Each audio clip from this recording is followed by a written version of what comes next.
Good morning. What's going on? How are we doing? All right. Hey, what's up, Vor? How you doing, bud? All right, let's get on the Beastmaster for a little bit. The Beastmaster.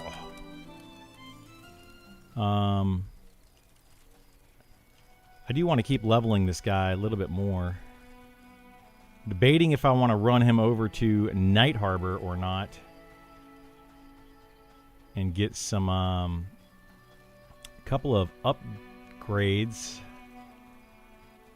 that I have for him.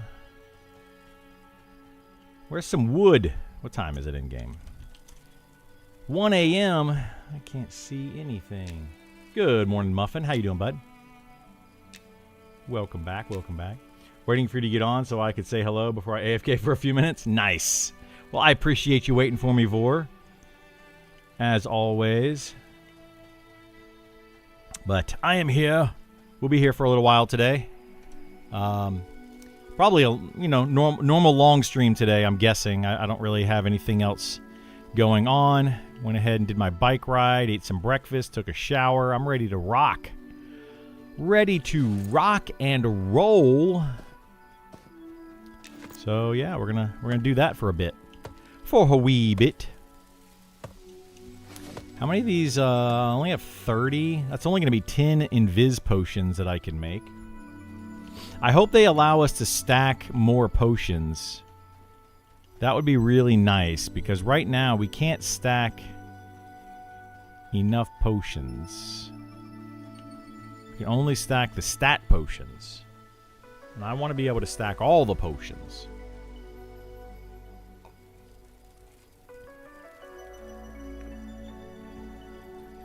All of the potions.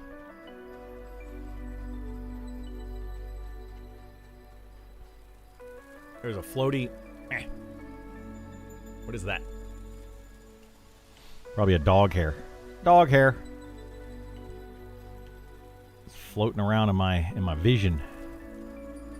Where the heck is all the lumber? The lumber.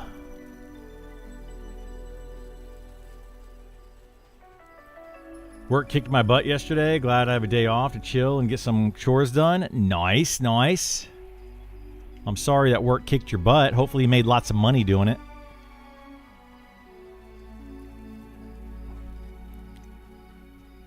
Lumbar support usually found on better chairs. It is. It sure is. You know, that's one thing that I will say, if you're a big gamer or if you sit in a chair all day, invest in a good chair. I actually want to get a a standing desk at some point and get one of those little walking treadmills that you can get that just slow walking, that you can walk on and just, walk while I play games. I used to think about something that I always wanted to do. And I don't think I would ever actually do it, but to stay in shape, right? I love playing video games. Absolutely love it. Probably one of my favorite things to do, if not my favorite thing to do. But what if you got a bike, one of those little stationary bicycles, and you had to pedal it to power your gaming? So whatever kind of gaming you wanted to do, you had to pedal that bike. And if you ran out of power, no more gaming. That would keep us gamers in pretty good shape, I would sit on that thing and just pedal, pedal, pedal, pedal, pedal. Hey, don't you cut all my wood. You get out of here. It's my wood. Rude. Rude, rude, rude.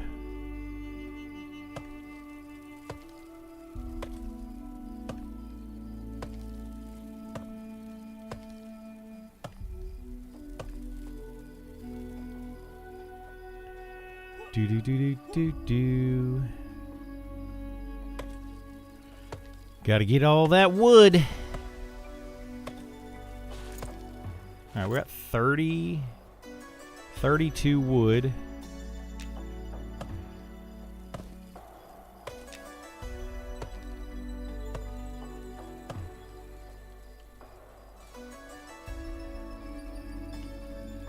I mean, that'll last for a few hours. I probably don't need more than 32.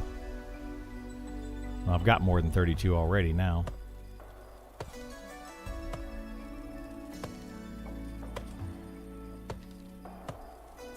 You know what I should do, actually? Is try to finish up that quest for that earring. On my wizard. You guys want to do that? Good morning, Nix. How you doing?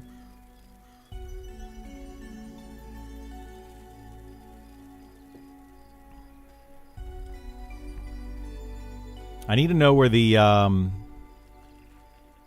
need to know where that is, though. That there's like a certain thing that I'm missing.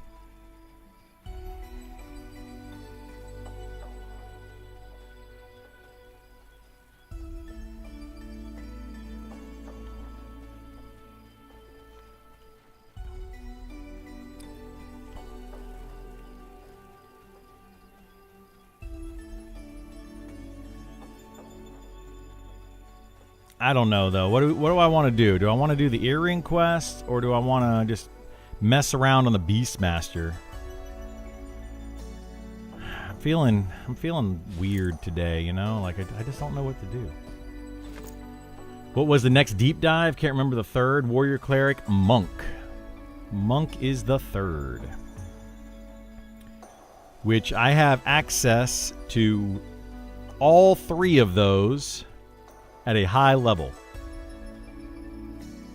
We have a monk level 60, a fighter level 60, and a cleric level 58. So we will be definitely checking out all three of those classes in pretty good depth. Once that deep dives come out, we'll talk about them. I'll do some overview, review kind of thing, and then we'll play all three of those. I'll try to mess around on all three at different times. Show them off to you all so you can see them at a high level.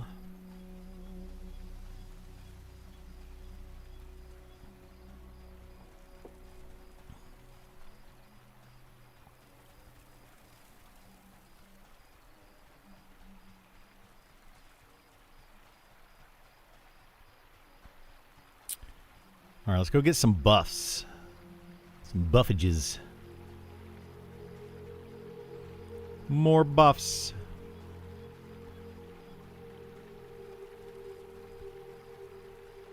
I actually thought about playing a different game today for a little bit in the morning. I need to figure out how I'm going to do that, because I do want to play some other games. I keep saying I want to, and then I just end up logging into this game and playing it. It's mostly what you guys want to see anyway. You want to see more of this game. All right, give me buffs. Give me buffs, give me buffs. Do do do do do do do do do do do do do do do. Is for you? Yeah. I think most people want to see this. Like, I'm pretty much the only streamer that consistently plays this game.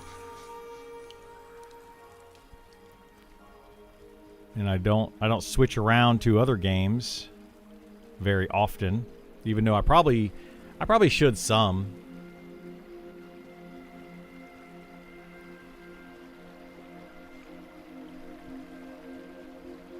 It's healthy to have a little variety. Yeah, there's not going to be very many people streaming this game at the moment because of EverQuest Legends. You know, that EverQuest Legends it's grabbed a hold of a few people.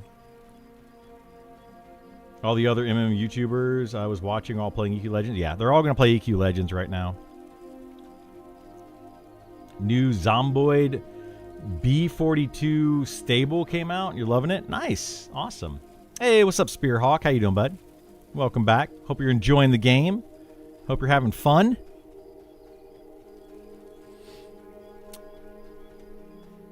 Yeah, basically me and the live one. Yeah. It's going to be that way, I think, up until the EverQuest Legends nostalgia wears off, or until this game launches into early access. It'll probably be mostly me. I tried to tell people. So 2 weeks, I mean, yeah. Honestly, let's be honest here. It won't take long for the EverQuest Legends thing to fall off. Like, I mean, it's going to be a short-lived game, I think. But, you know, it's one of those bandwagon things. You know, content creators are going to play the newest, biggest, popular thing because it gets some views.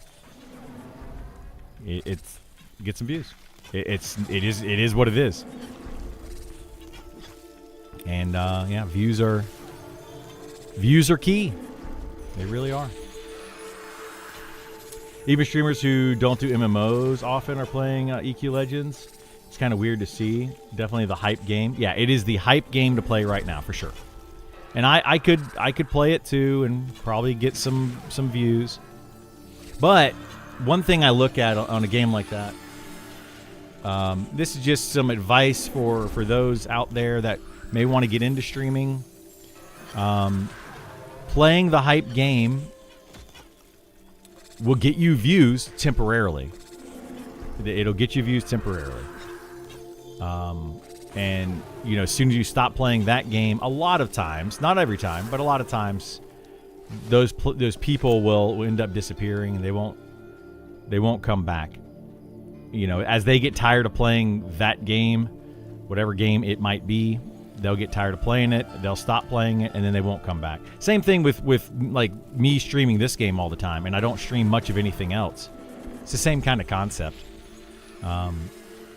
You know, people like this game, and they will come to my channel for this game, but as soon as I play anything else, or as soon as they get tired of this game, they're going to be gone. So, $20 and $10 plus micros, no thank. Yeah, that's kind of where I'm at with it. I'm not doing it. Not gonna do it.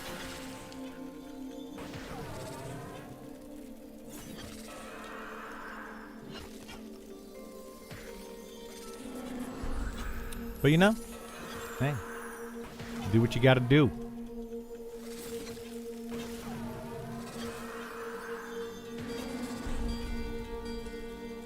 There is no easy road to making it big. I assure you. No easy road.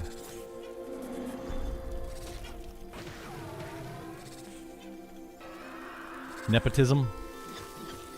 It's a word. What's your thoughts on Monk? They mentioned more tools for scouting and pulling. Yeah, they did mention that. Feel like they don't need to make Monk stronger in their already unique role. Well, they do and they don't. I think that Monk, so what they're going to do with Monk, from my understanding, is they're going to take away some of the elemental stuff. So they're going to drop off like your flaming fist and your way of the wind and all of that stuff. They're going to be dropping those off and making you more of a physical DPS class, which it already currently is, except for some, you know, some of the magical stuff or whatever. But what I'm hoping for with the Monk, with their pulling and their, you know, to help them out with pulling, is maybe like a knockback ability. I hate knockback abilities, but for utilizing it for pulling, it's good.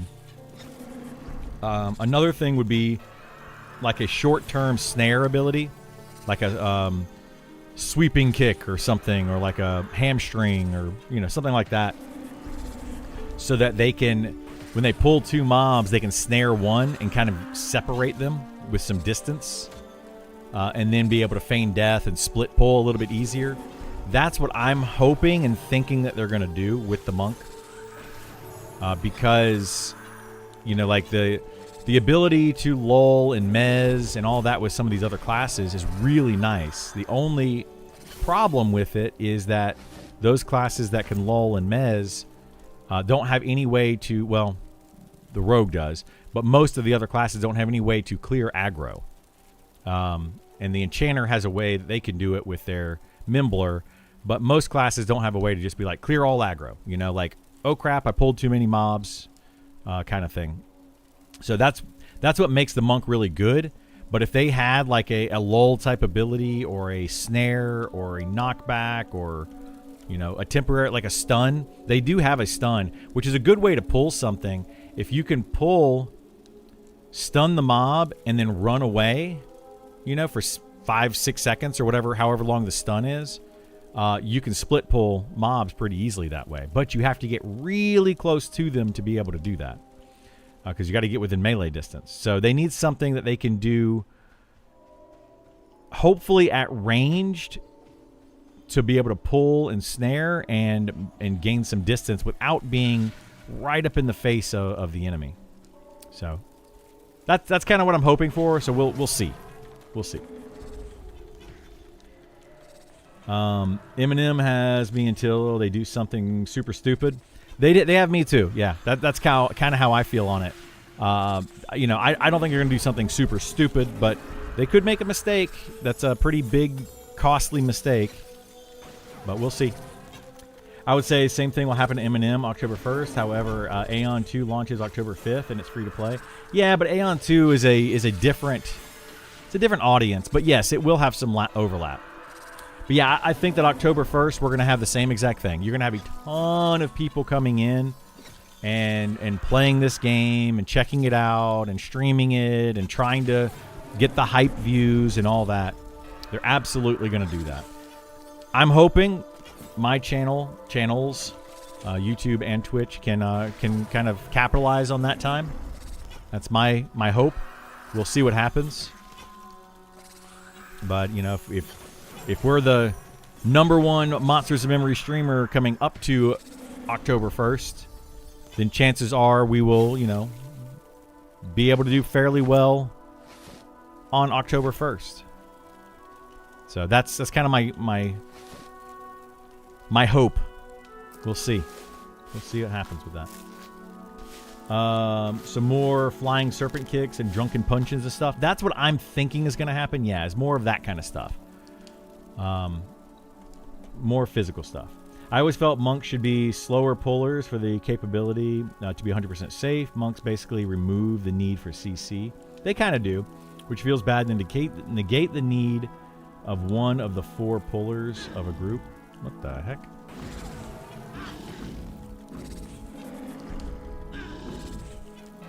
You hitting me, bear? Why you hitting me there, bear? Yeah, I mean, I get where you're coming from, Meta. I understand that. Like, they're already the best puller in the game because they have the best feign death. They can just kind of hit a button, boom, feign death, done. So, yeah. But they do need some tools because right now people think that like a ranger or a druid or an enchanter or a bard or a rogue are just as good of pullers as monks.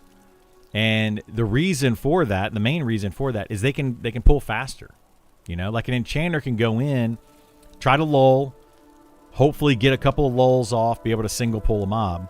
If they don't get lulls off, they pull 5 mobs, they just mez all 5 of them, problem solved. And it's almost like it's not really a big deal if the enchanter pulls because they can just mez everything.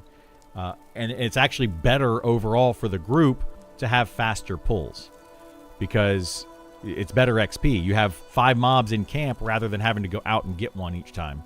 So you're just constantly killing the enemies that are right there in the group. So that's what I'm hoping for the monk. Otherwise, people are just not going to use the monk until late game. Kind of like a cleric as a healer. Most people are going to gravitate towards a druid or a shaman for a healer because of their additional utility, and they're able to do the job of being a healer as well, well enough, which keeps everybody alive, and that's all that really matters. So they need to do something with the monk to kind of incentivize them to be in a group. Otherwise, you're just going to end up with like, right now, I would say you're going to end up with like a Shadow Knight, a Shaman, like those classes for your tank, your healer, an Enchanter for pulling and mezzing and stuff. You're just going to like, every group's going to want to have these 6 classes. And then if you're not a good solo class, you're just not going to be welcome in any group. And you're not a good solo class, so you're just going to be kind of sitting there twiddling your thumbs. And that's not going to feel good for those classes. Like the Rogue right now requires a group to really get any good XP, but it's not very good DPS. It's just not, it's not worth it to play a Rogue. And if they don't make it worth it to play these classes, then people just won't play those classes. So they've got to make it worthwhile to play. So anyway. Is that an issue with monks being too slow at pulling, or low levels not being difficult enough, though? I think it's both. Low level not being difficult enough is absolutely an issue. But monks at higher level are very slow at pulling. Because they're trying to pull singles. Now, if you're a monk and you're in a group with an enchanter, then you can just try to pull 2 or 3 at a time. They try to limit the number that they pull. And then they can pull a little bit faster. But monks, right now, the way that they're building monks is monks are good pullers. They're not even better DPS than some of the other DPS classes. They're not better in any other way. The thing that they do is pulling. And if pulling is not necessary, if pulling and split pulling is not necessary in the game, then what is the monk's role? And that's what's going to feel kind of bad. Kind of the same thing with tanks. Right now, the game is too easy, in my opinion, especially for the first 30 levels or so, maybe even 40 levels. And you don't really need a tank in your party. You just need someone who does more damage than everybody else so that they maintain the threat, and you just heal that player. So you don't really need to have a tank for the most part, which is fine for a little while, for the first, let's say, 10, maybe 20 levels, having multiple different tanks. I say for the first 10 levels, anybody can tank. Doesn't matter what class you are. And then after that, maybe limited, you have 8 classes that could tank up to level 20. And then after that, it goes down to 4 classes that can tank from 20 and higher. That's where I would like to see it to end up. Kind of the same thing, with healing. The same thing with everything. For the first few levels, you need to allow classes to kind of spread out and do more things. But then as you get higher level, that's where your niche comes in, and each of the classes has a very specific niche role that they provide to a group or more challenging content. So that's kind of what I'm hoping they do. It's kind of the direction I feel like they're going to go. But yeah, when it comes to monks, they're not going to be needed in the first 10 levels at all. But hopefully by the time they're level 50 plus, the resist on lulls is going to be high enough. Trying to mez a bunch of monsters is going to be challenging. Monsters are going to be hitting extremely hard, and potentially pulling 2 or 3 or 4 enemies could wipe a group. So that that would make the monk more wanted in a group. So.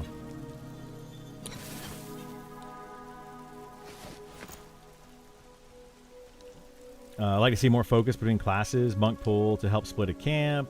Someone lulls the split, so if it resists, you get 3 instead of 5. Not much slowdown in theory. Yeah, that's the whole thing with lull. Like if an enchanter or a druid or something tries to go lull some mobs, it's a huge gamble, right? If there's 5 mobs in the room and you get a resist on the very first one, you're pulling 5. And if you can't deal with pulling 5 mobs to your group, if you don't have an enchanter, you're pretty much dead, you know, for the most part. There are some ways, like you could root mobs, but if they're casters, what are you going to do? You're going to have to root them around a corner. You need to have a group that knows what to do in that situation. So that's where the monk is probably going to end up shining. Monk's a very valid tank. Still, their required polar roll kicks in. Yeah, and I think that monk would fall into one of those 8 classes that can tank up to like level 20 or maybe even 30. So like I feel like the monk, the ranger, what else? Maybe even a spellblade would be an okay tank till about level 20 or so for a group. But then it should start to fall off. The higher level you get, the more that these classes should spread. Like they should start every class at level 1. Your best thing to do is melee monsters and try to get to level 2, right? By the time you hit level 4, that's where you start seeing difference in your different classes. Like your casters start to get different spells, and you start to get different abilities. You don't really see much difference in most classes until about level 4. But then you start to see a very distinct difference in them. And then by the time you hit level 20, you start to see more of a difference. And then by level 30, more of a difference. And it keeps going that way. And that's how it should be, honestly. Because like in the beginning, especially once they have the game where every race has its own starting area, you might have a race that can't be a tank or can't be a healer. So how are those people supposed to level up if you don't have a dedicated tank or dedicated healer as, you know, in those areas? So that they have to be, you know, low level stuff has to be, everybody kind of does the same thing. Doesn't matter, you know, if you take hits or whatever. And that's why they didn't really change the TTK from level 1 to 10, is because, I'm assuming, is because they don't want the game to be super difficult and where you requires a group up to level 10. You know, maybe a duo or something like that, but they don't want to require a full party. But then as you get higher level, they do want to require a full party, is the idea, right? And where you need to have 6 very different classes that are doing different things. Otherwise, your party is not going to be very successful.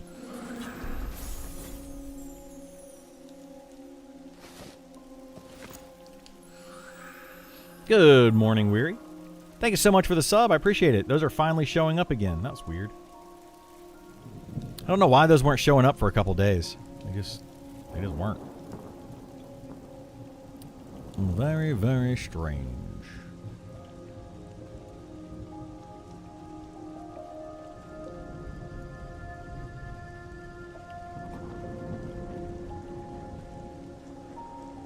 But yeah, we'll see what happens with it. I'm optimistic that they will be making this game more group friendly as we've been going, which is good. Been watching some folks play EQ Legends. Some of it sounds fun, but overall, I don't think I'll play it.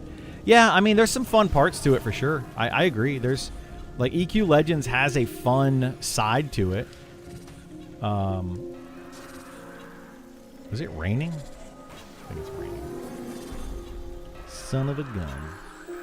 Like, it looks like it could be a lot of fun, but it's just a money grab. And I feel like because it's so solo based, people are going to get tired of it fairly quickly. And, you know, they're going to get it out of their system and they're going to move on.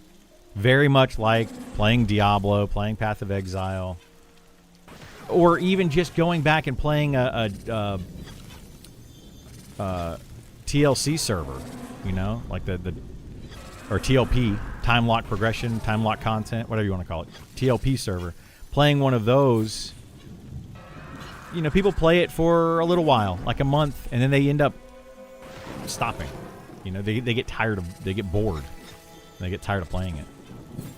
So, no death penalty at all. There's no death penalty. I did hear something like that. They don't have a death penalty to it. They're making the game extremely casual, and is that a good thing? I think it's a good thing to sell it to that player base. They have a very specific audience that they're selling it to, and those people will throw money at it. And then they will also, those are the same types of players, in my opinion, that get bored and move on very quickly. They don't stick around in games very long. That particular player base that they're going after. So, devs doing classes want all DPS on the same tier. Curious how they can make a rogue and a monk doing the same DPS. Makes sense to ever bring a rogue over to a monk who can do some off-tanking and pulling. I don't think that they want them to be on the same tier, Meta.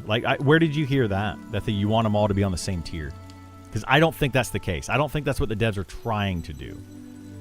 Maybe it's what the devs have done with these deep dives recently, but I think the intent is to have the rogue and the wizard, maybe the archer, to be top tier DPS. Rogue and wizard definitely top tier DPS. That's going to be their main thing to do. The archer is going to have very good DPS with some additional utility. The monk is probably going to have very good DPS, but with the additional utility of being able to off-tank, being able to pull. I don't think that a monk is going to end up being a good off-tank. I really don't. People keep talking about that. They keep saying that, and they keep inferring that a monk is a good off-tank. That's because armor class is currently broken at the higher level, so agility is king, and as long as you have high agility, high stamina, you can tank pretty much anything. Anyone is kind of an equal tank if they have high agility, high stamina. Currently, I think that the monk's ability to off-tank temporarily is more so to allow them to pull easier. It's like, I'm pulling 3 or 5 or whatever mobs. I pull a room out. I need to be able to take a few hits while I move the mobs where I need to move them to, and then feign death so I don't die while pulling. I think that's where that's coming from. So they are not meant to be, to my knowledge, off tanks at all. They might, I'm going to taunt this mob, use my ability to temporarily hold the mob for 30 seconds or whatever, right? And that's it. They're not going to do that again for 5 minutes. So that's where the off tanking comes from. They're not meant to be hey, I'm going to be able to hold this mob indefinitely. That's going to be probably more of a paladin role or a Shadow Knight role, where they're going to be able to grab a mob and hold it indefinitely without the need of a bunch of healing. I feel like Shadow Knight and Paladin are going to end up being more of the off tank. They're going to be able to main tank for a group for XP, but when it comes to harder content, they're going to be the off tanks for more challenging content. At least that's my take on it and what I think they're going to do. I think people need to stop thinking that monks are going to end up being tanks, because they're probably not, and they're going to be very disappointed. People that went in saying, I want to play a fighter because I can play a DPS or I can be a tank in a group. That's not the intent of the fighter. The fighter is a tank. You go into the group as a tank. If you already have a tank in the party, then you're just kind of wasting space as a fighter. But people want that ability to be able to do multiple roles in this game, even though that is not what this game is about. That's an EverQuest thing, or that's a World of Warcraft thing. I played on several EQTLP servers. People play for months, not a month. No, some people play for months, yes, but majority of people on those TLP servers, they'll play for a month or so. They'll get to max level. They'll do a few of the raids, and then they're out. A lot of them do it that way, especially I've looked at every single TLP server that I've ever played, and some of them do last for longer. Oh, shoot. Oh, dang it. Hang on a second. I was not paying attention. Where's that one at? Ah, it's pulling too many again. God bless. I let it gate.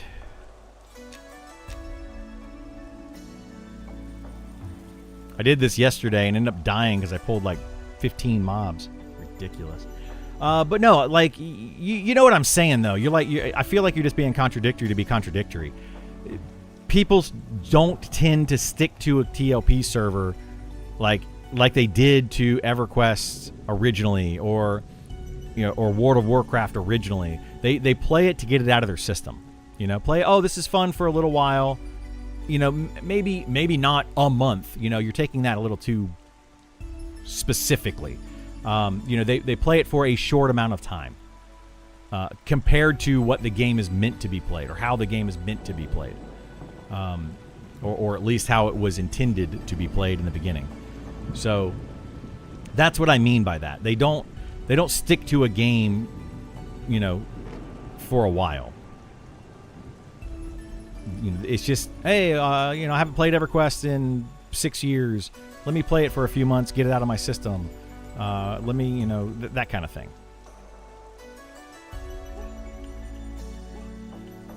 I feel like a lot of people are just argumentative for some reason. I don't know why.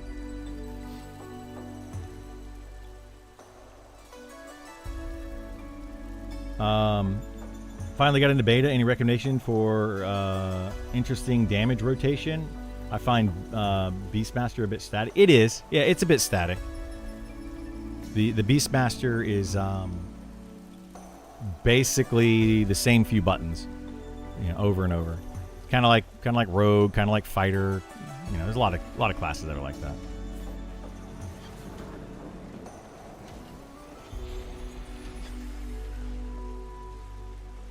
Okay.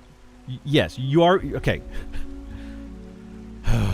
This is the problem with streaming and talking to people on the internet.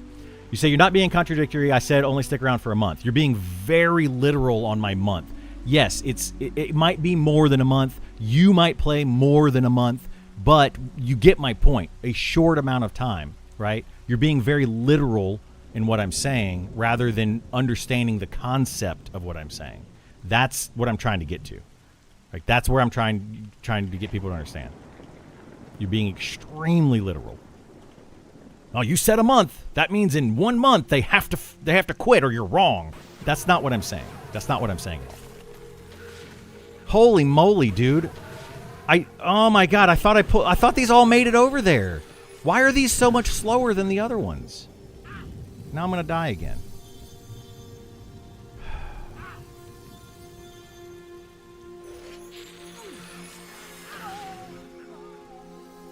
This literally the same exact thing happened yesterday. Why in the world? That is frustrating as crap.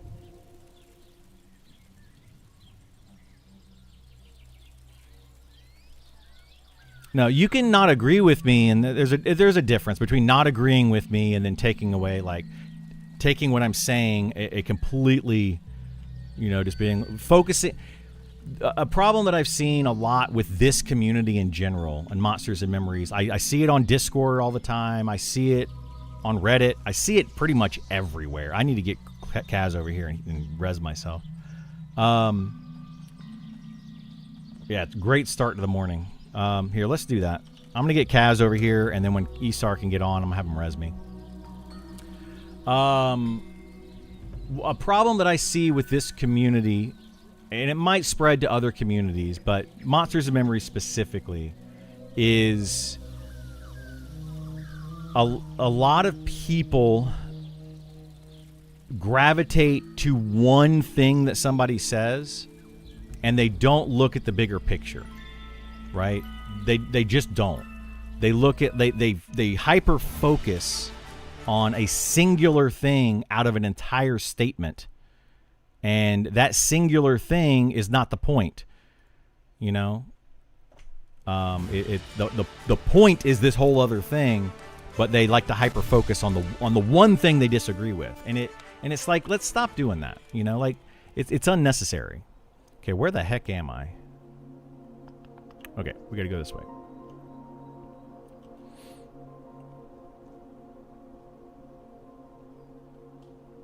So anyway,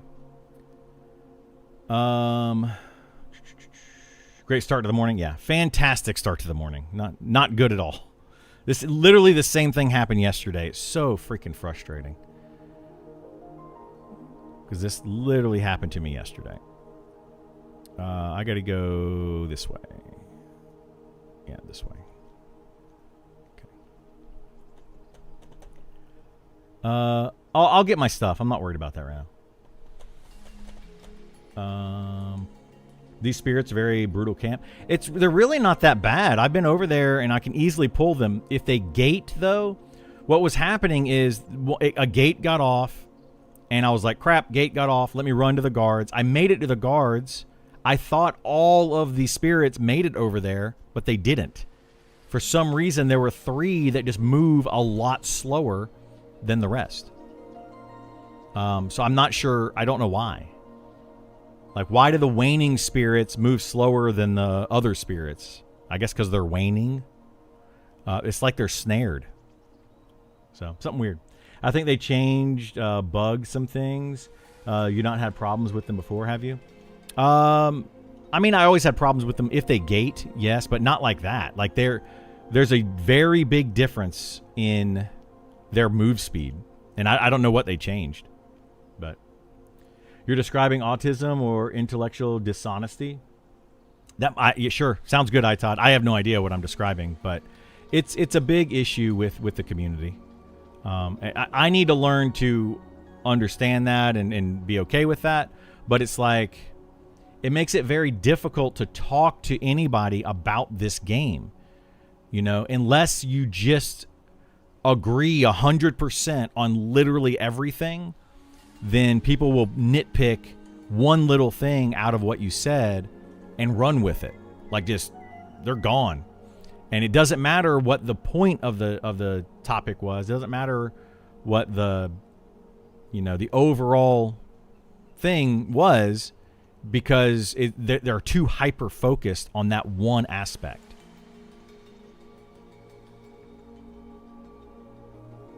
They definitely made it darker.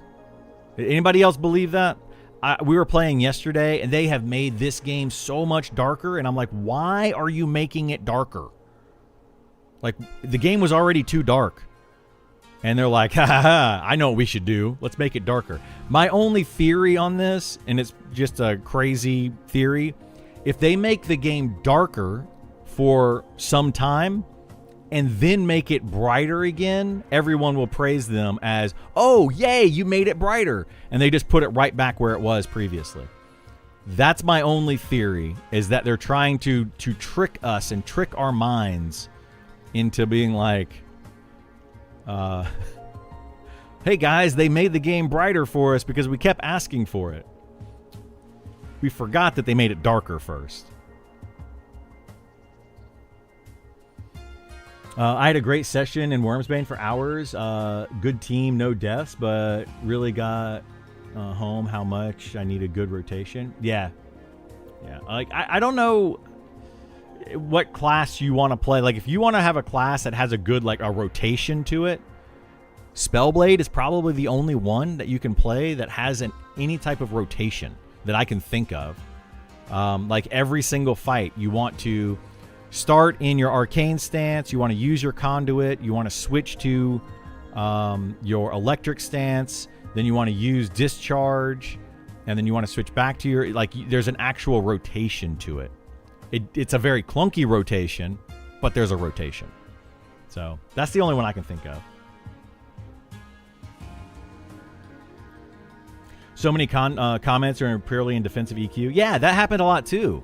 Like, that's another thing about this community in general, is that, like, it's every time you say anything good or bad about this game, they're like, but EQ. And it's like, oh my gosh, guys, this isn't EQ.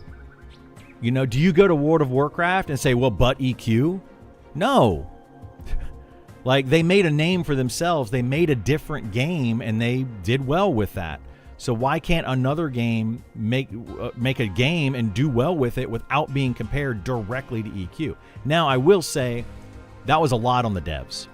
That's the devs' fault for making this game very much a copy and paste of EverQuest. They definitely did that.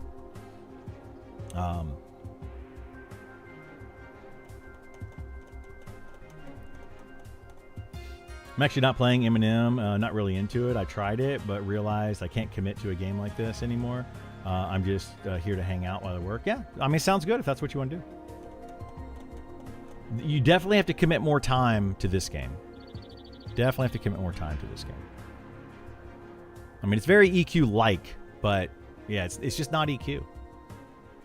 So we just don't need to see, like, I'm tired of seeing the comparisons all the time. Granted, the devs definitely made a very EQ-esque game, but yeah. Shrinkflation. You gotta make it dark and have Ultravision have value. Well, yeah. I believe they... Wait, what'd you say, Gorm? I have Infravision, and now I have... You have issues to see? Really? You have issues with Infravision? Yeah, see, they did something. They changed something. Spellblade, I'll make one right now. I'm so happy I got into beta. So many things to test before October 1st. Yeah, yeah. Spellblade is the only one I can tell you that might feel like it's got a rotation to it. We'll be curious how Deep Race's vision works at night versus day. We'll be playing a Deep Race vision at night. Way better. Well... Deep Race Vision is going to be Ultra Vision, but you don't have to choose it. If they leave it in like they currently have it with all the other class or all the other races, you don't have to choose Ultra Vision. So you can just play a Deep Race that has the same vision as everybody else if you want to. How they do the day and Deep Races, well, yeah. Well, at one point they had day blindness with Ultra Vision. It was basically like this. Like, it's like looking directly into the sun. Everything was super white and washed out. Which that partly right now because I have my gamma turned way up. But yeah, this is almost like it would be Ultra Vision. But I don't know. Not quite the exact same. They copy and pasted EQ for so long, they would never escape it. Yeah, it's going to be tough for them to escape that at this point. I agree, Buff. Like, it's going to be very hard for them to get out of the... It's an EverQuest clone, I don't know. It's going to be very, very tough. Why are cracked stabs worth so much more than other weapons of the same tier? Because EQ. Yeah, exactly. You're not wrong. You know? Why does this class do this ability? Because of EQ. Why is this monster doing this thing? Because of EQ. You know, it was so much because of EQ, and it's going to be very hard for them to get away from that. The game should come with a free calendar. Calendar, like, what kind of calendar? Like, you talking about like a real life calendar? That'd be cool if they did a box. I want them to do a box eventually, right? That you can go to a store and buy. And they said that it might do that if the game's popular enough. EQ-ish, but why would you want to play EQ? We already did that years ago. That's exactly it, Caliber. That's how I look at it. That's how I look at it. You know, the game is similar enough to EQ, but I would want it to be different enough from EQ so that people just don't have that direct comparison so much. It's frustrating. Oh, shoot. I'm still bound in Shallow Shoals. Uh-oh. Oh, well. We'll deal with it later. I'm actually looking forward to Adrulan Online. Not here to promote it, but tried that last playtest. Had a lot of fun, so maybe that's the one in my future. Who knows? I think Adrulan Online definitely has a chance at a decent audience. I think that game...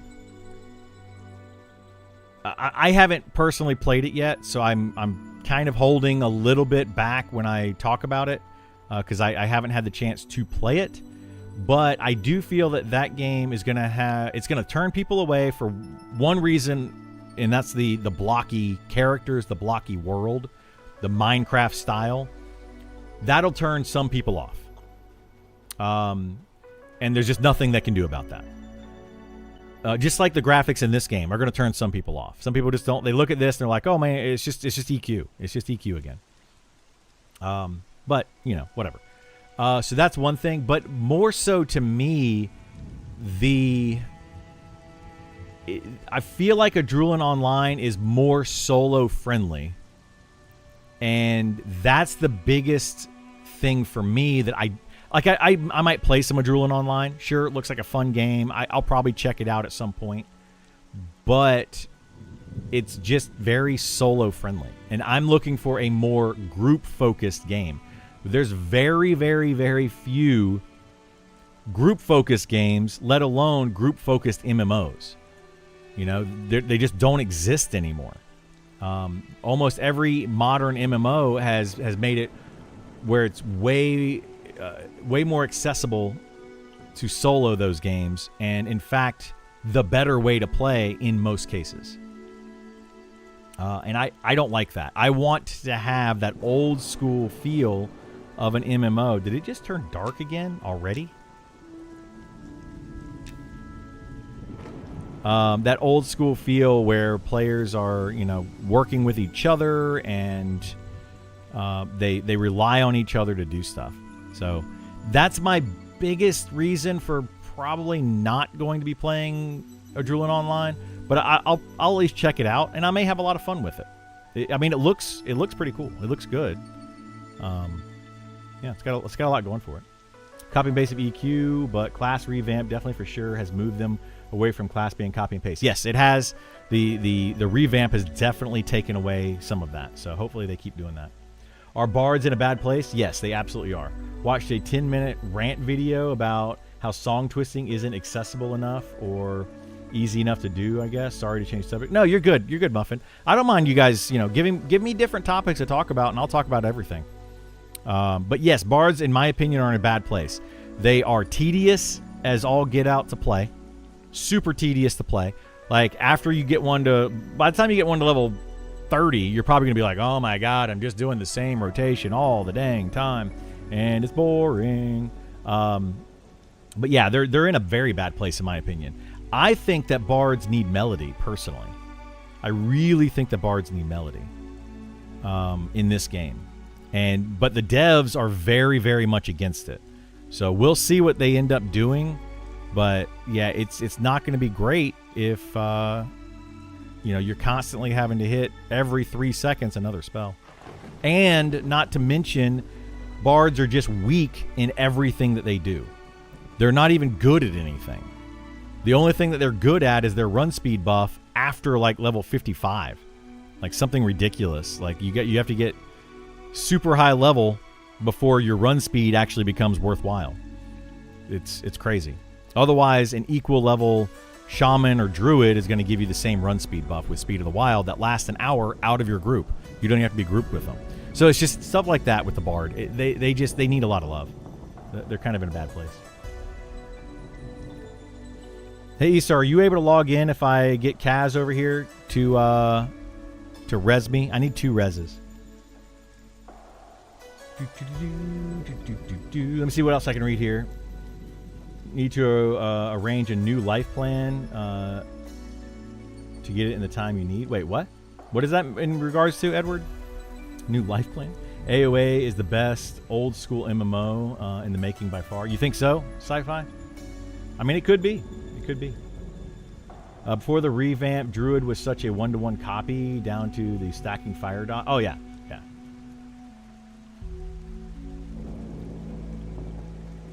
Old school VR. Visionary Realms, my friends. Visionary Realms. Oh, my goodness. What are they going to do? Hope they're just starting with EQ1 as a foundation. That's my understanding, yeah.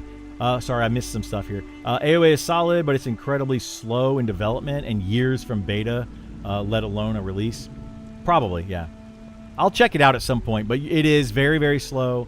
And that's because of, it's got a team that's basically a volunteer team, just like Monsters of Memories, but fewer people. I hope they were just starting with EQ Foundation and will start building on their own ideas. Nothing wrong with taking a lot from EQ, but they need to move forward. Yes, I agree with that. Absolutely. They also need to avoid the terrible mistake of new MMOs that ruined immersion, pacing, and community. I agree with that, yeah. I love all the systems in AOA, but the art style is definitely a turnoff. I think that's where a lot of people are going to get that way, right? A lot of people are going to get that way. Penny Loafer, glad you agree with her. Is Penny Loafer the one that was talking about Bard being terrible? I haven't seen that video, but I do know the name Penny Loafer. I've seen the name a few times. Well, they need to do some name scrubbing. There's a poacher named Tolan. That name is from EQ, Famous Ranger. There's a lot of that. Good morning. Just longer songs so you don't have to cast all the time. They could do longer songs. Maybe. I don't know. She did a good one on Bard. Her content's great. Awesome. Yeah, I love that. Yeah, I'm not a fan of the Bard right now. Not a fan. All right, there is one corpse here. All right. Actually, we gotta do it this way. Hope they don't remove twisting. Not gonna play if it's gone. I mean, the twisting can stay, but they need to change how it's done, I feel like. It's extremely tedious, especially as you get to higher level, and it makes the Bard much weaker. Like, Meta, you were talking about pulling a minute ago. Part of the issue with Bards pulling is when they're not in the camp, you lose their buff. Right? Like, you just lose their buffs. So, a Bard pulling is actually bad for the party. That feels bad. So, it's just stuff like that, you know? Like, they need to do something with the class to make it viable in a group. It can't solo at all anymore, really. Like, it can still do the charm kite thing, but a lot of people want to be able to solo in this game, and I think that solo should be viable. Shouldn't be the best way to play, but it should be at least viable, and currently it's just not really even viable.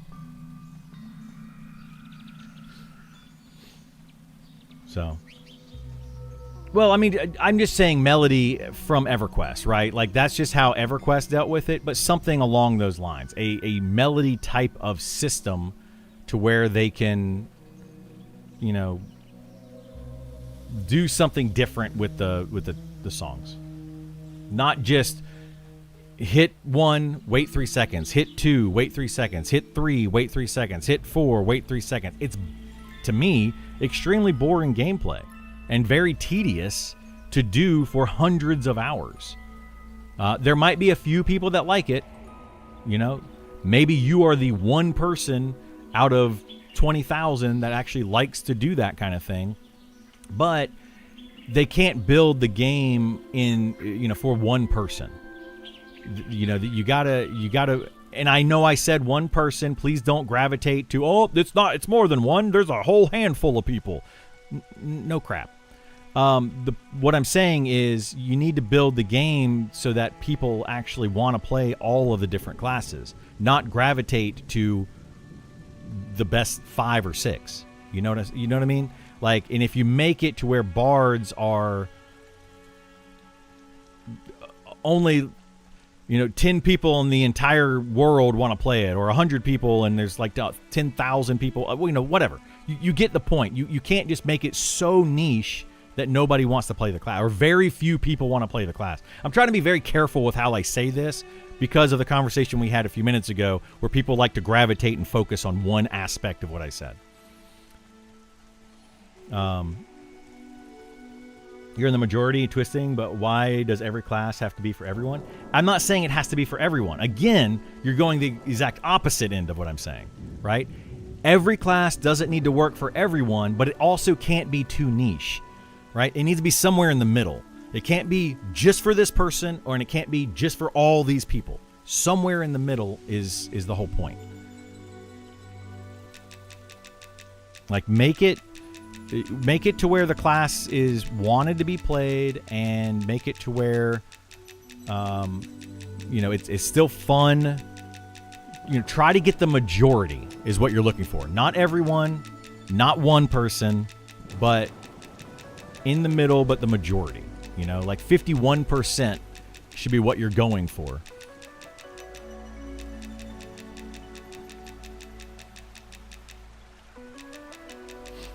Anyway, song radius is huge compared to EQ. It is bigger. What did I miss up here?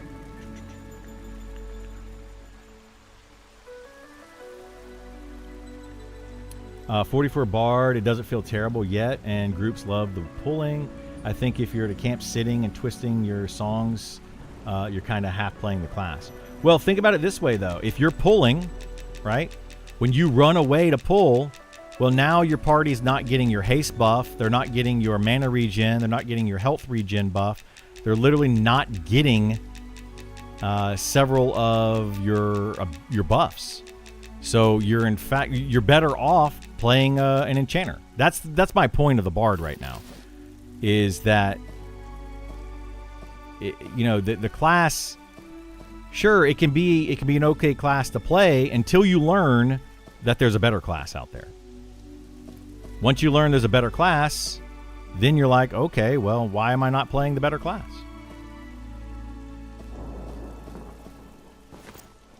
I mean, to me, it's that simple. Like, once you, and that it takes a while for people to figure that out. It's kind of like Charm. People for a long time, Charm's not overpowered. It's not overpowered. And then they realize, oh crap, it is kind of overpowered. Once you play with it enough, once you learn how to use it, it's overpowered. So, like, I'm telling you right now, if they leave Bard the way that it currently is, very few people will play it. Very few people will want you in a party because there's really no use for the Bard. You're going to be overshadowed by other classes, and then it's going to feel bad. I understand the pushback people make about the voxel art of AOA or really any other type of game, but while that may disillude older MMO players, just look at Minecraft.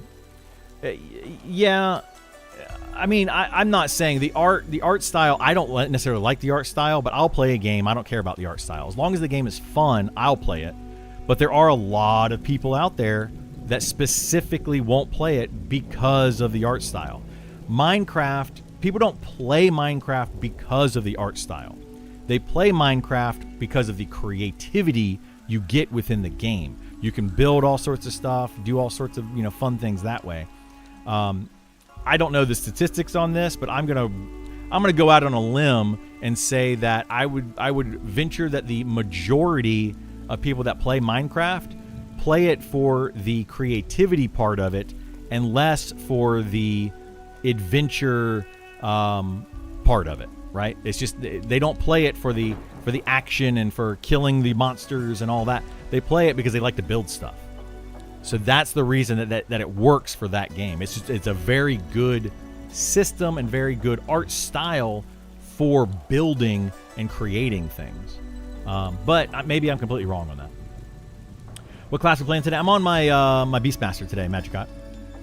With only 6 out of 18 classes done right now, do you think they will launch EA October? Yes, I do think that they will launch EA regardless of whether the classes are done, but I do not expect them all to be done by early access. I love classes you can't solo. Really makes you focus on providing value for a team. I agree. I actually want all of the classes to just do better in a group, and solo should just be something they can do. Are the NPCs...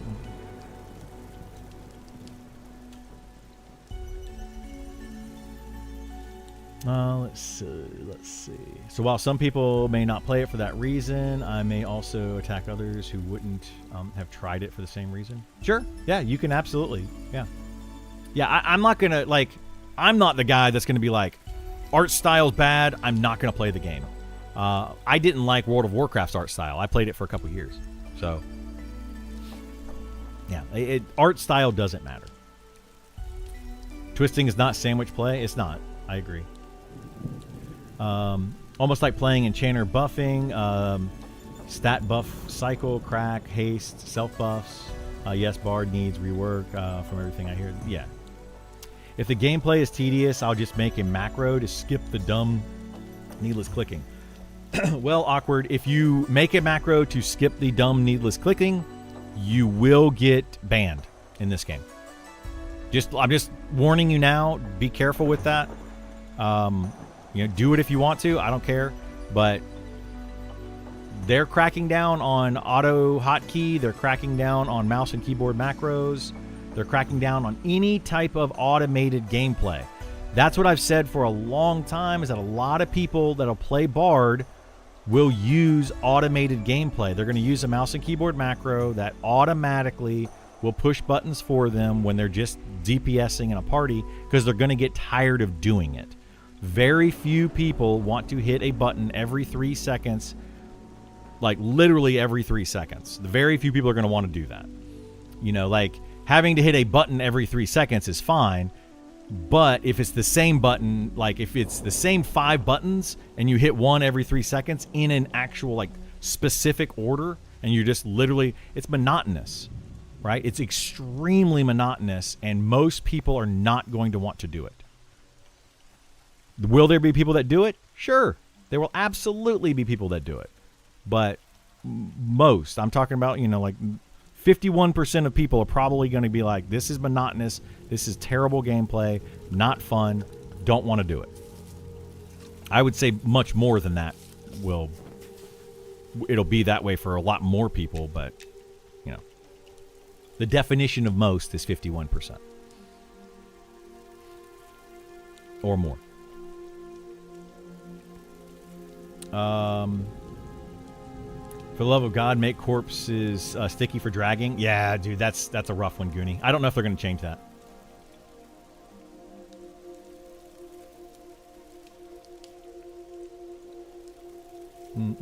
Bard songs are garbage. I don't argue that. And sadly, Zillith recently said that's still going to be the case. Removing twisting from the class isn't going to make them more played.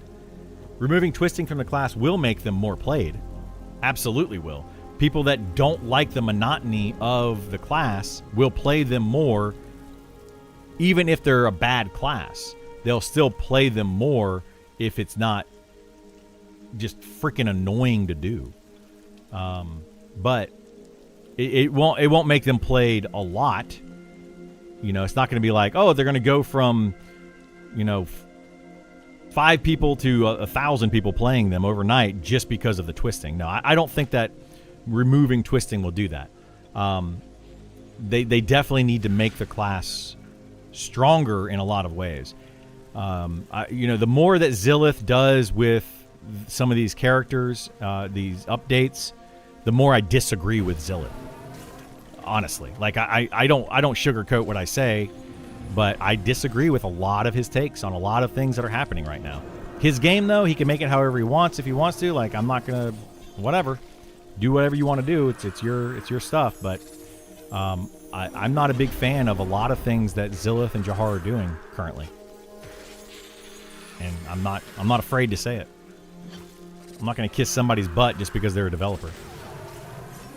An endless loop of 18 seconds, weak buffs does not seem fun. Doesn't seem fun to me either, Edward. But whatever. I don't understand how Zillith can say that Bard are jack of all trades, thus get weaker buffs while also having druids. Yeah, that's the problem with it. That's literally what I'm trying to get at. It's not a Bards are too weak. It's that other classes do the same thing and are stronger. Right? Like a druid is just a much stronger bard. An enchanter is just a much stronger bard. So like it's the monotony of casting all the spells on top of being a weaker class, and it's just compounding issues that it's like, why would anybody want to play that class? Like, what's the point on playing a class that's super tedious to play and weaker than every other class? Well, not every other class. Weaker than other classes that are similar to it. Right? There's 2 classes that we just named that are just better than the Bard. So I don't know. It just, to me, it doesn't make any sense. goes back to what I said in the very beginning of the stream, where we were talking about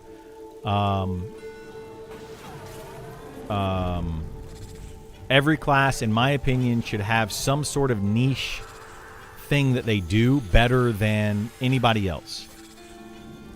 You know, they need to give every class a unique thing that they bring to a party, to a raid, to a situation. Something that they do better than everybody else. Monk, better puller than anybody else. I think a fighter should be the better tank than anybody else. A cleric should be the better healer than anybody else. If they don't do that, then what's the point in playing those classes if every class can heal just as, or every healer can heal the same equally, but the shaman and the druid get better utility, then why play the cleric? If every tank can tank equally, but the paladin can heal themselves and the shadow knight, has better whatever, why play a fighter? Like, you have to give every class something that other classes don't get. And the bard right now has nothing. Literally nothing that I can think of. Like, what do they do better than anybody else? And, the whole idea of jack of all trade, master of none, I get that too.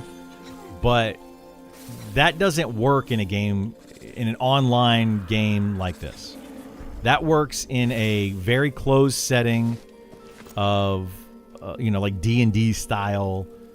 You're a jack of all trades, master of none. We need you in our party because you can do all these other things. That's that.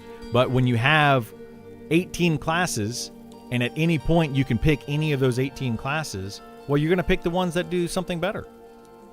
Right? People are going to eventually gravitate to that. There will always be people that will play the classes, and we talked about this the other day. There will always be people that play like the underdog class because they want to be a contrarian. That's just what they like to do. They like to be the person that's like, I want to be different than everybody else. So there will always be those people, but it's not going to be very many people that do that. So, Invis is definitely the root cause of the tab target bug. Yeah, the charm Invis tab target bug you mentioned the other night. Okay, you guys tested it, and it is the root cause. Yeah, I figured it was.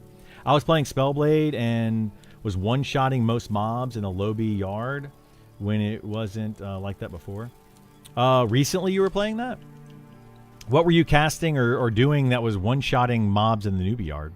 What level were you, and what level mobs were you fighting, and what ability were you using that was one-shotting? Because all those things matter. I mean, I can go to a newbie yard and one-shot things on my Spellblade as well. But my Spellblade's level 30-something. Just auto-attack, level 3? What weapon were you using?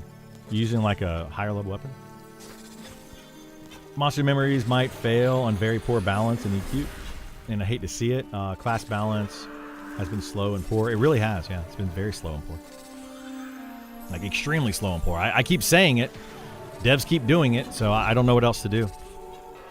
Not sure why they don't have more eyes on this aspect of the game. I couldn't tell you. Couldn't tell you. I think that's going to be probably one of the biggest downfalls of this game at this point, is releasing into early access. People play the game. They put in 100 hours into their class, realize that their class is underpowered compared to another similar class, and then they're like, I don't really want to level up another character. I'm going to quit. I think that's going to be, if the game fails come early access, I think that'll be the main reason currently.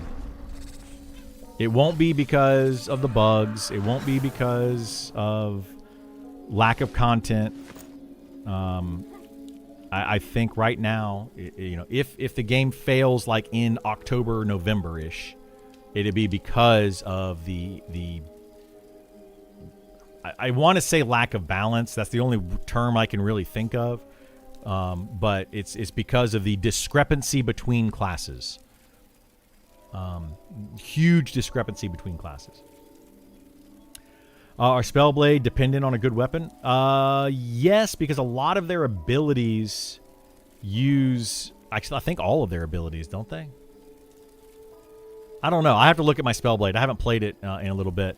But they are, a good weapon is... For any melee class, a good weapon is good. If you have a good weapon that procs damage, that's the best weapon for a Spellblade. High ratio with procs on it apparently is the best weapon to use for a Spellblade. Good morning. How you doing, Quinn? It's Quinny, right? That's what I think I've been saying. Just saw a comment Zilith had earlier that only Cleric is getting a write-up currently, so deep dives on Warrior and Monk might be delayed until next window. Well, I could play Cleric for a couple days. We can test it out. I personally, I feel like that's just because they want to push something out. They have not had an update, like a decent update. Let me look. In a while. When was the last big update? Game announcements.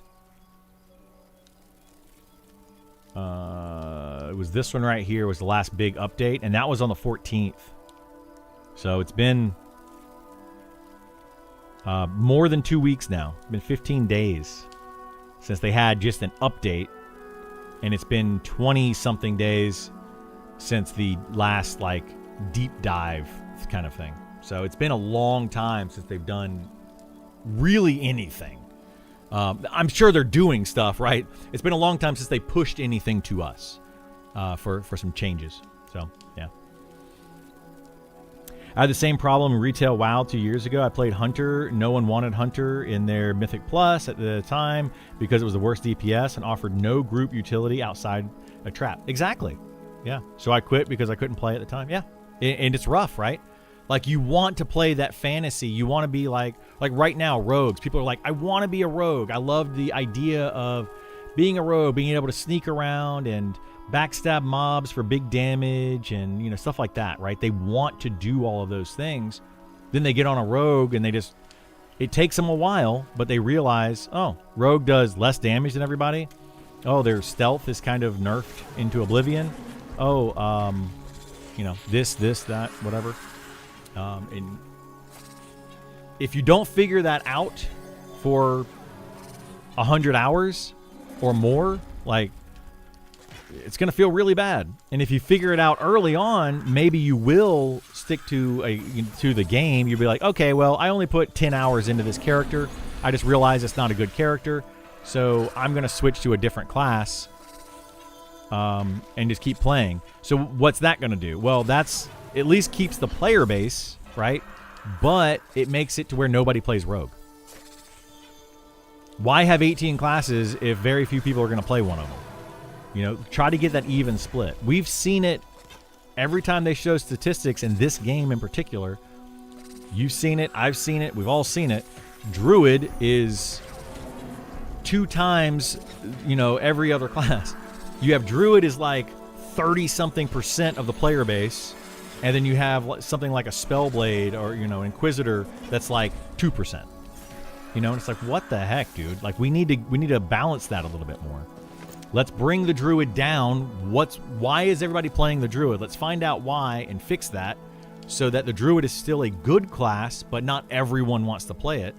And then why is the other class not being played that much? And let's boost it up to make it played. And I feel like they need to be doing more of that. But, yeah. We'll see what happens. What do you think of the Monster Memory forums? Feels a bit chaotic. I prefer Discord. I can't stand the forums. Right now, the forums are in a really bad place. So I will admit that I was very harsh on the designer of the forums, and I was like, they look terrible. They aesthetically unpleasing. Apparently, the person that did the forums is colorblind,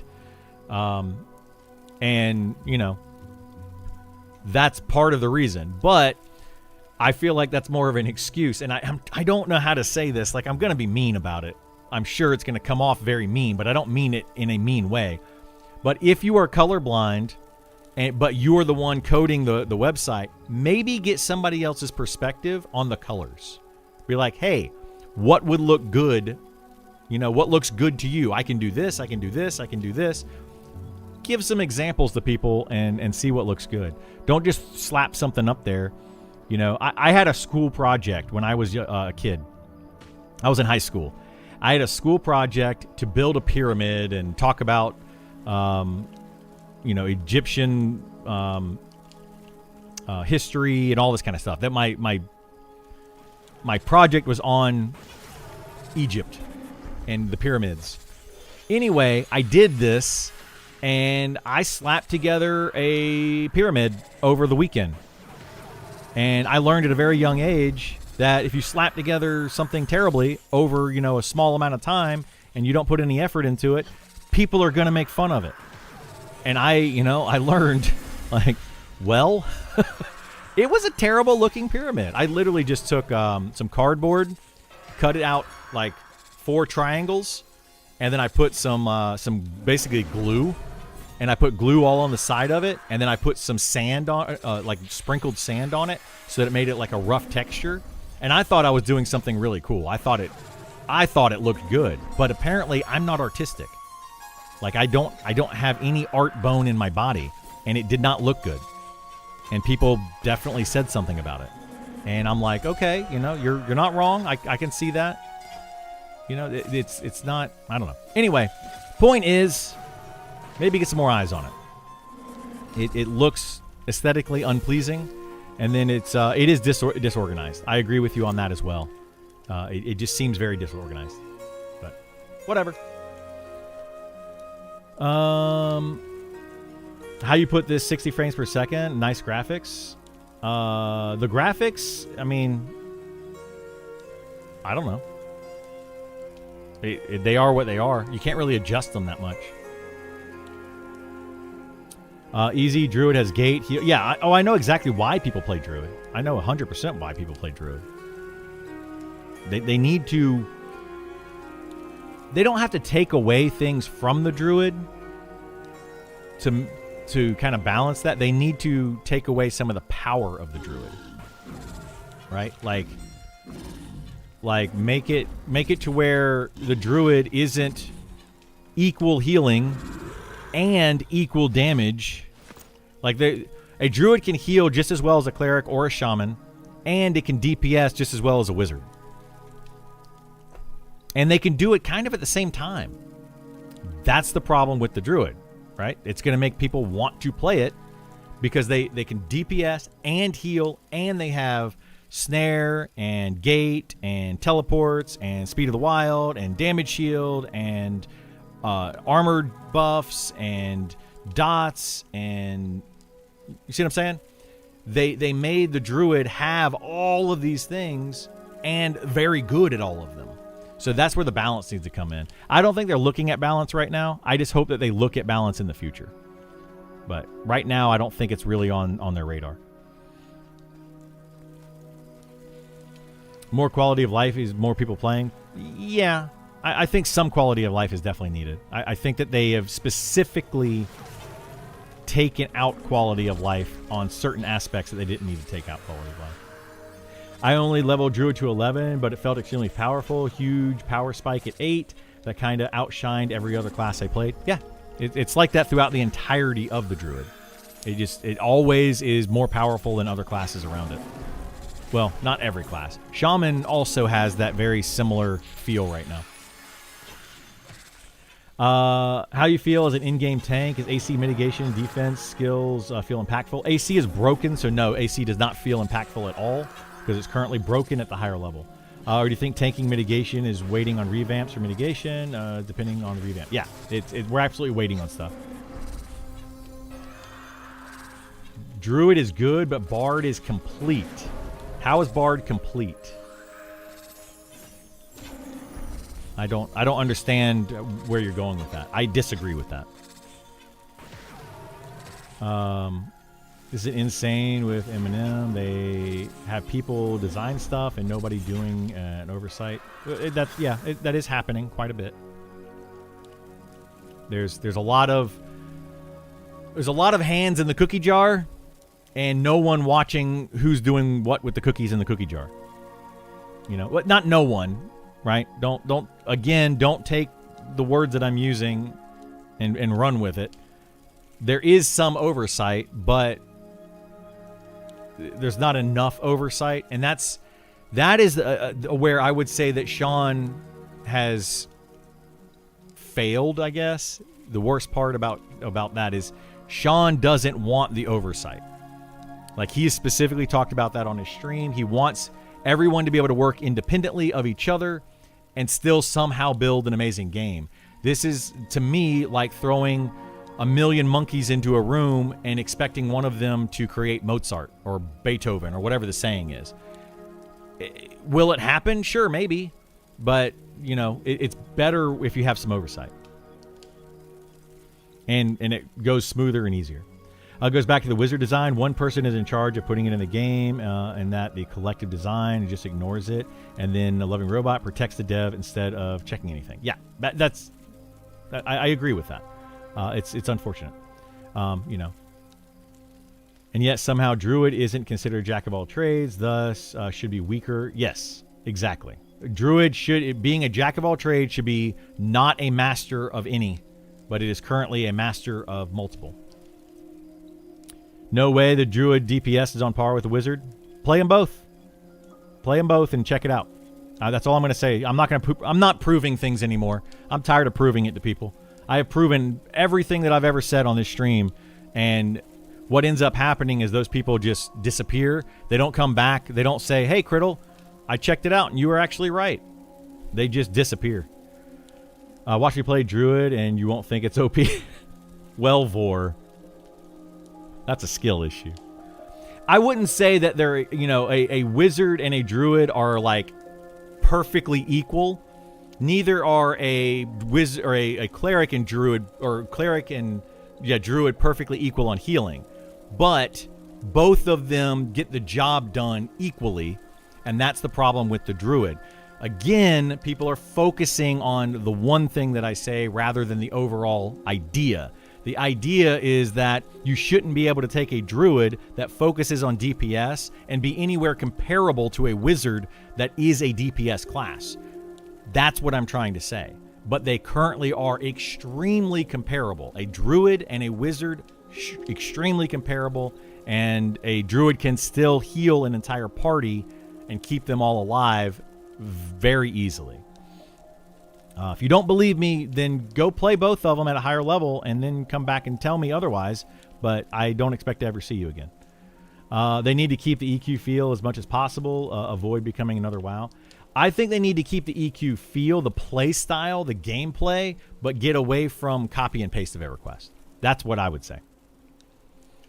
You duo with a wizard, he's way more DPS than me? Well, then you're playing wrong. That's all I can say. But just look at the numbers. Like, I mean, it's as simple as that. Take a druid, look at the numbers, look at their damage capabilities, look at what they can do, and you'll see it. If you know how to do middle school math, you'll figure it out. The game just needs a project manager. I agree. Needs a project manager. Needs a community manager as well. I think it needs both of those things. I feel like some of the devs are getting their feelings hurt too much because they're listening to the community too much. That's why they need a community manager. They need somebody to bridge the gap there.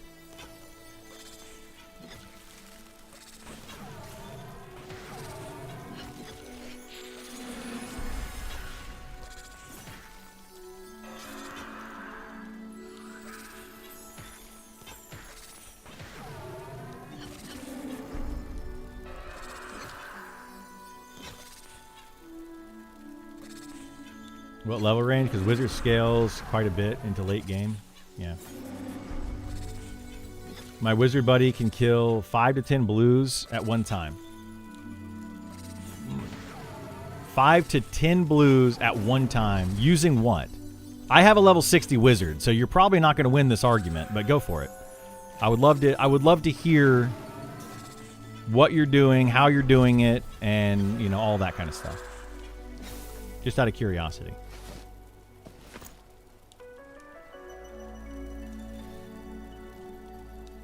Wizard's really good. It's not. It's not. Was Wizard nerfed? Wizard was changed. And in the change, I wouldn't say that it was nerfed, but it definitely, it's just, it feels bad in a group. Wizard solo is probably still okay. Wizard duo is probably still okay. But throw a wizard into a group and it has basically 0 sustain. So you really don't really want to have a wizard in a group. It's going to feel bad.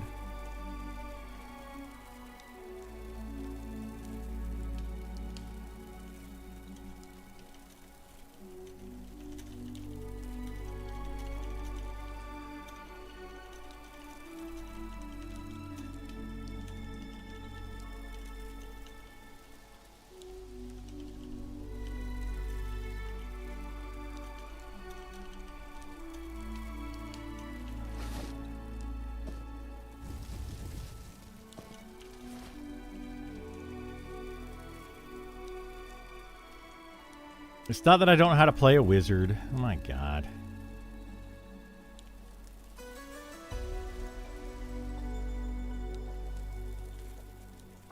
Why don't I bring things up to where a druid is? Okay, so I've talked about that, Meat Laser. I'll talk about that topic. I'm not going to argue with you about a bunch of other stuff. But that particular topic is, it doesn't have to be druid, but why should we take whatever the best class is, and then now we need to buff 17 other classes up to that class, rather than fix the one class that is more powerful than the others, right? If it takes 10 minutes to fix one class, but 10 minutes per 17 classes to fix the other class, you see what I'm saying? It's a lot more efficient to bring one class down on to bring it on par with the others than bring 17 up. Also, if let's use the druid as an example. If the druid is par and you have to bring 17 classes up, well, now you also have to go to every monster in the entire game and adjust those to the current druid. Where if every other monster was for the other 17 classes and you just have to fix the druid, that's why I say that, right? That's where I'm going with that.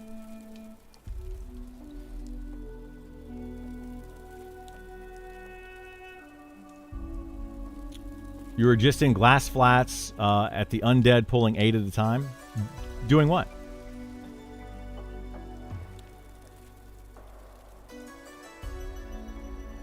Like what spells are they casting? What exactly? How are they killing 8 at a time?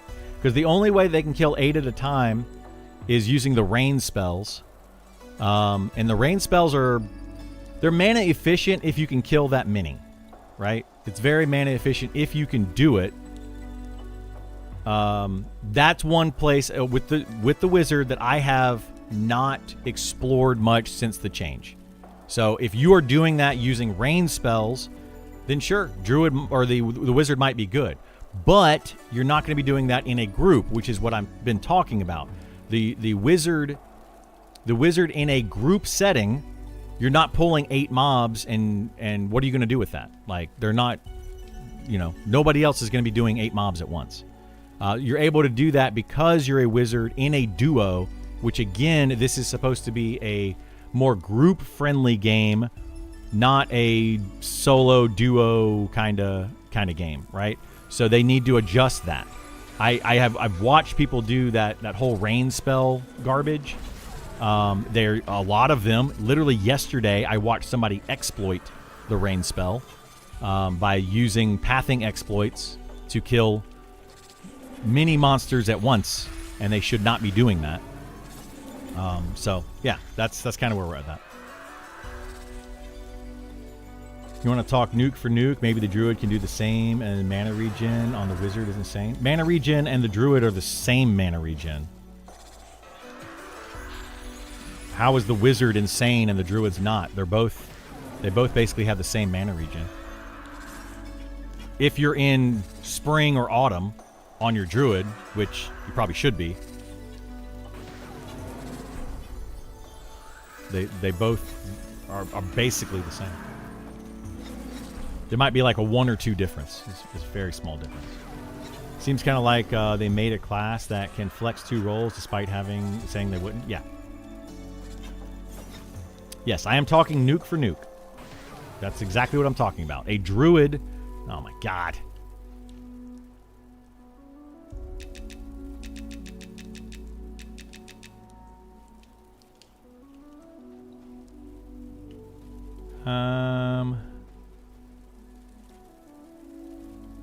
I'm pulling a bunch again. Dang it. All right. We're going to fix this. I'm not dying this time, dagnabbit. Not going to do it. They can easily kit AoE, kill 16 mobs at a time. Yeah, that's a completely different thing, and they need to remove that from the game too. For a couple reasons. The rain spells where they're able to kill 10 or more mobs at one time is extremely disruptive and overpowered in its own right.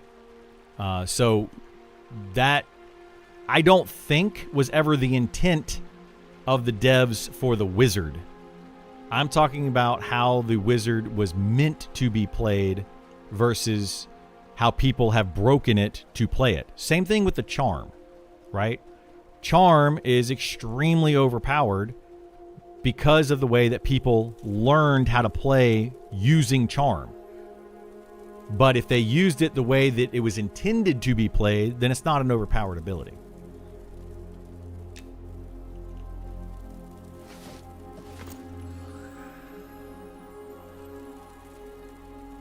Yay!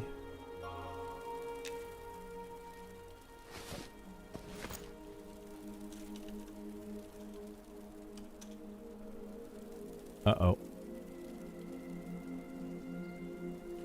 Why am I... Oh, there we go.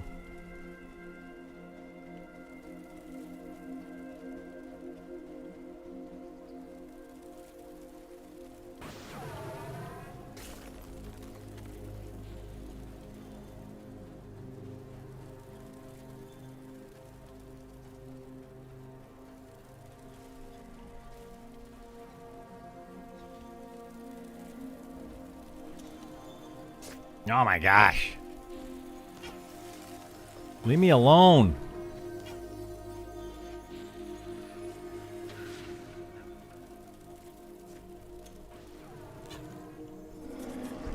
All right, I'm going to try to camp. See if I can camp out. I don't know.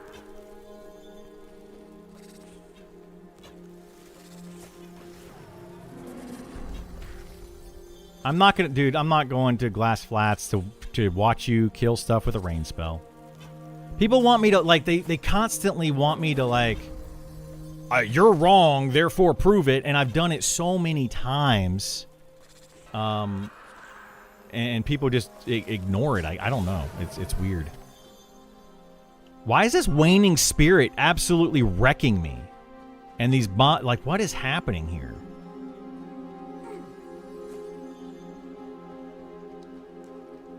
Are these scouts not able to kill it? Like, what the heck is happening?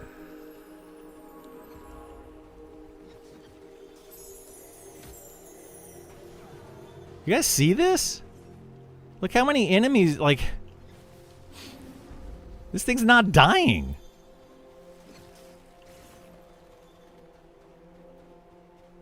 That is bonkers.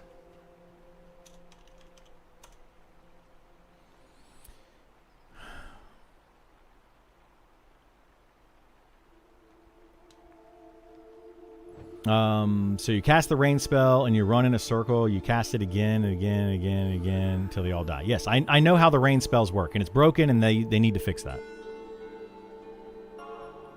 They're all doing. I'm sure they are all doing it because they found the broken way to play the game. Like, I don't. Jesus. I heard about the rain being used on large number of targets. You can expect that to be nerfed if it really is happening. It's absolutely happening, yeah. Rain spells, killing like it's like the old thing that happened in EverQuest where you had bards that were just kiting around massive groups of enemies and killing them. It's the same concept. There's no way that is intended. If that is intended and that stays in the game, it's completely broken and they need to fix it. So I'm not going to talk about how a class is broken and overpowered. I'm going to talk about how a class is created on purpose and is overpowered, right? They're very different things. I suspect they made druids able to DPS as well as heal because they felt like there were too many people picking druid, and this flexing into DPS makes it so they can pick mark. Maybe, I don't know.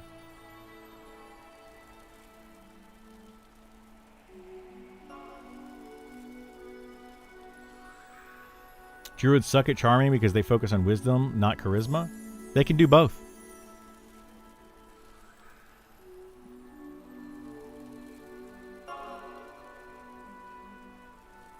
You find it hard to find a group? Well, that's, yeah, different thing. Oh my god, Ada. Dude, you think that I don't know how to play the class. I know exactly how it's being played, right? Because you're cheesing the game and using broken abilities, you're like, that's your argument. It's a silly argument. It's a very silly argument.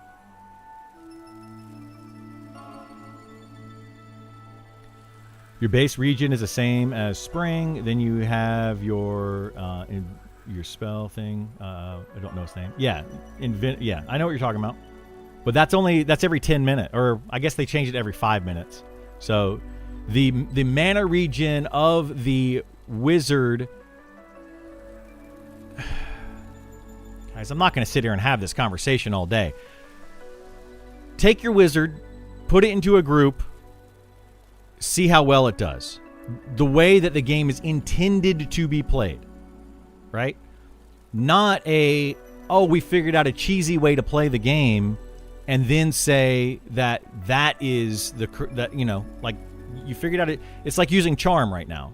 Charm is overpowered, kills everything, makes the game extremely easy, clearly, right? Not intended way to play the game. Like, that's all I can say to you guys.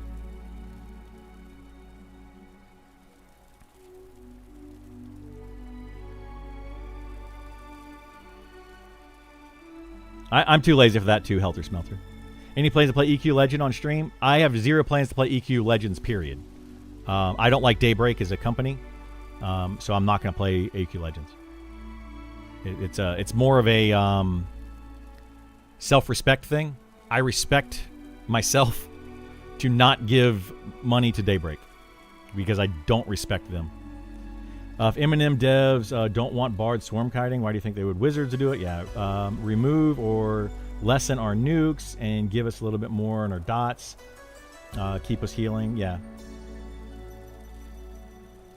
Never stay in autumn or spring. I just eat the loss of mana regen and take the loss. Yeah.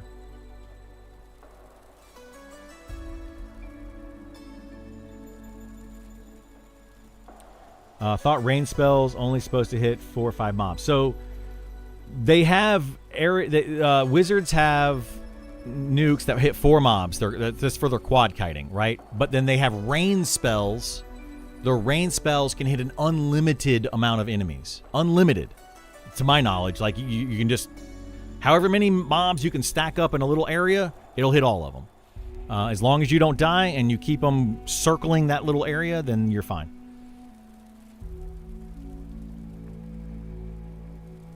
Yeah, rain spells through the glyph system. It's broken, guys. It's broken.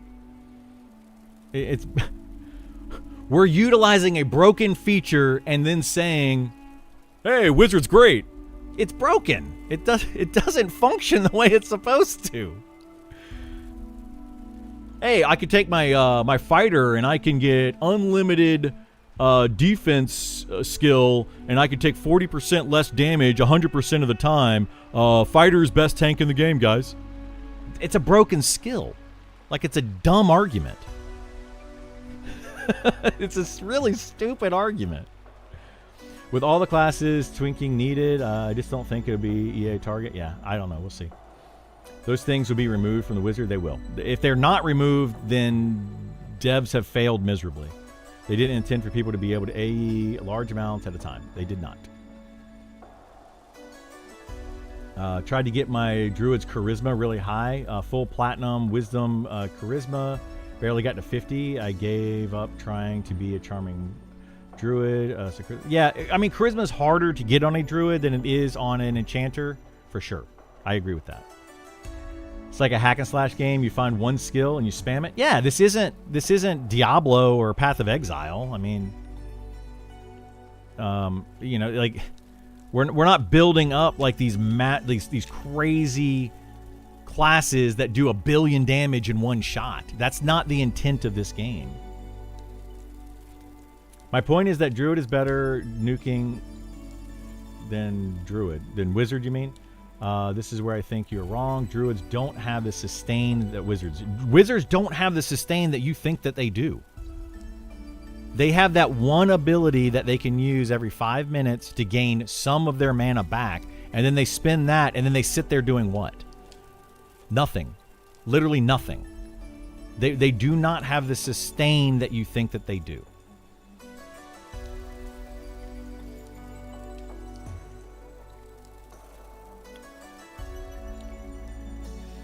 I hope Eminem releases a multi-class server because they're really theory crafting, but EQ Legends is the only game doing that. I mean, it's a cool idea, but I hope they don't do that. Rain spells should only hit 4 mobs, in my opinion. I agree, but they don't. That's why it's broken. I don't know why. We're going around in circles with this argument. I don't understand. Play a level 52 Necromancer. I wouldn't play any other charming class that doesn't have an instant stun and self bubble. I understand that. Yeah. The instant stun and the rune shield and all that. I don't want to give them my money either. But the theory crafting of 3 classes in MMO scratches an itch I never knew I had. Yeah. What's the glyph system? The glyph system is for wizards where they have 4 different glyphs and then a catalyst.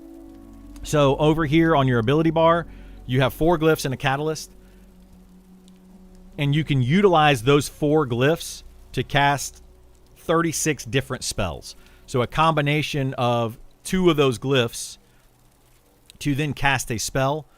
So you could do it's hard to really explain without showing you. I could get on my wizard and show you. But like you could do 3 ice glyphs back to back and then use the catalyst and it'll cast Exodus. Or you could do 3 fire glyphs and it casts your fireball spell. Or you could do like an ice or 2 ice and then a fire and it casts whatever that casts. I haven't memorized all of them because I don't really like the glyph system. That's kind of one of those things that some people are going to like it, some people won't like it.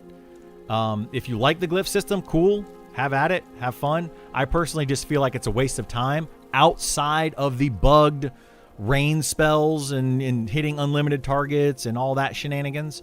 I just don't feel like the glyph system is worth using. But, you know, if you enjoy that kind of stuff, that's what the glyph system is. The rain spells does very little damage, I will say. It'll take forever to kite mobs through it and kill them. It will take forever to kite mobs through them, but when you can do, you know, a bunch of them at once, like if it takes you 1 minute to kill 1 mob, right, including downtime and whatever. Like, let's say it takes you can kill 10 mobs in 10 minutes as a wizard. What if you can use a rain spell that kills 10 mobs in 5 minutes, right? You're clearly getting double the XP that way. That's why people are using the rain spells. I mean, those numbers might be a little off, but that's why they're using it. My opinion can't be wrong. I know better. I don't want to understand the other viewpoints. I do come across that way sometimes too, Burl. So it's not everybody that does that. Or I feel like everybody can do that. But in this situation, I don't understand the argument of we're using a bugged ability and it works great because it, you know, that's not an argument. That's a bug. I hope you've reported the bug. and let the devs know that you don't think that it is, good, and it shouldn't. We shouldn't be killing swarms of enemies in a game where everybody else has to kill one at a time, but somehow wizards are allowed to kill a dozen at a time. Like, clearly, that is not the intent of the game. Druids used to have fast cast, point blank AoE root for dealing with charm breaks. Works great. They did have that. Yeah, they took it away. And they also took away, did they not take away the buff that you could put onto a player and it roots anybody that damages that player? I think they took that away too, which was a really nice... it was a really nice pulling tool for like monks. A druid putting that on a monk is a really good pulling tool. I kind of wish they wouldn't have taken that away.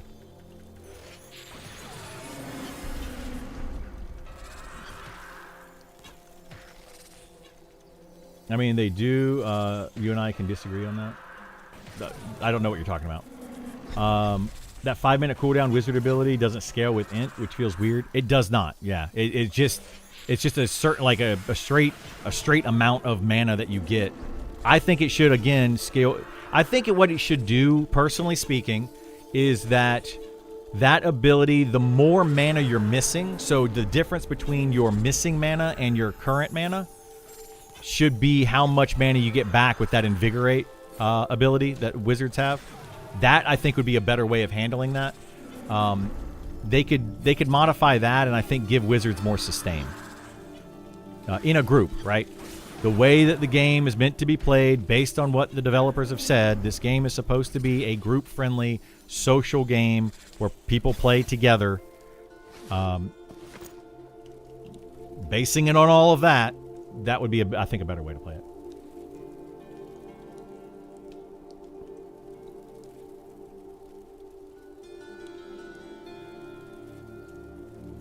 Exactly. I do play... Well, actually, I soloed my wizard up to level 60.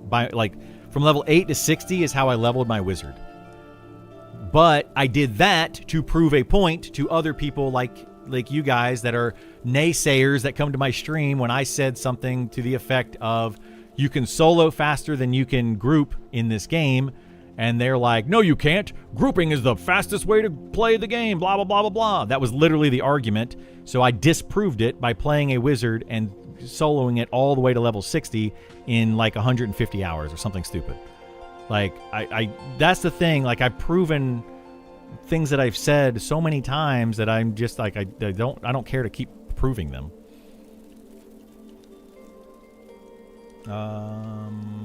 Is that 2? That's 2 monsters, I think.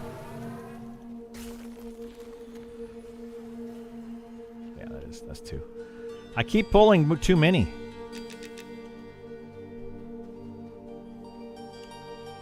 Here, we'll run over here to the zone line. We'll zone it over.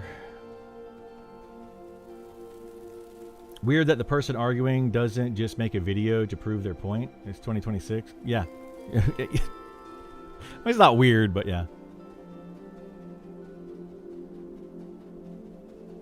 The GIMP 30-second reclaim ability, that will clearly get buffed when it gets visited again. The reclaim ability? Did they remove that completely from the game? Like, I don't think that reclaim... Wait, you're talking about the current version of it? Yeah, what they had previously where you kill the mob and get mana back versus what they currently is where every 30 seconds you get, like, a ridiculously small amount of mana. It's stupidly small, guys. Like, that thing's not even worth using. I mean, you absolutely use it, right? If you don't use it, you're going to have even less mana. But it's completely gimped, and it really sucks.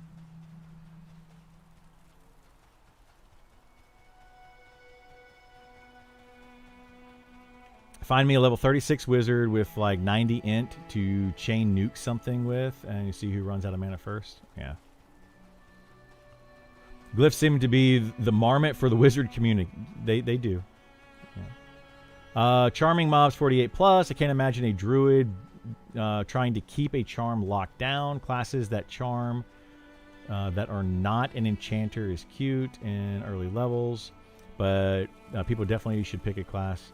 Yeah, I mean, the thing is about the charming, right, is... let's just kill this one. No, let me do this first. The thing is about charming, a druid can charm, but there are many places where a druid can't charm, many level ranges that a druid can't charm because there's not really good beasts in that level range where you could actually, get decent XP charming. But you can kind of power level a few level ranges using charm. So it just depends on how you want to do it. And the thing is, you have to gear up for it. But the gearing requiring charisma, I've talked about this way too many times, and I have to repeat myself all the freaking time because people are only in here for, a few minutes. The issue with like them going, oh, but they nerfed it with requiring charisma. So what? You have to actually gear your character to play it? Like, that's a dumb argument. Like, wizards need intelligence, and tanks need health and stamina and agility, like, to play their class. Why would a charm class not need charisma? Like, it's just a dumb argument. I don't understand why people even put that out there as an argument. We should be able to level all the way to 60 without getting any gear whatsoever. What the heck? Are you high? Like, I don't understand it. I have to go to the dentist 1 o'clock your time so we can do something afterwards. Sounds good, Isar. Yeah, let me know. I'm good with whatever.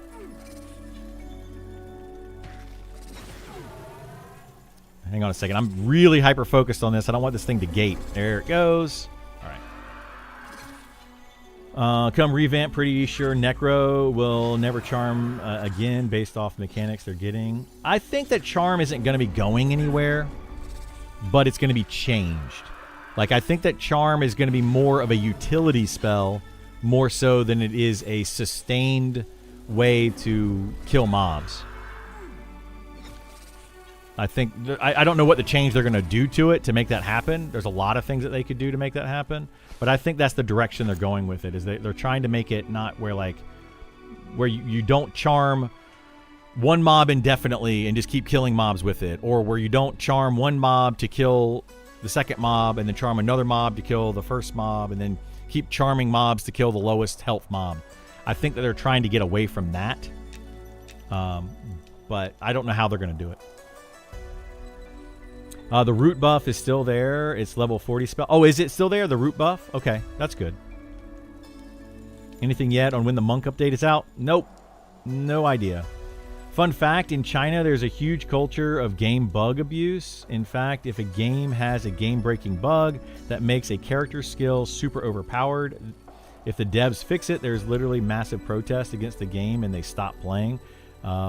Being the best and abusing powerful things they are obsessed with. It's actually wild. Yeah, I think that's a different way that that the East and the West play games, right? They love to be overpowered in their games, like very much like anime style, I'm super overpowered and I can do this ability, and I don't like to play games that way. Solo and duo is faster? Yeah, solo and duo is far faster than full groups. If the person likes the wizard bug, they would fix it. They would fit right in. Yeah. What you can't do in a small group is get loot and do dungeons and stuff. Yeah, but you can out-level it. That's what I look at, right? Sure, you can't do the content at the same level when you're solo or duo. But if you can level twice as fast, then you can just out-level the content until you can go back and get the loot and then level up again. That's the problem that I have with the leveling idea of people saying, oh, well, you can't get loot. But you can. You just level up a little bit more and then go back and do it. So you can absolutely still do it. I'd love to see a DPS chart for a group with wizard and druid in it. I would love to see a DPS chart with a wizard and druid in it as well, yeah. If they're both focusing on DPS. But if a druid is the main healer in the group, clearly they're going to do less damage, right? Because they have to cast. They're not just chain casting nukes. There are charm gaps as a druid. Yeah, there's definitely charm gaps as a druid, which makes it to where charming as a druid from level 1 to 60 just doesn't work. Does something happen overnight? Wisp take a long time to kill? No. But it is weird because some of the wisp run slower than other wisp. It's weird. It's really strange, and I don't know why it's doing that. But whatever. The charisma nerf only delays the charm people like 1 or 2 months. Yeah, I mean, it doesn't even delay them 1 or 2 months. It just makes them have to focus on getting the right gear. Light green wisp, but it does delay them. Like, to your point, Helter Smelter, I agree. It does delay them. Like, it means that people are not going to be doing it at the very start of the game. Most people won't. They're going to wait until they level up another character to get the items to throw it on their low-level enchanter and then charming their way up. Yeah, I see what you're saying with that. Light green wisp almost killed my level 60 pet. That's crazy. That is crazy. It's not even a huge downside to acquire charisma. It's a snapshot your stats when you charm it. So if you wanted, you could do that. Yeah, the whole snapshot thing. China just have a culture of cheating. Yeah, it's not an East thing. It's a China thing. Well, I'm just saying, yeah, it is, it is, I guess, a China thing more than East versus West kind of gaming culture. But aren't, like, games in Korea, aren't they kind of the same? I think Japan is a little bit different. Like, Japan, I feel like, so yeah, I guess it's not an East versus West. It is more of a China versus everyone else kind of culture, I guess. Because, like, Japan, they take it seriously. They take gaming very seriously. You could put, I was a guild leader of a World of Warcraft top 100 guild on your resume, and they would probably be like, oh, wow, you're dedicated, and then, like, we'll hire you. Yeah, Japan is, it's an interesting, very interesting, I think.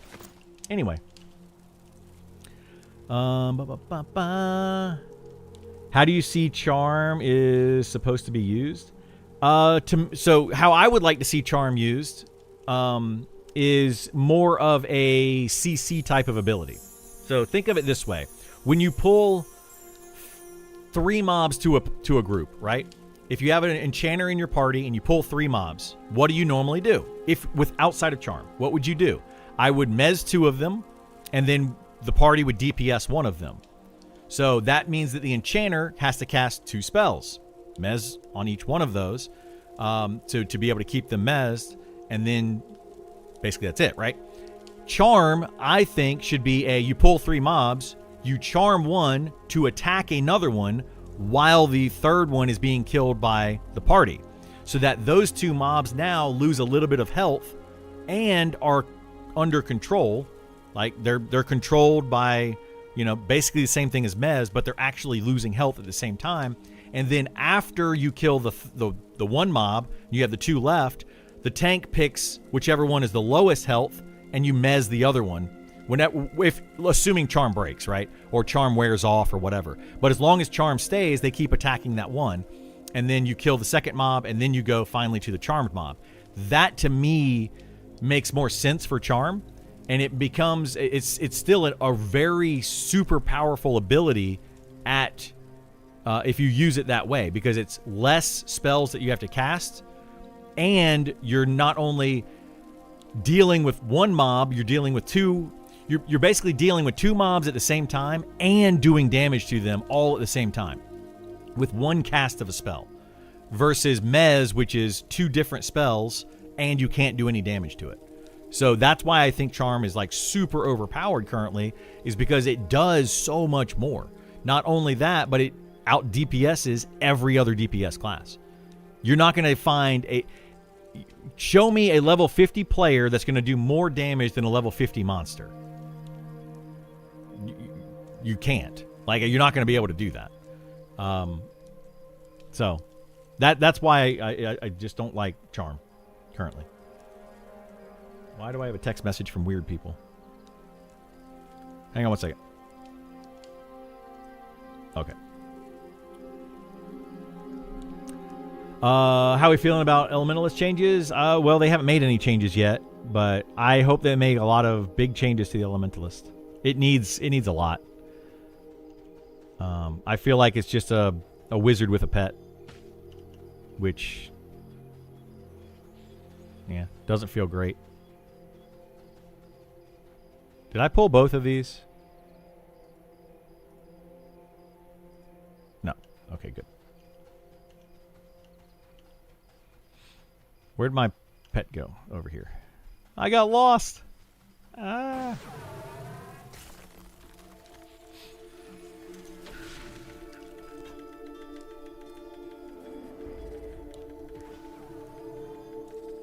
Level 43 wizards out DPS by 54 druid. Give me more details on that. What kind of gear do they wear? Are they using? How long is the fight? There's a lot of factors there. I can say anything that, my wizard can out DPS literally anyone in the game because I can literally cast one spell and it dies. So, of course, a wizard can out DPS another class because they can do the most damage in a singular spell. So, like, there's more to it than that. There's way more to it.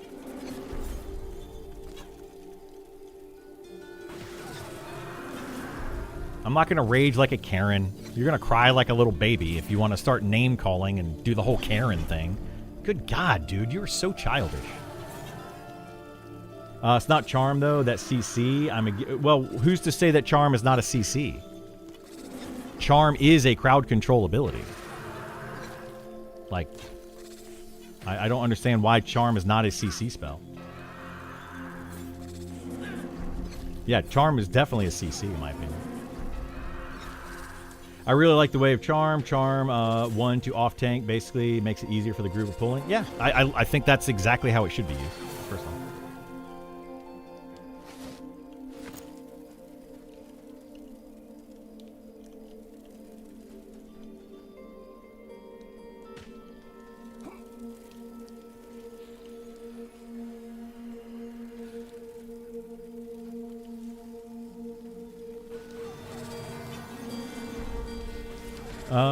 Let's see. Real looking forward to October 1st. Me too. I'm an OG EQ player and on the fence if I should give EQ Legends my time or not, but definitely am excited about Eminem. I'm not going to give EQ Legends my time for a couple of reasons. I've talked about it probably way too much at this point. The short version is it's not EverQuest anymore, and Daybreak is a terrible company. So, but again, you seem to want it to be more of a CC. It is a CC, though. How would you balance that, though? What you're saying about Charm, there's no way to stop people from just charming something and use it to solo. No, there's a lot of ways you can do it. Like the Inquisitor right now, right? The Inquisitor has a spell, as a charm spell, that lasts guaranteed 1 minute, but it's on a 20-minute cooldown. That's a way to do it. I don't think it should be a 20-minute cooldown for 1 minute, but like if an enchanter has a charm spell that lasts for 1 minute with a 5-minute cooldown, they're not going to be using it to solo a bunch of mobs, right? They could solo a mob here and there, sure, but they're not going to be using it as they are currently using it to get exponentially better XP than everybody else. So just put it on a cooldown timer. Another thing that they could do is just reduce the effectiveness of the charmed NPC. You charm an NPC, it does 50% less damage. I'm just throwing a number out there. Don't focus. Please don't hyper focus on the number. But reduce the damage done by the charmed enemy. Stuff like that. Another thing they could do is give all of the threat to the enchanter rather than it go to the charmed mob. That's another big problem with the charm is a charmed mob, when it breaks, all the threat just kind of disappears. Where'd all that threat go? It's gone. And that makes it too easy to then deal with both of those enemies. If they break, you could just stun them, recharm, send in pet. It's way too easy to deal with. So they need to do something with the threat on those mobs to where the charm breaks, this monster that was fighting this monster the whole time that was charmed is like, oh, crap. You know, all of that threat that this enemy created because you charmed it is now focused towards you. That's another way that they could deal with it. There's a lot of things that they can do. Like, you just got to think outside the box. I'm wondering if those Wisp are like the Ghost in SGS, aka some are melee and some are casters. The casters can buff themselves with Speed of the Wild. Maybe. I don't have a measure stick on this character or Sense Magic, so there might be some that have Speed of the Wild, and that's why the other ones are slower. I don't know. It's very possible. Did they make the game darker? I think yes. Yeah, I absolutely think they made the game darker. Over the last couple of days. I don't know what the heck they did, but the last few days I've been like, this game is super dark. I don't know for a fact that they did that, though. Thing is, we still have the rest of closed beta, all of EA for all the balance and changes. We do, yeah, but again, I think that the balancing needs to be a little bit better than it currently is. I feel like EA, in my opinion, should be more about adding content and less about balancing all these classes. I mean, it's an MMO. Balance will never be finished. Ever. Like, it'll never be perfectly balanced. And I don't want it to be perfectly balanced. That's not what I'm trying to get at. That's, again, where people hyper-focus on what I'm saying. But, you know, EA should be about adding content, to me. You know, that should be the main focus of early access. Release the game, all of the features, classes the way they should be functioning, balanced-ish. You know, make a few tweaks here and there to that, but add more content throughout all of EA. So that's, I don't know, that's my take on it. I mean, I hear you on Daybreak. Yeah, Daybreak, terrible company, and I don't want to give them money. Opinions on two-handed versus dual wield on Beastmaster. Right now, I would say that dual wield is better on the Beastmaster than two-handed, but it boils down to which one is the better ratio. Look at your weapon ratios, and that tells you the damage. If you have a really good two-hander with a crazy good ratio, it's going to be better. If you have two really good one-handers with really good ratio, they're going to be better. So it just depends. There is no, like, this chop ability. Chop is the best ability you can use for damaging. It just does really high damage. This is supposed to be a two-handed only ability, but they don't have a way, according to the devs, they don't have a way to make a skill check what kind of weapon you're using. If it's one-handed or two-handed or whatever, they don't have a way to do that apparently. So it just doesn't function right. So yeah, right now I personally feel like dual wield is better for most players because it's easier to get good one-handed weapons than it is to get a good two-handed weapon. But it really comes down to just the damage ratios. Like, all of your abilities are going to do more damage with a higher damage ratio because they're all based on the damage ratio of your weapon. But if you have two really good weapons, then, you know, you're going to get 4 attacks per round is better than 2 attacks per round. So it depends on if your auto attack damage or your ability damage does more of your DPS. So it's a tough one to tell, to be honest. I would just use whichever one has a better ratio. Prepping for Ultravision. I think that the Darkness might be prepping for Ultravision, yeah. I really, really, really do think that they are going to be adding in spells for Ultravision and Infravision to different classes to be able to cast it. I really think that they are going to be adding that in. That's just a speculation on my part. I think that the devs have kind of been against it for a very long time, but I think they're kind of coming around with it, and they're like, well, let's give it a shot. Let's see how it works.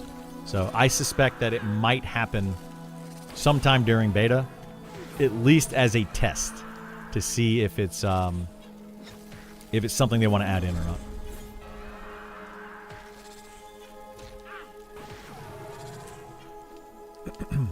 All right, let me see. Back to what you're saying about Druid Charm. I don't hate this idea, but it's got to be worth a spell slot. I would just have to be sitting there just in case a beast came by. Well, yeah, I mean, for a Druid specifically, Charm is more of an issue with Enchanters than it is with the other classes. Well, Enchanter and then Necromancer secondary, because there's a lot more undead in the game than there are beasts in the game. So, you know, Enchanter, Charm, way up here. Necromancer, a little bit below that. Druid, a good bit below that, but still very strong.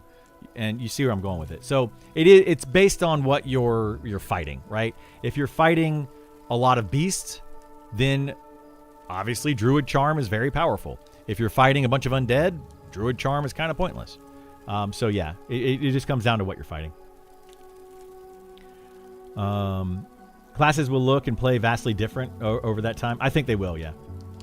It'd be rough to do that the way of Charm, you're saying, because if Charm breaks, you got 2 on you instead of 1 sustained pet and 1 mez. Maybe Charm would be better if they reduce the mob's attack speed. But, yeah, there's a lot of ways they could do it. Yeah, the way I'm saying it is just one of many suggestions. I'm not saying that my suggestion is better than another suggestion.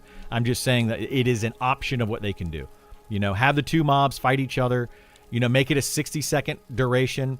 And then, you know, though, like, playing it that way, the way I was saying it, if it's a 5-minute cooldown, 60-second duration, it's the same as mezzing the mob, right?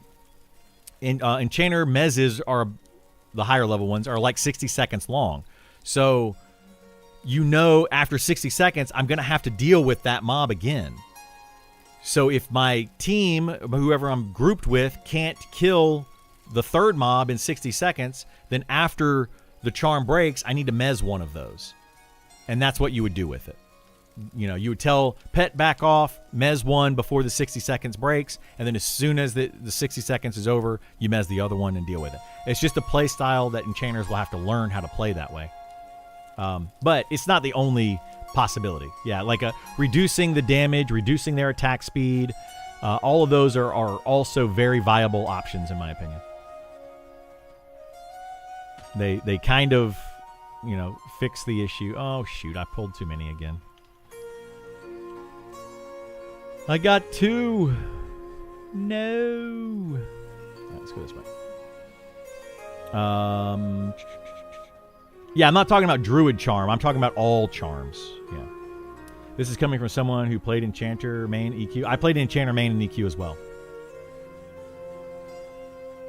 Yeah, that was my main character for like 6 years of EverQuest from 1999. Well, 1999 to like 2004 when I started playing EverQuest 2 a lot. I played Enchanter.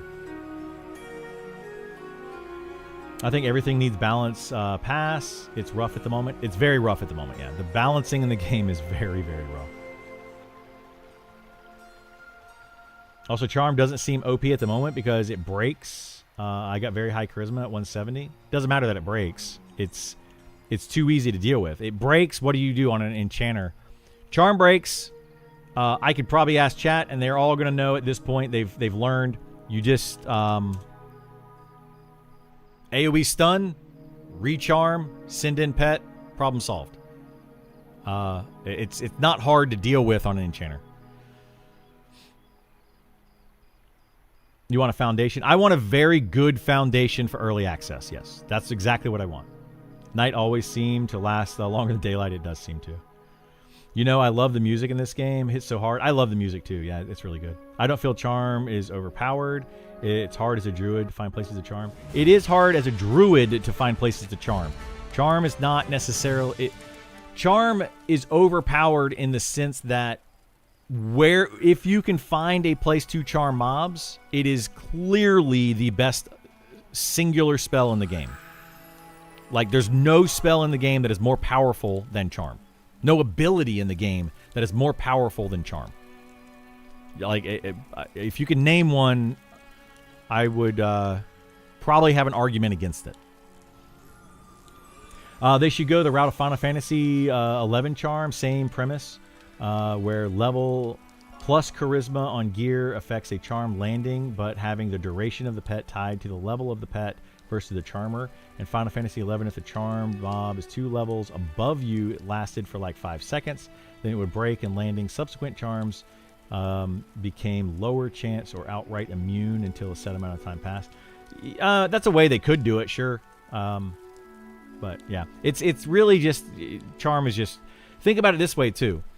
You can charm a mob that's lower level than you, and then and buff that mob with haste and strength, and then debuff the mob that you're fighting with attack speed debuff, and then now they're kind of equal. So the level of the mob, it's not irrelevant, clearly, but the level of the mob isn't as meaningful. If you can buff your pet and debuff your target, then the level doesn't make as much of a difference.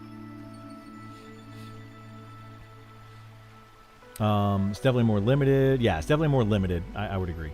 The Druid and the Necro Charm is much more limited than the Enchanter Charm.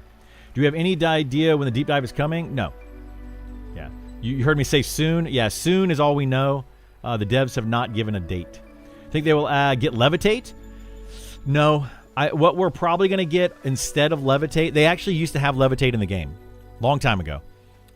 And they don't want people circumventing areas using Levitate like you would do in EverQuest, and you could just get really, really high and just like fly over everything.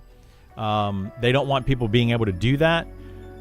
So they removed it from the game because it was too powerful of ability, which is kind of going back to what we've been talking about. If one ability is too powerful, the devs seem to want to remove it.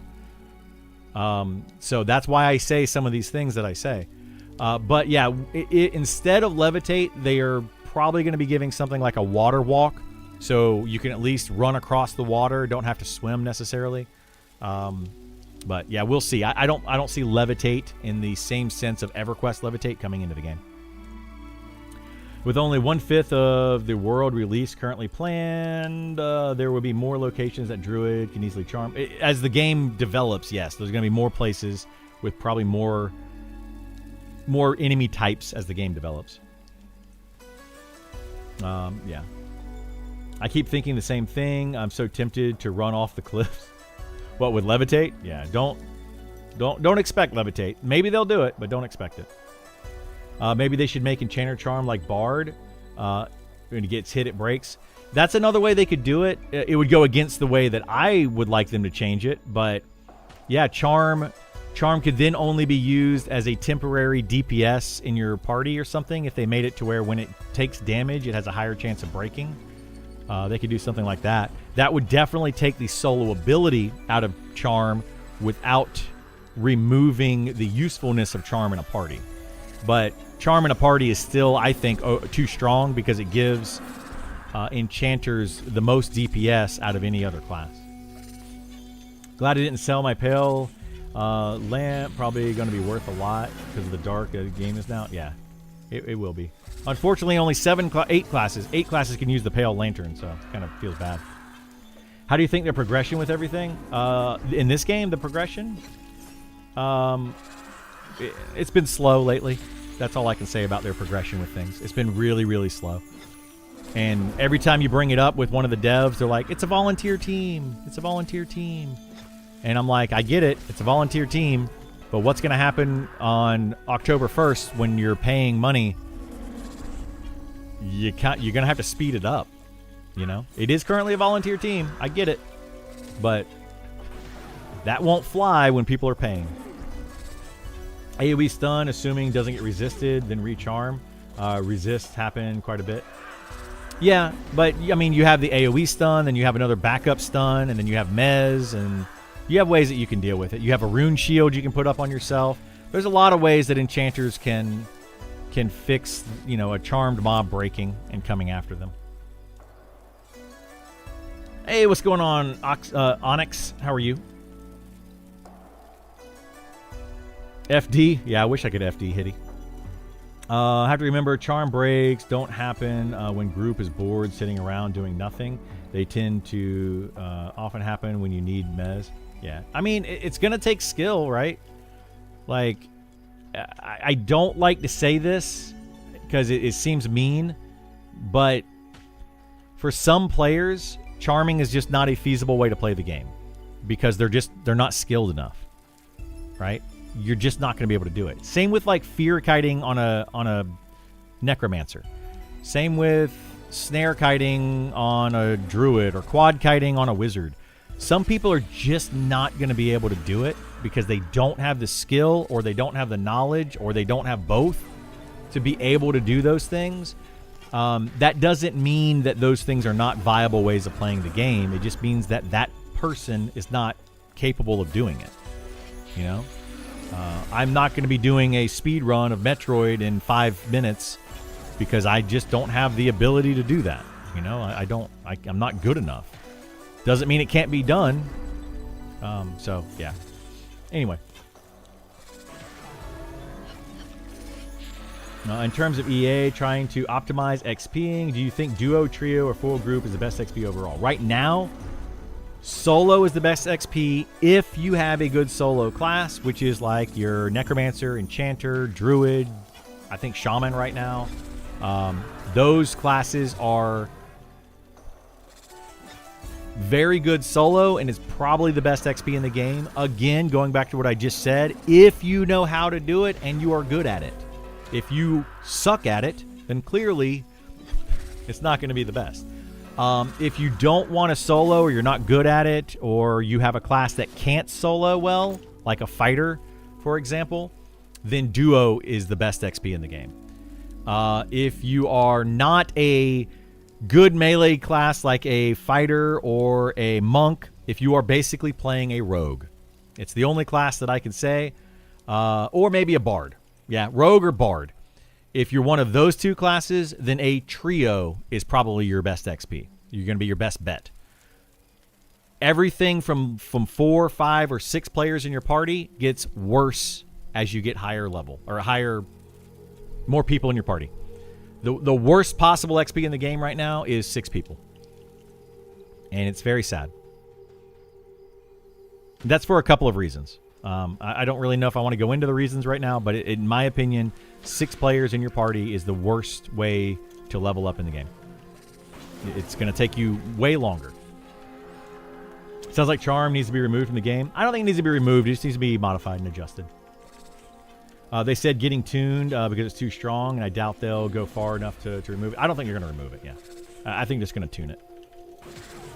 Which I agree with. I don't want Charm removed. No matter how much I don't like how Charm is currently being used, I don't want it removed. Let's see. Working on games, everything that you let players fly at the end, anywhere to 100%. Yeah.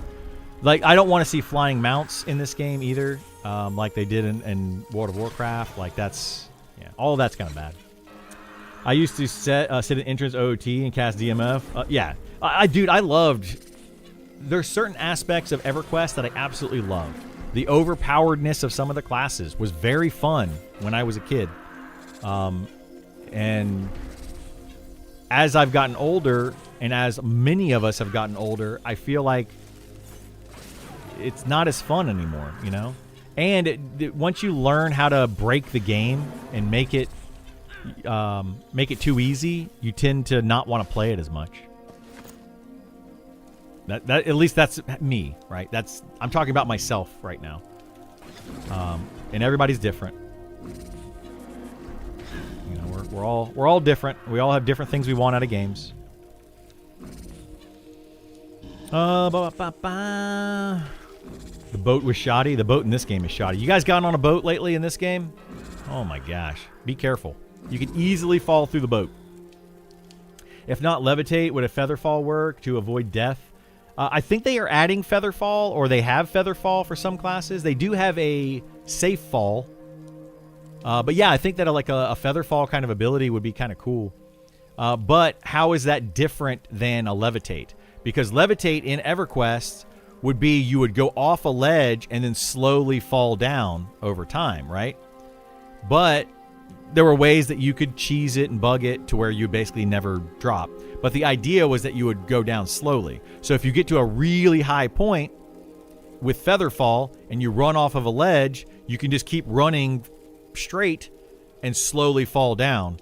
So they would need to make it to where Featherfall, as soon as you go off a ledge, you can't move forward any farther until you get closer to the ground. That's how they would have to do it, and I just don't know that they can program it that way. But maybe they can. I honestly have no idea. Levitate be fine, but need to sink faster. Yeah, they would need to do something. I think it's more of a programming issue. Wizards can just use blink at the moment. Yeah, that's another bug that needs to be fixed. A wizard jumping off a cliff and then clicking blink. You know, a little cheesy. I've done it, but yeah. No backup stun. Stun share the same cooldown. Well, they can AoE stun, and then they can use their rune shield. You know, that's basically what I've seen enchanters do. I've seen enchanters do some amazing things in this game with charm, like crazy things. You do have to be skilled with it, and you do have to understand game mechanics pretty well. But once you figure those out, it's very, very overpowered. We all want different things in games. Yeah, I want to be able to make money playing them. I do too. You think I make money doing this? My girlfriend literally just laughed at me. She's laughing even harder now. I don't make enough money doing this. She's like, get a job where you do the job the same amount of time you play games, and you'll make like probably 100 times the amount of money that I'm making. Yes, exact. It's not working, guys. She thought she was going to come over here and be like, oh, I can just have extra income with her money, and, you know, everything else is just going to be peachy. That's not what happened. I'm poor. Anyway. Or work and play games. I wish that I could do that. See, that's what my girlfriend gets to do a lot. She can't work and play games at the same time. However, her job does often allow her allotted time to play games. Oh yeah, you're efficient. That's what it is. That's what it is. She's very fortunate with her job. She's got a very good job that allows her to come up here and pick on me in the middle of the afternoon. Hey, I have to get on a call. I've been on a call for 2.5 hours. Mine could be like 30 minutes. Yes, your 30-minute call. I'm on a call every day for like anywhere from 5 to 8 hours, non-stop, with people telling me that I'm wrong in every opinion that I have. And I don't get paid enough for it. Anyway.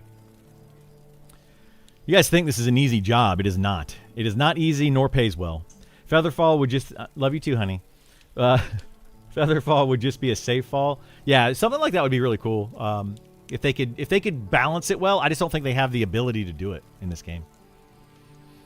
IRL quality of life? Yeah, absolutely. Step 1, be poor. Yes. Step 2, acquire digital wealth. Step 3, sell digital wealth. Step 4, get banned and move on. Yeah, maybe. Rune shield, when a mob dual wields and double attacks, choose through even a fresh rune. Trust me, 600... Goonie, like, I'm not going to sit here and debate with you back and forth about how it can be done. Go talk to Conquest when he's in the game. Conquest can show you how to do some stupidly ridiculous things with charm. He's a level 60 enchanter. Ask him about it. Debate with him. To ask him how he does things. He dies a lot, sure. But he can do some stupidly crazy things in game. You're wrong in the fact that people say you're wrong on everything. Yes, I'm totally wrong on that fact. Exactly, Burl. I'm wrong a lot.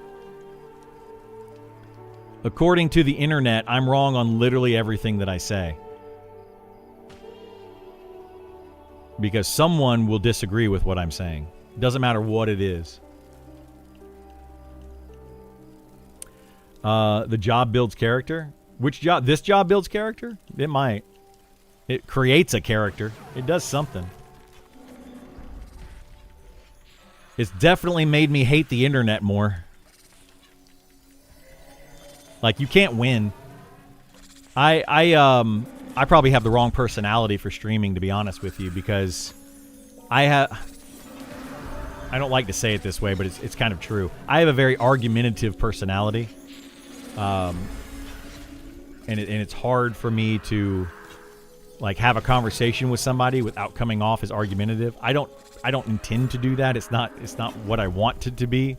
It's just how I sound. It's just how I am. So it's a problem. I know. I get it. I'm wrong about you being wrong, that he's wrong, that you're wrong, that we're all just wrong. Well, probably that is the problem, is most of us are just wrong most of the time. But we don't want to admit it, which is a problem. It's a big problem.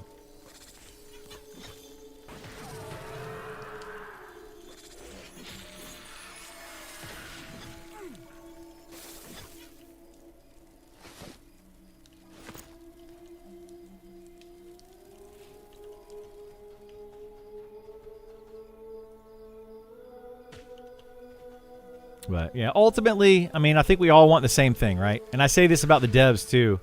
Ultimately, we all want the same thing. We all want this game to be successful. Now, our opinions of success and how that's going to come about, they're different, you know? One person might think you need to make this an EverQuest 1 absolute copy and paste. That's how you're going to make it successful. The next person's going to be like, nope, it needs to be like World of Warcraft. The next person's going to be like, nope, it needs to be its own game and standalone thing and completely different than everything else out there. We're all going to have difference of opinions, and that's the problem with streaming on the internet is you will probably disagree with me on at least one of my points. We're not going to agree on everything. It's just not going to happen.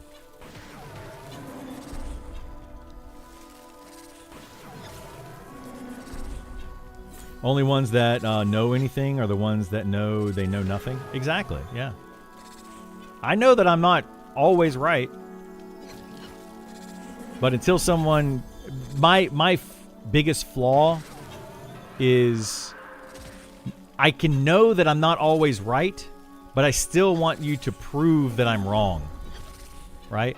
Like that it's a weird thing. I don't tell me that I'm wrong. Show me how I'm wrong. Tell me exactly how I'm wrong. Where in my statement is incorrect. And that is a flaw on me. That's a problem that I have for sure.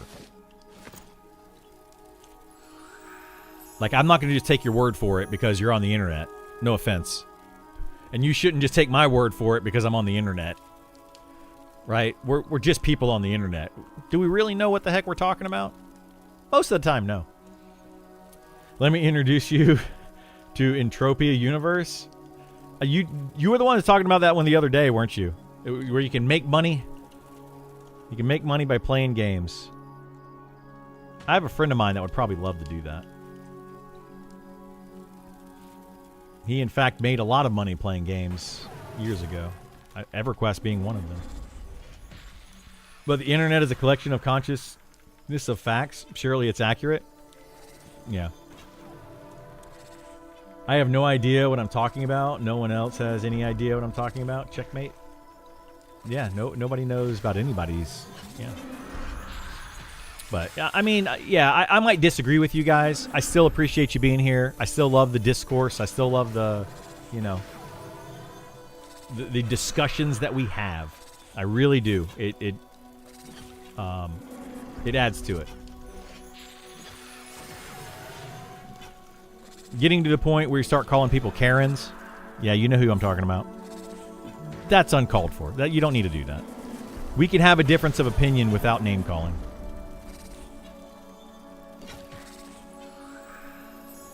I feel bad for people that were named Karen before Karen became a thing.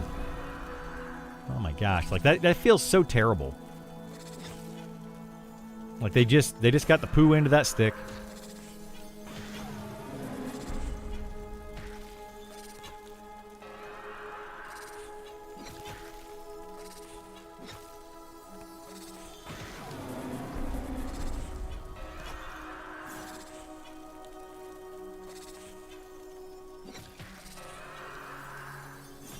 We don't need internet Karens. That ends humanity. It is, dude. Oh my gosh, dude. I mean, my sister is basically a Karen. Her name is not Karen, but she's a Karen. If you saw her in public, she's a Karen. I love my sister to death, but sometimes I'm like, oh my God, shut up. I've been in many situations with her, and I'm just like, no, that's too much. That's too much. All right, we're going to meditate for a minute. Vor, thank you so much for the buffs. I appreciate it, buddy. Give me a couple minutes. I'm going to run downstairs real fast. I'm going to get some more sweet tea that I drank all of my sweet tea from this morning, and I'm going to use the restroom. We'll be right back, and we're going to continue talking about how I'm wrong about everything. So stick around.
Okay.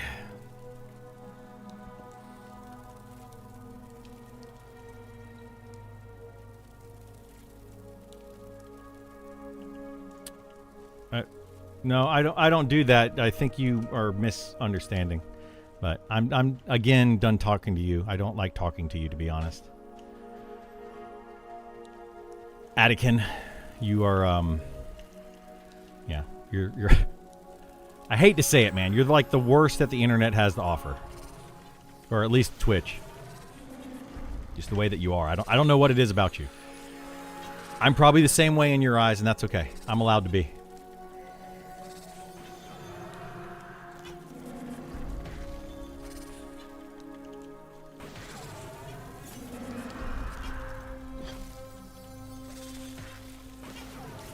right.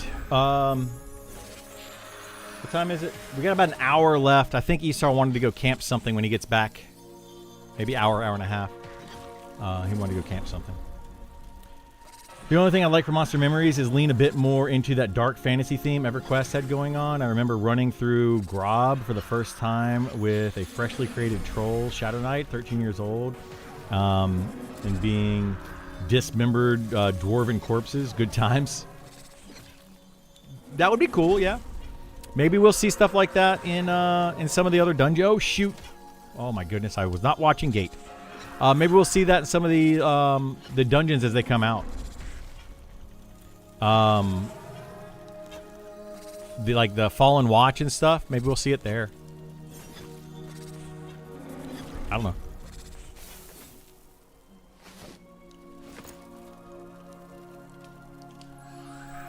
Disappointment at 1. Should be back an hour. All right. Yeah, no worries. I'll be around most of today. I don't have anything going on. I got stuff going on next week. But this week, I'm pretty free.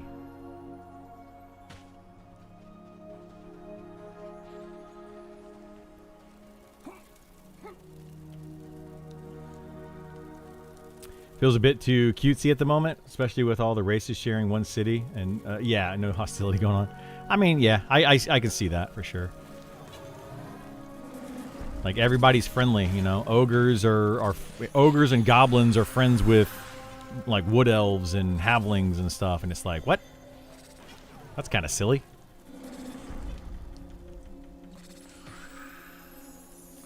We'll see what they do with the lore as it goes on, though.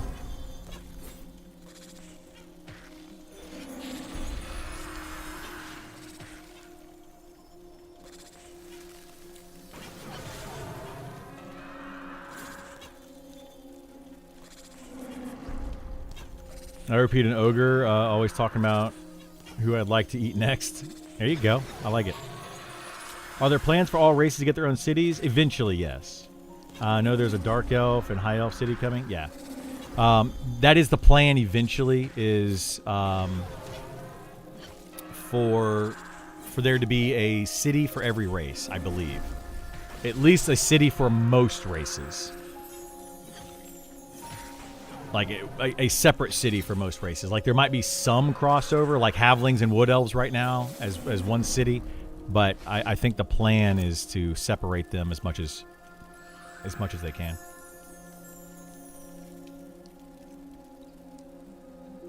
Like I believe there's gonna be a goblin city just for goblins that's called the Heap.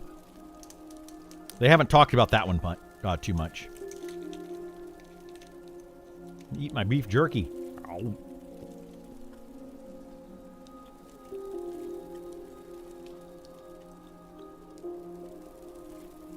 But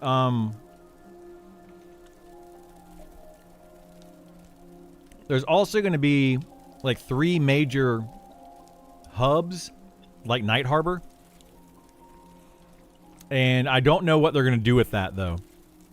Like because it's not going to be like all humans start in Night Harbor, and then all high elves start in you know, whatever. Oop, maybe Cascade. Hello. Sorry, I didn't respond to that person, I guess. I don't know.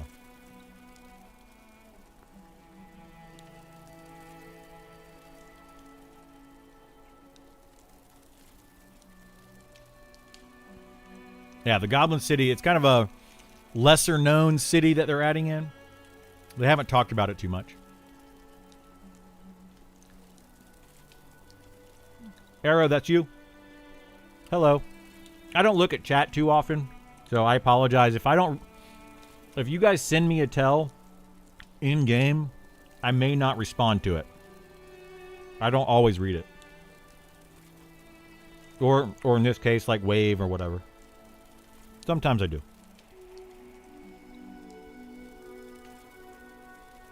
They need to allow more races to be barred. None of the deep races can be hopefully an oversight.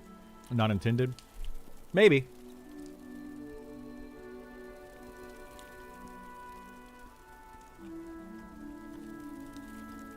You watch often? Awesome. Thank you for watching. I appreciate it.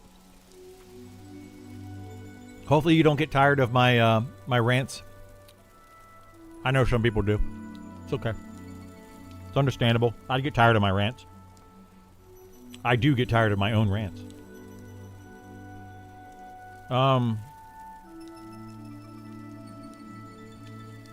Yeah, I don't know. Bard is going to get too many more races. What do we have for Bard right now?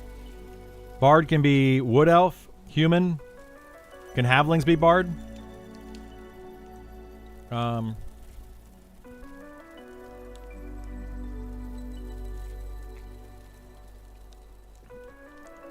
This is one that people are going to definitely disagree with me on, and that's okay, and I totally understand the disagreement. But I feel like every race should be able to be every class. And there's a lot of people that are like, no way, you're an idiot. And I totally get that. I pulled too many again. Let me run these off. And I totally understand that, you know, like, and this is one of those cases where it's like, I'm not wrong, but I also am not right, and you're not wrong, and you're also not right. You know, if you don't want all the classes or all the races to be all the classes. But I don't know. I'm just kind of, I feel that way. Yes to that. Yeah. Some people like it. Some people don't. It's a weird thing. Gabo's won me over. I made a rogue one and really has a lot of character. Would love to dig into the fluff and background of the goblins. Yeah. I think it's kind of weird, though, that you can play a goblin and then you have... I mean, it's weird, but it's not weird. And I'll explain what I mean when I finish my statement. But you could play a goblin, but goblins are considered usually in most games to be an evil race that you fight a bunch of, especially at lower level. They're kind of like kobolds, you know? And I always found that weird. But at the same time, you're also fighting a bunch of humanoids, like humans, and you're fighting... Out here, you go fight the poachers, and the poachers are, you know, wood elves or humans or whatever race, or maybe I don't know what they are. But yeah, you're fighting those, so it's like, are goblins really that bad? We just assume that they're bad, you know? But they're not necessarily.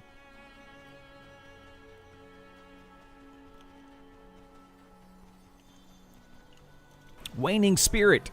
Let's kill it. I always thought it's a little weird how with all the playable races, Orc never made the cut. Yeah, well...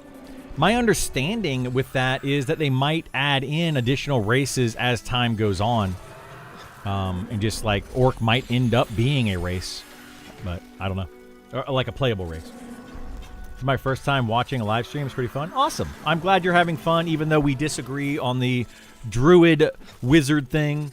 You know, you made your point. I agree with your point with the rain spells, you know. I made my point. Hopefully you understand it at this point. But, you know. That's what I like. You know, you neither one of us get mad at the other one. We just kind of like, okay, I see your perspective. I disagree with it. You see my perspective. You disagree with it. But we can move on. I love that. Thank you for being that way, Meat Laser. You're awesome. Weird name, by the way, but awesome. Like, there's so many things that come to mind when I think of Meat Laser. Some of which I don't want to talk about on my stream because I try to keep it family friendly. But you know what I'm talking about. I think they should be able to play any class, but with their innate class. Hang on, I will read that more in a second. I think they should be able to play any class with their innate class stats. It will impact how you play the class. So from that perspective, it'd be interesting. Yeah. I mean, that's why I want it to be that way. Like, who's to say that an ogre... you know, has to be a brute that only uses, you know, weapons and melees and stuff. Now, I mean, ogre in this game can be a wizard, I'm pretty sure, or an enchanter or something. They can be all sorts of different classes. But that's one thing I like about it. You know, who's to say that just because you're a certain race, you can't be a certain class? I don't know. I find it silly. I find it very silly.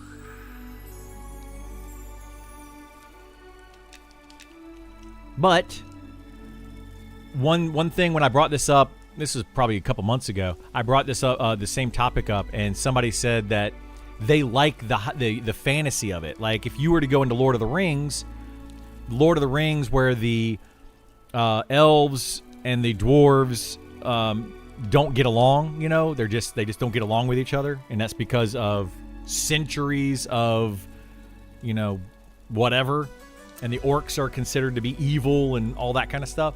You know, that adds a lot of lore to the game as well, and it's kind of fun to deal with. But yeah, why can't you have a dwarven ranger? You know, dwarves have to be whatever they are in Lord of the Rings. So, I don't know. I joined the game 2 days ago. Several people have given me money and gear. Probably the best MMO community. Awesome. I'm glad that you've gotten that. I try to do that as well. We gave away a ton of stuff yesterday. I had a lot of stuff just sitting in my inventory. So, if they go with the EQ kind of system, Dark Elves are KOS to humans to start. Goblins might end up being KOS to humans later on. They might do that. What I expect them to do is something a little bit different. So,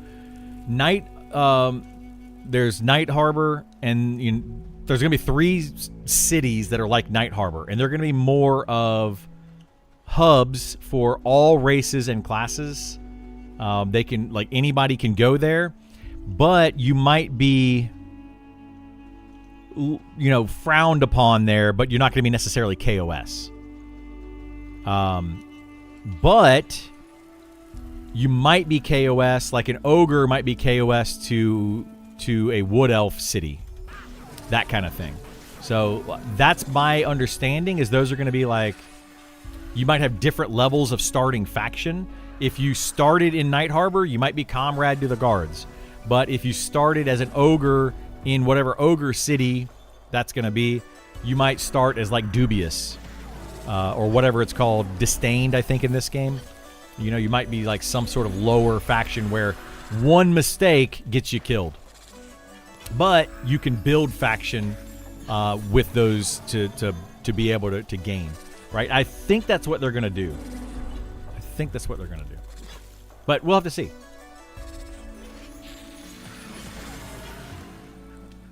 I think a game should focus more on humans being the ultimate evil and trash race. All non-human should be the noble race. That would be an interesting way to go, for sure. I mean, humans they're evil. I mean, look, go to Night Harbor, go to like the Pale Tower. The Pale Tower is KOS. They're basically evil. They're not necessarily evil, but they don't like other people. They like their own. You can gain faction with the Pale Tower, though, from what I understand. Bards can be wood elf, halfling, dwarf, and human. Dwarf seems like an odd one to me. But I mean, I guess no, that makes sense in a sense. Like dwarves like to drink a lot and tell a lot of stories in a tavern. So yeah, dwarven bard, you know, kind of makes sense.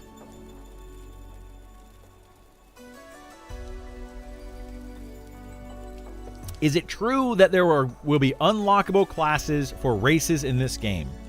It is true that the devs have said that they would like to do that, yes. Will it happen? We don't know. But Sean likes the idea that there will be unlockable classes for certain races. So it's probably going to be a thing in the future. But I wouldn't expect that until like 1.0 or at least well into early access.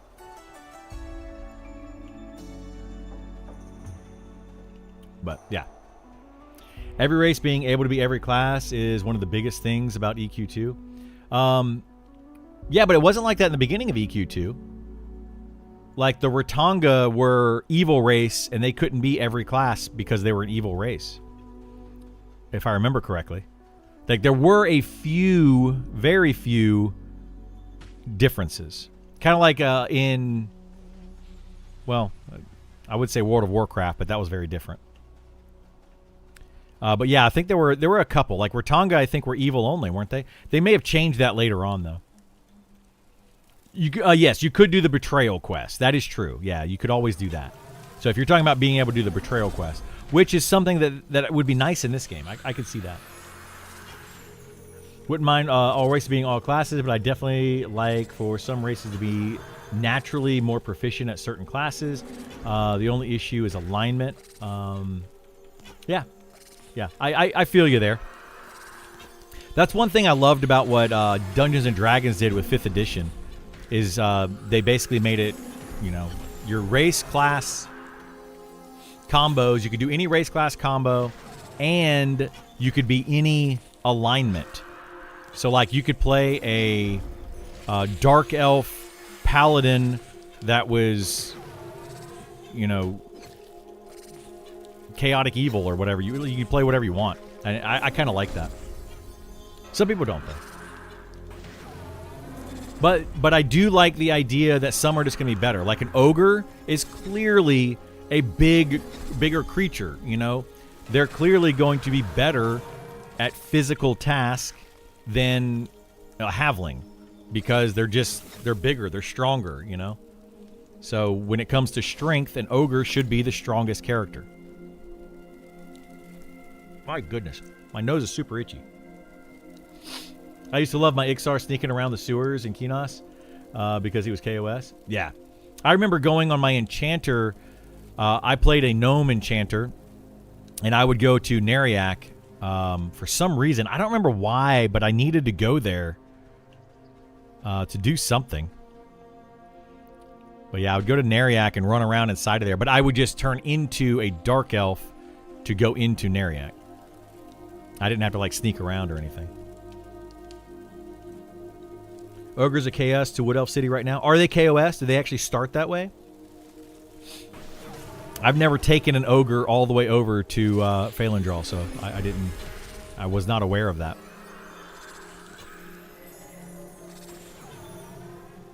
You can gain faction with the Pale Tower. I believe you can gain faction with the Pale Tower by killing the other enemies that are outside of the Pale Tower, the whatever they're called. Isar probably knows better than I do, but the Bahara, I believe. I think if you kill the Bahara, you gain Pale Tower faction. But I'm not 100% sure on that. I've never killed the Bahara, but I think somebody told me you can do that.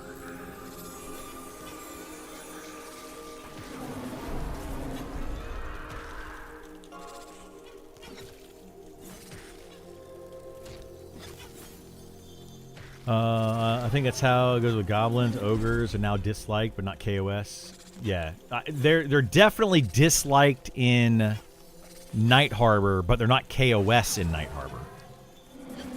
But that might be because you have to start there, right? When they make it to where you have to start your ogre or goblin in a different city, we'll have to see what they do with the dark elf stuff the deep stuff when they add that in. Sean has said that they want to add in more faction stuff with the deep. So we might be getting the deep races coming in, and they may be KOS to Night Harbor, at least in the beginning. And then they have to go to certain places within Night Harbor and build their faction. But it's easy to build faction with Night Harbor. You kill a bunch of enemies around Night Harbor, you build faction with it. So it's not hard.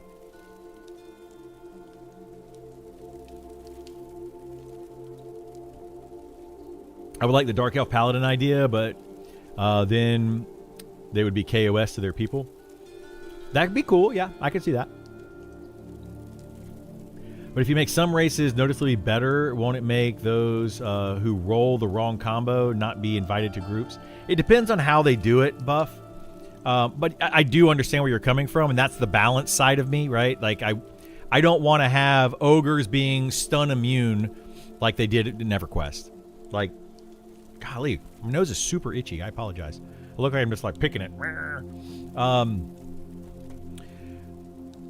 But yeah, I don't want races to be so overpowered that they're meta, but it is cool when you have a race that just suits a certain class better. So I do like that. For example, like right now, technically an ogre is a better race than a dwarf stat-wise. I think the ogre has 2 more of the physical stats than a dwarf does. Of the strength, stamina, agility, dexterity. I believe. But then you have the dwarven racial that is actually better than the ogre racial. So, but yeah, stuff like that just needs to be balanced properly, I feel like. But an ogre should clearly be stronger than another class or another race. So, I don't know. I always thought chaotic neutral was the best, aka just about everything was acceptable. Yeah, I love playing chaotic neutral. Love to play it. I can do almost anything I want as long as I can justify it with chaotic neutral. Almost. My ogre beast sword level exclusively in Evershade and started out. Did it start out KOS? First time ran over. Now at 22, they buffed my pets. Nice, awesome. Yeah, you must have killed like a lot of orcs. If you kill a bunch of orcs over in Evershade Weld, you'll be able to run around that city no problems.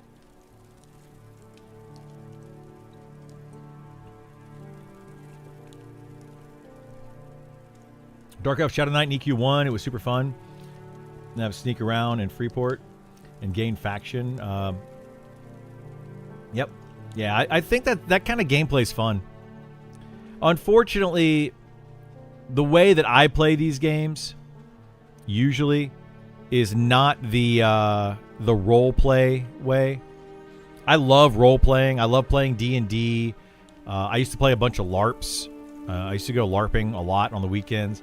I love that kind of stuff, but it's hard to do in a game like this. Because you're on the internet and there's thousands of other people, and you have to find people that are willing to do that with you to make it fun. Otherwise, you're just kind of making it harder for yourself, you know?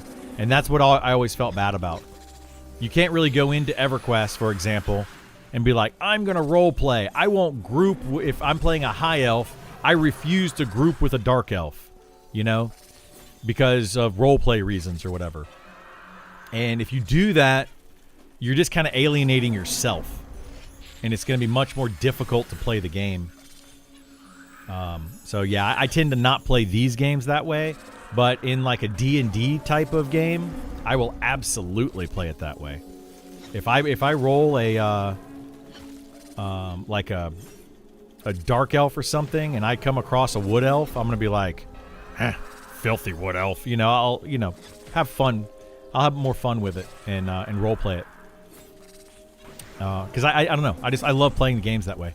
Just very hard to do on the internet. I played Gnome Enchanter on Talon Zek. Nice. I played Gnome Enchanter as well. High Elf Illusion was low-level spell, so you could rush to Greater Fadark really early on, start nuking all the mobs there, and would even know what hit them. Yeah. I love that about EverQuest. Like you can kind of play some of that fantasy. Hey, the fact your class quest is different depending on the city you choose, your starting city. I agree with that as well. Like I don't like that the starting. I don't know. I don't mind that the quest is different. I don't like that there's different rewards because it becomes one of those meta things. Like there's clearly better rewards in the Phalandrall side than there is on the Night Harbor side. It doesn't really matter because most of those items are replaced by about level 10 anyway. But, you know, it just kind of feels bad.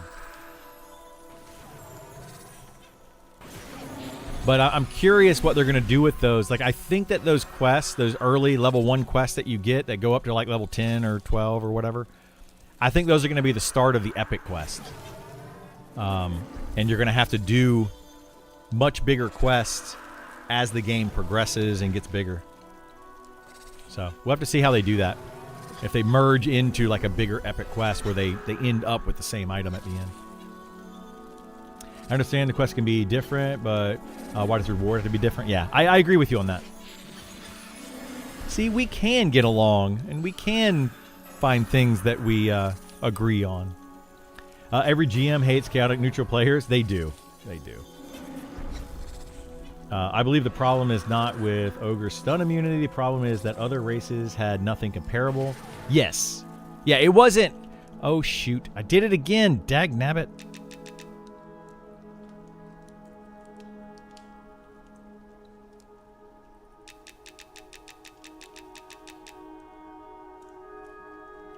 Yeah, they're pulling too many again.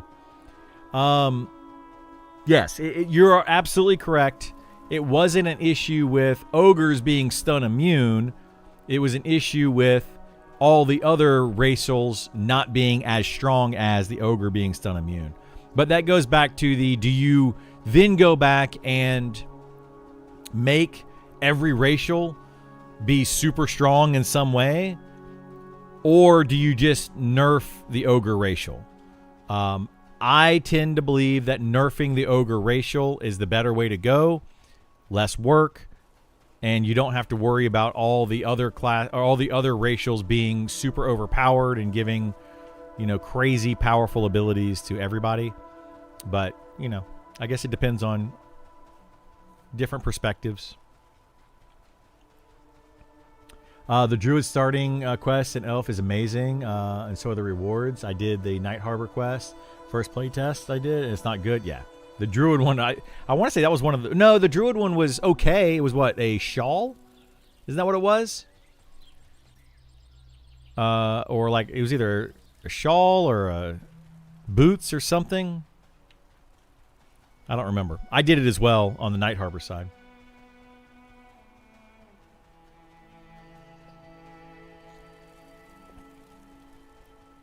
I disagreed with everything. Yes. Esar disagrees with everything, especially anything that I say.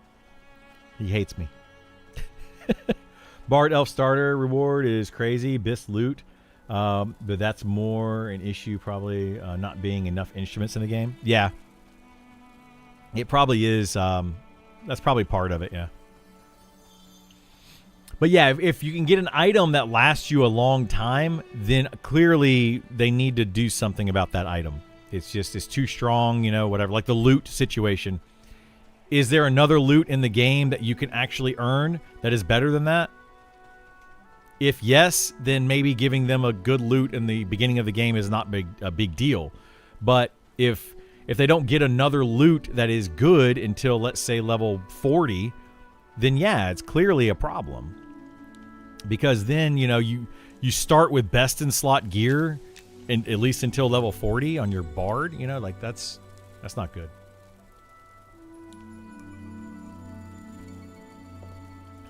Can you have multiple pets at once if you're, say, a mage or necro? No, you cannot. Well, you can't have a mage necro. Are you saying like you can be a mage and a necro in one class? Or you just saying like a necro having multiple pets? Neither of those are possible.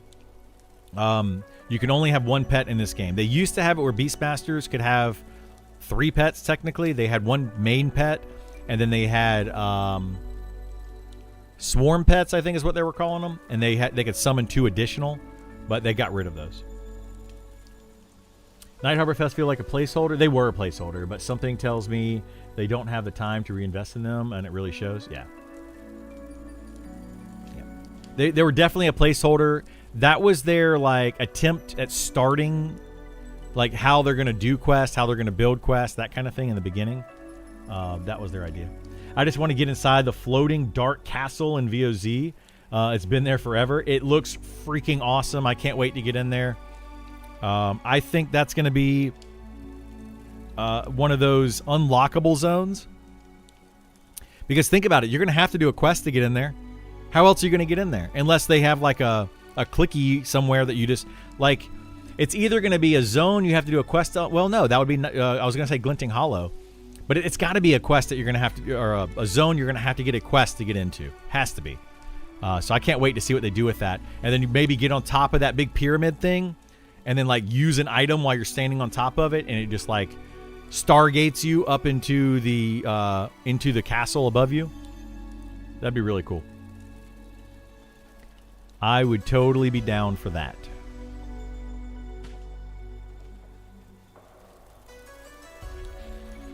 You just passed the wild Kungan. Is Kungan playing this game right now? Is he really playing? I thought he wasn't going to play again until early access. He mentioned something like that, but I don't know. He might have gotten bored and decided to play again. What about being an enchanter and charm something while being a mage or necro with a pet? No. If you are like a necro and you have a pet out, you can't charm something with while a pet's out. Oh shoot, I hit the wrong button. Dag nabbit. So yeah, you can't have two pets. There's no way to have two pets at once in this game. Currently.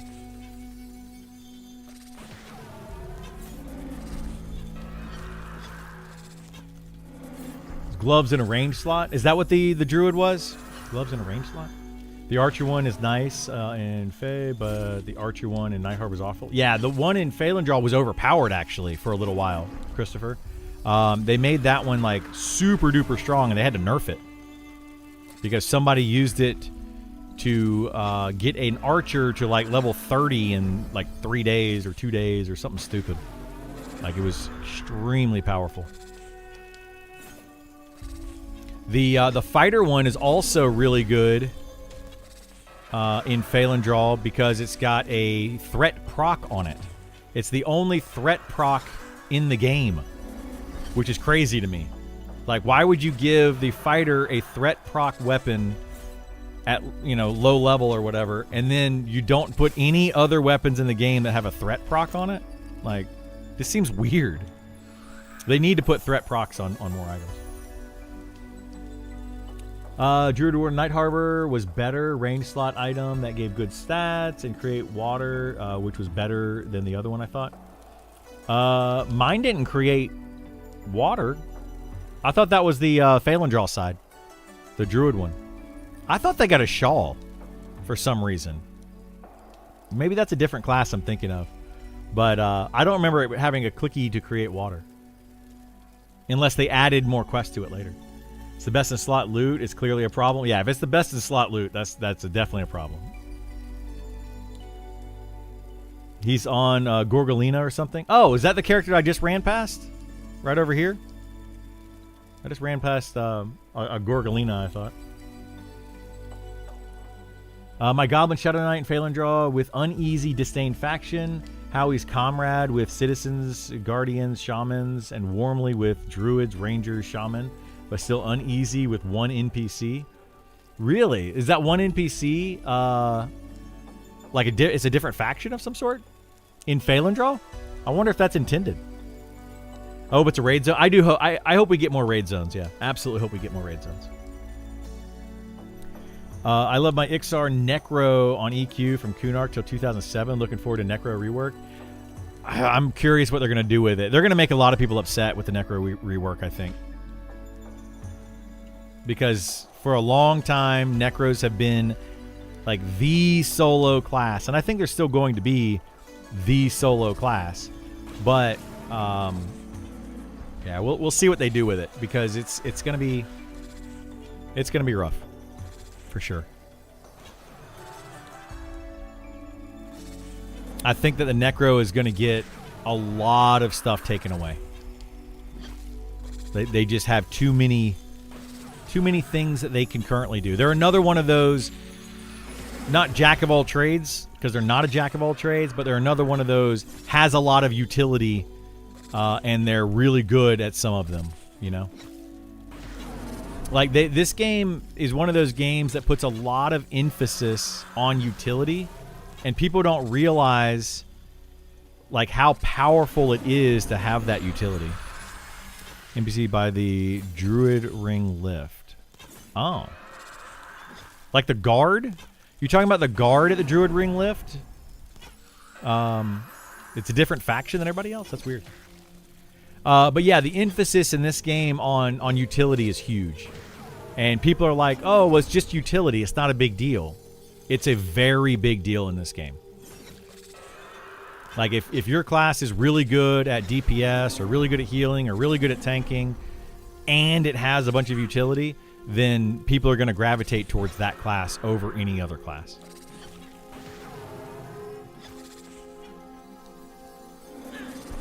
And that's something that I love about this style of game that we've been missing for the past many, many years is utility and crowd control coming back as a main play style. Because we've gotten to the point where it's the holy trinity of just DPS, tank, heals. That's it. That's all you do. DPS, tank, heals. All anybody cares about. But yeah, utility should be something that people care about. And that's why I think they took away a lot of the utility from the Beastmaster. They took away almost all of its utility from the Shaman side of things and gave it a little bit of utility here and there, but it's mostly just a DPS class now with some very small utility. One of the NPCs by the tree across from the lift. Oh! Okay, NPCs by the tree across the lift. Yeah, I think those are like part of like the druid, specifically like a druid thing, but I don't know for sure. I know what you're talking about. But yeah, I would love to see more raid stuff as well. My problem is finding a group in the 50s. Well, yeah, it's going to be hard to find groups in the 50s. A lot of people are only getting to like level 20 or 30, and then they're kind of being like, okay, I like the game. I'll come back when early access starts. So they're not really leveling up super high. So yeah, anything over level 30 becomes more difficult. Anything, and then it gets more difficult the higher level you get, for sure. Yeah, it's definitely a problem. What do you expect from the Necro deep dive? A loss of a lot of things. I think that the Necro, like, they're going to keep probably Feign Death and Fear and their pet and their dots, but I don't think they're going to stay with the immunity bubble that they currently have, like the damaging bubble or the damage immunity bubble. I don't think they're going to keep that. They might. I mean, I could be completely wrong on that, but I don't see that happening. Wood Elfin was +4 wisdom range slot and +2 wisdom gloves with like 2 stamina or something. Huh. The lack of utility on Spellblade made it a bit meh for me. I think they need to get it back. All the classes they have changed, they did with the Druid. They gave them food and water. Yeah, I mean, I don't know. 44 is a nightmare. I hear that 49 is, or no, 39. Was it 39? I don't know. People are trying to figure out what the worst level. Oh, I don't want to hit that. What the worst level is, and I don't know. I couldn't tell you what the worst level is. I feel like some levels, though, right now are going to feel more difficult than others. Like 44 might be more difficult than 49 because there's just fewer places that you can fight mobs or something in that level range. I feel like that's partly what's happening.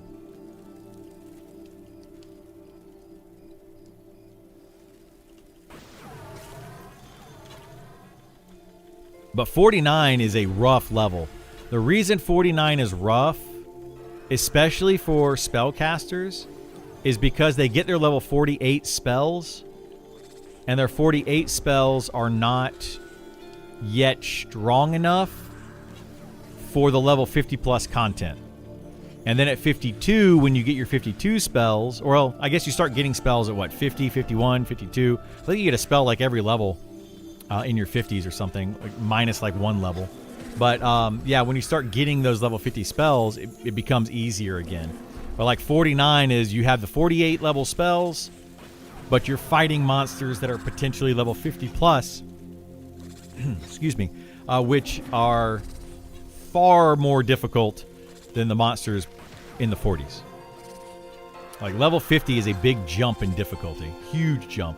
If you looked at previously the Wizards, at level 48, I got a nuke that did like 700 damage.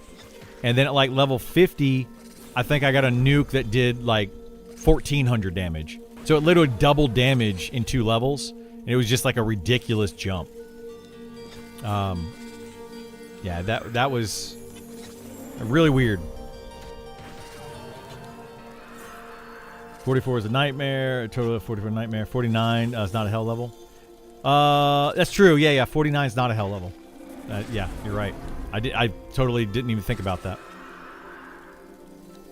So probably not that bad because it's not a hell level. I wonder if they did that on purpose too, because of the whole jump from 48 to 49, and then you're fighting level 50 monsters. I wonder if they did it that way on purpose.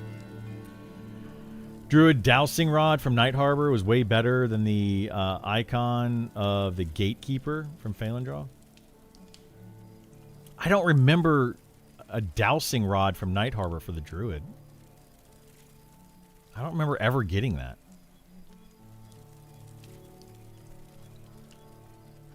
Maybe I just didn't do the quest or something. I don't know.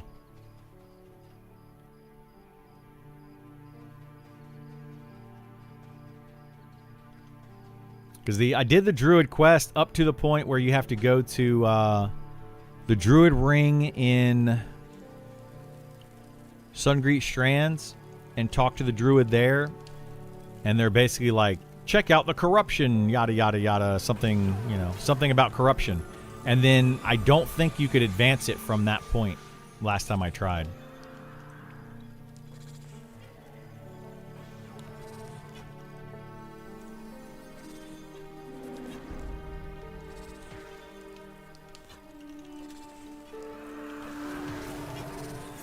What server is this? I just signed up. Last time I played DQ was maybe 2003. This is the beta, the closed beta server. So you can get invited to this on Fridays if you opt in on their website. They gave out 500 keys, I think, last Friday.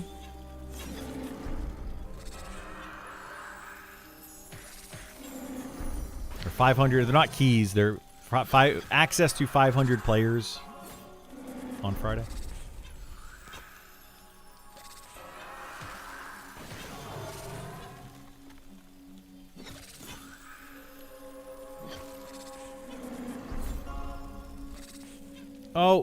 Oh my god, dude. Did it again. Run away! Run away! I keep not seeing the gate, and it's totally my fault. It's bugging me. So is this different than Legends that went live? Obviously because of updates.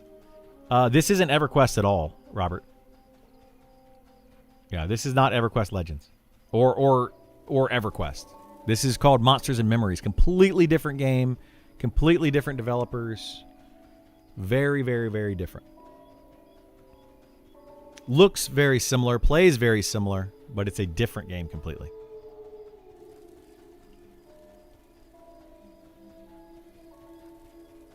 Yeah, no, you're all good. You're all good, Robert.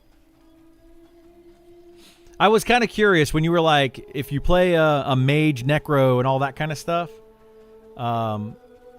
Yeah, like you're very much referring to EverQuest Legends. And that's why I was like, no, that's not how this works. Yeah, a lot of the stuff you're saying for EverQuest Legends.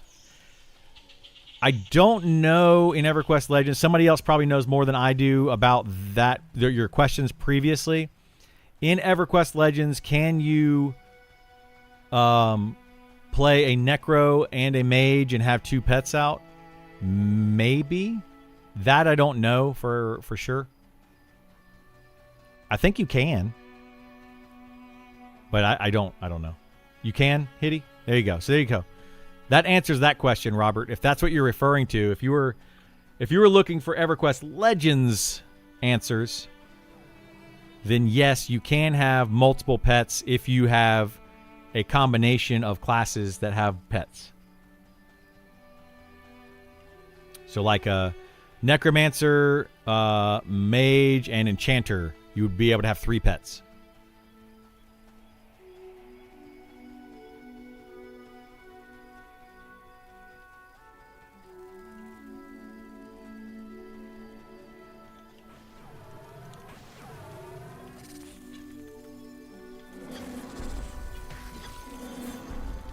I need to find this one.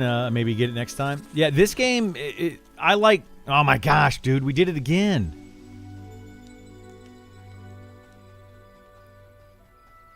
I am just not paying attention here. Oh my god, that's way too many again.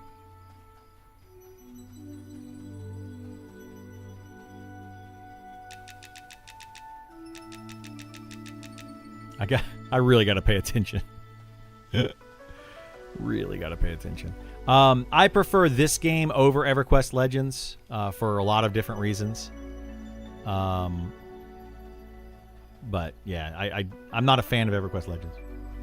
EQ Legends, you can only have 1 pet, but the more pet classes you are, the more gear slots your pet has. Oh, is that what it is? Okay, I thought it was a different way around.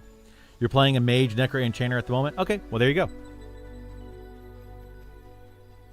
Like I said, I don't play EverQuest Legends. I don't know a lot about it other than reasons that I don't want to play it. I know that.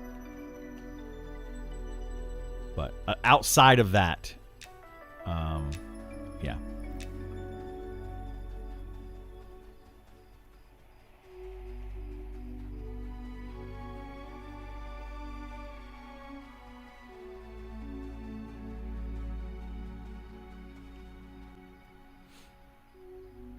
So I'm not gonna.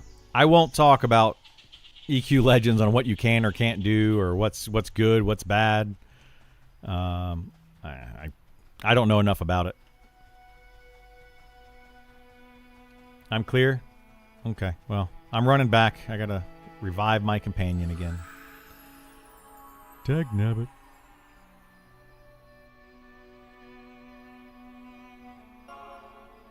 EQ Legends easier. EverQuest Legends is much easier to get into for sure. Yes. You don't. It's less time commitment. It's less. It's very soloable. All that kind of stuff. So it's definitely easier to get into that game. But that's the reason I don't want to play EverQuest Legends, is because of those things. You know, I want a game that takes time.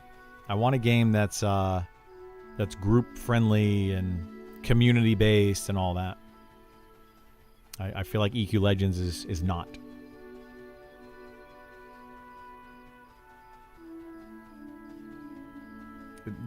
I'm not going to argue either way. Like Hiddy's saying you can have, if you play 3 pet classes, you can have 3 pets out. And then we have Matthew, who is saying that you can't do that. So I don't know. You guys argue amongst yourselves. I'm out of that conversation. I do not know the answer to that. This is why I love and hate the internet. You get literal different answers from different people. And I don't know. How's Beastmaster working out for me? I like the Beastmaster. I like the changes that they made to it. It's definitely less shaman. They took all the shaman away from the Beastmaster, and then they made it more of a DPS class. So they definitely increased its damage potential, because you can double attack, dual wield, all that kind of stuff. But you don't have the slows and the regen and the buffs, debuffs, all that kind of stuff. They took all that away. EQ Legends isn't EQ, so therefore not interested. Eminem also not EQ, so therefore interested. Kinda? No, it's a little different for me. EverQuest Legends is not EQ in certain ways. That's why I'm not interested in it. But Monsters and Memories is like EQ in the ways that I want it to be like EQ, but is a different game, and that's the reason I want to play that. Take care, Meat Laser. Have a good one, bud. Appreciate you stopping by and chatting with us. Want to stop in and say thank you for gifting you do, especially the beta key distribution to get folks into the beta. I was gifted a key this morning, so I'll be here less often, but we'll stop by from time to time. Sounds good. I'm glad that you got one, Yala. I'm sorry that you didn't win one in my stream, but I'm glad that you got one. Awesome. So happy for that. Tab targeting in Monster Memory sucks because it doesn't default to the closest target. Does it not default to the closest? I thought it did the first time you hit tab, but if you're targeting something that's closer to you, it will then tab target to the next one. Like if I go to these two right here and I tab, boom, tab once, it should be this one right here. Yeah. And now if I tab again, it'll go to this one over here. I thought it did tab to the closest one. I mean, if you're already targeting something, then clearly it won't tab to the closest one because it'll tab to the next one in line or whatever. I don't know. But the tab targeting in this game definitely could use some improvements. I did notice a bug yesterday with tab targeting to a previously charmed monster.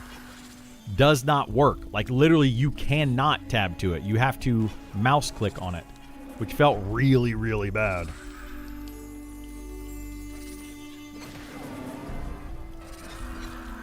You can solo everything, but they have their tier list. Very T0, T4 is too hard. It's hard, yeah. Well, you're talking about in EverQuest Legends? Yeah, it's very, very soloable. Pretty much every class, no matter what combination you create, can solo in that game up to level 60 from what I understand. But when you try to do raids in that game, certain class combinations are extremely powerful compared to other class combinations, which is partly why I don't like EverQuest anymore. Is because and especially EverQuest Legends, it becomes too much of a meta. It's playing on the meta, and that's why I would rather have a game that's more balanced, where you don't have to play the meta to do the hardest content. I mean, you don't ever have to play the meta if you don't want to. You can always, if you want to, struggle through the content. But why would you? You know, if you know that there's a meta out there and you know how much easier it is, you're probably going to choose to go that route. At least the majority of players probably will.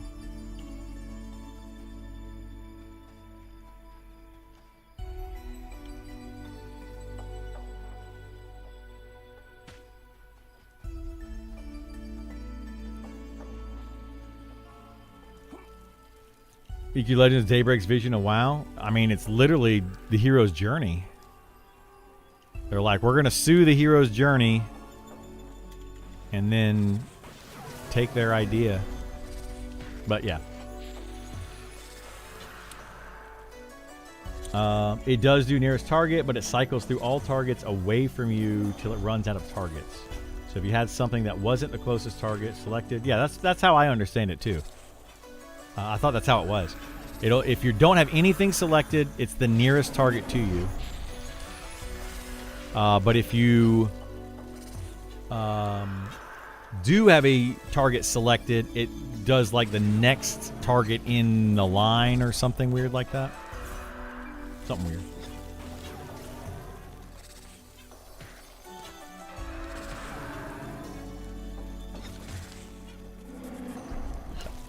Reported that eons ago I stopped using charm on my bard because the groups were always having issues targeting. Yeah, it's definitely a problem.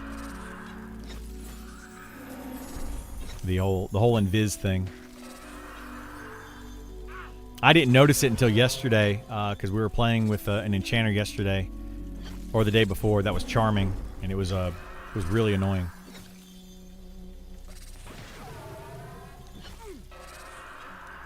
Maybe that's how they're going to fix charm. They're going to make it super annoying to deal with. When charm breaks, you can't target it. And it just runs around killing everybody, and nobody can target it fast enough. Charm fixed.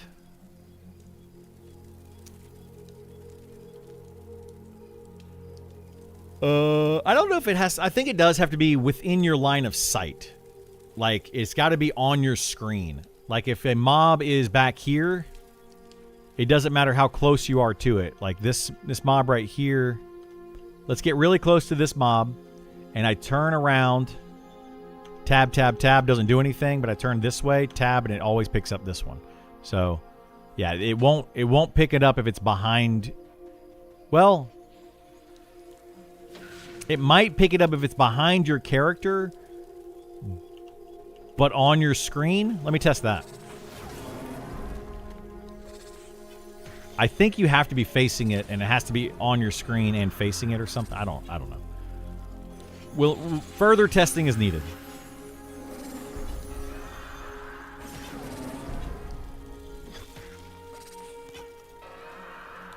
It does do that? Yeah, I have to try it out.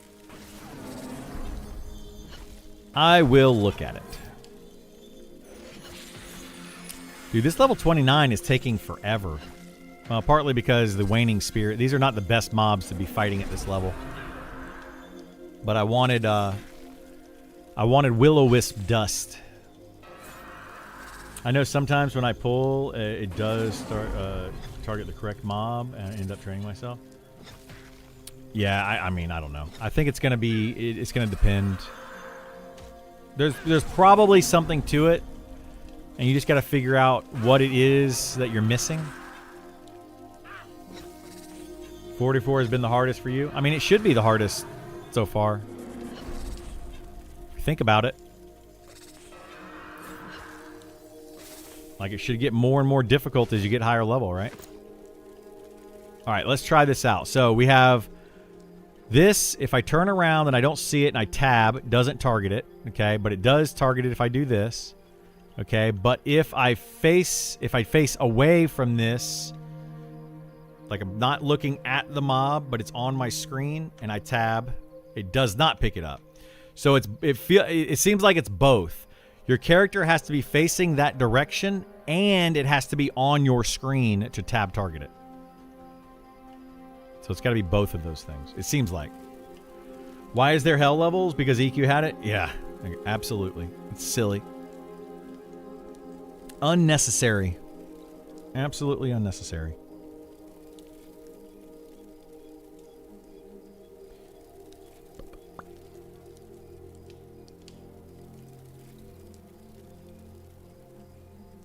I'm wondering if CohhCarnage will play. If CohhCarnage is going to play EverQuest Legends again today, or if it was just a one-day thing. EQ math, right? He played yesterday when it first launched at 3 p.m. But I mean, MMOs and CohhCarnage, like he talks about MMOs a lot, and he talks about loving EverQuest a lot, but he's really not an MMO player anymore.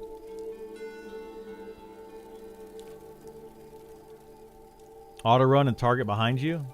Auto run and like auto run this direction and target behind me. Like, what do you mean? Like, if I go here, let's try this. So like auto run like that and hit target like that. I mean, I did pick one of those up. I don't know. Like, it's weird. If I face this way and I hit tab, I picked up that one over there. But if I face this way, it won't. No, I picked up that one over there. But if I face this guy and I turn and I hit tab, it gets a Timberwolf, wherever the heck that is, over here. I don't know. I always clear my target before I tab target something, so. I was just looking into Monster Memories and their website. It looks exactly like EverQuest. There's a lot of similarities to EverQuest, yes. Co is a newest game flavor of the month. Factorio plus Factorio game player. He kind of is, yeah. Only works for me when auto running and tab behind me on camera. Interesting. Yeah, you gotta be careful with targeting for sure. Now, I like Co for a lot of things. I don't like Co for being a. Not that I don't like him, but like he's not, in my opinion. who anyone should go to when it comes to MMOs, to get any type of real information when it comes to MMOs. It's a weird thing. I like Ko. Like I don't think he's a bad person by any means, but he's a casual MMO player. Extremely casual MMO player. I was listening to him yesterday. It was funny. I was watching some EverQuest Legends stuff because I wanted to get a little feel for it. I wanted to, I like to know about other MMOs in the genre and all that kind of stuff. So I was listening to Ko yesterday for 20 minutes maybe, and somebody in his chat asked him, what did they say? Are there any healers in the game? And he goes, yeah, there's several. And I was like, okay, there are. And he goes, there's Druid and Shaman and Cleric and Paladin and Ranger. And I was like, you were right the first 3 times. They're healers. Oh, shoot. Paladin can heal. You're not wrong. Ranger has a heal. But are they healers? I just thought it was funny the way he was kind of explaining it. And he wasn't wrong. I couldn't say, well, that's incorrect. But if somebody were to be watching that and not know about EverQuest and just hear Ko say that Rangers are healers, and they're like, okay, cool, Rangers are healers, then they're going to be like, I'm going to play a Ranger and I'm going to play it as a healer. And then they're going to find out very quickly that they actually, in fact, are not healers. They're a DPS class with the ability to cast a heal spell. I just thought it was funny.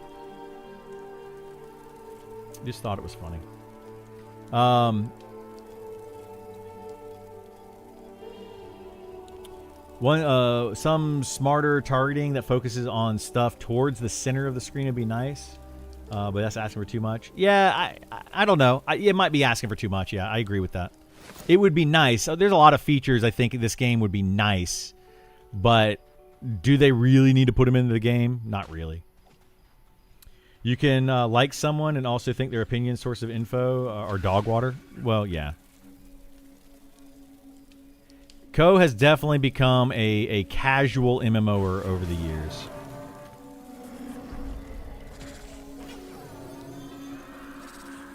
And as a hardcore MMO player, it's rough because I like to try at least to have very accurate information when it comes to MMOs, rather than a casual viewpoint of information. So yeah, I don't know, just weird.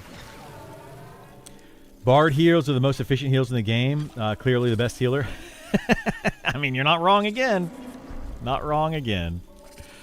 Bard heals are very efficient, for sure. But you wouldn't want to play a Bard as a healer.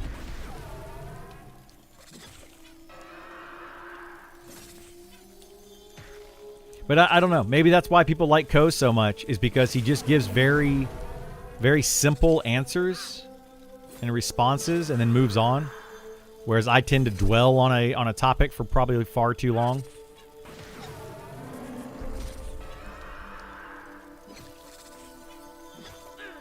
Makes sense.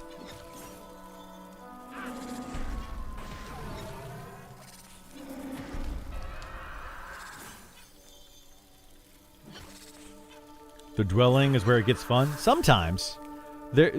That's the niche audience, right? That's literally the niche audience.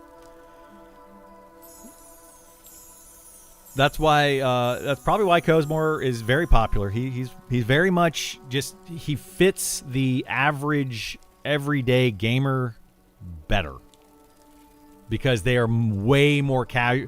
There's a lot more casual players than there are hardcore players in games. Like, people come into my stream and they're like, dude, you take this way too seriously. And I'm like, I don't feel like I'm taking it that seriously, but I do take it seriously. But I don't think it's too serious. It is ultimately just a game, but yeah. You're not going to make a game on broad strokes? Most of the time, no. All right, give me a second. I'll be right back. I'm going to use the restroom again. This tea shot through me like you wouldn't believe. So I'll be right back.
Alrighty.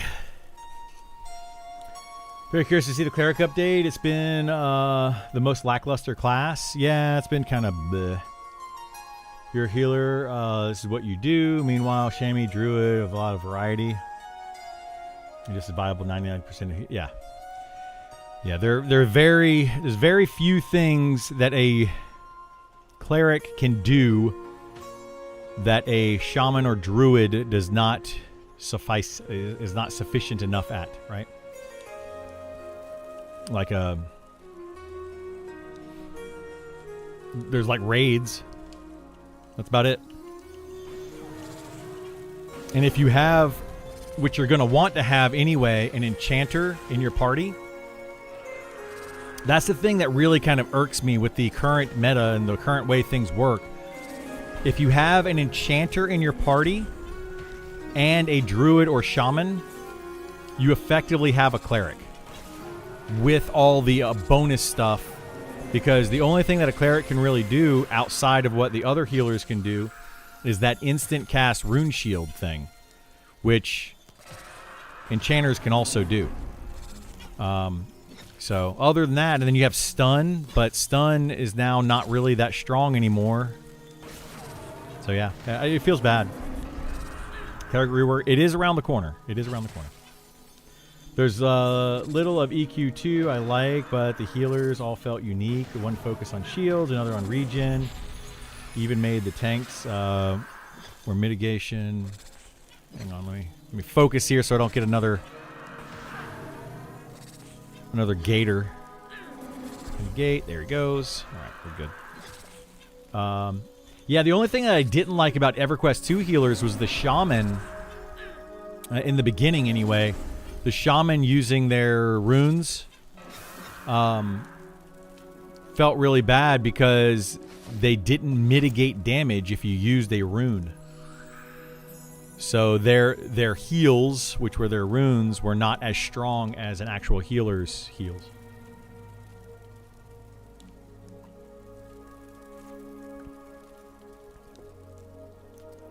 Cleric's good at getting the tank killed while trying to maximize efficiency. Yes, you are not wrong with that. They did fix that in the first expansion, yeah. But in the very beginning, it was broken, and it felt really bad for Shaman. It was kind of dumb. But they did fix it with the first expansion.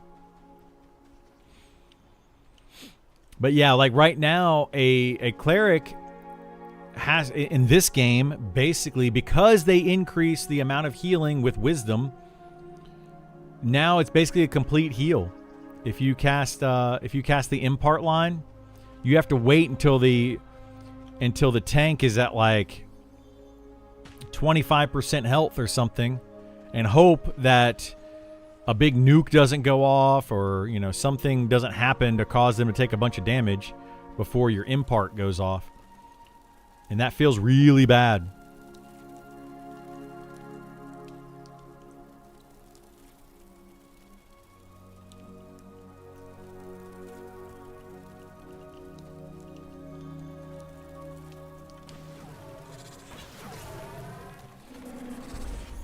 I heard they're giving monks charm and slow. Uh-oh. Wow. Maybe they will. Maybe they're just going to give everybody charm. That'll solve the problem, right, guys? All those people that are like, when I say that charm is too strong, okay, well, here's how you fix it. Give everybody charm. Instead of, I don't know, nerfing charm, let's just give everyone charm. Solves the problem.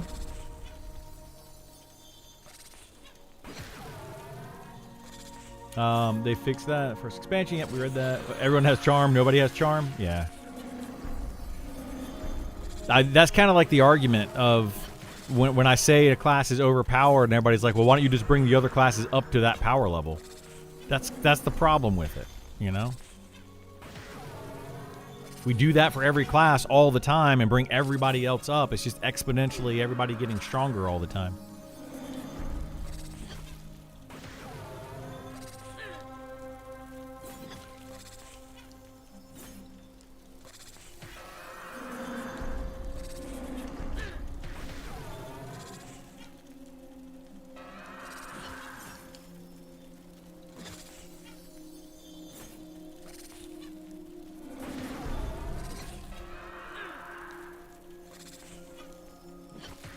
Do you want EQ Legends? Because that's how you get EQ Legends. That is how you get EQ Legends, yes.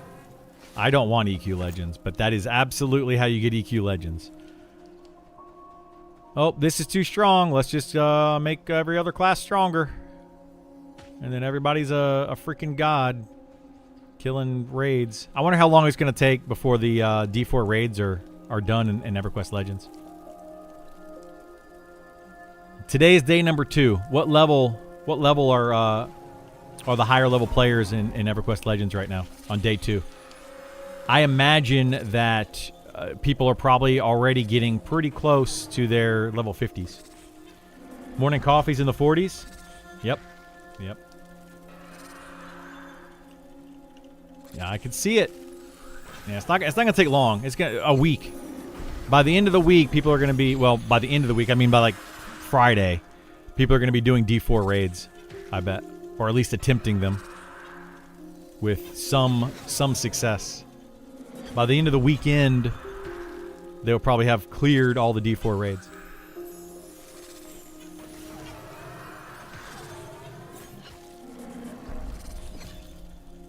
I see it. It's gonna happen. Has Coffee even logged out? I saw him playing yesterday. And I think he was playing this morning too. He's probably just doing like a 24-hour thing. Only thing that would get me to play EQ Legends if they did the war event that happened when Omens of War launched. I would love to see more events like that throughout a bunch of games, yeah. That'd be cool.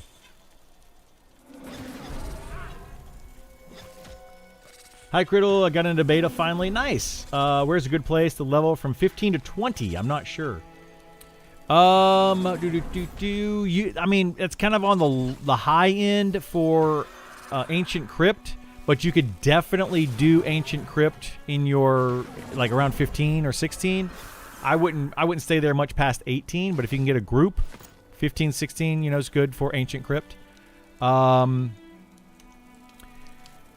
Around level 17, 18-ish, you could do the Skeletons and Fallen Pass. 15 to 20, you can do the Bins in Night Harbor.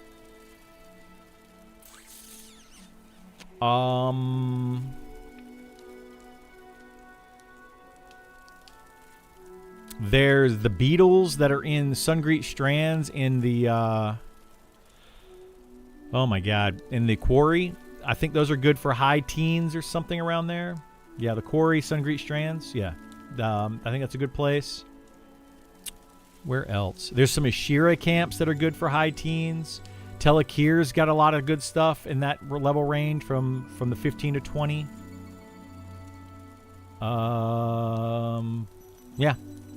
Hopefully that gives you a list of places you can go check out. There's a bunch.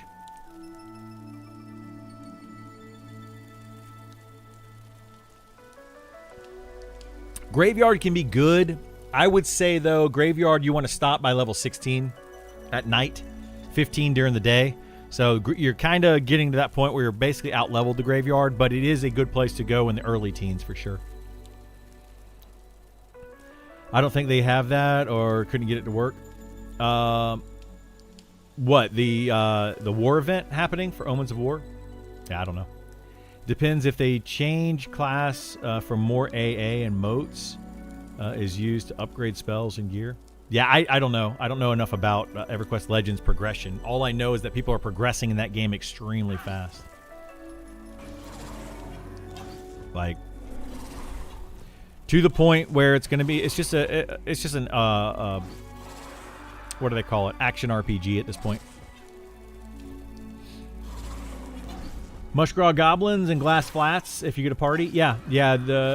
I would say those are more like later teens or maybe even early 20s. But yes, that is those the Mugraw or whatever they're called. Mushgraw. Are they Mushgraw? I don't know. But yes, those are pretty good for that level range. Wondering your thoughts on Sean's previous stream where he talks about old money and how he was probably not kidding about someone funding the game and keeping it free to develop the game how they want to do it. I think that was like an offhanded joke more so than anything. But I also think it is quickly becoming a reality that they are not going to be able to make this game the way that they want to without some sort of money.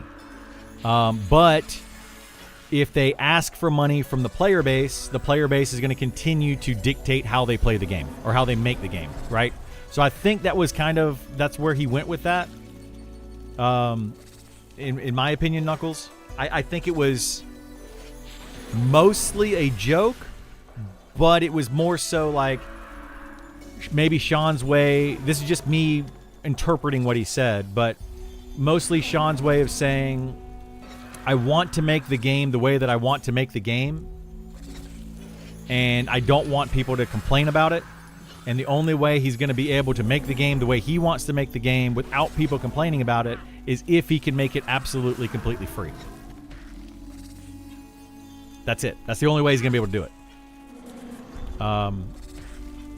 Or self-funded, right? Completely self-funded. So that's my interpretation of it. But I think mostly it's a joke more than anything. Like, I don't think he was being serious with that. If somebody offered him like $10 million or whatever and said, here you go, here's $10 million, make the game and don't ever take money from players, just make the game and pay your employees. Yeah, he might do it. I think we all will. If somebody handed me enough money to make a game the way that I wanted to, and I never had to take money from other players, I would absolutely do it.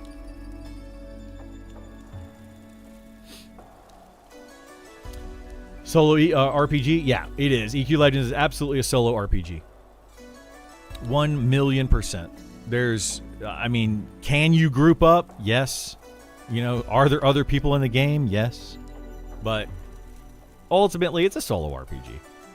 It's an action RPG, like Diablo.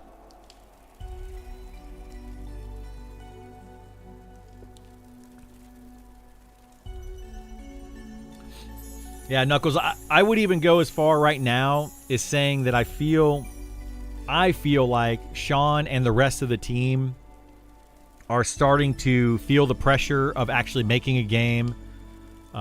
Even though Sean has done it in the past, so he understands the pressures. A lot of the team doesn't and has never made a game. And I don't know that Sean has ever owned the company making the game. So I think just a lot of things are coming to reality for the team. And it's taxing on them, to be honest. Like, I don't know if I want to say unprepared is the right word, but I feel like they were almost unprepared for this to actually happen. I feel like they started it out as something fun, as a hobby, and expected it to be a very niche, small game, and it became bigger than whatever they expected it to be. And now the reality has set in, and now it's like Sean's looking at it going, oh crap, I have employees that need to be paid. I've got people that rely on me and rely on our team to create something that can feed the mouths of these people and their families, and I think that reality is starting to set in, and it's tough. It's very tough. If you ever tried to start a business, or if you ever owned a business, it's very hard. My dad owns a pool company, and he's owned it since I was 3 years old or something. My entire life, my dad's been an owner of a pool company, and it's very stressful because if something goes wrong with building a pool, it costs him money, it costs the company money, and that takes out of the pockets of the employees, and everybody kind of gets involved and kind of gets hurt by it. Every time that they've pushed the date back in this game hurts the volunteers that were hoping they would get some sort of money out of it. It's really rough. It's really rough. They so far have not proven ability to create balanced class kits, which has me more worried. It does me too, yeah. Only copy them, yeah. Was it Sean's game or Nick? This has always been Sean's game. Always. Nick was around in the beginning and became part of the team. So Sean was a previous game developer. I'll give you the very quick version of it. Sean was a previous game developer, specifically EverQuest, but other games as well. He was playing EverQuest, streaming it, EverQuest 1. Nick went to his stream, and Sean, amongst other people in the community, were all talking about, hey, we should try to make a game. And Nick effectively took the notes of everybody and what they were saying and was like, here's everything that people were saying in the chat, and put it all together and made like a, here's the game that we could potentially make, et cetera, et cetera, et cetera. And that's basically how it got started. But it was always Sean's thing with input from the community, and Nick happened to be part of that community that did some input. He was a bigger part of it, but he was just ultimately part of the community as Sean was playing the game. So, yeah. There you go. It's been an incredible experience so far, and amazing that they've been able to accomplish with such little money. Yeah, it has been. It has been. I have to give this team kudos for being able to develop such a good game with such a small budget. That's fantastic. It's a lot. But the reality is, at this point, the game it's outgrown. It's outgrown.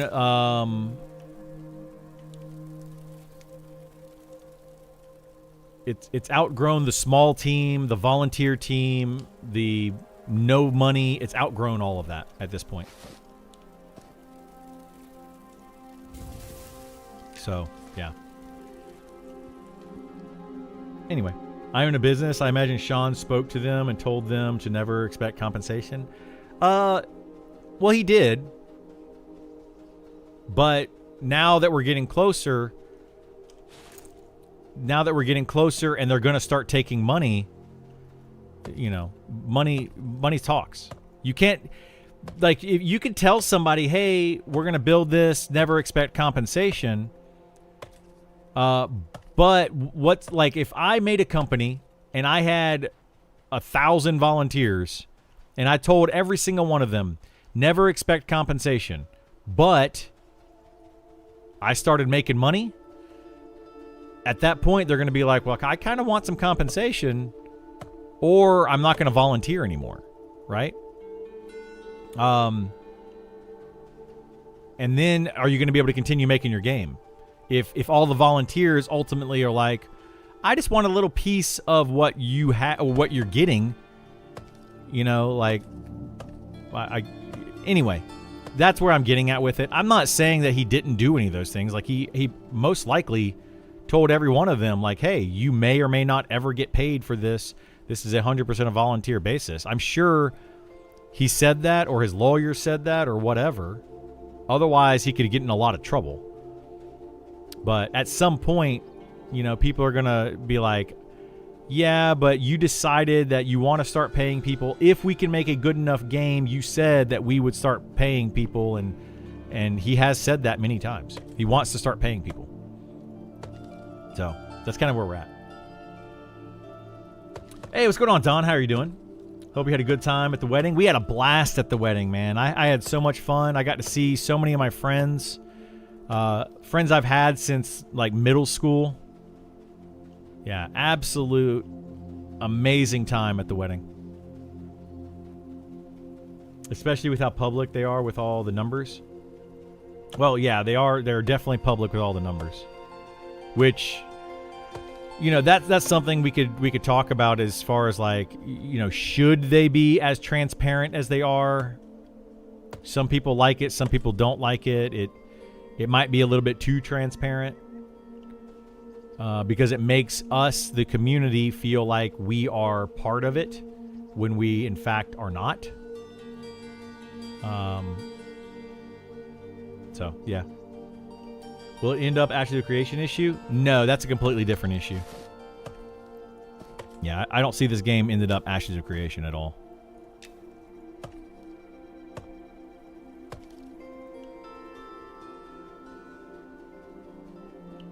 they were asking for lots of money from lots of people, and then spending that money on things that that did not have anything to do with the game.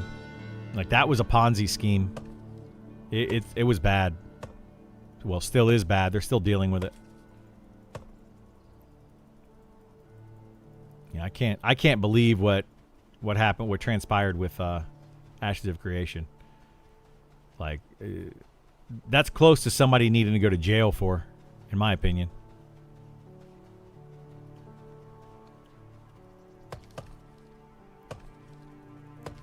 The Bones of Ashes was still very fun. I had a good 6 months or so on it. Yeah, I mean, the game was good, and I felt bad for the developers. Like, I think that the developers, the actual people developing that game, should sue. They should all get together and sue the money people at the top. But I don't know if they can. I don't know, like, contractually how that works, etc. Like, it all depends on what their contracts were. But I think they should sue the crap out of them, because those guys worked, or those people worked on that game. They were compensated, you know, they were definitely paid some wage, but they worked on that game with the intent of delivering a product and all that kind of stuff, and ended up losing their jobs because people at the top were skimming money off the top and not reinvesting it into the game. So, yeah.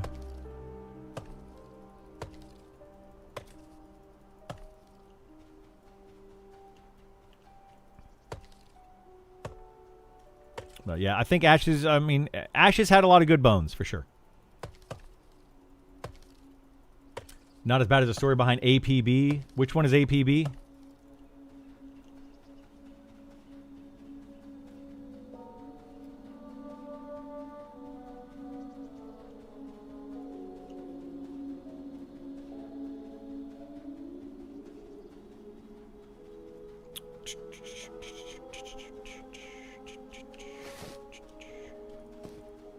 But yeah, I don't know. I don't think this game is a Ponzi scheme or anything like that. I think it's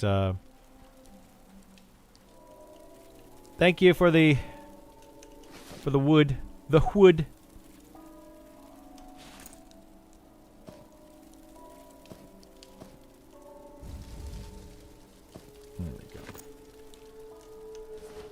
Yeah, this game, if anything, like, if you wanted to be mean about it, you could say it's a very amateur operation, right? It's a very amateur operation.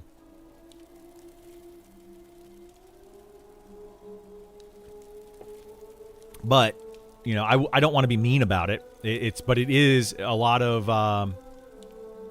people who have not made a video game before that just want to make a video game. I would say Visionary Realms is more of an amateur operation, and I wouldn't feel as bad about it. This game, I would feel bad calling it an amateur operation, even though they technically are kind of the same in that aspect. Because, like, just the way that they're going about it, and having people that literally have never made a game before but think that they know how to make a game. You know, like, that kind of thing. It's like any one of us, right? If me or you or anybody else that just love to that we have a passion for making video games, and we're like, we're going to make a game that's better than anything that anyone has ever made in the past. Doubtful. Very, very doubtful. Like, the first time you do something, most likely is not going to be the best. You know, like, there's just not enough. There's not enough. The skill might be there, but the knowledge isn't there yet. New World died fast as well. They had big money. New World did die very fast, yeah. I love New World. I thought New World was great until you got to max level. Then it's like, what do I do? Run around with a big group of 100 people and open up a bunch of boxes? That was boring. That was dumb.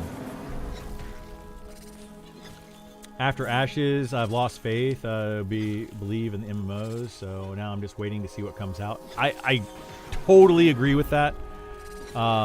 Between Ashes of Creation and Pantheon, I have lost a lot of faith in these companies being able to create an old school MMO and making it successful. I think that Monsters and Memories has a chance to do it, but at the same time, I do also feel like they're making a lot of mistakes. They're making a lot of like good things too. Like they're doing very well, and it's not out of the realm of possibilities that they could make a fantastic game, but they've made a lot of mistakes, and they're continuing to make a lot of mistakes. And it's a factor of, you know, will they be able to come out of that or not? All Points Bulletin, Weird Cops versus Robbers MMO. I have never even heard of that. Amazing character creator and could create songs and decals. That sounds interesting, yeah. My goodness, this thing's nuking me to Kingdom Come here.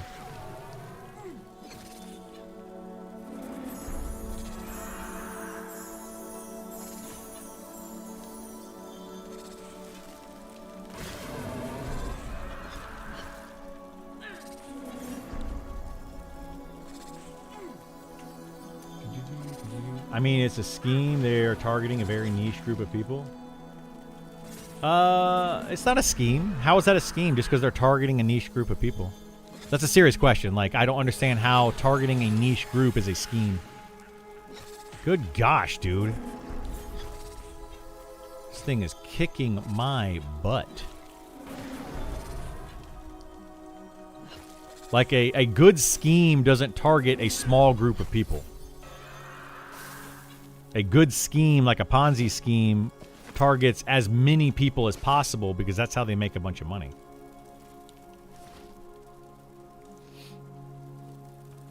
Monster Memories are just Beastmaster rework has shown how amateur it is, testing stuff and then it breaking before it goes live.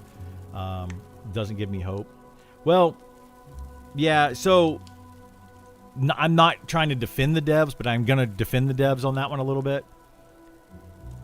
When they make some of these changes on these classes, they work, and they work differently on their closed dev build, and then when they push it out to the beta build, for some reason, certain things just work differently, and that's a problem. That's an issue that's not on the people that are creating the classes. It's on something else where it's not like the version. There's like a version mismatch kind of thing happening. And they need to figure that out. Carnage actually said it not too long ago about Monsters and Memories. And he said that it has a high chance of being the next, big old school MMO.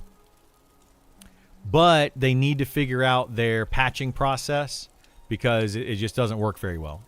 Those I'm paraphrasing, not direct quoting there, but he's not wrong. The patching is very bad in this game. When they throw a patch in and it's supposed to, fix all of these issues and do all these things, but then it breaks more than it fixes, that's a problem. That's the same kind of amateur hour type of stuff that Visionary Realms was doing, and why I talk poorly about Visionary Realms quite often. They're just extremely amateur hour kind of stuff, and you can feel it in that game, and it's starting to leak into this game, and we're starting to see it more. So I hope that they can fix that, but yeah, we'll see what happens. New World broke every patch because they fired the original team to save money. Yeah, they probably that might be the case. That sounds right. Yeah, New World was its own little disaster, right? I thought New World did a lot of things right. They did a lot of things wrong. But to the same point, the point that you're making, they broke every single patch. They broke something. And it's like, what is happening here? Why is this ability not going off?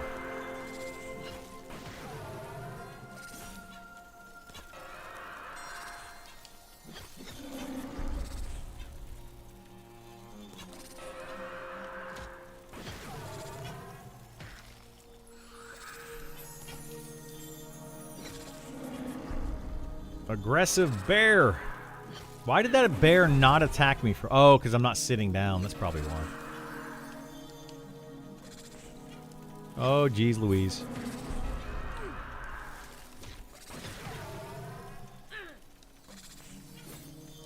Taking way too much damage with these right now. We gotta sit down and calm for a moment. Same thing happening in Eminem. It's, you know, I think that Eminem has a very good chance of being a very good game, more so than Pantheon for sure. But yes, I'm starting to see some of the issues that I've seen in other games start to pop up in this game quite a bit as of late. You know, just people that... It's kind of like when you get into a business and you don't know exactly what you're doing yet, but, you know, you're talented, you know how to do a lot of stuff, you understand games, you know, and you're trying to build a game. Look to your seniors for advice to, you know, to like, hey, I want to do this in the game. How's the best way to do it? And this game doesn't seem to have that. And it doesn't seem like they want to do that. Like something that Sean kind of pointed out on one of his streams, or a couple times on his streams, is he doesn't want to hold people's hand. He wants them to like work independently. And that's great to a point if they know what they're doing. But it doesn't work well if they, you know, are an apprentice. You know, like you go through an apprenticeship in a lot of different things in life. And I think that even in game development, it's the same thing. You need to sit down with a senior game developer, learn from them, that you could also teach them something at the same time. But there are things that, like, people that have been making games for 10 years, 20 years, they're just going to understand it and know it better than you. And they're going to make fewer mistakes. But then there's things as a new game developer can bring in that is going to, like, hey, let's try this new thing that I learned about, you know, blah, blah, blah, blah, blah, that the senior person is going to be like, oh, I've never tried to do it that way. Let's try it and see if it works. And that you kind of need both of them. And this game feels like it doesn't have as much of that senior type of developer. I mean, Sean clearly has been developing games for 25 years or something. But when he's not willing to... It's not that he's not willing to, but when he doesn't sit down and hold the hand of some of the more green developers, you know, they're going to make mistakes that didn't need to be made. So, yeah, that's all there is. They're going through some growing pains. Let's put it that way. They're going through some growing pains. Is their dev team switching up, new people? No, it's the same team. This game is the same team. They're adding people to it, but they're not swapping people around or anything like that. They're not removing people. Well, they've removed one, but yeah, they're adding to it. But it's just that some of them are very green when it comes to game development, and it shows. You know, that could be a good thing because they have a new, fresh perspective on how to do something and how to build a game, and you know, things that they could bring to the game to make it more fun for this audience. But yeah. Yeah, the fiery bar is the hell level for those asking. Yes. What are they doing wrong in my eyes until they screw up? You need A balance of fresh and experience. Yeah, you need a balance of fresh and experience. I agree with that. What they're doing wrong right now, in my eyes, is just making mistakes. Like how do I put it? Like as a gamer, as like a hardcore gamer, you know certain things work and don't work if you've seen them. I've been playing video games for 43 years, and I've seen games try so many different things in 43 years. I know what works and what doesn't work, right? Now, could I do it myself? Could I be a game developer and make a really good game? I don't know. Maybe, maybe not. But I can tell you what doesn't work very quickly by looking at just being like, okay, well, here's how your game plays. Here's what you're trying to add to it. They don't mesh. You know, if it works in one game, doesn't mean it'll work in this game. And they're doing stuff like that. They're doing stuff that it's like, this isn't going to mesh. Clearly, very clearly, it's not going to mesh. You're developing two different types of games at this point, you know. So I don't know. That's all I can really say about it. Again, not a game developer. But I do have a lot of business sense. People may not believe that, but I do have a lot of business sense. And on the business side of things, it's questionable sometimes.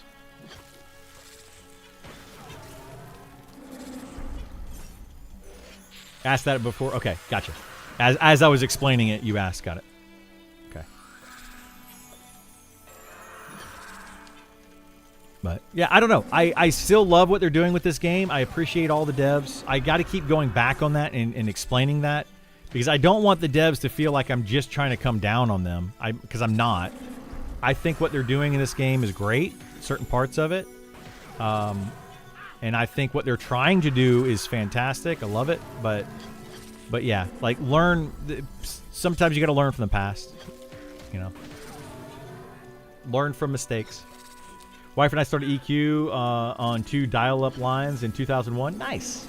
You started on Atari 2600? I did too.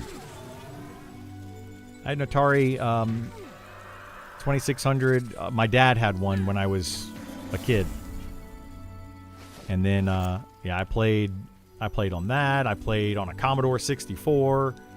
Had Nintendo, Super Nintendo, Sega. Had all the consoles. Played a lot of PC games. So I played a lot. Doesn't necessarily, again, make me right all the time. I'm not the be-all, end-all, greatest game developer in the world by any means. I couldn't make this game. I would probably make a worse game than this. Way worse.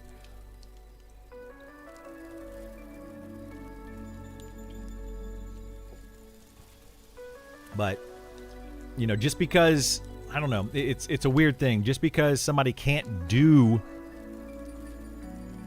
It's like the idea guy and then the code guy. Apple, for example. You had Steve Jobs and Mike Wozniak.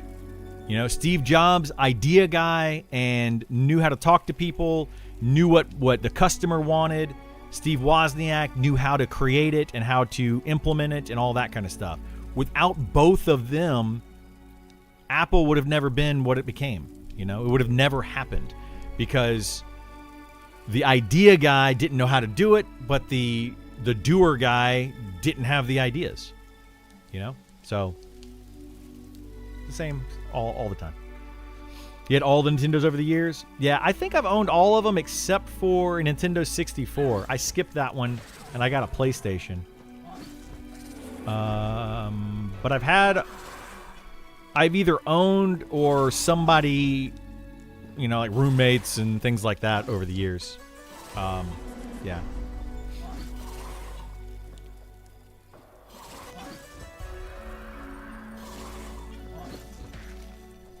You had both? Yeah, when I was that age, I couldn't get both. Because I think those came out... I was still too young to have a job, I think. So I couldn't get both. Had to convince Mom, Mom, buy me a system. You can have one. Which one do you want? My mom doesn't sound like that, but...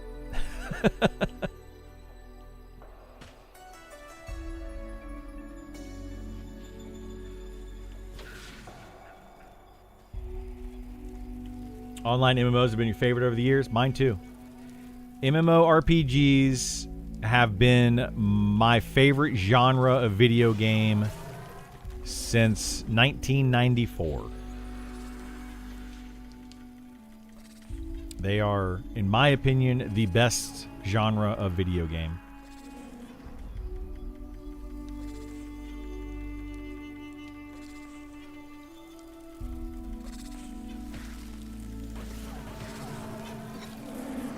Anyway, I'm super happy with what they've created with this game. I really am. If I wasn't happy with it, I wouldn't play it. You know, I stopped playing Pantheon. I won't play EverQuest Legends. There's a reason for that. I don't agree with the company. I don't agree with the games they're making. I just don't like them. So I'm not going to play them. I don't play a game that I don't enjoy. So, you know, I may pick on this dev team a lot. I may say some things here and there. You know, I may not like certain aspects of the game, but ultimately I do really enjoy this game and I like the direction that it's going. You're not giving Daybreak any more money? No. I refuse to give Daybreak money. Refuse. Pantheon I'll still keep an eye on. I'm rooting for those guys. I'm not rooting for Daybreak in EverQuest Legends at all. In fact, I'm kind of rooting against them at the moment. I hope they fail and run out of money. You know, it sucks if, like, I don't want them to fail and run out of money and the people that work for those companies to lose their jobs. I don't want that. But the people at the top that are running that business, yeah, I don't like them.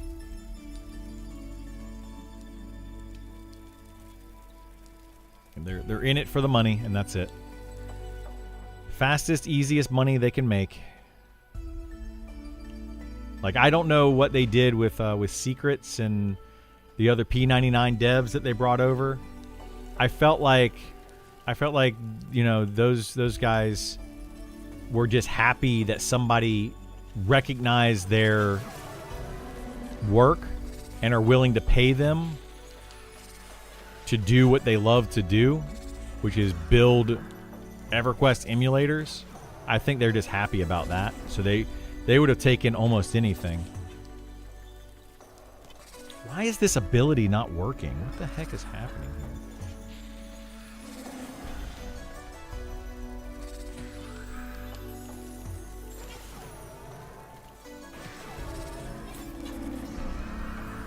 I'm proud of what Monster Arena has turned into. Me too. The game is far from perfect, but in this day and age, what game is? Yeah, there's no game that's perfect for sure. Yeah, I'm very happy with what they turned this game into. So I give the dev team a lot of props for this game, even though I disagree with some of the things that they do. How they handled THJ left a bad taste in my mouth. Yes, it's their IP, but I still don't know. Felt like a bully. Yeah, I'm a little torn on that. I don't like to play emulators for that reason. Like, I won't play P99 because I feel like you're just stealing from a different person's IP. You should at the very least buy something from them. I don't know, something. And honestly, the way that they handled this whole EQ Legends thing kind of put a bad taste in my mouth as well. They're like, oh, we don't like, oh my God, I'm going to die here. We don't like, God bless. Okay. Go Waspy. They don't like the hero's journey doing it, but then they went and paid other people that basically did the same thing to then make the hero's journey. The whole thing just seems very, very backhand, very shady and backhanded. And it puts a bad taste in my mouth. I don't like it.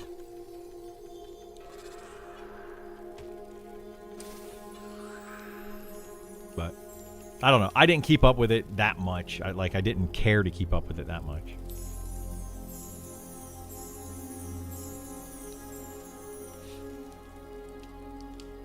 But yeah, you literally went and like P99 did it for a decade, and we let it happen, and we in fact endorsed it, you know? And then another group of people does it. Now they started taking money, and that was where the problem, that's where they drew a line, is they started making more money, but they made a better product. And then they're like, nope, we can't allow that. We're going to sue you, and then go back to the P99 guys and pay them to do it. Like what? I don't know. P99 was making money. Maybe it just wasn't as much. I don't know. I don't know. Like I said, I try to avoid it because I just disagree with it on many levels. Lost interest in EQ Live once they started selling Chronos. That's another thing. Yeah, I don't like the whole Chronos thing. I don't like all of their microtransaction garbage. I just don't like it. The way people keep talking about it almost feels like what the mob still does. Oh, I like that idea. Let's take them out. Yeah. You are understanding that correctly, Don. Yeah. I think THJ made a lot of money. And I think that's what made Daybreak notice it and kind of step in, is they made a lot of money.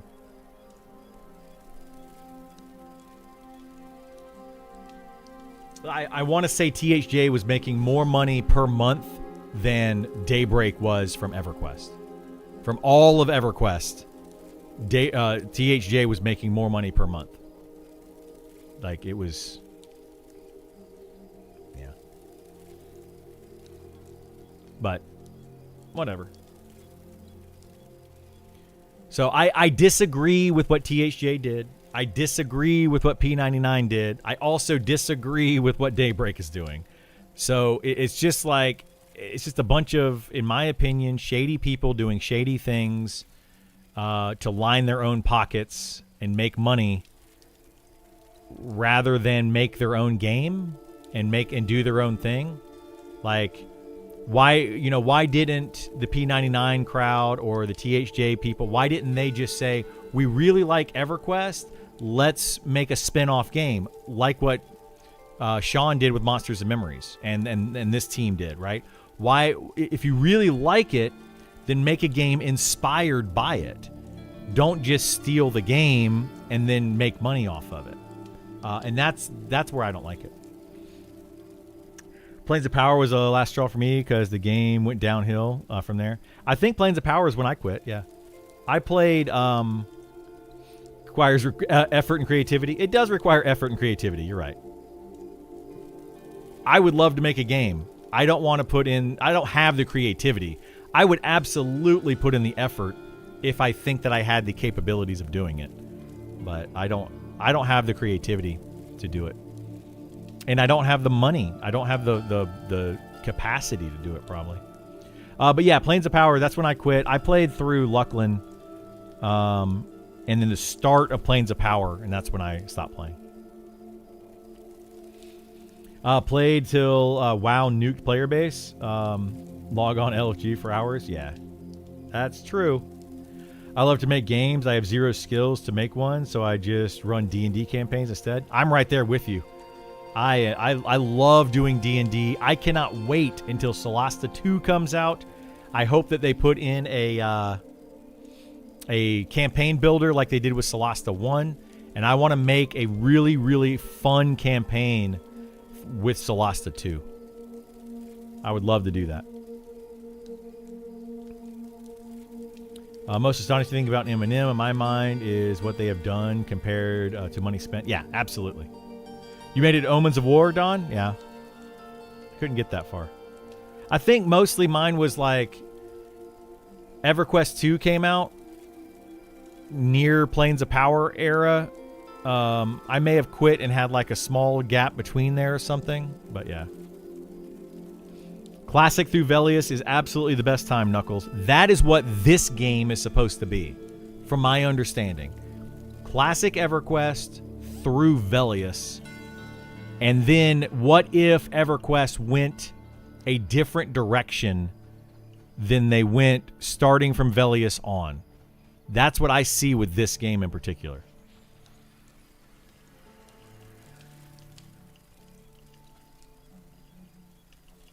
You liked it through Planes of Power? I didn't play enough Planes of Power to say if it was good or bad, but I wasn't a big fan of Velius. I just wasn't.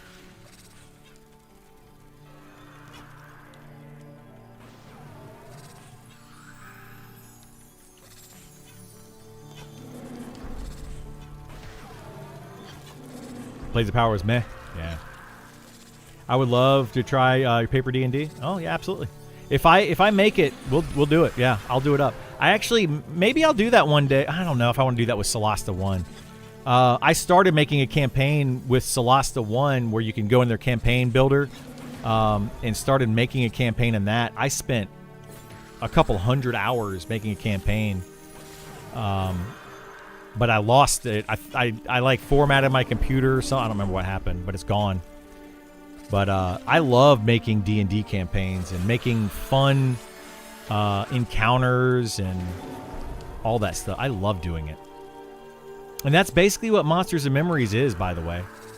It's a bunch of people that just love to make games, all coming together and basically saying, hey, Sean, I would love to make games. That's effectively what this game is.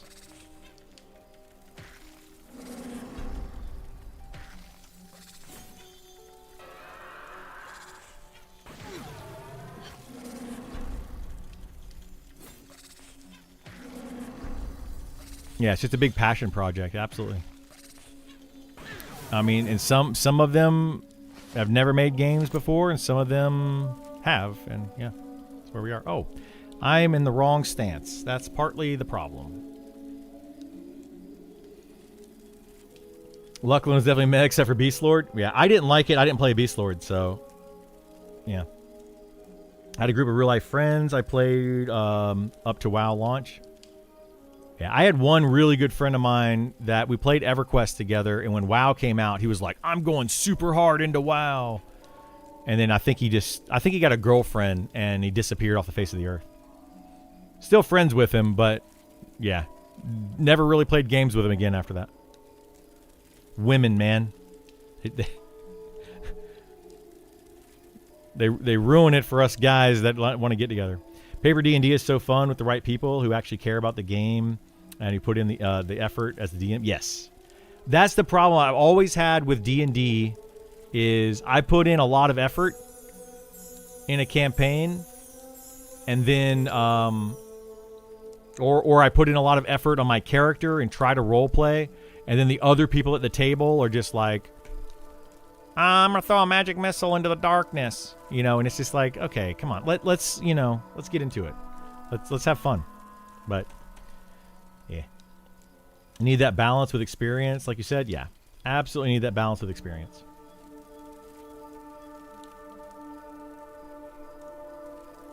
Yeah, the EverQuest to World of Warcraft transition, we all went there, but it was not the same as EverQuest. It never was. Like, even in the very, very beginning, it was definitely different. It was a different feel. You never went to WoW? You refused? I didn't like it. I don't like the visuals of World of Warcraft.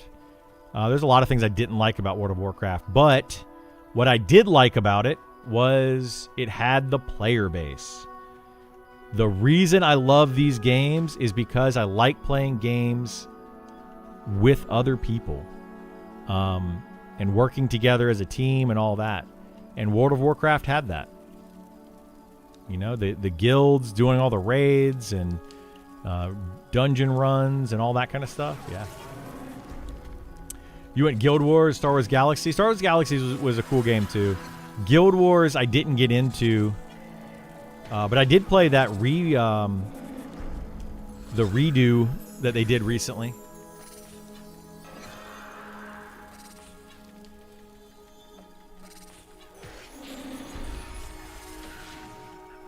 Why is this ability not going off? That is driving me bonkers.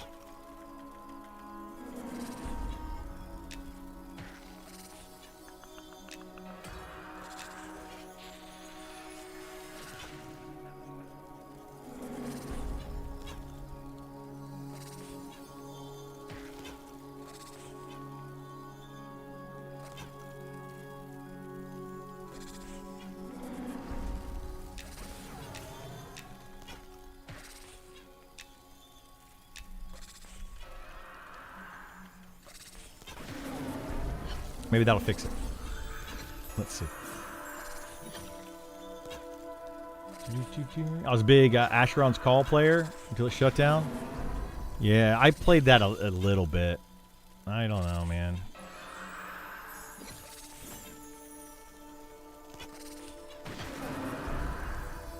Really wish VR would get an MMO. Like, you're talking about virtual reality, not Visionary Realms. I don't know if I don't know if virtual reality could do an MMO well, because the amount of time that you have to spend in it. Like, I love the idea of that. Like, Ready Player One. I love the idea of having like a world that you can run around in. That's a virtual world, but I just don't know, man. I don't know if it's. I don't know.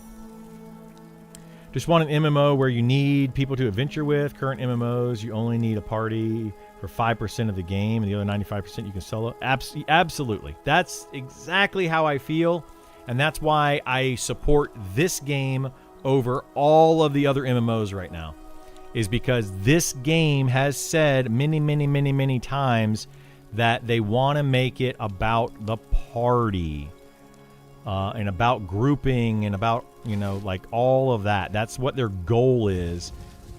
And I just am really, I'm trying to push in that direction as much as I can, because it's too soloable. This game is way too solo friendly. And I don't mind it having some solo aspects. I don't mind it being solo viable, but it's too solo friendly.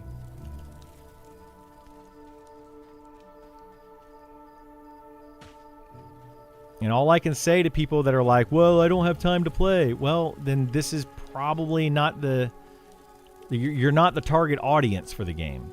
You know, if you don't have time, you can still play it. You can absolutely still play it, but you're just not the target audience. And that's okay.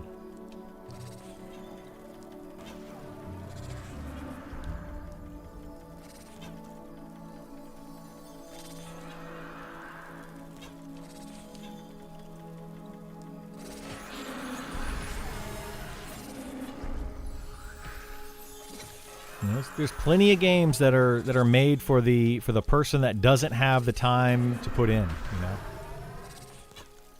But even still, I feel like those players like that are like, oh, I don't have time to put into the game. I only have time to solo, etc. You can still play this game and have fun with it, you know, without putting in hours and hours and hours and hours and hours. You're just not going to be able to necessarily do everything in the game. And you're not going to necessarily keep up. Excuse me. You're not going to necessarily keep up with some of the player base. Like, you're just going to be a little bit behind. But it's funny because those players are the same ones that are like, it's all about the journey, not the destination. Well, if it's all about the journey, then who cares how quickly you level? So you can do it solo if you want to at a slower pace, you know, or you could get a group for an hour here and there, or, you know, I don't understand. It's very confusing to me, and maybe I'm just not understanding where they're coming from. But if they're only here for the journey and not for the end game, then it doesn't matter how long it takes you. As long as you don't want to craft. Yeah, crafting take some time. VR does have a couple MMOs. One is super fun where you can glide and climb all over the world.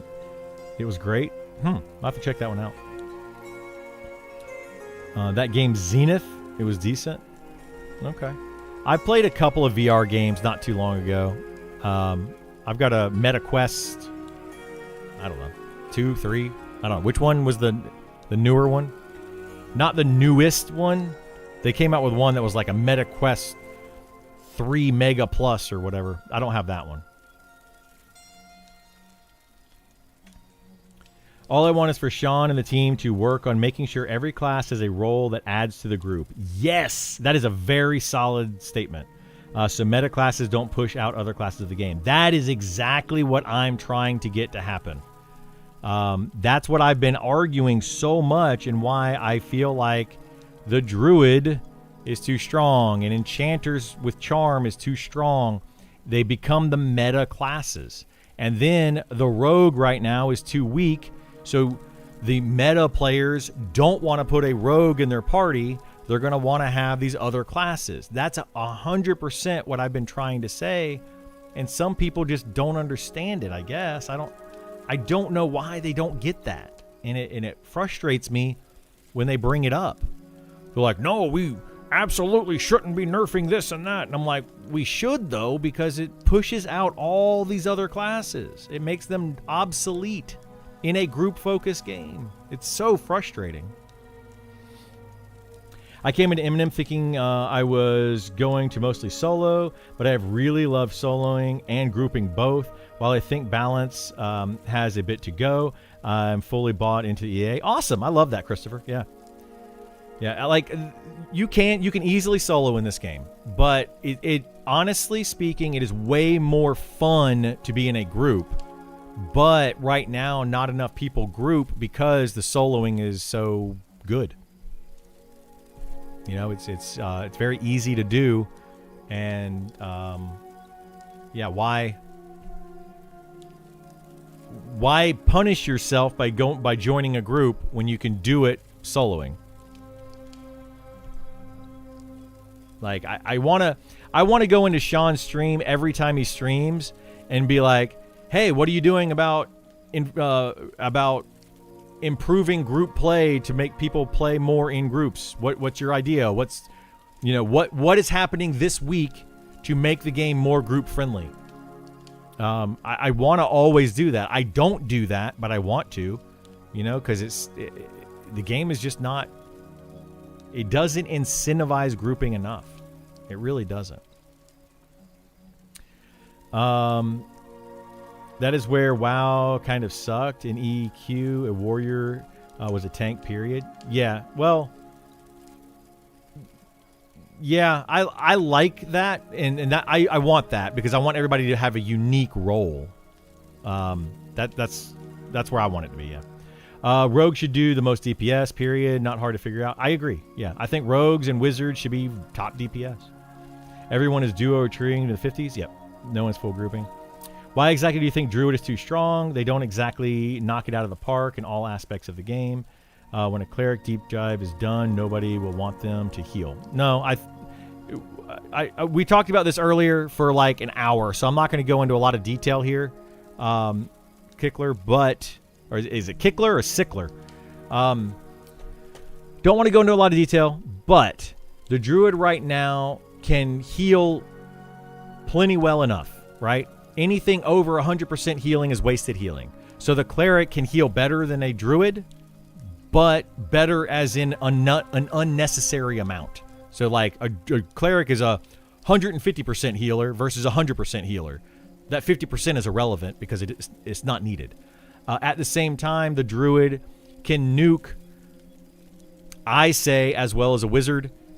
People disagree with that, but if you go look at the numbers, go look at the numbers yourself. And then on top of those two things, they also have way more utility than either a cleric or a wizard. So they have the utility, they have great healing, they have great damage, they just do everything really well. They can also charm, which is another overpowered ability. And we went through that whole thing, but they can also charm. So that's why I say the druid's just overpowered. It's too good of a class. And when you compare the druid to the other classes, a one-on-one direct comparison, you clearly see why the druid is the better choice. For any group, for any solo, for literally every aspect of the game, choosing a druid is not a bad choice. It's always a good choice. But choosing a rogue is bad. Like, would you rather have a druid or a rogue? Or would you rather have an enchanter or a rogue? Like, you're always going to choose another class over the rogue. Pretty much any other class in the game over the rogue. So the rogue needs to come up. Same way that when you compare the druid to any of the other 17 classes, more often than not, you're going to choose the druid over the other class. A lot of times. If you already have a druid in your party, then you're not.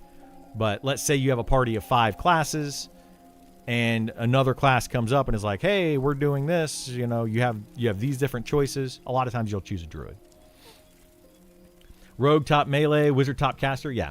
There are so many people full grouping, though, but there's not. There's not. There's a lot of people that do full groups at lower level, 1 to like 20, maybe even up to 30. As you get to higher level, yes, there's a lack of players in that area, et cetera, et cetera, et cetera. I know.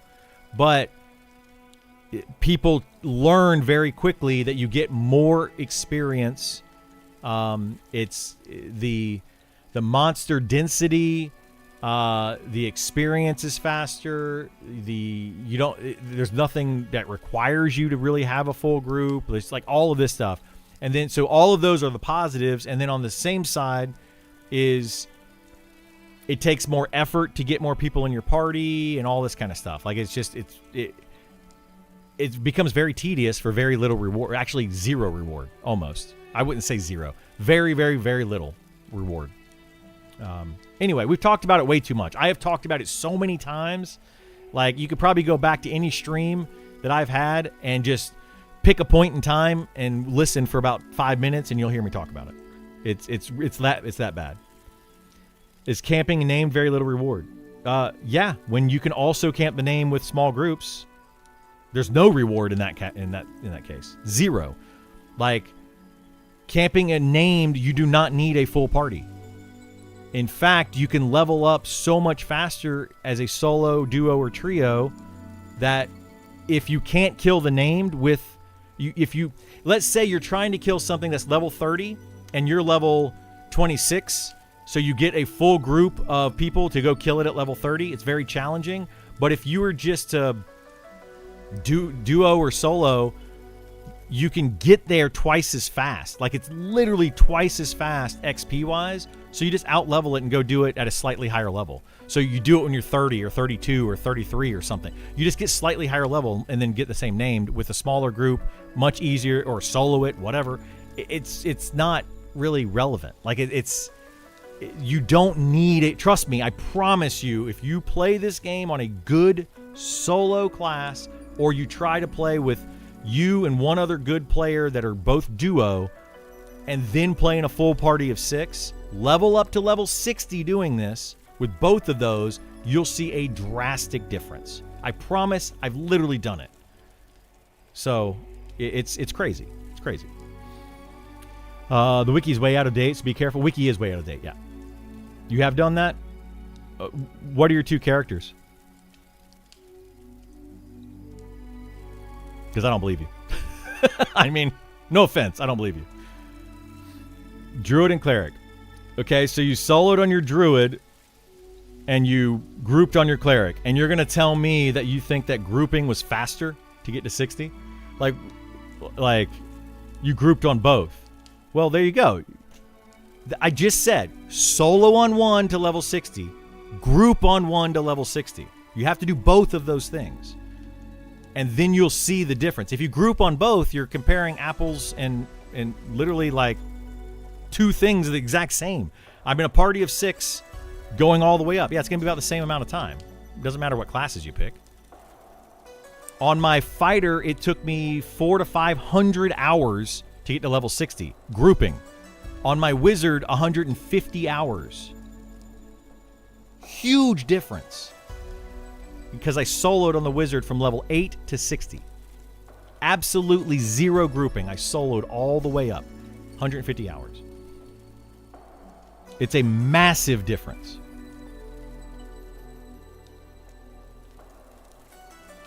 How did you start gearing up? Looking at the wiki. How did I start gearing up? Different way. Like, I mean, it just depends on what you want to do. Buy items, or you can craft items, or you can go camp items. There's a lot of different ways you can do it. If Rogue does not smash damage, no one will be taking them. Other classes can do same DPS and has utility. Yes, exactly. That's my issue with it. Is Rogue has far less utility for the same, if not less, DPS than other classes, and it feels bad.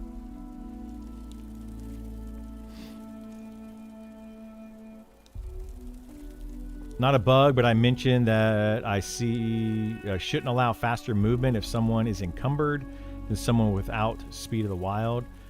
Gives those that cast it an advantage. It shouldn't overcome lack of strength. I mean, yeah, Speed of the Wild is a whole other conversation that we haven't really talked about much today, but I think it needs to come down in power a little bit. You kill stuff. Okay, we can talk about that because you have a different point here. You kill stuff faster in a group, hence get more loot. That's actually incorrect. And more named. That's an incorrect statement. Why is that incorrect statement? Okay, so let me break it down. In my party, leveling up from 1 to 60 in a group on my fighter, I ended up with something around 1 platinum on my character. So we're talking just money side. On my wizard, whom I had to buy a lot more spells for, so spent way more money on the wizard, I ended up with 1.5 platinum by the time I hit level 60. So there's your difference right there on just the money side of things. On the name side of things, you get more named. You don't get more named because named are on a timer of 10 minutes. So I can solo a named every 10 minutes, 8 to 10 minutes depending on. Anyway, you get it. They're on a timer. I can solo the named when it spawns, or I can be in a group when it spawns. And now I also have to compete for other people in my group to get the item that drops, or I can just solo it. So actually, in fact, I get more gear, more stuff for my character when I'm solo, and I don't have to compete with anybody else.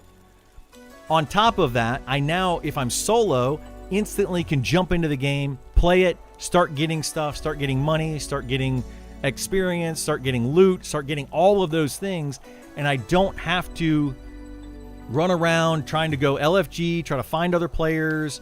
You know, hey, everybody, where do y'all want to go today to XP? Okay, we're going to go to this location. Takes us 45 minutes to run over to that location. No, I can just log in and go do it.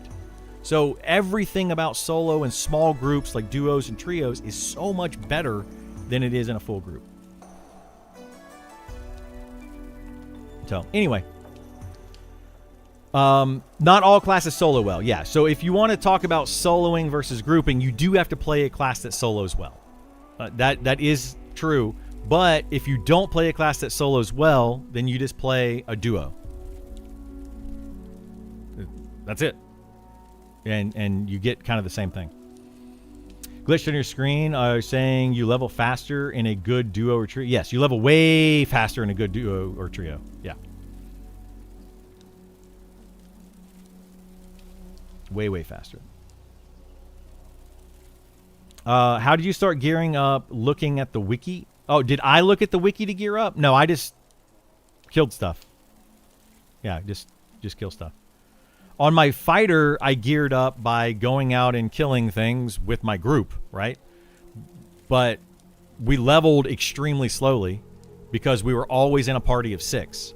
On my wizard, I bought some items, I traded for some items, and I did all that kind of stuff, and I just soloed. And then I also had, you know, other friends that were higher level every once in a while give me an item. But mostly I did everything myself on my wizard. I would go and camp stuff, I would craft stuff, I would do all of those things. I would go get the, you know, everything that I got on my wizard, 100% of the items that dropped, I got, and I could sell those, I could trade those and all that. That's how you get items. Like, it was very easy. This game looks much better than EverQuest Legends. I think it is way better than EverQuest Legends, yeah. I soloed Gildas for 12 hours to get the haste cloak. I had lost that on a roll. May have uninstalled the game. Yeah, it's rough, man, on SK. Sorry, you answered. No, you're good. In your opinion, what's the best solo class? Right now, with Charm, Enchanter is the best solo class. Like, hands down, it's the best solo class in the game. But once they change or fix or tweak Charm, Necromancer is probably going to be the best. Druid is very good at solo. Shaman is very good at solo. Elementalist is pretty good at solo. Beastmaster is pretty good at solo.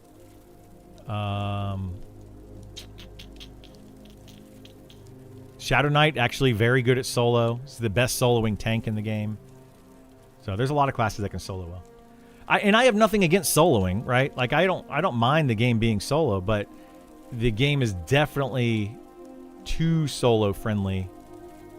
And you know, the idea that you get better or more loot in a group is not correct. It's just not, because you have 6 people that you're splitting that loot with. Now, if you are the only person that loots in a party of 6, then absolutely you get more loot.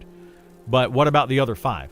So you have to do, you might kill faster, yes, but you have to kill a lot faster to be able to make up for having 6 people in your party. And most camps in this game do not have enough mobs in them to where you can actually kill fast enough to make up for that difference. So you want to go camp a named mob. As per the play nice policy, you will not be able to camp that named mob and get enough other mobs around it to be able to get XP fast enough.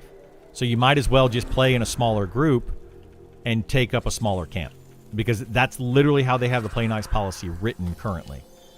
I think it's a bit backwards. Better loot and group? Nope. I disagree. The way I see it, soloing is okay, but it has much slower XP gains and much more dangerous. It's actually not less XP gains. It's more XP gains. There's a lot of factors that go into it. Just try it, guys. Like, all I can say is just try it. If you don't believe me, literally play a class, a good solo class. And if you're not on a good solo class, find a good duo partner and level from 1 to 60 and see how long it takes and how difficult it is for you. And then do it also on a level, or on a full group. Do it with a full group. And just tell me. You tell me. Like, you go do it. Do both of them. And then come back and tell me. It's far faster. Far, far faster.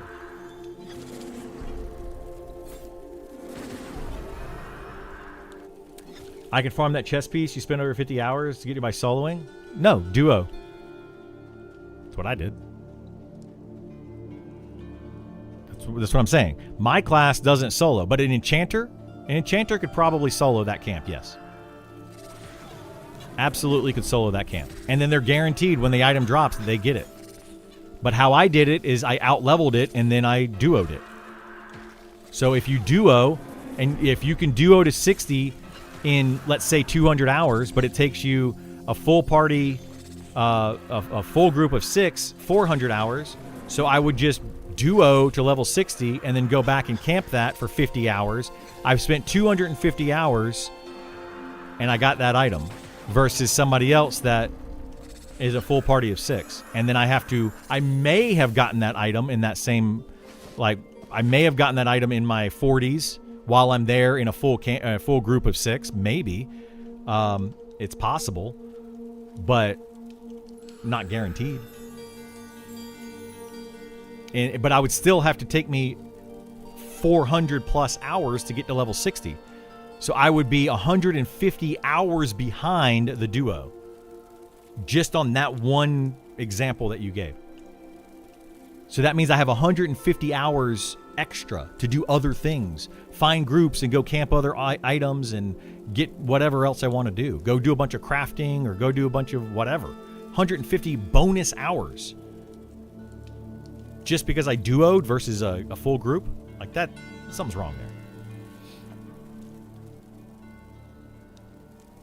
It's going to take a long time to fine-tune everything. It is going to take a long time to fine-tune it. Yep, absolutely. With the balancing talks, it makes me look back and think about time I spent in the original EQ devs. Must have dedicated to making sure the classes worked well with each other. However, since they kind of revolutionized the genre, maybe it was too concerning that EQ rogues didn't do much besides backstab. Yeah, I mean, EverQuest was never balanced well. It was never balanced well. It's always been an unbalanced mess. So, mobs that specifically increase the Red Mantle faction. I don't know what increases Red Mantle faction, no. Not off the top of my head. I was thinking about mob density in Glass Flats last night. Lots of areas where there's no mobs. I'm sure that will change. Yeah, exactly. It needs to change. That's the problem with it. Like a full group, a solo player might only need 5 mobs per rotation, 5 mobs per 10 minutes, right? But a full group of 6 to get the same amount of XP would need 20 per rotation. Now, a full group of 6 can absolutely kill 20 mobs in the same amount of time that a solo player could kill 5. But the problem is, can you find 20 mobs to pull at all level ranges from 1 to 60? So there might be times when you're pulling fewer than 20. If you're pulling, and I've done the math on this, by the way, so those numbers are actually correct. If you're pulling fewer than 20 mobs, and a solo player can pull 5 every 10 minutes, then the solo player is automatically doing better than the full group of 6, XP-wise. Right there. Because you may not have enough mobs in that area that you can pull. And then the Play Nice policy specifically states that if you're camping a named, this is your camp. So if this is my camp, and my camp only consists of 10 or 15 mobs, those are the only ones I have claim to. So therefore, I'm already getting less XP per hour if I'm in a full group at what the devs have decided to be a camp. I can show you an example of it right over here. Here, I'll walk over there to show you guys an example of it. This might explain it a little bit better to see a visual, but it causes issues. The whole thing causes issues. Saying South should be not how it is right now. Gotcha. Yeah. I can farm that chess piece. We read that. Any ranger type gear yet? Just checking. Do I have any ranger type gear? Not today. I don't have any. Soloing should be the last resort, not the optimal way. Yes, I agree. Do you think a rogue is a good class for solo? No. Rogue is the worst class in the game, period, right now. It's just in a bad place. It's always been in a bad place.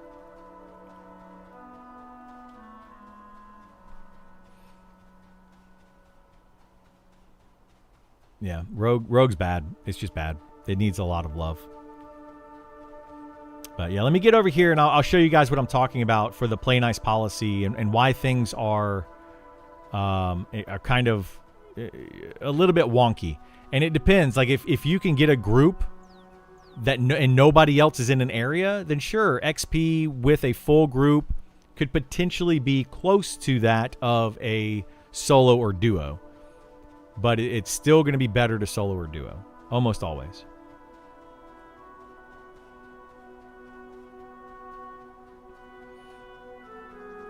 And this is an example of one that literally has happened.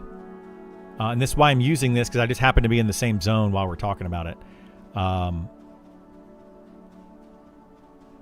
Like this literally was a petition situation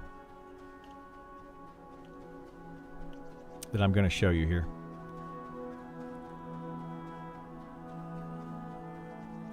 Okay, so see this tent right here? This tent, it's got 1, 2, 3, 4, 5, 6 mobs at it. Okay, that's a camp. It's one camp. This tent over here, that's got 1, 2, 3, 4, 5 mobs at it. Maybe 6 mobs. Let's see. 1, 2, 3, 4, 5 mobs at it. That's a second camp. You cannot claim both of those in a single group. Then you have this camp over here that's got another 1, 2, 3 mobs at it. 3 mobs at it. Okay? So those 3 camps right there, if you're in a full party of 6, and then you got a couple of these roamers over here. 1, 2, like 3 roamers, right? If you're in a full party of 6, you could probably clear all 3 of these camps. Right? We can all agree on that. Which would be good XP. But as soon as one person comes over here and says, I'm claiming this camp right here, this is now my camp, and I'm solo, and I can solo all these mobs. You have to give up this camp to that one person. You cannot claim all 3 of these locations as one group, even though they're pretty close together. Now, you could argue that, oh, those are intended to be for, you know, small groups or solos or duos, trios. You could argue that, and I get that. But the problem is there's a lot of places throughout the game where they have that, where one camp is only 5 to 10 mobs. So if somebody else, whether they're solo, duo, or in a full party, doesn't matter, decides that they want to come in and start killing the other mobs around you, as per the Play Nice policy, you have to give up those camps. And then now you are pulling less enemies. So as the population of this game grows and fewer camps are available, I'm going to get aggro on these dang drakes. Oh my gosh, how did those not aggro me? And as the game, you know, if we have, let's say, 2,000 people online and everything in the whole game is camped, now you're limited on where you can go and get XP, and it becomes a bigger issue, right? We'll drop a campfire right in the middle. Seems selfish. I mean, it is selfish, but it's not selfish. You know, if you get there and you've claimed the camp and nobody else is there, when you get there in your party of 6 and you're like, hey, we can go kill these poachers. You know, there's nothing else in our level range that we could find that's open, but we have a full party of 6 and nobody's at those 3 camps. Why can they not camp those? If they can clear it, they should have claim to it. I don't see why they shouldn't have claim to it. And that's part of the problem, right? Problem is TTK is too short. I agree, yeah. All right, where in the heck am I going? But yeah, that's literally the issue. There's the tree. That's literally the issue that has come up. That exact camp has come up before, and it's like people can go and they can, like the solo players, there's plenty of other places that the solo player could go, but they specifically were like, nope, I want to camp that camp. Even though that you were there for 2 hours prior to them, and you've been pulling it and clearing it, all of those mobs with your full party of 6 for 2 hours, and they just roll up and say, I don't want to go look for a different camp. I want this camp. You have to give it up. I don't know. It's an issue.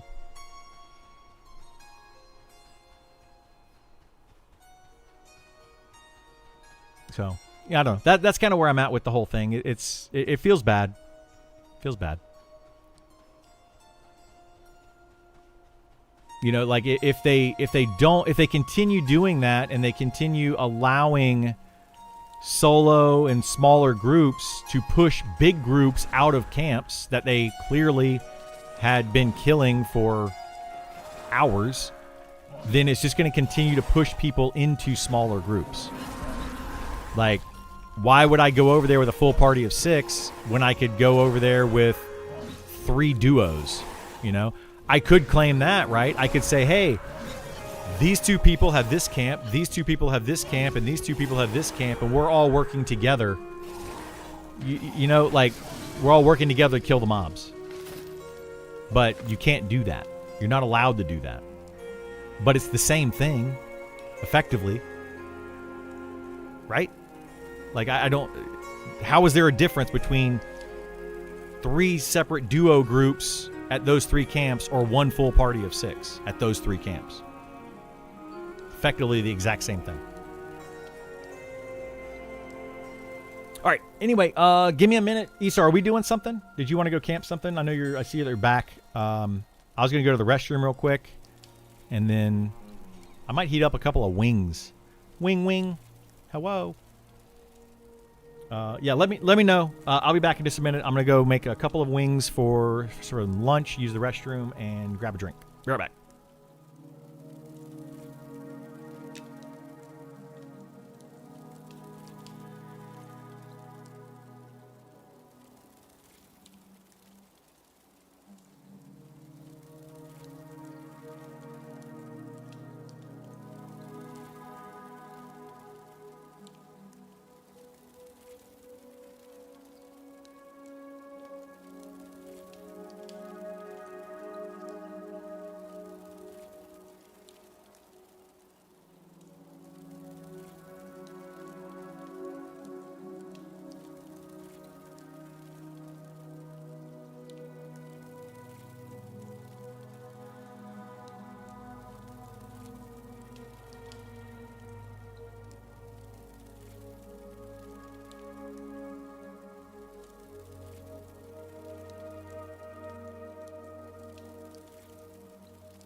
Okie dokie.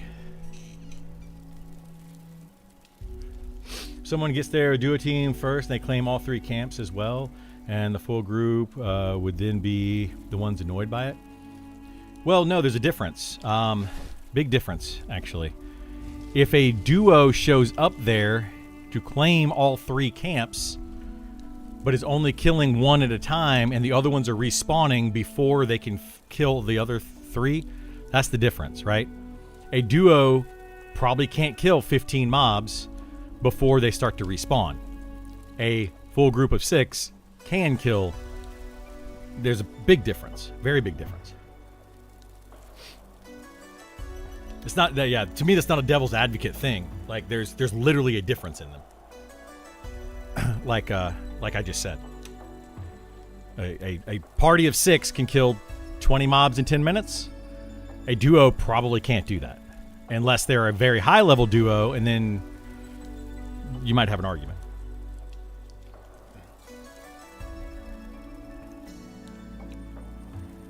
So that's to me like how I think the play nice policy should be. It should be based on more on like what can your group clear, effectively clear. That those are the mobs you have claim to. You can't just claim I want to claim this whole dungeon as a solo player. No, you can't kill it all. But if a full party can go in there and claim the whole dungeon, then sure, go for it. Depending on the dungeon. There are dungeons where one party could probably claim the whole dungeon. There's actually 2 that I can think of.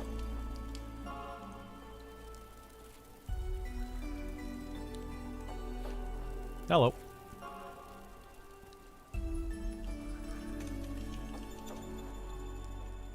I'm told it's Xerot. Okay. Yeah, it doesn't matter to me. We can do whatever. Sure.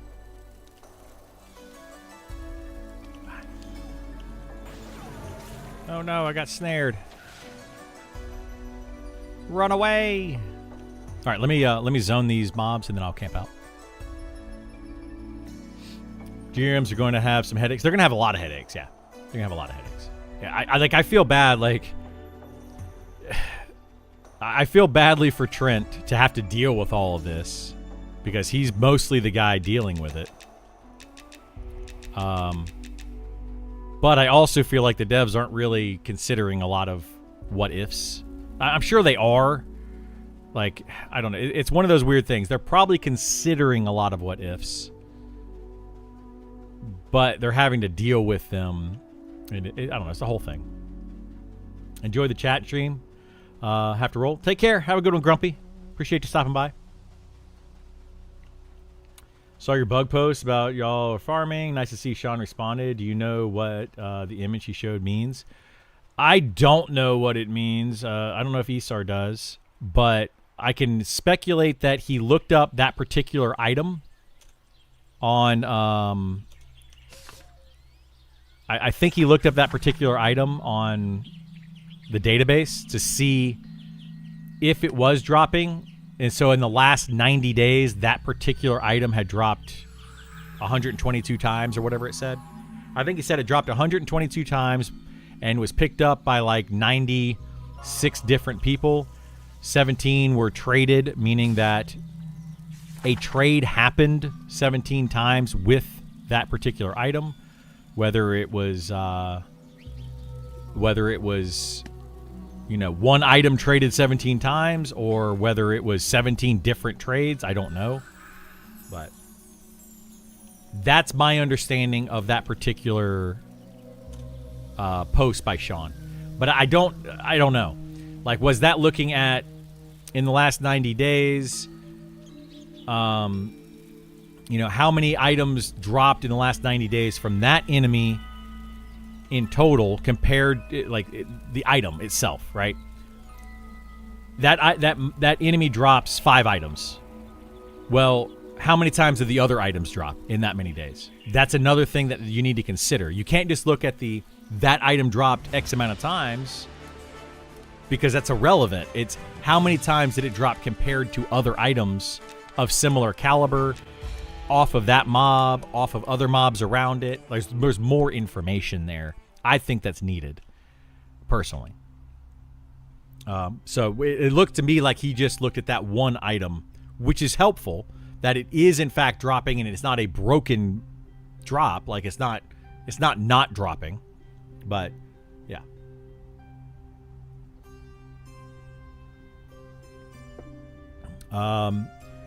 What do you think is a good class to fighter in a duo leveling shaman, druid, bard? Choose between the class. To go with a fighter duo, shaman. Shaman with a melee class is basically like the best duo in the game. Shaman fighter, shaman monk, shaman ranger, shaman spellblade. Amazing duo. They can do a lot. They can duo a lot. My guess is this stuff is on the radar, but they're all hands on deck with the class rework and getting... well, that's the thing. You would think they're all hands on deck with the class rework, but they're not. It seems like 2 people are doing the class reworks out of a 45 or so person team.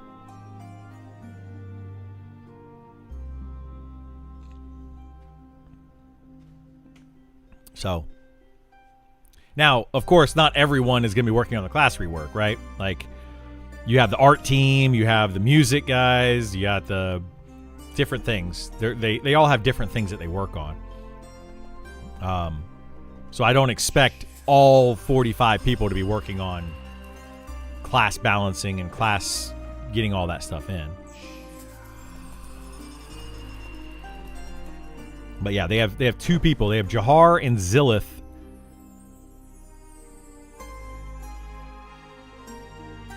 Sure, whatever you want to do. Jahar and Zillith are doing the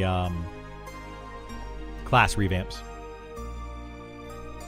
You only get one first impression when you start asking people for money. Yeah, I'd be pretty bummed if this game dies because of the rough edges. I would be very bummed.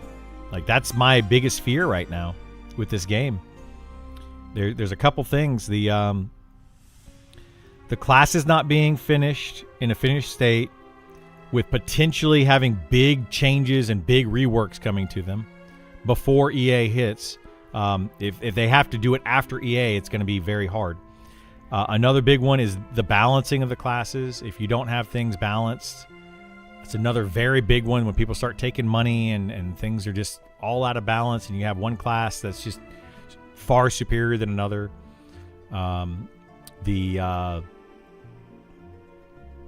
The patching process of how they patch, when they patch, why they patch, all of that kind of stuff. They break a lot of things when they do patches. You know, stuff like that. It needs to be looked at and considered. And I know that they're a small company, niche company, all that kind of stuff. But yeah, it's gonna be rough. Compared to EQ Legends, this game has minimal financial investment to play. I mean, EQ Legends doesn't cost that much. $20 to play EQ Legends for a month. And then $10 a month after that. It doesn't cost that much.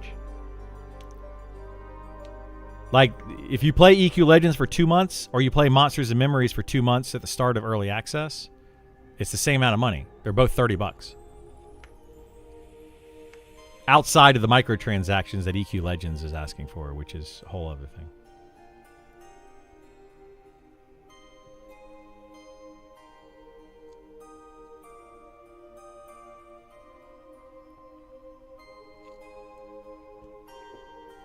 Or do you mean the financial investment by the developers? Because that has been far less. They're at like 160,000, 170,000, something around there. Which you can appreciate, right? How they made such a good game with little money and mostly volunteer team. And a new expansion to buy every 3 months. On EverQuest Legends. This game's not going to have expansions that you have to buy. But EverQuest Legends might. I don't know what they're going to do with that. They're going to nickel and dime the crap out of people in EverQuest Legends. And I think it's part of the reason why I won't play it. Daybreak, terrible company. Don't want to do business with them.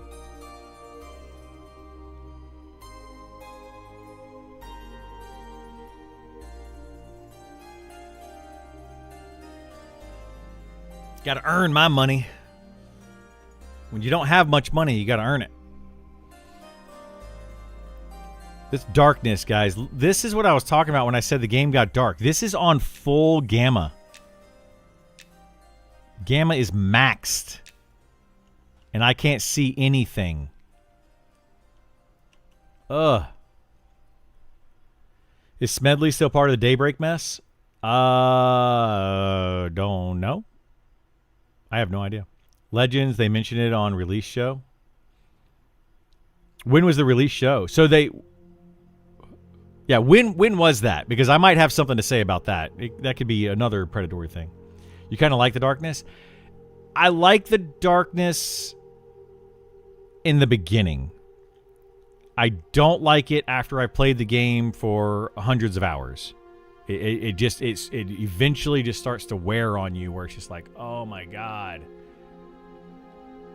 Like, they want you to carry... They want fighters because they don't have any type of light spell or items in the game that give them light whatsoever. They want me to carry around a lantern with a bunch of lantern fuel all the time. That's what they want. I don't like it. It's on Tuesday. So they announced that they're going to have to buy expansions on Tuesday. Again, Daybreak... Oh my god, dude. They're such a terrible company.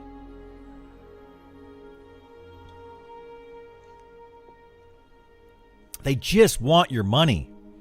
Like, oh my god.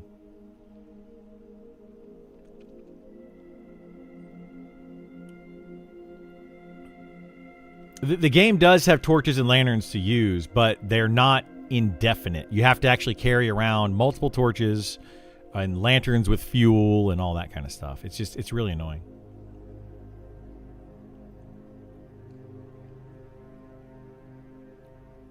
It's going to have expansions just like original EQ had, and they're going to charge you for each one. Jeez, dude. Man, everything I hear about Daybreak and EQ Legends is just... It really upsets me. And it upsets me so much because people are just throwing money at it. Ugh. Take care, Don. Have a good one, bud. Appreciate you coming by. I want that game. I want Daybreak to go away.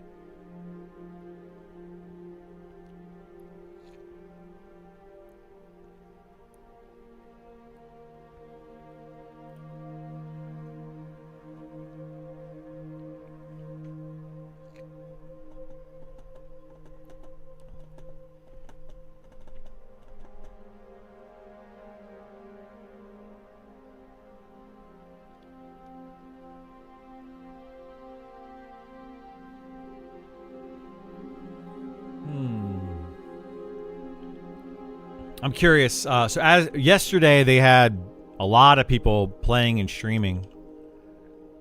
I didn't want to go there. I want to go to Twitch. A lot of people playing and streaming EverQuest. Trying to make 12. Oh my god, that's loud. How are they doing today? 1.7 thousand viewers. Yeah. So I figured it would drop off quickly, but we'll see.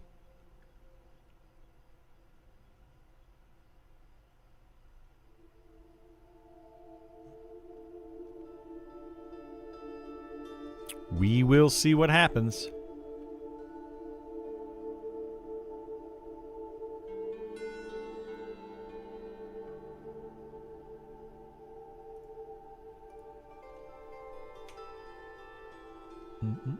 Sorry, what? Got to pay for EQ Legend expansion as well? Apparently, yeah. I didn't know about that one.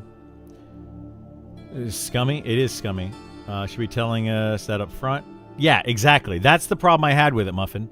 They sold the game to a bunch of people saying you get access to beta if you pre-order the $20 game, and then you have to pay $10 a month. But they didn't tell people that there was going to be microtransactions until after they sold like 50 or 60,000 pre-orders. Then the day that they launch it, when a bunch of people probably bought more pre-orders, they're like, oh, by the way, every 3 months you're going to have to buy an expansion pass. What? Daybreak, rather, a parent company trying to sell off EQ right now. EQ Legends is their last-ditch idea to pull in a large funding to dissuade a sale. Yeah, that's exactly what I'm hearing too, Christopher. It's like they're just trying to sell it off, saying, look how much money you can make by buying EverQuest from us. And they're trying to make it, they're trying to pad the numbers and say you could make, millions. So we want to sell it for more millions. They're just such a crappy company, dude. Such a crappy company. Super shady.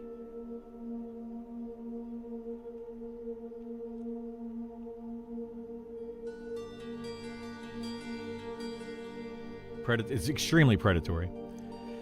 We can make food in this game, but we can't make normal drinks. No, I don't think so. I don't know of any drinks you can make. You can make food, but the food's not worth using yet. Rations and water are the best thing that you can carry around. That's all I ever have. Just rations and water. That's all I ever use.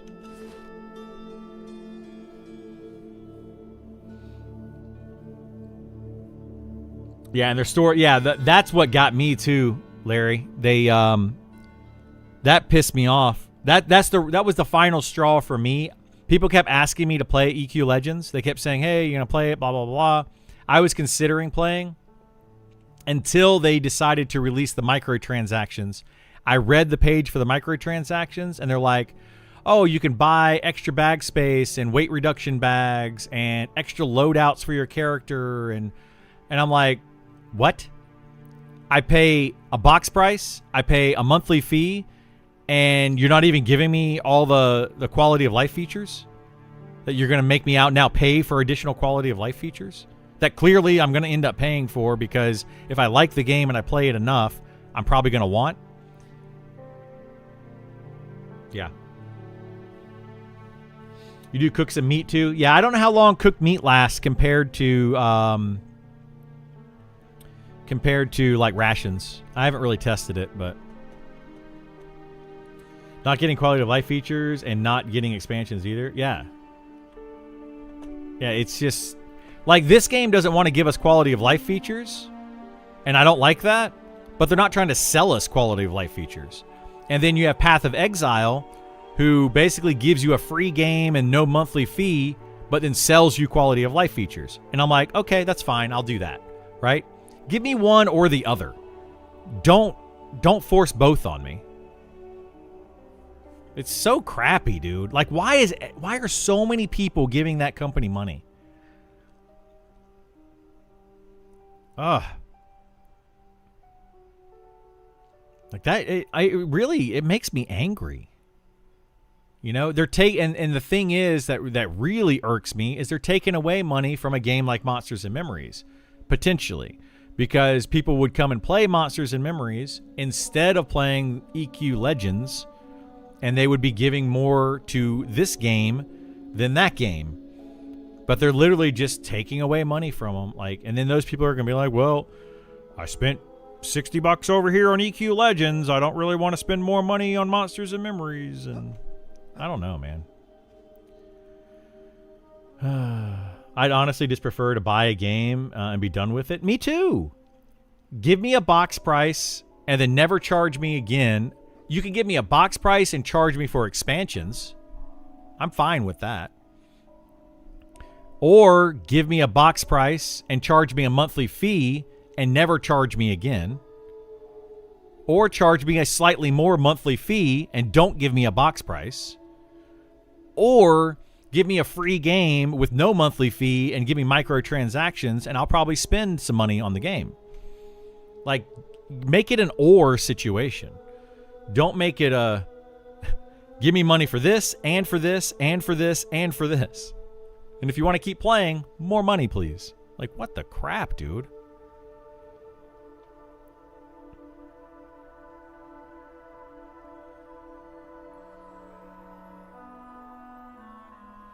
Prefer box price, paid expansion, sub, and no microtransaction at all. Yeah. Microtransaction is only, in my opinion, should be for games that, unless they're fully 100% cosmetic, the microtransactions should be only for games that have 0 box price, 0 sub price. I was going to play EQL before. Now just dislike the company as a whole and what they're doing. Yeah, me too. I refuse to play it.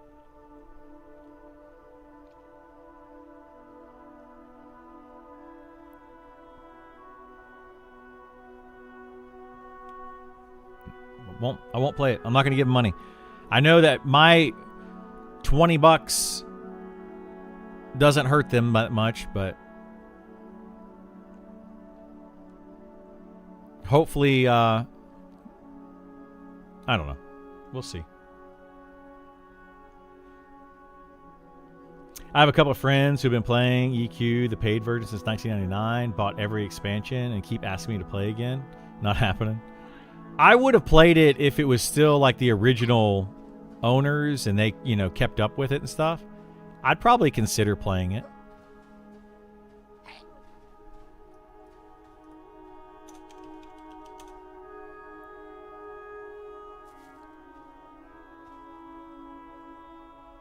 Verand or Sony Online. I would consider playing it, but I don't want to give Daybreak any more money. I'm done with them.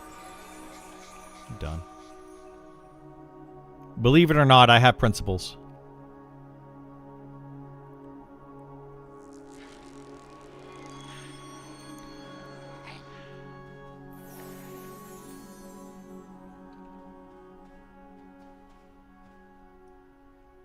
Wait, does this old Sebulus guy have...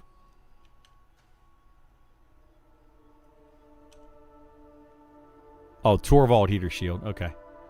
I thought he had the really, really good shield. He's got some good stuff, though. Let's see. Spectral Helm. He can get a better helm. That's probably why he's up here. Stained Apostle's Cloak. There's a slightly better one. Spirit Breaker's Mantle. There's slightly better on that. Studded Black Iron. Bracer. Moonveil. Frayed Rope. You could use a few good upgrades, but he's not doing... Oh, he's got Mother Sorrow. That's legit right there. Dude, he got a Mother Sorrow, but then all the other things. Spent all his money right there.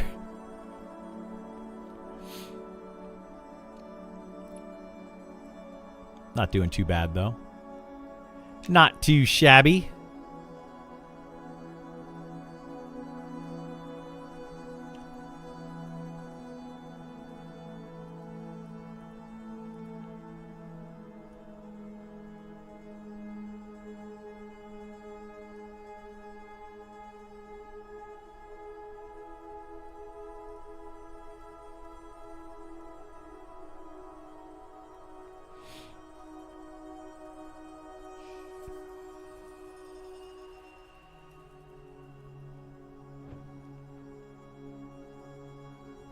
EQ11's graphics are overly vibrant, bright colors, and ugly in my opinion. They definitely have changed it over the years, They've definitely changed it. It's definitely a lot brighter than it used to be. Like, for how much I complain about the darkness in this game, like all this darkness, it's basically impossible to see anything.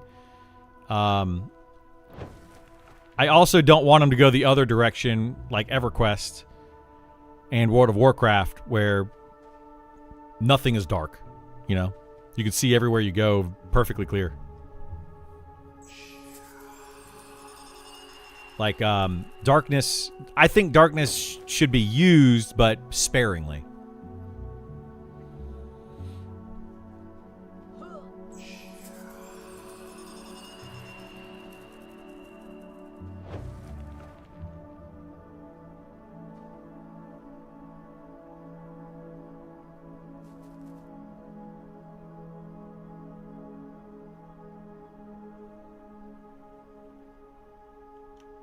Everyone's what? Oh. You just tell me where to go. It doesn't matter to me.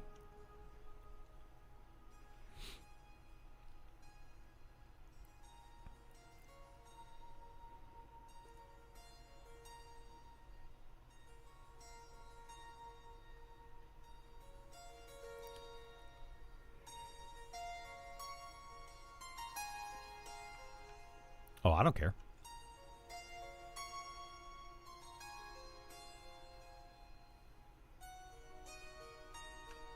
I just want the note. That's all I'm looking for. If we do Xerath. If we don't do that, I don't care what we do.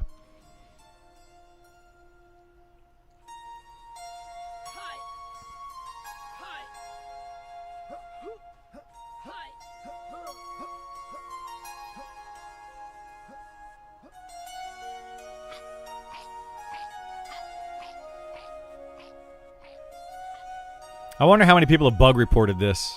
I mean, I use it too. But I wonder how many people have bug reported. A lot of people know about it.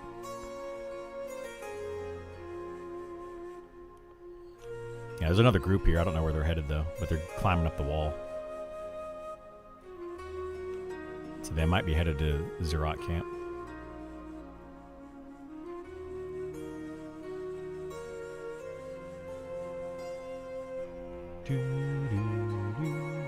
I'm excited to see what darkness is like in the deep. Imagine do more tuning on the darkness levels. Have to get the Ultravision in a good place to use it. Well, the issue is that Ultravision is still going to be a choice and not required by the deep races. I think they need to add in Ultravision and Infravision as a spell on certain classes. And then also add in maybe clicky items where you can get Infravision and or Ultravision as clickies. Like I don't know. I think they should get that.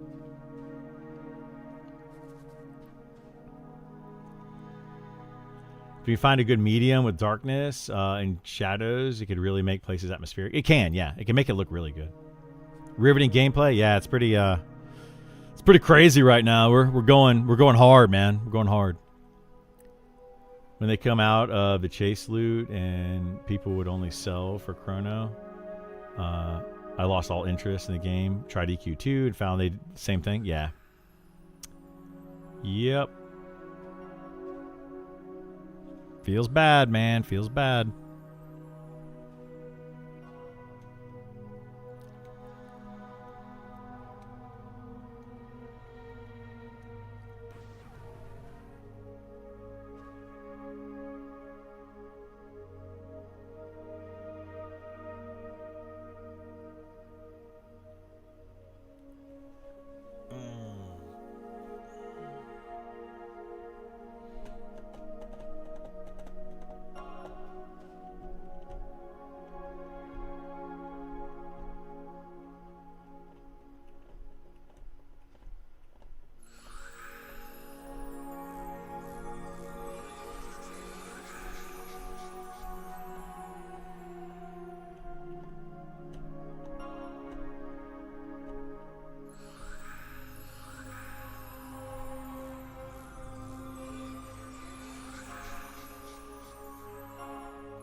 This looks like IVU rock. What are you going for? IVU rock. It is, yeah. I didn't know people call it IVU rock. We call it safe rock just because it's safe to sit here. And people get IVU and get that way, I guess. I don't know what we're going for. I'm just waiting for for them to tell me what we're doing. I'm just here to tank stuff.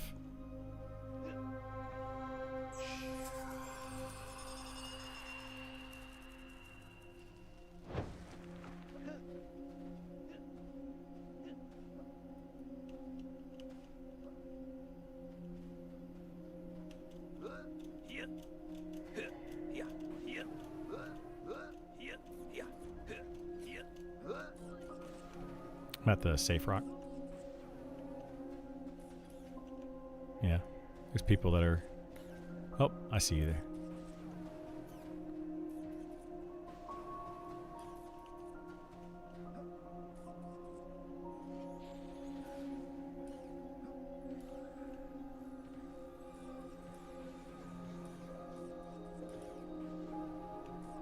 Yeah.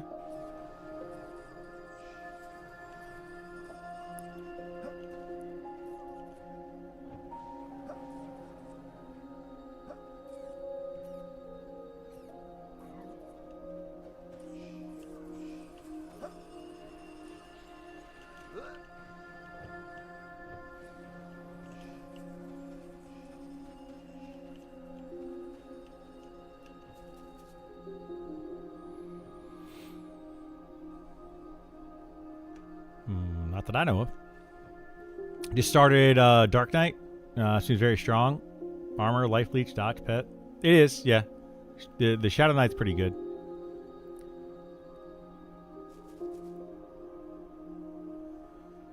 It becomes bad, you think? I don't know. There's a Shadow Knights that were leveling solo all the way to 60. But I'm sure it does get a little bit worse. But you can solo with a Shadow Knight up to 60. Better than a fighter. Better than Paladin, Inquisitor, so as far as the tanks. Still mixing WoW and Eminem term. Yeah, it's all good. I know what you're talking about. I do it too.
Do do do do.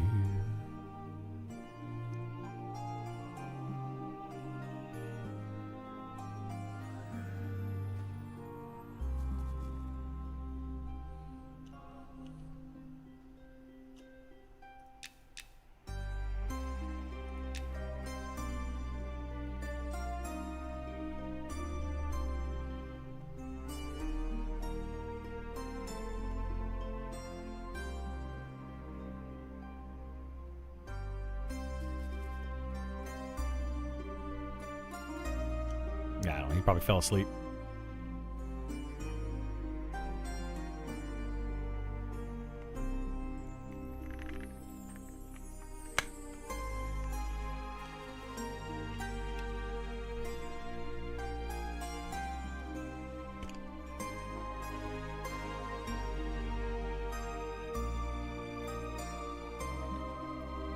This is so fun.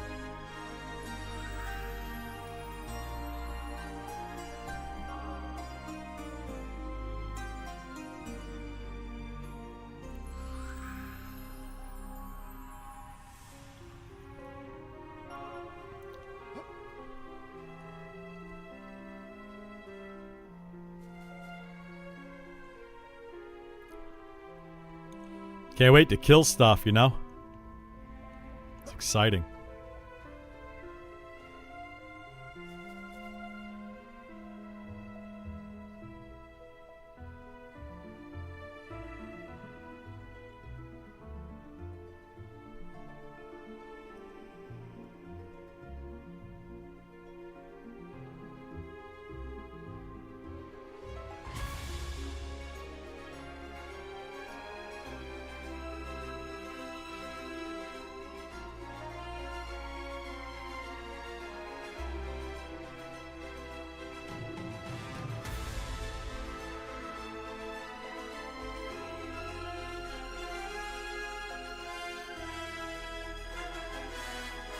Oh, you're gonna have a Karazhan? Is that how they pronounce that? Raid? Is that new? Like on a new server? Are you on like the classic stuff?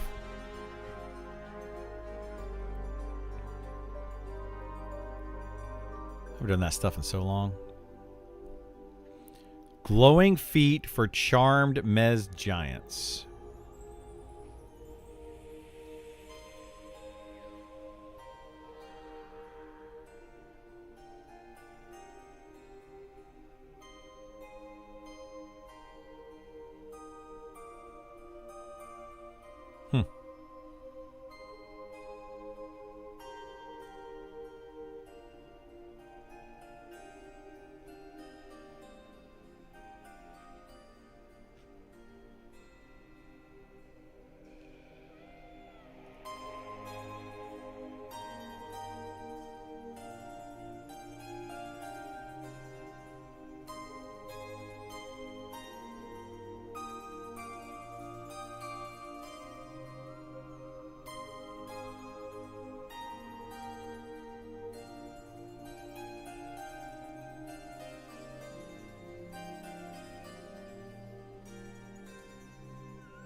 Yeah, like, I don't know. This guy's trying to defend having higher level buffs, but it's just they haven't figured it out yet. Some of these people just haven't figured it out.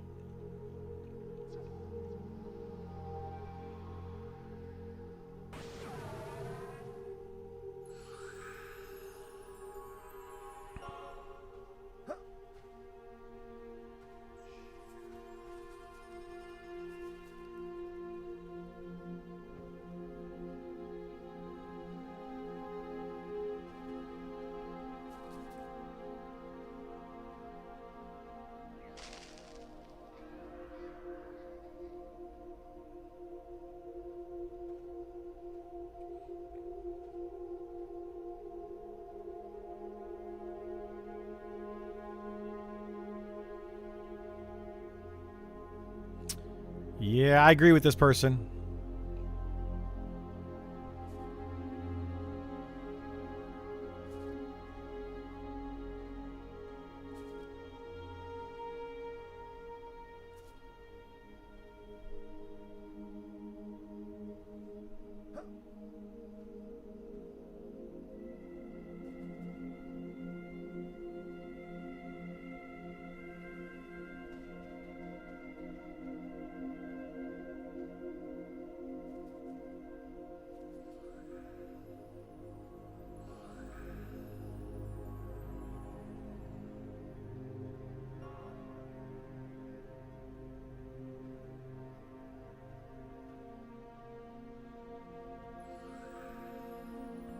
It was always fun in EQ. I'd be in a lobby zone, high level, give buffs, power level for a bit. It's a fun mechanic. I don't disagree. It's a fun mechanic, but it's too strong, and it makes power leveling way too easy. And if the idea is that they're trying to push people into group play, then power leveling takes away from that idea, and those buffs take away from that idea. And it's like that's the problem with it, is over time in EverQuest, people started to learn that the better way to level was soloing and getting buffs. So takes away from the journey as a whole. It does, yeah. And that was like their biggest thing that they have talked about for this game is the journey from level 1 to 60, and that it's supposed to be done in groups, and it's a social game, and et cetera, et cetera, et cetera.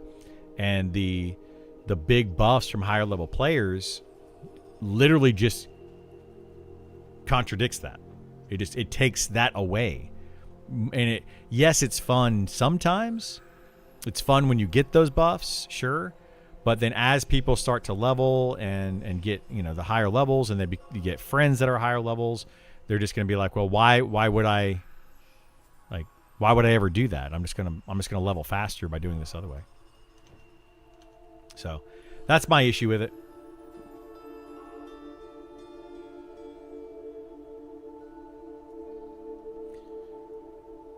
At some point in EQ history, they changed it so you could only cast level appropriate buffs. It was still good. Yeah, I think that's what we need. It's not that even level appropriate buffs. Just have them downgrade. Like if, let's say, I'm a level 60 cleric and I cast a level 60 health buff on a level 10 character. And my level 60 health buff gives them a 500 health. But if I had a level 10 cleric that could cast the same buff but at lower level, and it gave them, let's say, 100 health, maybe have the level 60 version give them 120 health. So they still get a bonus. They still get more than they would from the low level cleric. They would still get more from that higher level cleric, but it wouldn't be like a crazy amount more. That's what I would like to see them do. So there's still a benefit, but it's not like, some astronomical benefit, like 5 times more benefit. So yeah, if it hurts the game and it's taken advantage of, it shouldn't be allowed. Yeah, I think it'll hurt the game over time for sure. Social MMO, I can't think back to my old EQ and classic WoW experience, the friendships and people I actually met in real life afterwards.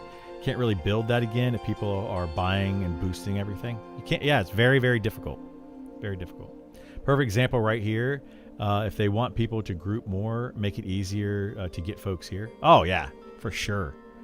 Sure need to be easier. Well, they could make it easier to get people here or incentivize getting here. These enemies should be more XP and just it should be better. XP reward wise, right? XP, gear, whatever. More reward from killing these because they're harder to get to than going somewhere like down in the Sungreet Strands, the strip of slime-covered mobs. How easy is it to get to those mobs versus how easy is it to get here? But they're the same XP. That's what I think they need to do. Not a player that exploits, so I tend to overlook the abuse aspect. Yeah, I mean, I don't like to exploit either, but that's the reason that I look at it more, I feel like, is because people are absolutely going to abuse everything they can for an advantage, and versus people that are not willing to do that, what it ends up doing is it hurts the casual player more than it helps the casual player. The casual player looks at it like, oh, I get a high level spell from that hardcore player, and it makes it's a really cool thing that happens because a high level player comes by and gives me a buff. Okay, so it helps you temporarily, but it helps that hardcore player all the time because they know exactly what it's doing. Like they're using it all the time with their friends that are also hardcore players, and it's that larger gap that continues to grow bigger and bigger and bigger between the casual and the hardcore player. Like it's constantly an ever-growing thing. But people want to have, they want to be able to play the game casually, and a lot of these players want to be like, oh, I'm a casual player, I should have the same access to everything that you have access to. Okay, well, if you do that, then the hardcore player is going to have access to it more than you. In that case of the buffs, because they know people that are higher level, etc. So, yeah. The Thorn shield buff is too strong in that scenario. Yeah, it's way too strong. 30 damage shield on like a low-level character is insanely strong.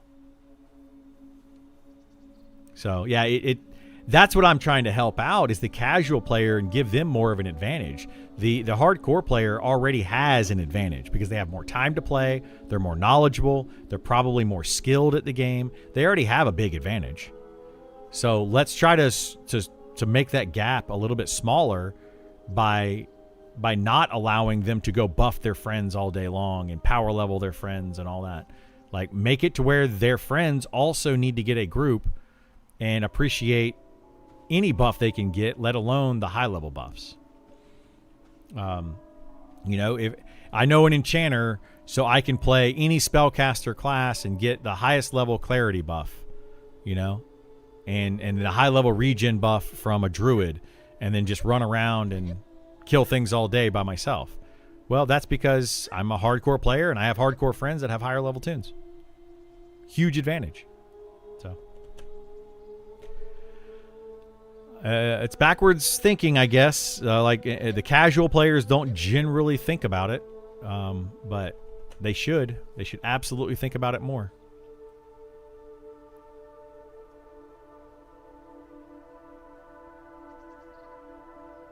Because they're all they're doing is hurting themselves. They think they're helping themselves because they're like, oh, I'm a casual player and I get these really cool buffs.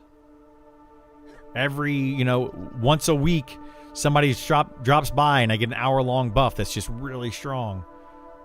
Okay. You realize those other players are doing it like every day, all day, and they're power leveling. Who cares? The casual players care. That's who cares. They complain about it all freaking day.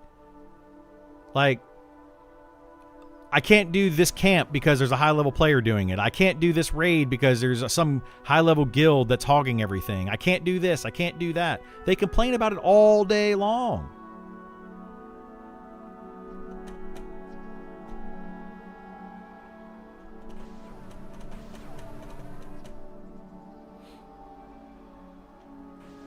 Too bad for them. It's not a casual game. Okay.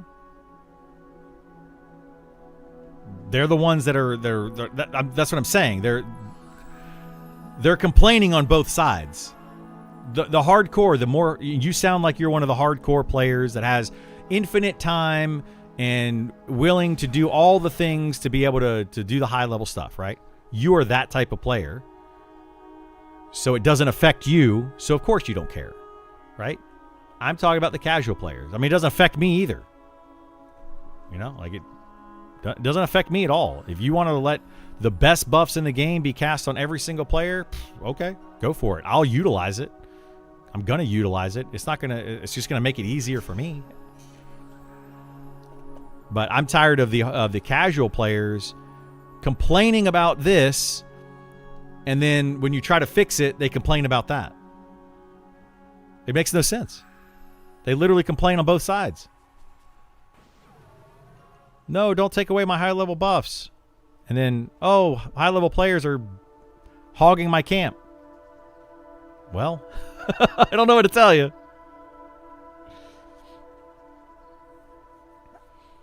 Not even a hardcore player kind of game I'm getting myself into. We aren't here for a modern baby game.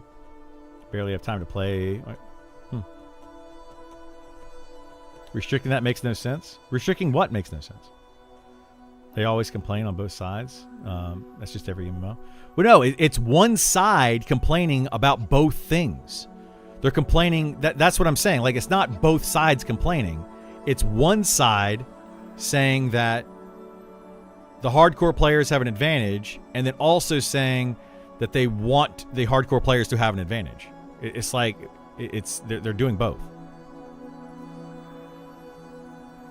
Buffing other people, restricting it makes no sense. It makes a lot of sense if you actually think through the whole process. I mean, sure, if you think through it in just like a very small amount, like if you just like the one buff to that one player at that one time, then yeah, that, you know, that's not a big deal.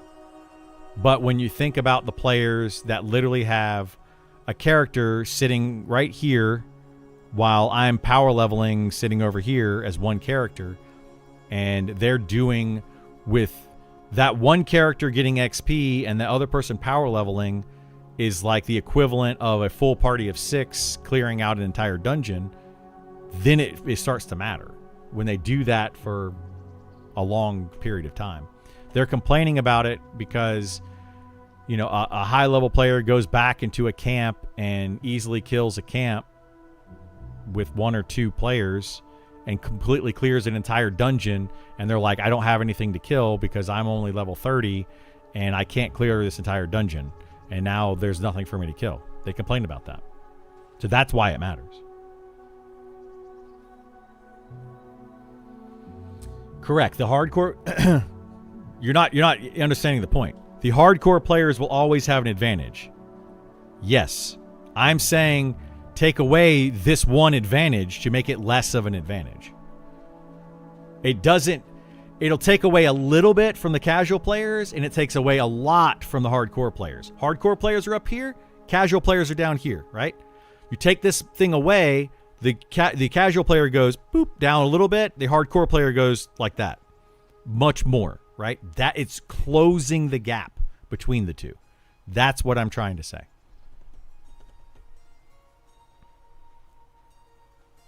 You're not going to ever eliminate the gap. I'm not asking to eliminate it, but close the gap. I promise you, the casual players at the end of the day would prefer it, but they just don't know that, they don't understand it. At least from what I can see, they just don't get it. They don't see how it's going to benefit them. They can only see how it affects them negatively in a very small amount, how it affects them negatively, rather than how it benefits them greatly. Your point, is it making sense? It's not making sense to you, but it makes sense. In what way are we taking it away? It's not allowing people to buff each other? No, you can still buff each other. I said that already. Yeah, you definitely missed the beginning of the conversation and decided to jump in and argue it. You absolutely missed the beginning of the conversation. It's not taking away the ability to buff other players. It's reducing the effectiveness of high-level buffs on low-level players, which is a very different conversation. I'm not asking for anyone to take away being able to buff players. A level 60 buffing a level 1 should not be the same buff as a level 60 buffing a level 60. They should be a lower version of it. Yeah, I'm ready whenever.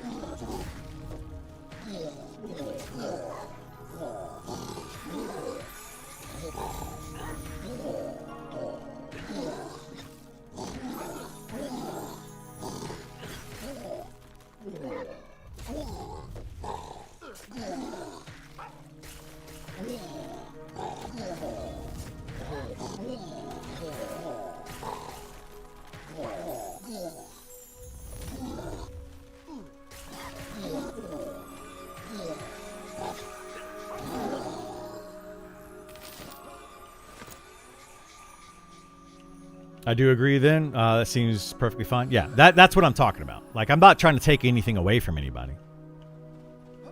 Just that, like the 500 point hit point buff that a cleric gives at level 60 should only be like 100 to a level 10.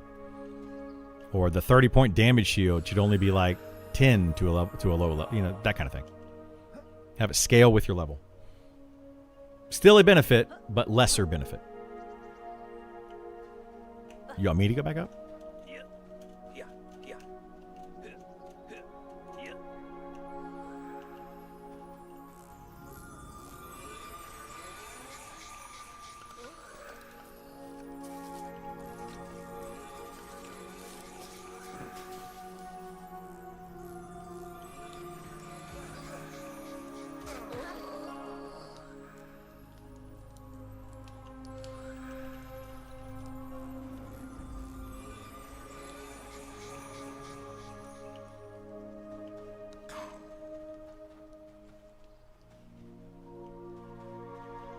Probably buffed or something.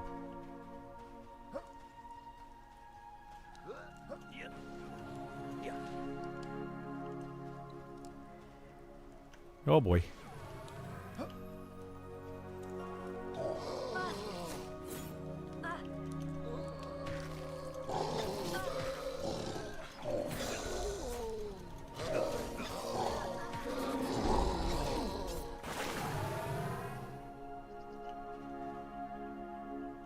Wait, how did Vor die? Didn't he just Oh, Druna teleported. I'm going to zone out and back in to clear aggro.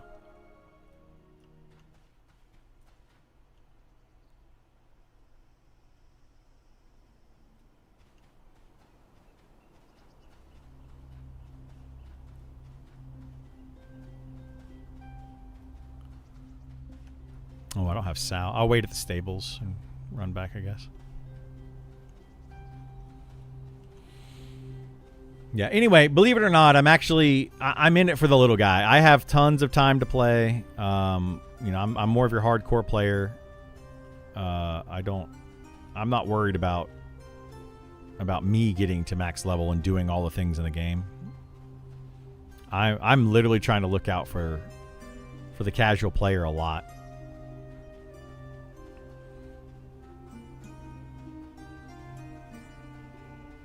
Like what we were talking about earlier with the casual player wanting to join or make a party of 6 versus the hardcore player who's probably going to solo or duo to get to max level.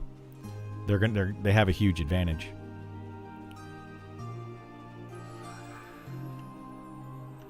Okay.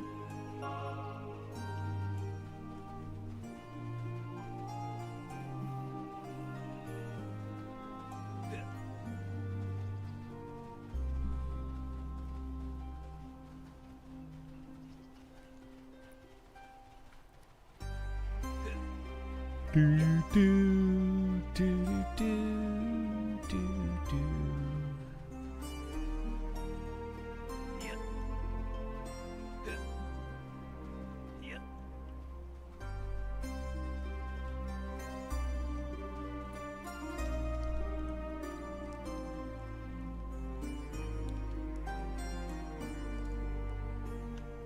All right, we're at the stables.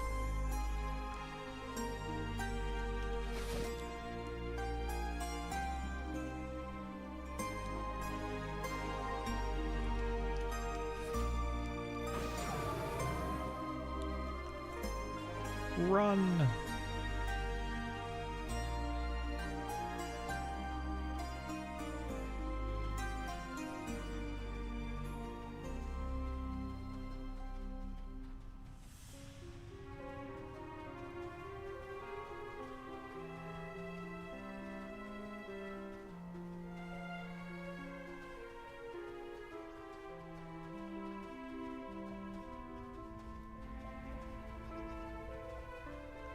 That'll definitely do it.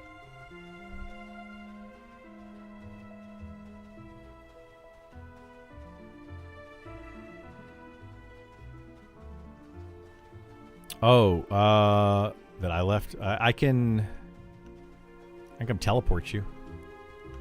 Could be the fastest way.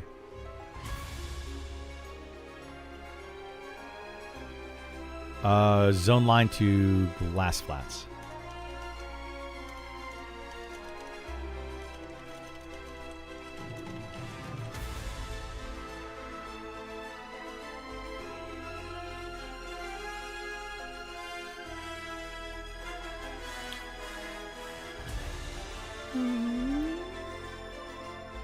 Well, either zone line. Glass flats or Evershade Well. Whichever one you want to go to. I can meet you at either one. Just tell me which one you're at. Yeah, you can go there. That's fine.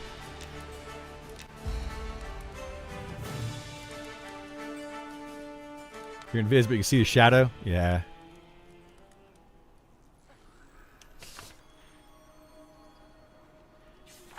Yeah, their whole lighting thing is kind of wonky. They need to work on it. I think it's just it's an issue with Unity.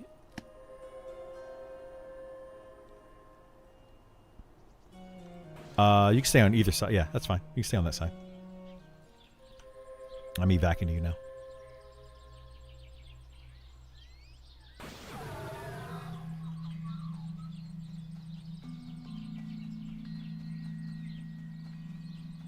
Yeah, I bound myself at Glinting Hollow so I can get around easier.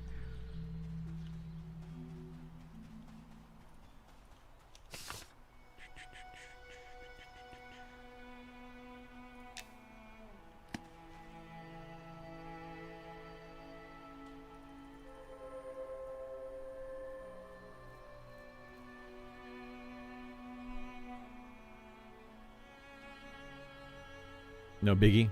Yeah, I mean, the lighting in this game it's not a big deal, but it definitely over time it wears on you with the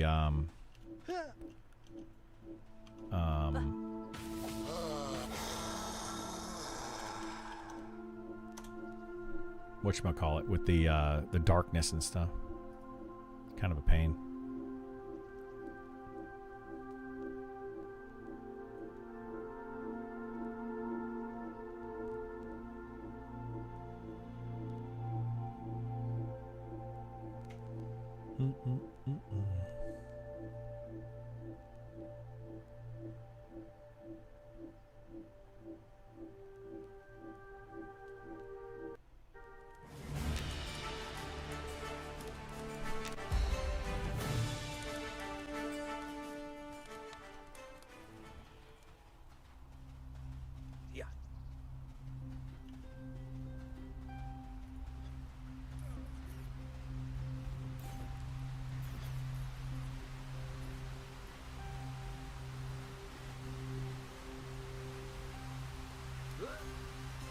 Like, I'm not sure what they should do with this. Like, I like the shimmering, the invisibility, the way they do it now, where you can kind of see like your character, but you can't see. You know, like that's cool. It used to be where your character was just completely off the screen, like it just deleted your sprite.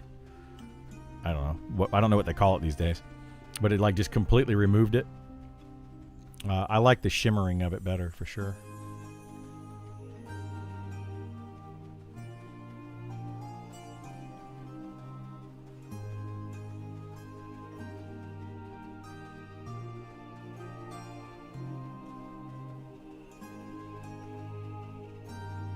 Wait, this says that I'm invis, but I don't have invis? The heck?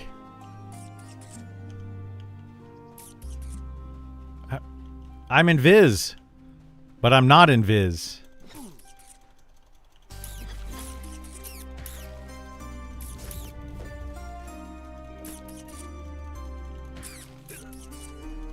That's a known bug? I don't think I've dealt with that.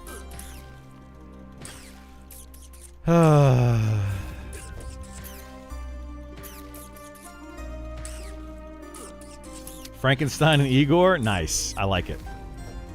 I like it.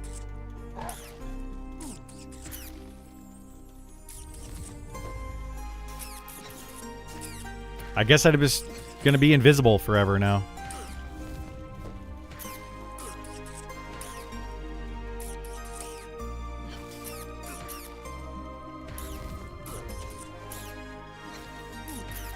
Wow, this is actually a light blue and I'm winning. This is crazy. This is a first.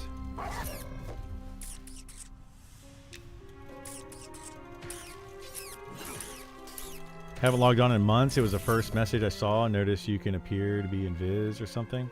Relogging probably fixes. Uh-oh. Reload fixed it.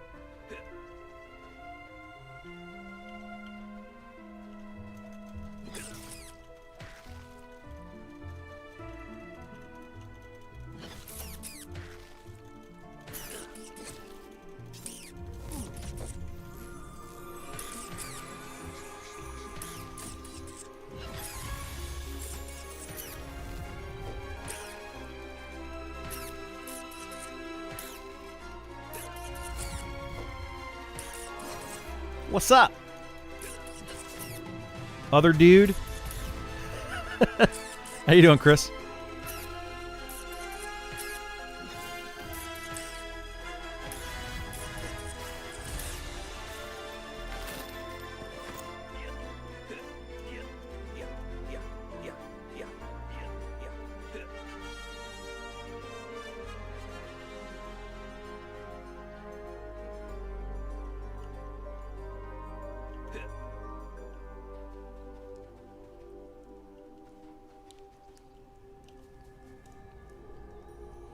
Smoked him. Yeah, I did.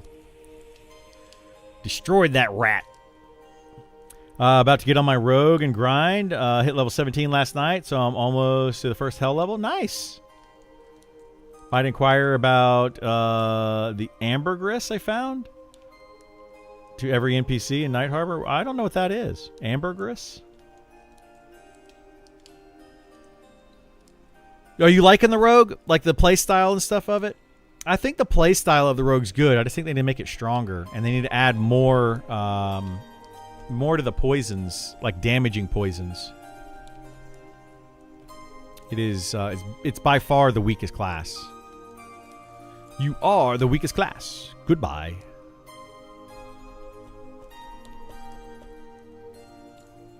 I think class-wise, I would say like rogue, and then probably bard. Might be the two weakest classes in the game. I'm usually an enchanter type of guy, but I'm loving the rogue right now. I do think stronger would be nice, though. Yeah, it definitely needs to be stronger. Hopefully they do that in the future. Right now, not to bust your bubble, rogue is the worst class in the game currently. But if you're enjoying the play style of it, keep playing it. You know, don't worry about rushing to a max level and all that kind of stuff. Just have fun running around playing the game. But it is the weakest class.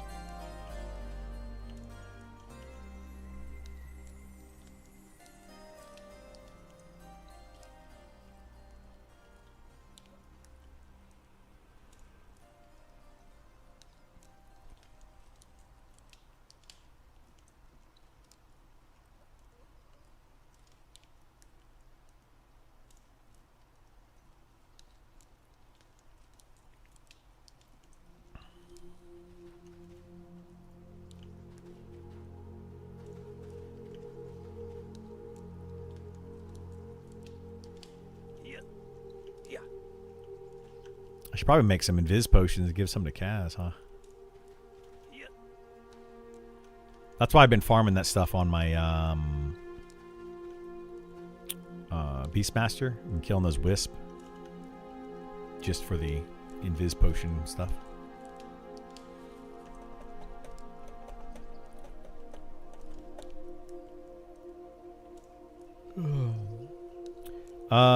It's a no-drop item that drops off Bandit, so I'm assuming there's a quest for it somewhere. Yeah, it might be. I would double check. The wiki actually isn't great, but I would double check the wiki.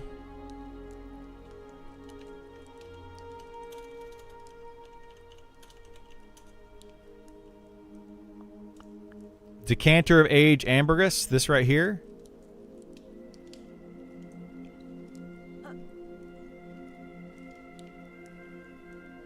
Drop some Related quest unknown. So, yeah, if you can figure it out. Doesn't seem like anybody knows what it is.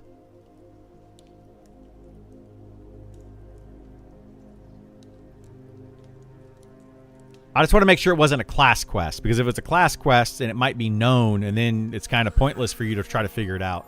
But if it's just an unknown quest, maybe you can figure it out.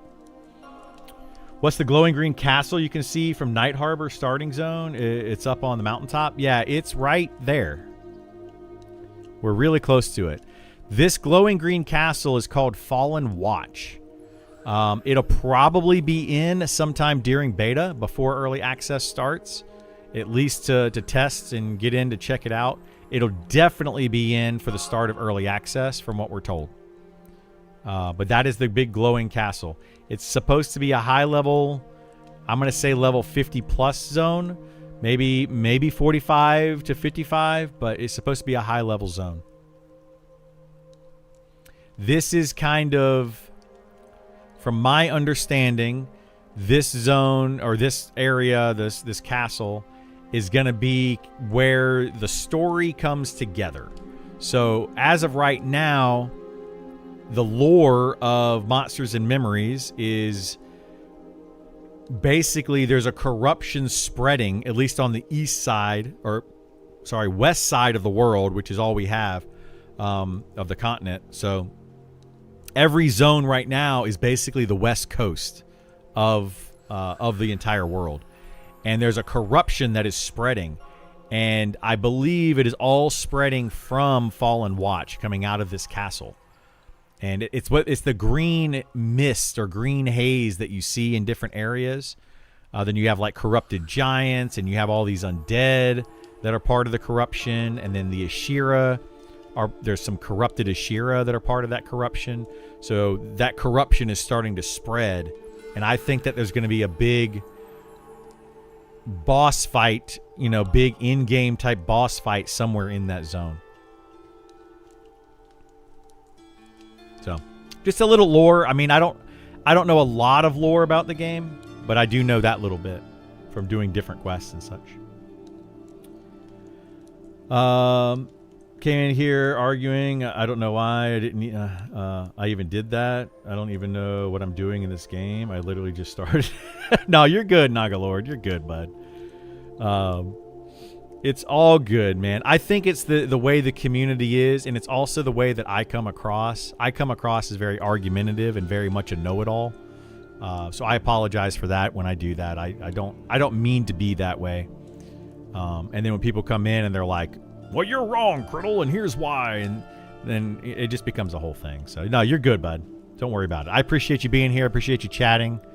All that kind of stuff. It's beta. Got to try and break the game. I have already put in dozens of bug reports. Awesome. I love to see that. Yeah. There's a lot of things you can break in this game. There's a lot. There's a lot of places, and I believe they can improve on. So, yeah.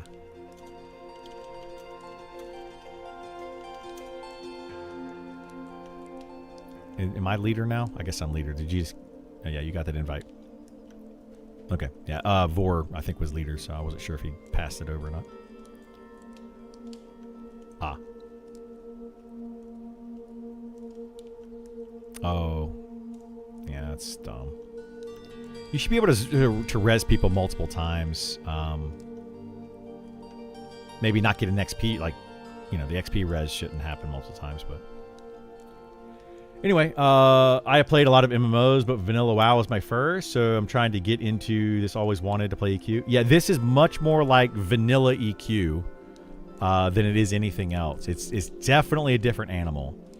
I played... Name a popular MMO, and I probably played it. I've been playing MMOs for a long time, and this one is very, very close to... EverQuest in 1999 to 2003, 2004. After that, EverQuest went a very different direction. And, yeah, kind of lost me. Then I started playing EverQuest 2 and, whole thing. Came from P99. You love that game? This is very much like P99. So if you like P99...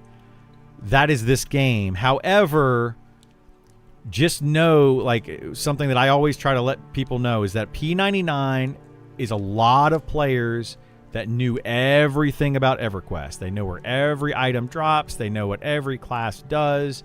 They know how every raid boss works. They know literally everything about every nook and cranny of that game that they've learned over, you know, a decade plus before P99 started. This game people are still learning about. There are things that even the most knowledgeable players still don't know. Like there's quests that I don't know how to complete. And I've been playing this game for thousands of hours at this point. So yeah, there's a lot of stuff in this game that's just unknown. And they're going to be adding stuff to it over time, and they're changing stuff. So, but it's going to be very close to EverQuest experience, which is partly why I love it.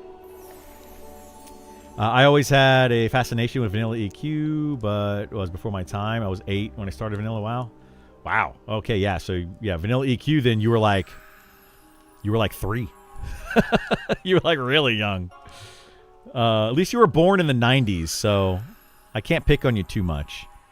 I generally only pick on the ones that are born in the 2000 pluses. So you're a 90s baby. You're okay in my book. Just subscribed. Love the game footage. I've been missing EQ since 3rd expansion. Awesome. Thank you so much, little mountain. I appreciate that very much. For some reason, my subs and stuff are not popping up on my chat, so I apologize for that. But since you let me know, very, very much appreciated.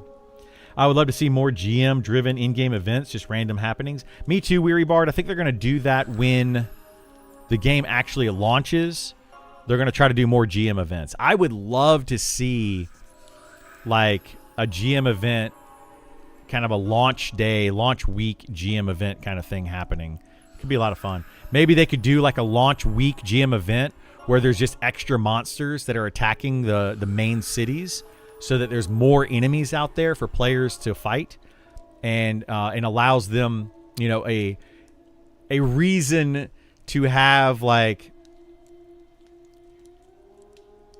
an increased population of NPCs, because there's going to be an increased player base in those areas, just to like help people find monsters to fight and move forward through the game. Otherwise, players are going to be fighting over a lot of little things. So their very first event, I think, should be something like, you know, some corrupted creatures start to attack Night Harbor and start to attack Phalandraw and attack the deep cities, so that there's just more monsters to kill. You know, that would be really cool. To be honest, jumped into P99 blind. Every single person I ran to was super surprised I was new. Yeah, most people are very surprised you're new. Yeah, very, very surprised. Like, what? How did you never play this? Born in 95? You're good in my book. The 90s were a good time. They were a good time. You were born in 95 as well? Never got to play EQ. I played WoW back in Wrath. You guys need to go and check out Sean and talk to Sean and be like, hey, I was a 90s baby. So this is your first time playing a game like this. He's always fascinated with the people that have never played EQ but are interested in this game. I'm fascinated by it because, like, people keep saying that the only people that want to play this game are 40-something-year-old and up. You know, the people that were playing EverQuest way back when. And I don't believe that. Not for a minute. I think it's the majority of people, sure. But I don't think it's everybody.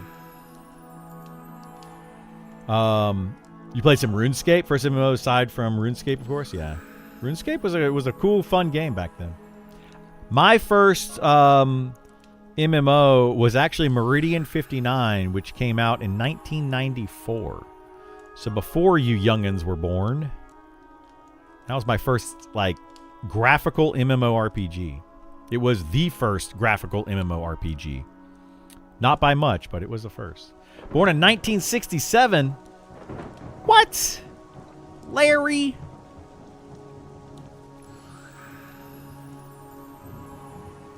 You're definitely older than I am.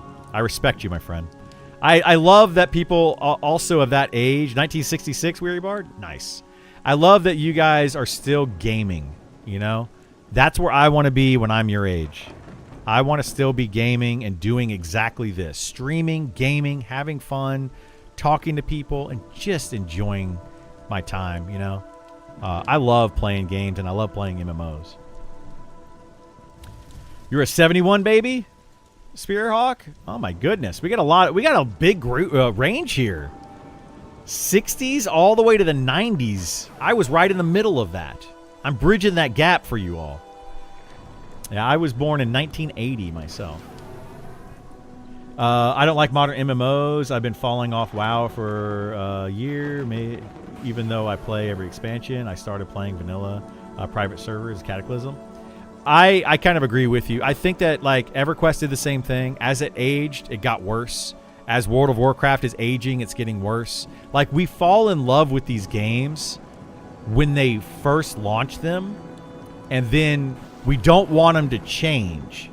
You know? Like, I want it to grow in that direction of where it started, but they end up changing them so much.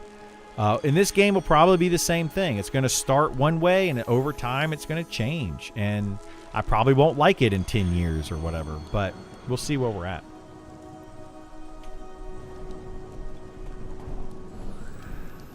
So I know the game isn't supposed to be catering to solo play, but they should give it a little bit of love. I am usually up late, and there's no groups at night. This game is actually extremely soloable for some classes. And I think they need to push more to the group side. I do agree with you that soloing should be a way to play it. But it shouldn't be the best way. Right now, it in fact is the best way to play. You happen to be playing a rogue. I'm sorry. So you're going to require at least 2 other people in your party. But that'll be the best way you can play it, is in a trio. So you, a tank, and a healer. Or you and like a monk. Any other melee DPS class. It could be a paladin. It could be any of the tanks. It could be a monk. It could be a ranger. It could be a spellblade. And then have them take the threat and you backstab and then have a healer there. That's going to be your best way to play the game right now. Fastest way to XP and overall easiest, for now. They supposedly are changing that. They're going to be pushing people towards groups in the future. They have not done that yet. They've done a little bit of it, but they have not pushed it far enough, in my opinion. It's still the best way to play the game is solo, duos, trios. They become very different games. It's sad. It is very sad. Yeah, I'm trying to figure out my class still. I'm usually a paladin in most games. Paladin in this game is a little bit lackluster at the moment. I'll be honest. It's it's not as bad as a rogue or a bard, but it's definitely down there near the bottom. I'd say in the bottom 5 currently. It can tank fine. Like it's an okay tank. It's hard at holding aggro. And it's got some cool abilities that make it nice, but ultimately there's another class that's better at doing, its job, which is tanking. Fighter and Shadow Knight definitely overshadow the Paladin right now. And even the Inquisitor overshadows the Paladin, in my opinion. Paladin's good, though. It's not a bad class. Like, it's got things that make it good. It's just that most of the things that it has are unnecessary. Like, its ability to heal. Well, you still need to have a healer in your group at higher levels. So why do you even have the ability to heal? But they're doing revamps right now in all the classes. They've done 6 out of the 18 classes. So we're waiting to see, how the rest of them turn out. So we'll see. You're worried about that? Yeah. Usually like the nightly classes. I love playing a paladin. In D&D, paladin is one of my favorite classes to play. But yeah, it's just right now it just kind of feels bad. Only argument for paladin is I can spot heal out of combat to conserve mana, but then more DPS saves the mana anyways. Exactly. Yeah. That's the thing. Like, you can spot heal out of combat to kind of like recover the group faster if you need to. The biggest thing for a paladin, their best ability, they have 3 abilities. 3 things that make a paladin shine. Lay on hands, really good ability for like a oh crap moment. Healer's low on mana, you can kind of save the party. Same thing with their Ancient Guardian. You know, it's a heal kind of. It puts out a little pet that can heal people in your party. So those two. And the last thing that makes a paladin just like phenomenal, it's the only class in the game that can remove a damage shield with one cast of a spell. They cast Mark of Courage, and it removes a damage shield, and it adds a heal proc when you attack the enemy. It heals the attacker, which would be you. But it removing the damage shield is huge at higher levels, especially at level like 30 to 40 plus. It starts to become useful, and by level 50 plus, it is massive. When you go up against some of these mobs, like in here, there's druids. I don't know where any are right here, but there's druid monsters in this area that cast a 30-point damage shield or like a 20-something point damage shield, and your entire party, if you got a heavy melee party, your healer is going to struggle trying to keep that party alive if they don't, if they're not careful. So yeah, it's definitely those three spells make the paladin amazing. Unfortunately, that's pretty much all the paladin has. So, yep.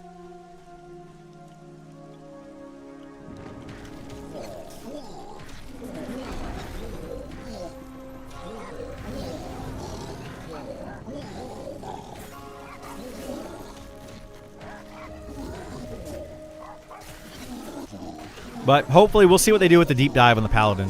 They're doing these deep dives right now. We'll see what happens.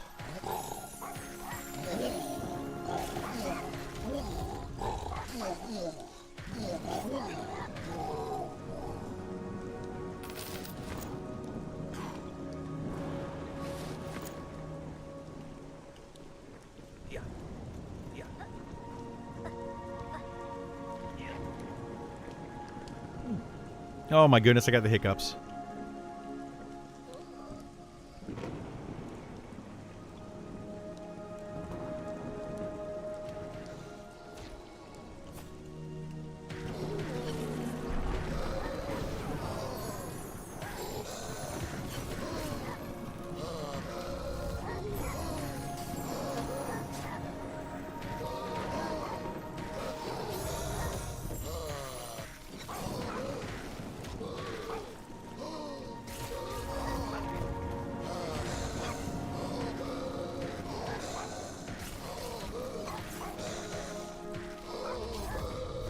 We're finally doing something. This is what I mean when I talk about like full groups not being worth it, is because you see how long it's taken us to get to this camp and get set up, and then one bad pull and you people wipe and you have to reset and get back over. It's just a huge pain in the butt. And meanwhile, you could have just set up in a different location and gotten some XP and some loot and stuff. So that's why they need to, in my opinion, need to incentivize grouping more.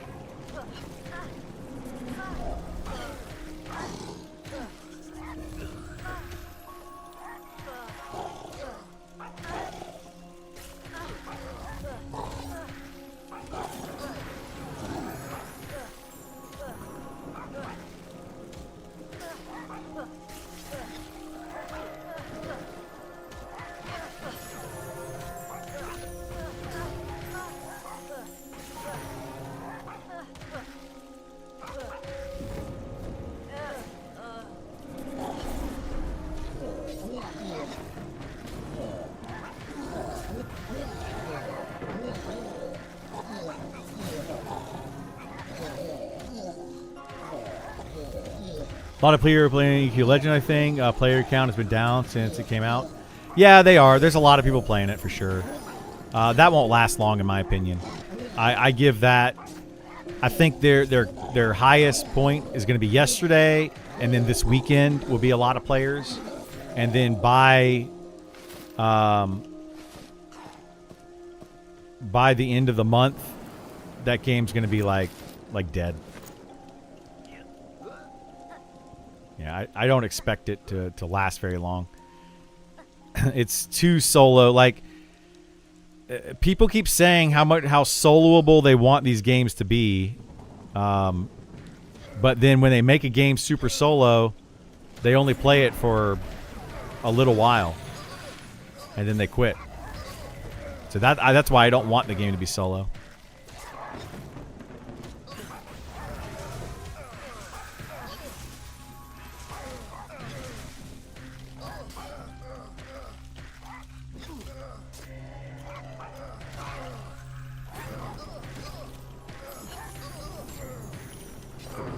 What?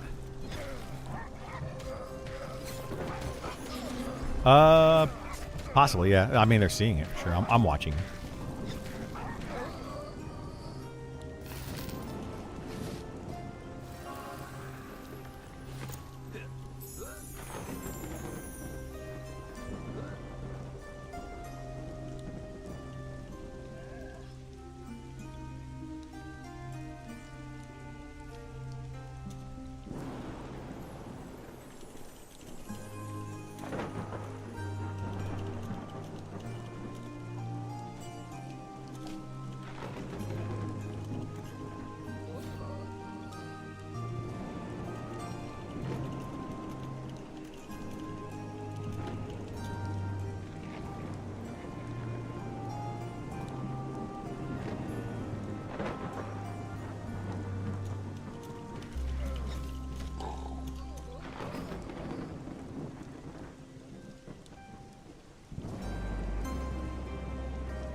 I think one thing Rogue has going for it is that it's the coolest class quest, at least out of the ones I've done so far. It is a pretty cool quest. Yeah, you get that that grapple hook thing that they've got going on, which a lot of people get confused with.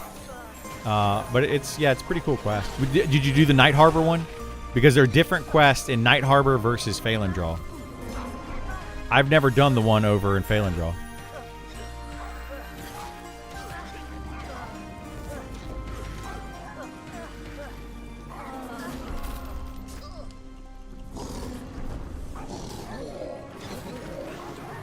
Night Harbor didn't side with Albert. Okay.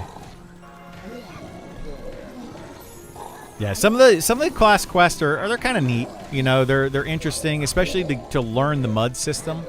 I recommend players do their class quest just to learn the mud system and understand how that functions, because there are many other quests throughout the game that require that mud system, and if you're not using it, then you're probably going to be missing out on a good part of the game.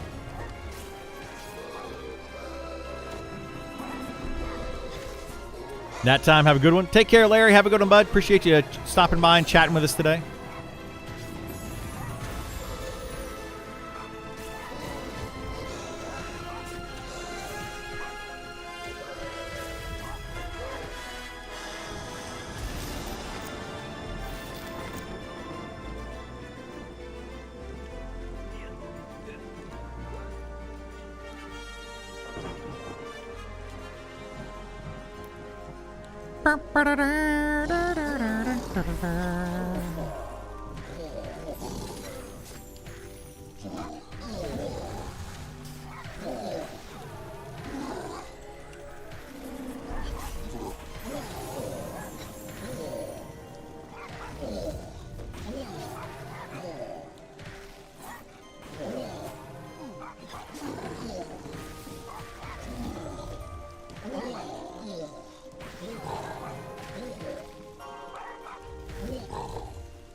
Oh yeah, for sure. Oh, pop. Oh crap, where's it going?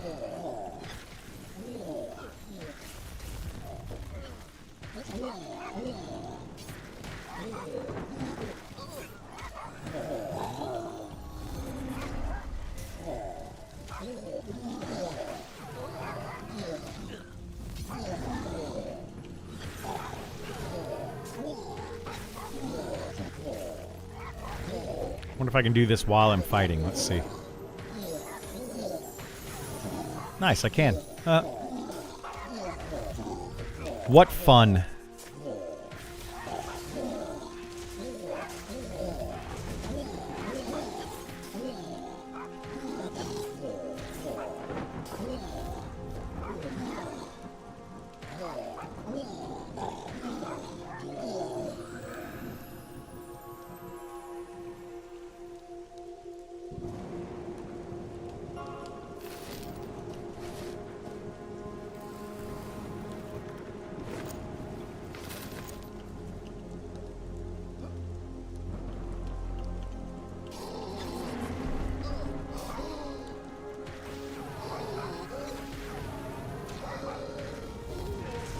I guess now decided to come back to level up for the monk changes.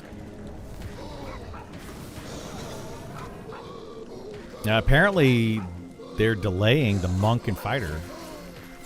It may not come in for the next patch. I guess that's what somebody said that Zilla said. That they may have to like delay it for another patch. So we'll see.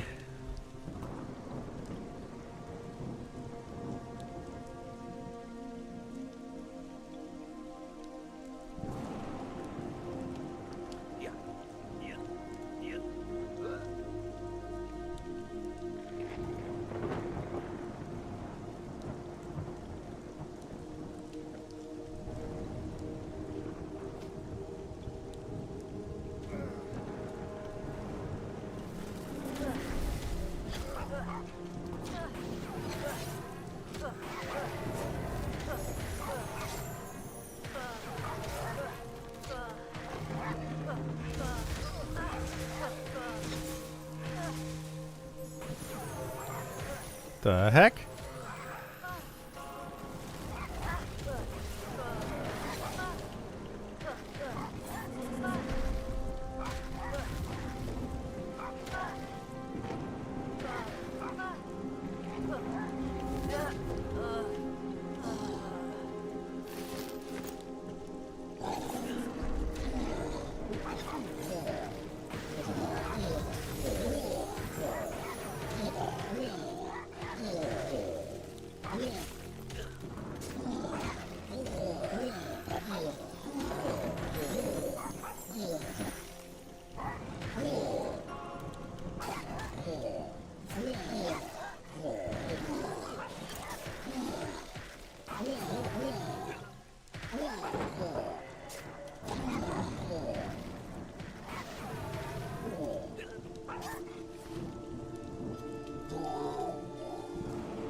That was weird.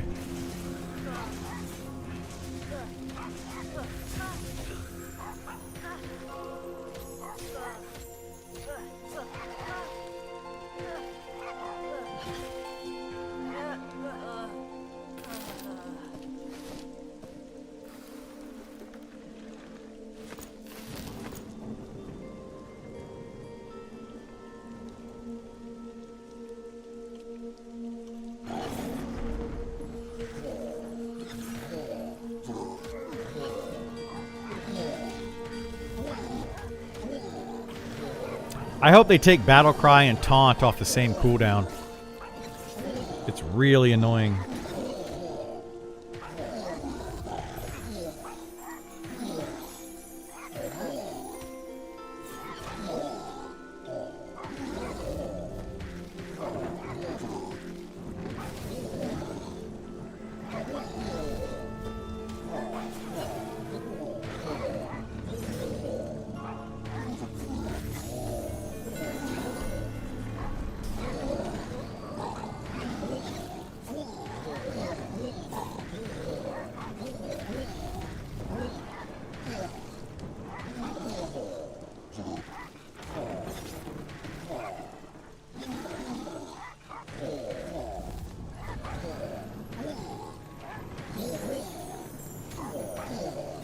Play Warrior in early access? Yeah.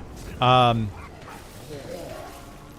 the tank for my group, and probably will end up being main tank for whatever guild I end up in. So yeah, I'll be the fighter.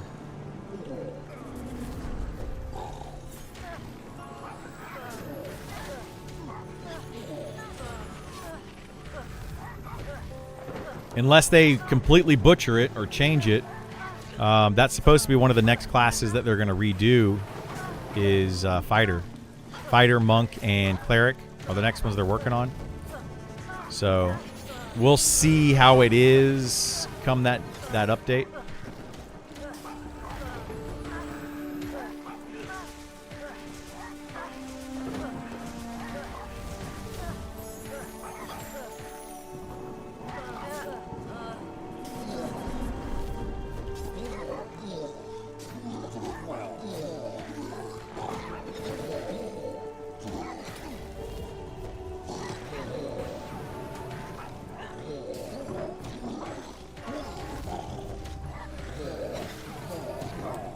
Uh, 100% gonna play Enchanter. Class is just busted as it was in P99.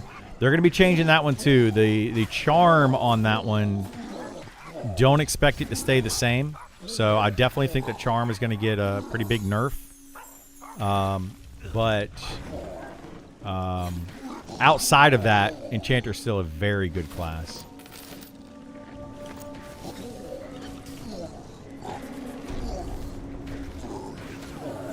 Very, very strong class. It's going to be definitely needed.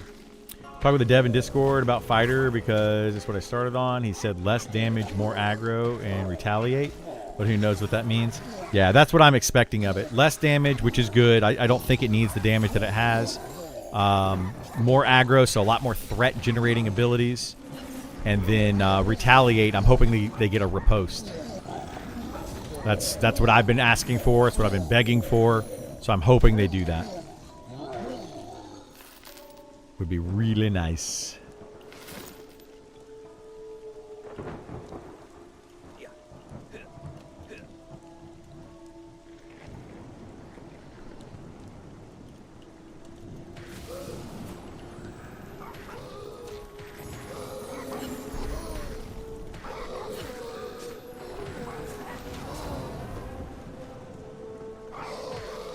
Although I think the devs sometimes don't like me right now, so we'll see. We'll see what happens. They might be like, nope, we're just going to completely change it because we don't like Criddle. No, I don't think I have that much sway over them, but I do have a big mouth. I say a lot of things that they probably don't like.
I'm really looking forward to the fighter changes, though.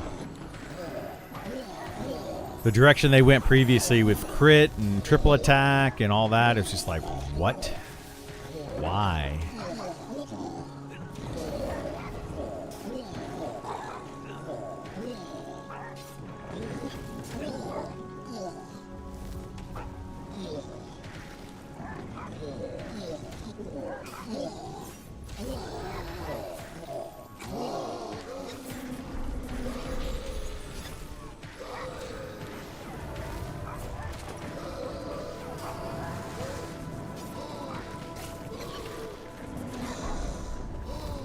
Do you have any idea when the deep dive is going to drop? Nope. No clue. Hey, what's going on, Corey? How are you? I get it if they wanted to be a hybrid DPS tank kind of deal. Yeah. But if they wanted it to be able to like switch like a World of Warcraft kind of class, where it could be a tank or a DPS, but classes in this game are not meant to be played that way. They're meant to be like, this is your class. This is what it does.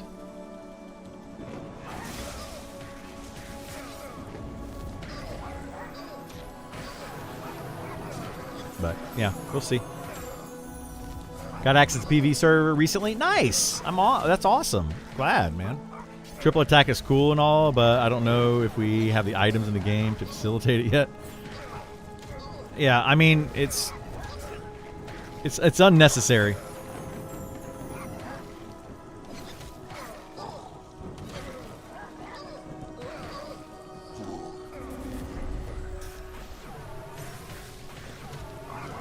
I mean, it's kind of necessary right now because I need triple attack to hold threat. So, yeah, you definitely need that. But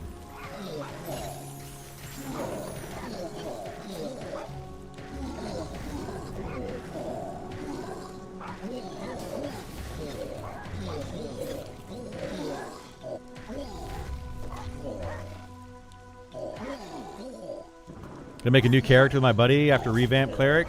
Cleric monk time? Ooh, cleric monk after the revamp, huh? Hopefully that's coming soon. I really, really hope.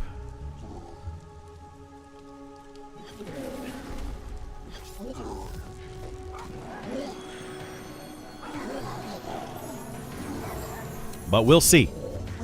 I have heard that cleric is coming, but monk and fighter are on a kind of a pause. So they may not be coming out at the same time.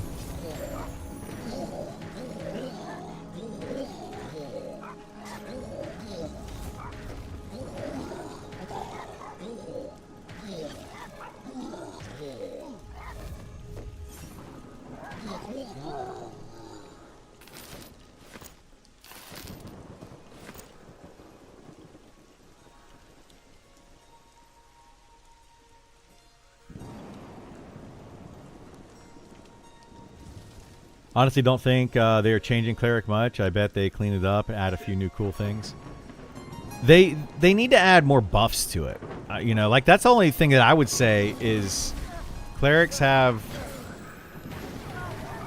like 1 HP buff, and it's like give them some HP buffs, give them some AC buffs, give them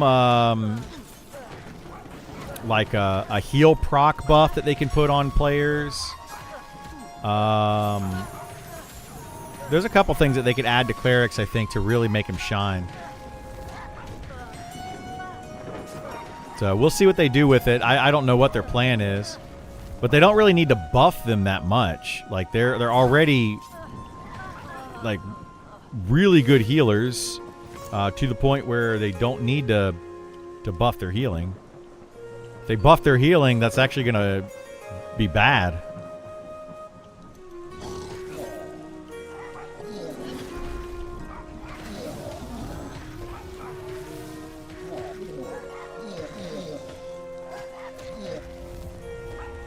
Would HP and AC buffs really make people take cleric over shaman or druid? I doubt it. That's the whole point. Yeah, like even an AC HP buff, people would still choose the cleric or the druid for a lot of things.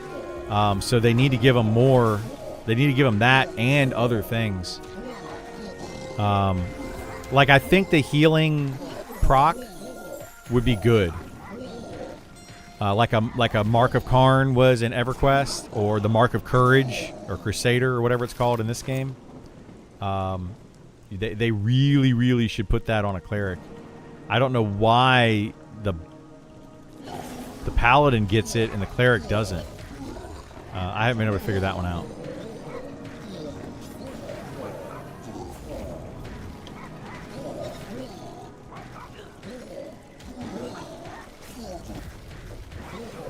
It really screams cleric to me. They also need to have a better mana regen buff for themselves. The heck? A better mana regen buff, like the shaman has their whatever it's called, their cannibalize, and then druids have their buff now, or their mana regen thing. So they need to give something like that to clerics just to make them equal, you know, an equal amount. They're trying to develop class identity. That's probably the only reason why. They are, but they're trying to develop class identity now, not before. So why the paladin had that Mark of Crusader and cleric didn't previously, I don't understand. It makes zero sense to me.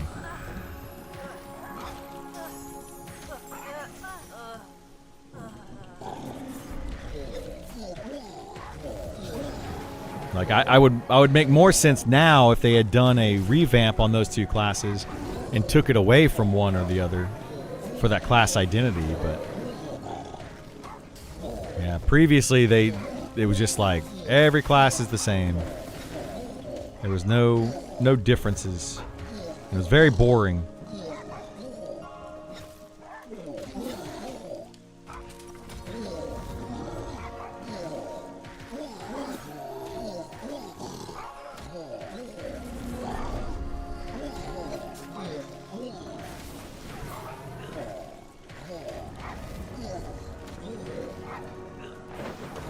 Working, I'm sure. I like the idea of bonking as a cleric, not just med. Yeah, I think that's, excuse me, that might be the direction they go with cleric as well. Since druids have their direct damage nukes, and then shaman are going to have the better dots for damaging. If they give clerics some sort of ability to melee, so that they can also do damage in a group, you know, equally as much as the other healers, it would make sense. But yeah, right now, a cleric can heal better than than both the shaman or the druid, but it's mostly overhealing, so it doesn't really factor in very well. They needed it, that whole wisdom change that they made to where wisdom increases your healing and it increases your damage and all that. It made the shaman and druid a little too strong. That might be the only way that they only thing they need to do to adjust the strength of those two classes is just make wisdom not as powerful as far as healing and damage is concerned. But we'll see. We'll see. Don't they just become a paladin type of class though? That is the issue, yeah, with better heals. That's the issue that people have been bringing up. Like if they make them a melee class, then aren't they basically just paladins? You know, because they're still wearing plate armor. Yeah, so you're right. That is an issue for sure, and they need to consider that. They don't want to make them paladins. The only difference would be like taunt. You know, like a paladin will have taunt so it can hold threat better or something. But honestly, clerics healing can hold threat probably pretty well. They heal a bunch. So, yeah, it definitely, it's a tough one for them to have to deal with for sure. Like, I don't mind them being a melee type class, but if they melee, it should be one-handed weapon, no double attack. But if they want to add some more damage to their attack, they could do like like a smite type ability, which would again take away from the paladin because paladins should have the smite abilities, not clerics. But yeah, we'll have to see.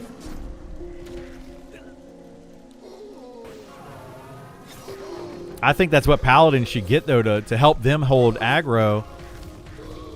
A paladin should be one weapon, either a two-handed weapon or a weapon and shield, but their attacks have a proc, a holy proc on them for smite.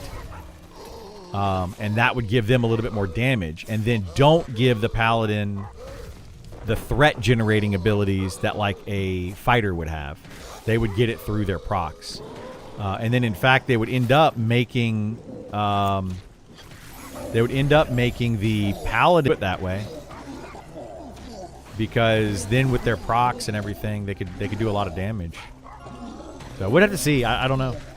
Cleric melee to regen mana. They could do it that way, yeah.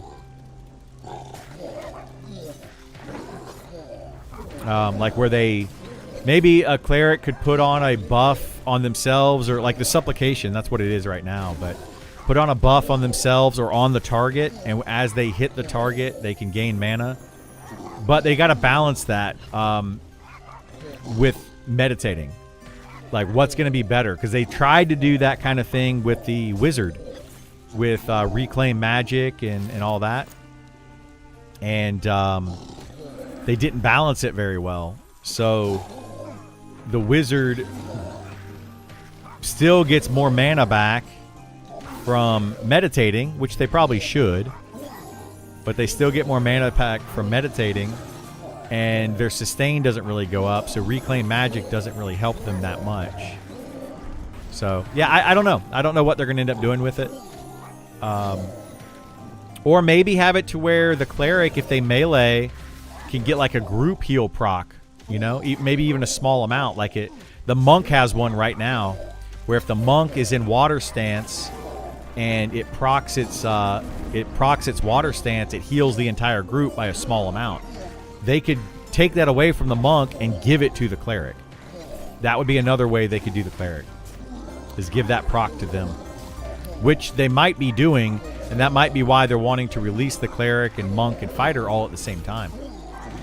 Could very well be a direction that they're going with it. I honestly, I don't know. Like I wish I had more insight on it. I would love the devs to like give me talking points, like once a week. Give me talking points, and say, hey, this is what we're going to be doing this week. Please talk about these things amongst your stream and make videos and whatnot, and talk about all this stuff and see what the players think about it. I would love to have that opportunity, and kind of be like a pseudo community manager, but not a community, like not officially a community manager, but just somebody that has a little extra talking points, you know. So we'll see. Proc a small hot, yeah, something like that, like a little hot or something along that lines would be pretty good for the cleric, I think.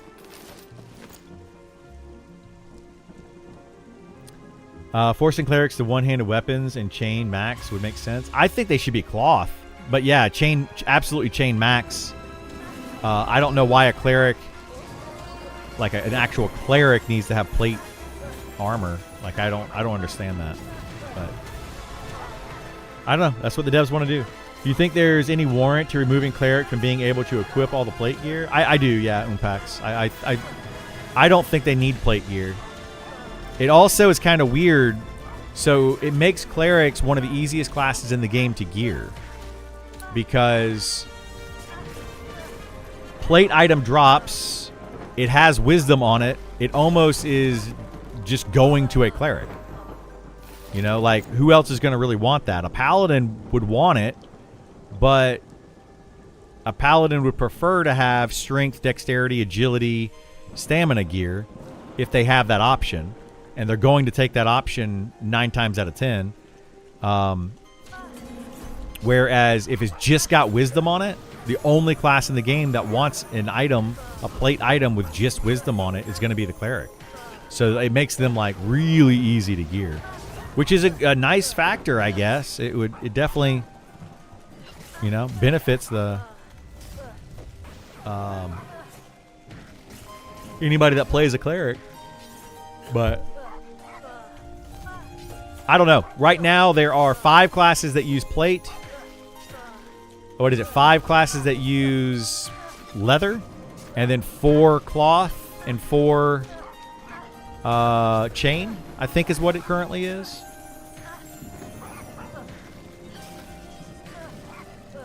So it's fairly balanced.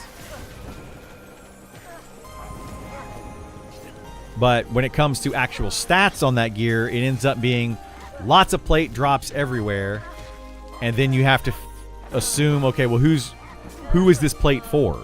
You know?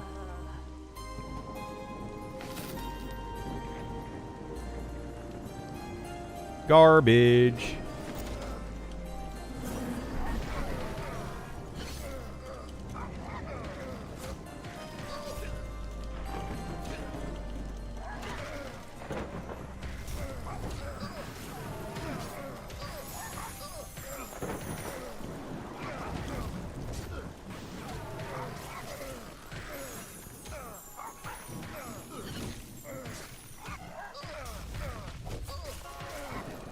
So, yeah, we'll see.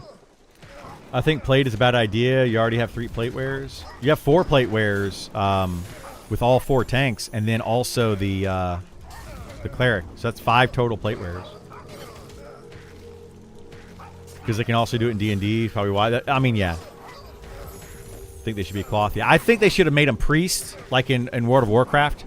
Made a priest and made them wear cloth.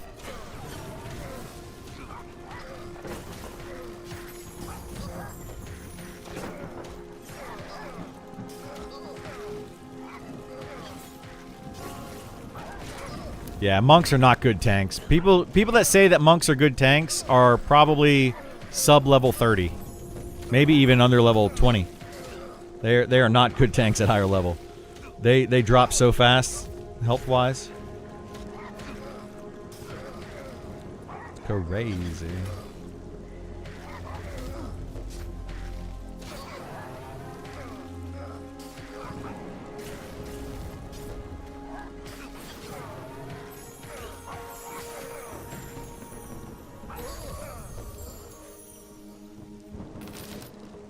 Zerat's Flare.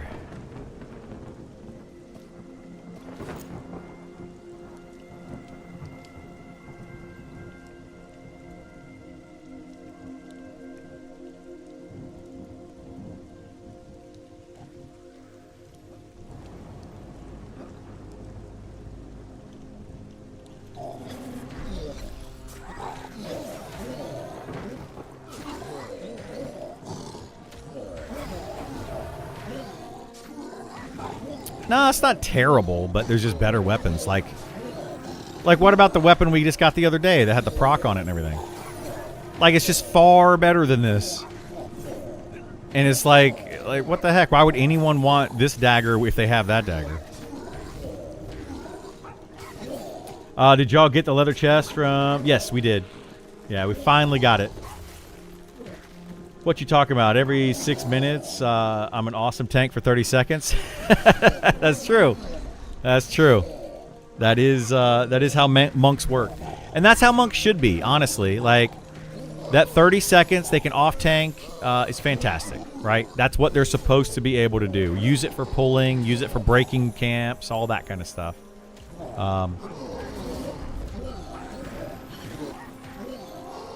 Yeah, absolutely.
And my taunt's getting resisted a bunch. What the heck? Uh-oh, did my buffs drop off? What the heck happened? I still have that buff. I must be missing my strength buff. Are we missing strength and haste? Oh yeah, we need enchanter buffs.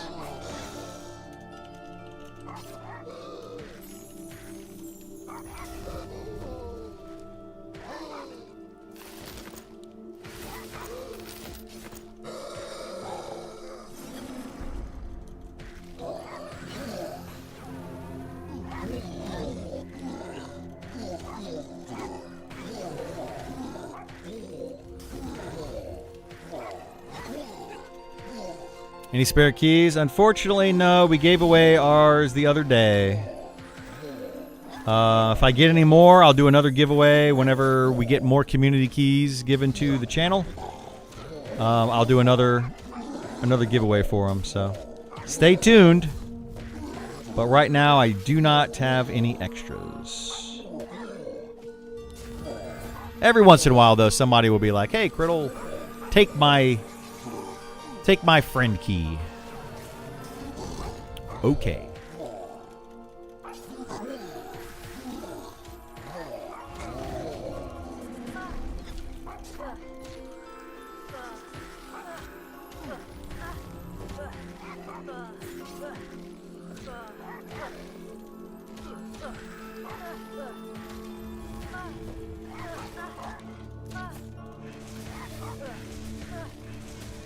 Yeah.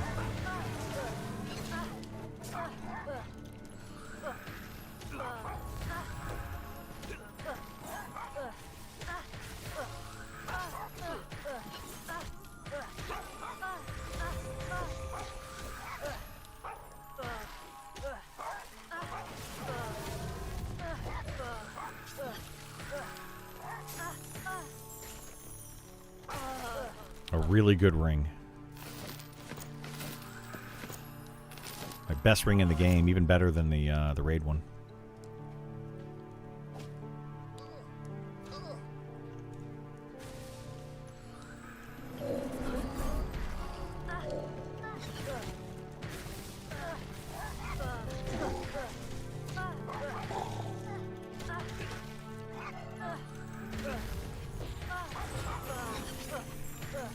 What? Yeah, there's two different rings you can get, but there's a melee and a caster version. Caster version has like 8 stamina, 8 wisdom, or I think it's 8 stamina, 8 wisdom, 8 intelligence, mana regen 1 on it or something like that. Some resist. And then the fighter version, or the melee version, has like +8 to 3 different stats, and then health regen. And maybe some resistance as well.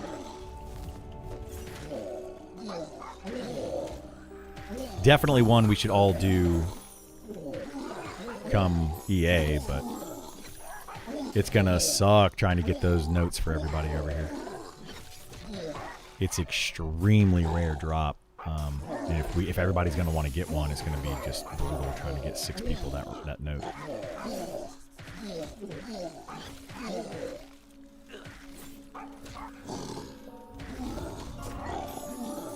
But, I don't know. Between me and Esar, we'll be able to sit over here and camp it for a few weeks or something. Figure it out.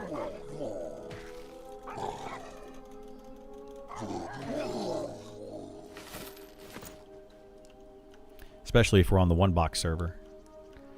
We could probably, like, I'd 2-box and he 2-box. We should be able to do this camp over here. So we'll get it. It's just going to be a pain in the butt to do.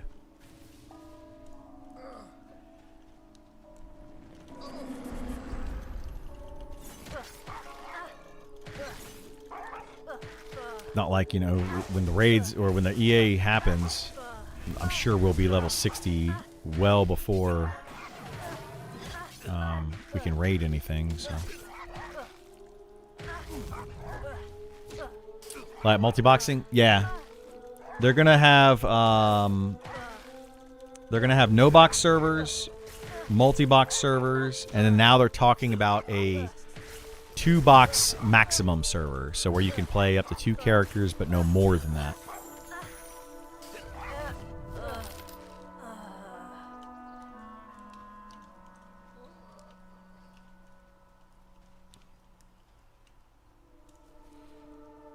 I hate there's a thing in MMOs. Yeah, I hate multi-boxing servers, like full multi-boxing servers. I refuse to play on them.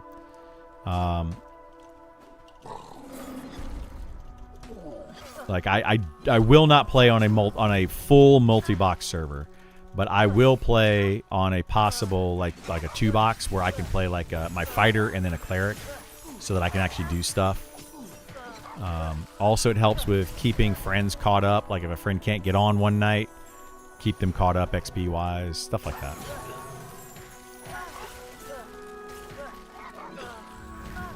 Well, they're calling it a 2-box maximum, so it's... Yeah, it's what we're talking about. 2 characters. Am I a boxer? I don't like boxing. But I do like the ability, like, if they're not going to make it to where every class is equally wanting to be in a group, it's not really fair to the players that are like, oh, I'm going to play a fighter or a rogue or a class that can't solo versus all the classes that can solo exceptionally better. So it kind of evens that playing field out a little bit. So right now we're kind of looking at going to a server where you can play 2 characters at once, at most. That's it. Not where I can run around with 6 characters auto following me everywhere and all that garbage. I don't want to do that. Maybe it's not the era. I don't know. It was normal in the day. It was very normal. It was normalized for sure during EverQuest.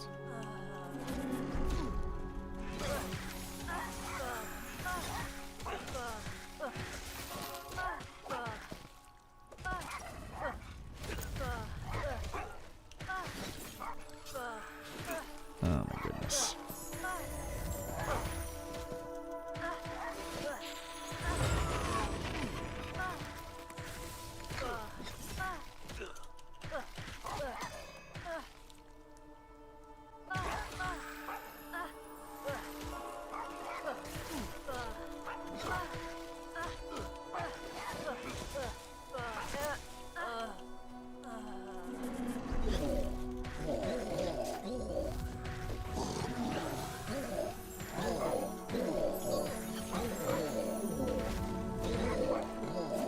If you group how long to 60 on a fresh server? Fresh server, if you group like a full party of 6, you could do it as quickly as about 300 to 400 hours. I would say 400 is probably what you're going to be looking at for like a static group that knows what they're doing. Upwards of 600 or more if you're a like more casual player that's got to go LFG and all that kind of stuff. It's definitely going to take a while.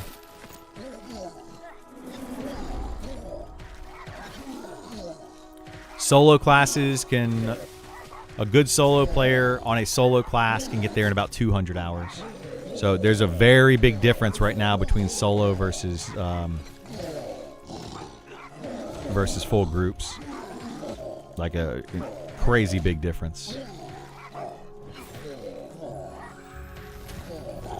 Leveling does take a long time. I don't want the MMO. If leveling doesn't take a long time, you don't want the MMO? Yeah, it definitely takes a long time in this. It's meant to be a journey for sure. Yeah, you're not meant to get there in like a weekend or anything like that.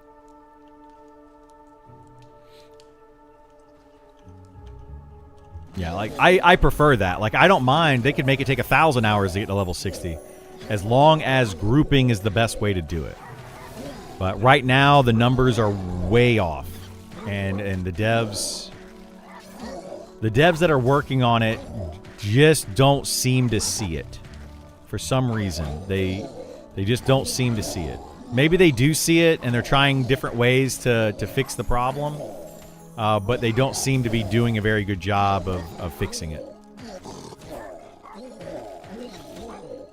You think that will make boxing servers far more populated? I think boxing servers will be populated, but far more populated, I don't know. I think that this game, the player base of this game, prefers a no boxing server. Like the majority of them, I think prefers no boxing servers. But I think a boxing server will be very popular for some players. Mostly the super hardcore players are going to prefer to be on a boxing server because they're going to want to be competitive. They're going to want to like be able to do stuff on their character when they can't find a group. All of that stuff.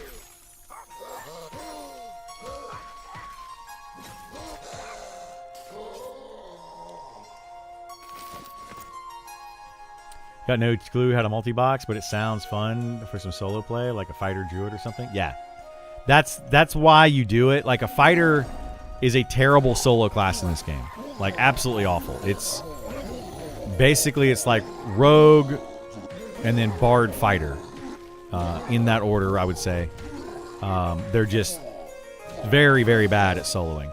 But if you pair a fighter with a shaman or a druid, it's actually really good, and you can do a lot with with that combination. So yeah, I bet there'd be loads and loads of people trying the box and no box server. Oh yeah, people would try them both and figure out which ones they like, but I don't know. I think they're both gonna have a player base in them. Make it a solo game just like EQ Legends if you give them box. It's a little different, but yeah, like I kind of agree with you on that. You know, that's why I prefer a no box server. Even though I might go, which we probably will go to a 1 box or whatever, a 2 box maximum server. I still prefer the no box for sure.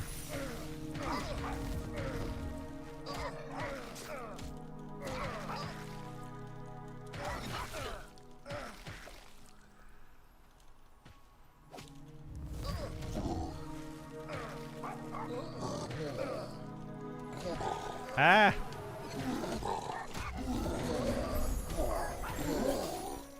I can't afford the subscription for 2 different accounts, the box either. Yeah, that's another good reason, you know? Like, it's a monetary thing. It's kind of a pay to win, in a sense. We're going to stop now? Okay, that sounds good to me. Yeah, that's perfect.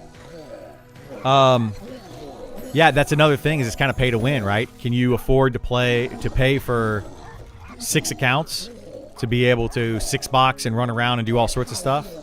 You know, clearly that's more expensive for a player, and that's not really fair. You know, it's not fair to the people that can't afford it.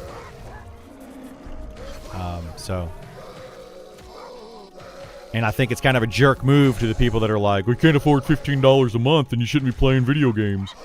Like, that's a dumb thing to say. Like, a player should be able, you know, yes, you know, everybody should be able to play the game and have fun with it and shouldn't have to pay, what would that be, 15 times 6 or $72 a month or whatever? So, wait, that would be, why can I not do math? 60 plus, yeah, $72 a month? That's way different, you know? To have 6 players in your party than paying $15 a month, you know? So I totally get it.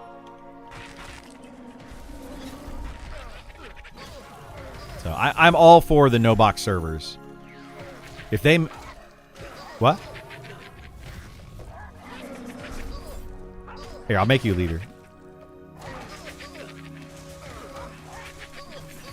So yeah. Anyway,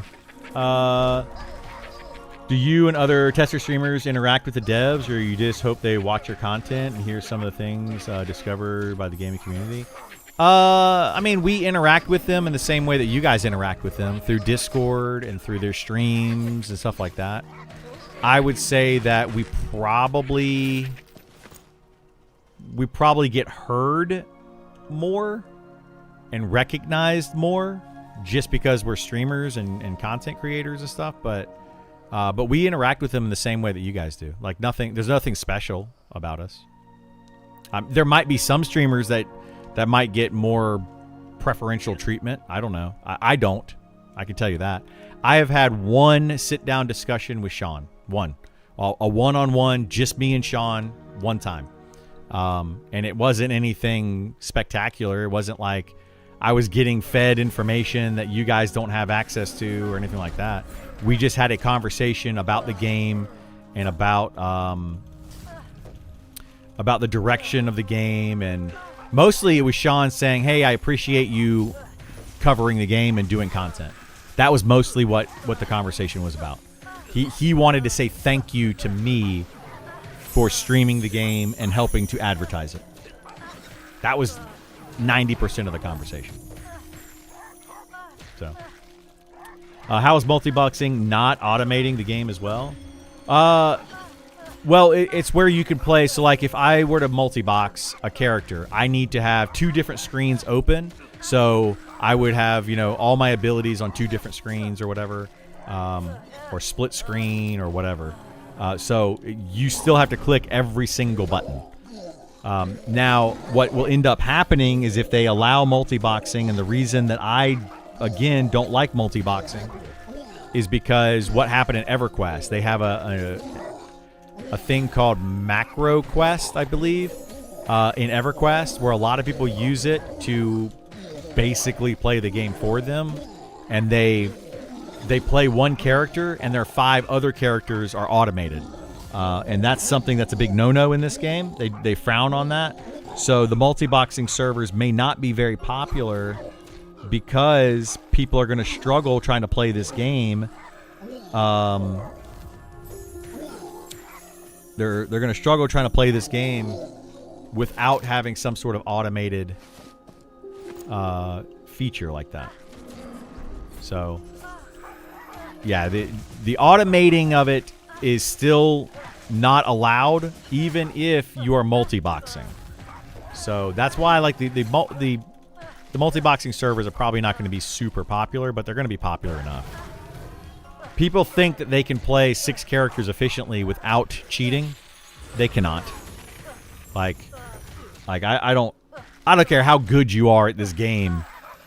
You're going to end up getting banned because you're going to be using some sort of automating software. It's going to happen. But, like, I have 3 computers right here, right? Literally, like, 1, 2, 3 monitors. And 3 mouse, 3 keyboards, all that kind of stuff. So I could easily play 3 characters at once by just, doing something, then going over here, doing something, reaching over here, clicking a button, that kind of thing. Like, if I played a cleric and a fighter, easy. Every once in a while, reach over and click, a 1 button to cast impart, the impart healing spell, and then hit another button to sit down. And that's all I got to do on the cleric, really. But if they make it to where each class has more button presses, which they are clearly leaning towards with the way that they are making the classes right now, then it's going to be much more difficult to automate it. Or, sorry, much more difficult to play it without automating it. So, yeah, we'll see what happens. Hey, thank you so much. Did it for the glory. Thank you so much for the sub. I appreciate it, bud. Oh, shoot. I broke that.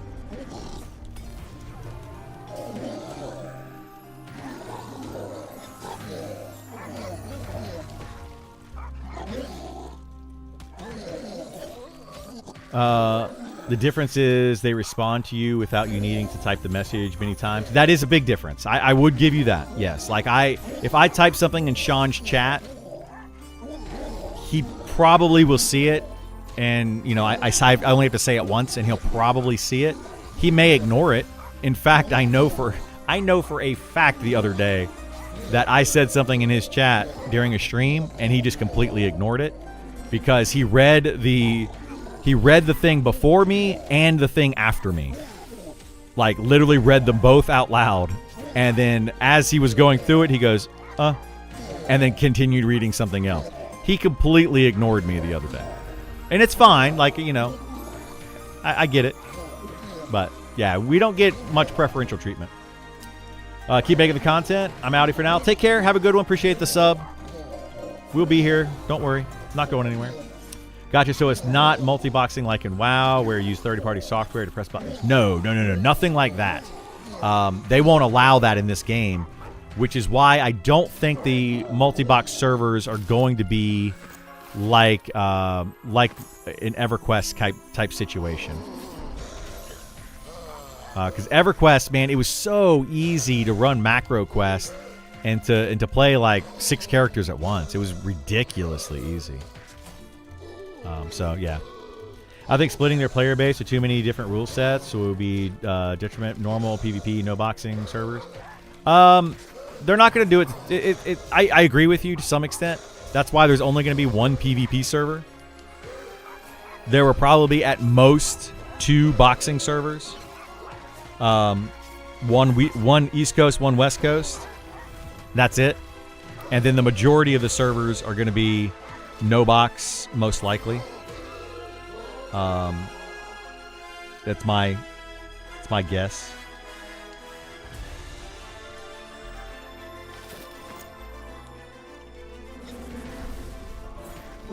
But I think they're going to have anywhere from 30 to 50,000 players subscribe to this game, which means that they could have a good 10 or more servers. Well, around 10 servers with a very healthy population. 3 to 5,000 players, I think it's a very healthy population for a game of this size. So, no EU servers. I don't think they're going to have multi-boxing EU servers. No, I think they might have an EU and one EU server, one Oceanic server. And if they are popular enough, they'll leave them that way. But if they're not popular, then they're going to merge them. The EU server will go into an East Coast server, and the Oceanic server will go into a West Coast server, is my guess, if they're not popular enough. But hopefully those servers are popular enough and they get enough players. I don't think that the Oceanic server will. The EU server, I think it'll be popular enough. I suspect that they'll get a few thousand people EU that would want to play on the EU server. So I think that one might be okay without having to merge. But they are planning that from the beginning. Like they're going to say these are a cluster of servers. We're going to open up, these 3 servers, and if the population of one of these 3 servers goes down, then we're going to merge it into another server. So they're absolutely looking at doing that. Cannot believe EU server would not be popular enough. I expect we only get one. It would be more people than North American servers, unless people purposely congregate to a single server. Well, that's what I think will end up happening. I think there's going to be some UE people. Some EU people that'll just want to be on an EU server specifically, but then there will also be a lot of EU people that will want to play with their friends that are not on that don't want to play EU server, like their American friends that are on like an East Coast, West Coast server. So I think there's going to be plenty of EU people for sure, but will they all want to be on a single server? Maybe, maybe not. I think that a lot of people are also going to be a little bit scared to go onto the EU server, thinking that it won't be popular enough. So they're gonna roll on a East Coast server is most likely going to be the most populated server in the game.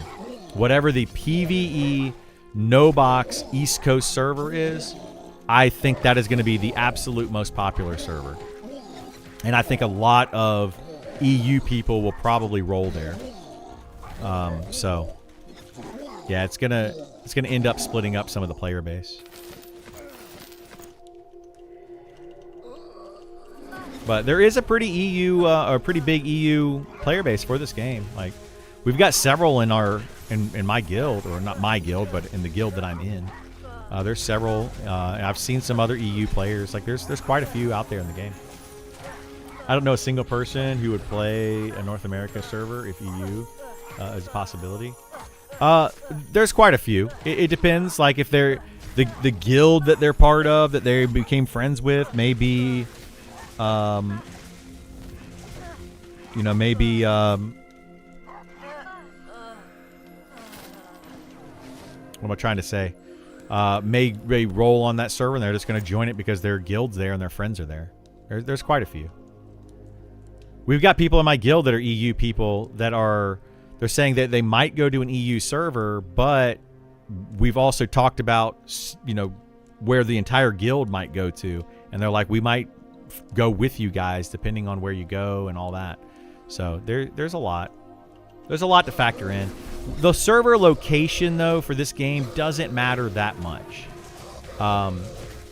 Because ping is not a big deal. I mean, ping matters, of course. But the difference between like a 30 ping and 100 ping for this kind of game is not massive. It's not a big deal at all. But the difference in like a 30 ping and like a 300 or more ping would be big. So it just depends. It depends on what your ping is to the game. But I mean, the internet it's come so far in the last 27 years. You know, it's pretty stinking fast at this point.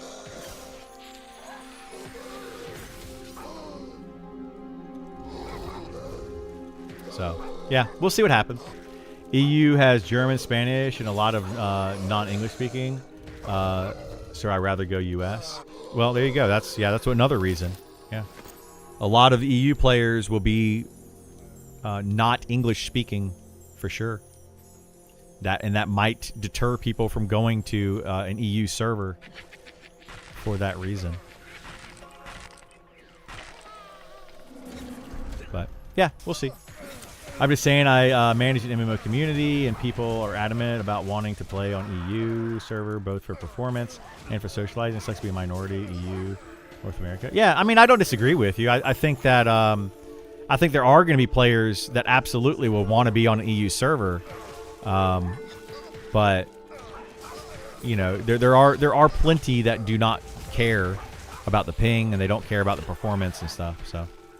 And I think, you know, if you're on like you're saying, you're managing an MMO community, you know, MMOs today, a lot more of the MMOs today are, ping is a lot more important. It's not as important in this game. The people you play with is more important in this game than your ping. So, you know, it's a different animal. I would say that the people that care about ping on your community server, the gameplay is probably faster paced and it matters more. But I don't know. I don't know the people that are there and what they're saying and why. But I'm sure they have their reasons. You know, going EU here for most of the time difference. Yeah, that could be another reason is time difference. But if you really think about it, EU people, they have an advantage sometimes.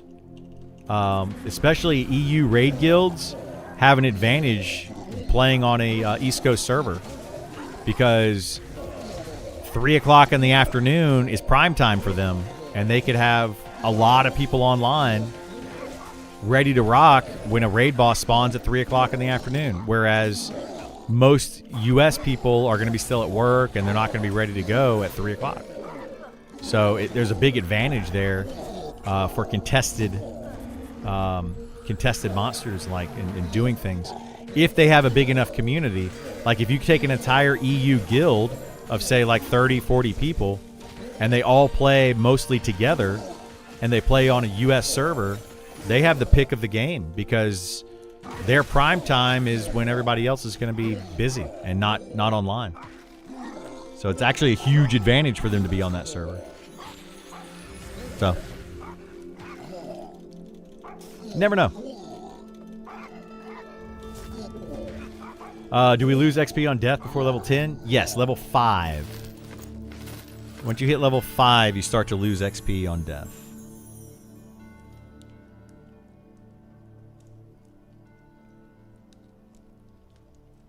So I'm rolling through this Pokemon game. I forgot that I haven't played it in forever. And my son is going to be over all next week with a friend of his, and his friend loves the Pokemon card game. The Pokemon, whatever it's called. trading card game on, and they want to do some trading. They want to trade cards, so I'm trying to run some missions and stuff on there while we're doing this. Fun fact, people of all nationalities are gravitating more towards playing with like-minded people nowadays. The community has become less international. Hang on. Over the past 4 or 5 years, mirroring the other movements we are seeing. Yeah, maybe. Yeah, the Pokemon TCG Pocket, yeah. Yeah, my son plays it a bunch, and his friend plays it a bunch, and they're going to be hanging out next week. My friend wants to have his friend. My son wants to have his friend over and play and stuff like that. And it's the week before school starts, so I told him absolutely. But yeah, they want to trade with me. Trade Pokemon cards and stuff. So I gotta make sure I do that. But yeah, like, I don't know, man. Like, I think that I think different people are gonna have different reasons for being on different servers. You know, like we've talked about going to the East or West Coast server. You know, I live East Coast, but I also play the game at 9 o'clock in the morning. Gives me a huge advantage on West Coast. That's 6 o'clock in the morning West Coast. Like, you know, like I'll be able to have my pick of whatever I want to do all day long West Coast server, just because I can play during hours that most people on the West Coast server will not be on. So, I don't know. We've talked about it. We're not sure. We play and collect the real cards here with my son. It's fun returning your own childhood. Oh, yeah. Absolutely. We do the real cards, too. My son likes to collect them. We don't really play it. I would love to get him to play it more. I started collecting Lorcana because that was a new card game, and I was trying to get my son into it. So I've collected a bunch of Lorcana cards. But he also loves Disney. But, yeah, Disney is becoming one of those things that as kids get older, Disney is less cool, you know?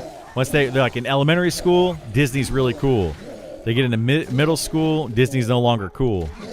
Then they get into high school, Disney's somehow cool again. So he's going through that middle school phase. But Pokemon's kind of the same way. Not a lot of kids in his grade play Pokemon anymore. But he does and his friend does, so that's all that matters to me. And I love that I can auto battle in this game. Pokemon's always cool. I mean, I think so. I think Pokemon's fun. Like, I don't really like the card game that much, but collecting them and playing some of the video games and things like that, I enjoy. The card game is too snowbally. You know, you win like the first round or something, or you get a lucky pull early on, you're gonna win the match most likely. It's very hard to come back in Pokemon.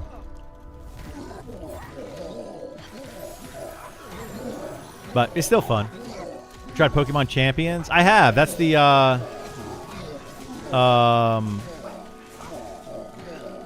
I think I have anyway. Wait, no, that's not the. Oh my god, why am I drawing a blank? Like the League of Legends kind of game, is it? Is that what Pokemon Champions? Or is that something different? No, that's Pokemon United. Pokemon Champions. It sounds familiar, but maybe I haven't tried it yet.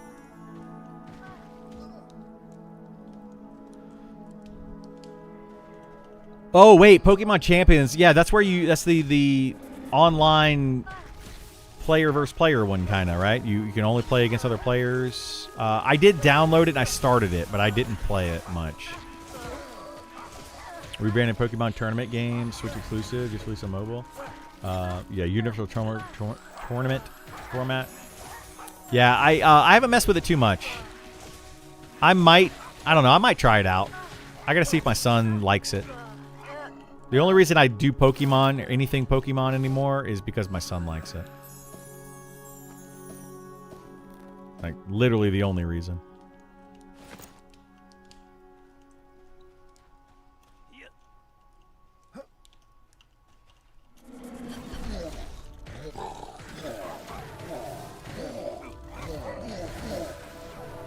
very meta-driven. I like the format, but not so much the balance. Yeah, that's the thing about those games. That's why I think I downloaded it and I tried it out, and I was like, yeah, this is going to be one of those games where it's just you play this exact thing. A lot of card games online are not fun to me.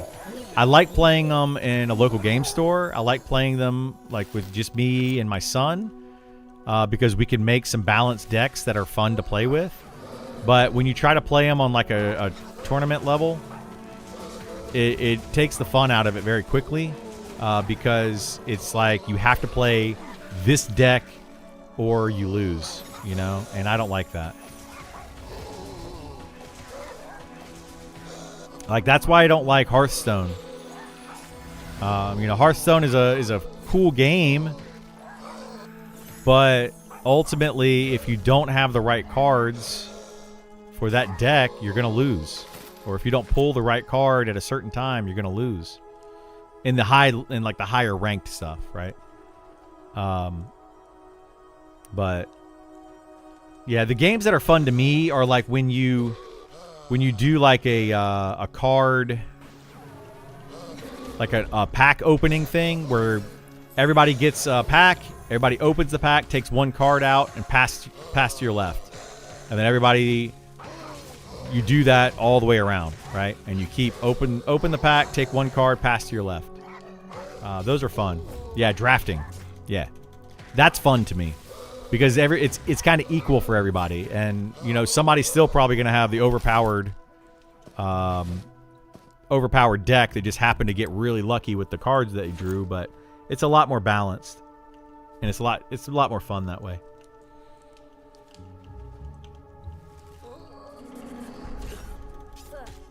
But that's the only issue that I have with trading card games. They end up being just like, you know, do you have this exact card at this exact time? But it connects with Pokemon Home, making it fun when you can use Pokemon from other games you played. Yeah, that's awesome. There was a card game called Elder Scrolls Legend, which we shelved. I love that one. You build so many interesting decks, but Bethesda butchered it. Did they? That's a bummer. I used to play a game called Vitesse, Vampire: The Eternal Struggle. I enjoyed that one for a while with a group of friends of mine. We would get together once a week and play that. Then again, though, the reason I got tired of playing that was because at the time I was poor and a friend of mine was not poor. Clearly, I lost every single game because I could only afford, you know, the basic packs and the basic cards, and I couldn't afford to drop hundreds of dollars a week on packs to get, you know, the really good cards, and it felt really bad. They'd make like some crazy bleed deck after spending $1,000 on cards, some crazy bleed deck, and I would just be sitting over there with my $10 or $15 pre-built pack going, okay, I can do this thing. And just, you know, it's not fun when that happens. If you're poor, you're out. Exactly. Yeah. If you don't have the extra money to spend on it, you're out. So that's what I don't like about trading card games. They're a very, very expensive hobby. You know, collecting them though, that's a different thing. Like, that's what my son likes to do, is just collect the cards. So he'll trade. If you give him like a Pokemon, or sorry, not a Pikachu or a Raichu or, you know, any of those, he will give you just about any card that he has. It doesn't matter like how rare. If he doesn't have it, he will give you the rarest card that he owns for a common Pikachu. You know, he just wants to have the cards that he likes and the characters that he likes, and that makes it fun for me. You know, like I would give him like all sorts. I'll just get any Pikachu or that any of the evolutions of Pikachu, and he loves them. Hex Shards of Fate was an awesome card game.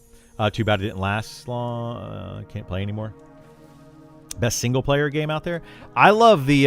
That's what I love about Lorcana. Like, have you guys looked into Lorcana at all? It's the Disney version of trading card games, and you can actually play it as a co-op game. to where up to like 4 people can play it against, like as a board game, and you play it against like a bad guy. The first one that came out was Ursula. So you play with the normal cards the same way that you would play the competitive game with another player, but you play against Ursula, who is like the bad guy, and everybody's trying to attack Ursula. So it's more like a cooperative board game. I loved that. I thought that was a really cool idea. Pokemon cards need to be only one of your hobbies, and it can't be a big part. I try to make it 20% of my spare time, otherwise becomes too... Yeah, 20% of my spare time is this. Actually, I would say 90% of my spare time is this. I do this as a job, and I do this as my spare time. This is my life right now. And then any extra time that I have is spent with family and friends. So I don't really have any spare time. It's 100% dedicated to this particular game right now. Which is probably not healthy, to be honest. But here we are.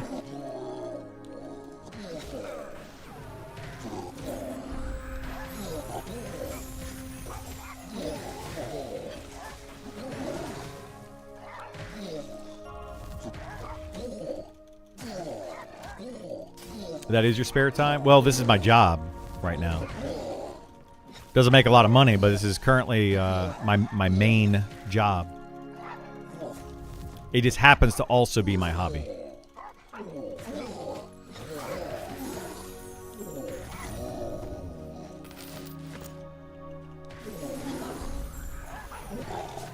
Like, if I wasn't streaming this game and making content for it, I wouldn't be able to play it.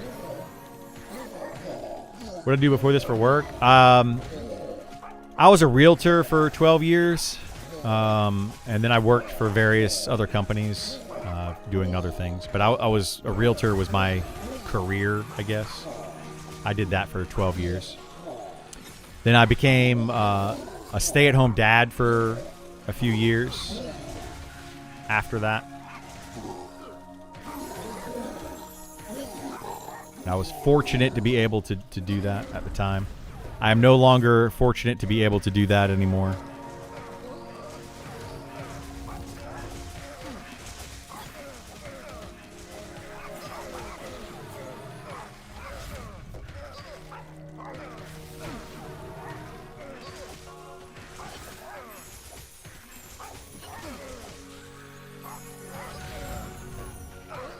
I wish I could just say that I won the lottery and, you know, have tons of money to be able to do. And I could just sit here and just play this game. I wouldn't stream it. I wouldn't do any content creation. I would just play it if I was, if I had plenty of money. Whether you play 6 to 8 hours a day or 12 to 14 hours a day, how much is job and how much is spare time? I can also say I collect Pokemon cards and make money off that outside my job, thus have no spare time. Well, no, like I don't, like I have, the difference is this isn't spare money. This is literally my job. Like, it's not extra money. I don't have another job that pays the bills. You know, puts food on the table, stuff like that. Like, this is literally my job.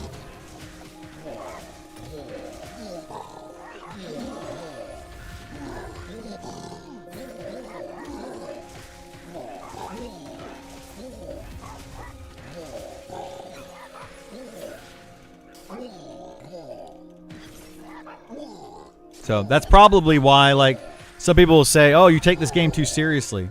That's probably why. Like, I take it seriously like a job, whereas some other people might take it seriously not as a job, you know? There's a difference there. But I take it very seriously. Like, this, right now, this game's success or failure absolutely has a bearing on the rest of my life. If it's successful, it could be very good for me. If it is not successful, it could be very bad for me. You know, it just depends on if I can find another game that I can stream and make content for, or if you know, I end up quitting gaming altogether and going to get just a normal 9 to 5 kind of job. So.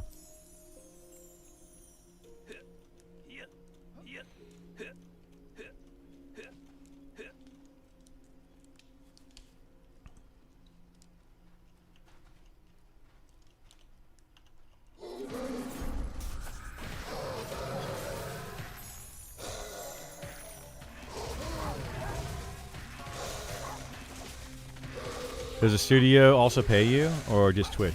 No one pays me. You guys pay me. Viewers pay me. Twitch doesn't pay me. And well, I mean, Twitch makes money off of you, and some of that goes to me.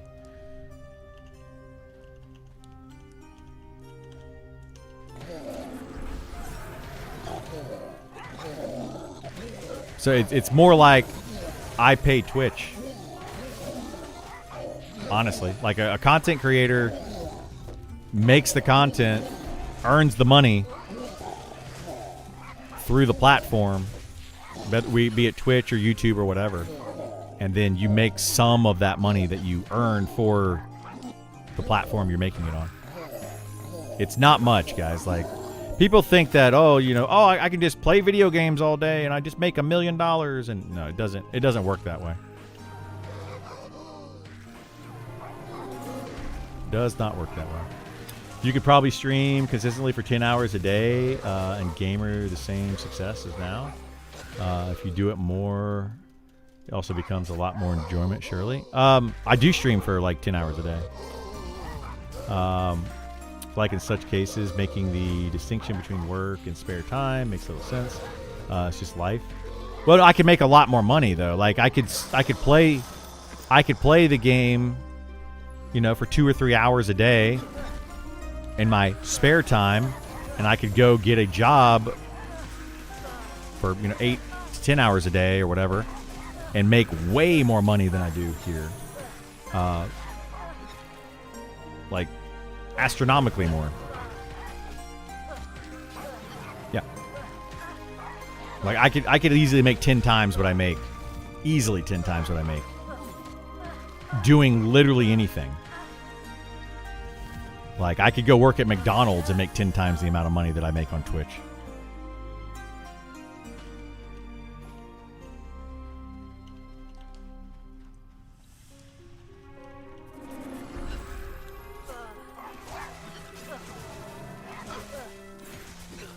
So spend 40 hours a week during the week, peak activity in Pokemon. I spend way more than that though. Like I'm probably dedicating 70 hours a week to this game right now, so that I'm knowledgeable about the game, so that I can make videos, so that I can do all of that stuff for YouTube and Twitch. Like 70 hours a week. I spend a lot of time doing this. Will you realistically make more money streaming 14 hours versus 10 hours? I know exposure is a thing, but surely it's consistency and being online at the same time. Yes. Depending on the type of game and everything, yes. As a small content creator, if I were to only stream this game, let's say 2 hours a day, let's say that I can consistently do it, which is very hard to do when you have a full-time job. You can't consistently every single day at the same time for 2 hours. The chances of you getting noticed are smaller. And then also I would be less knowledgeable about the game. People wouldn't care as much to come in and be part of it.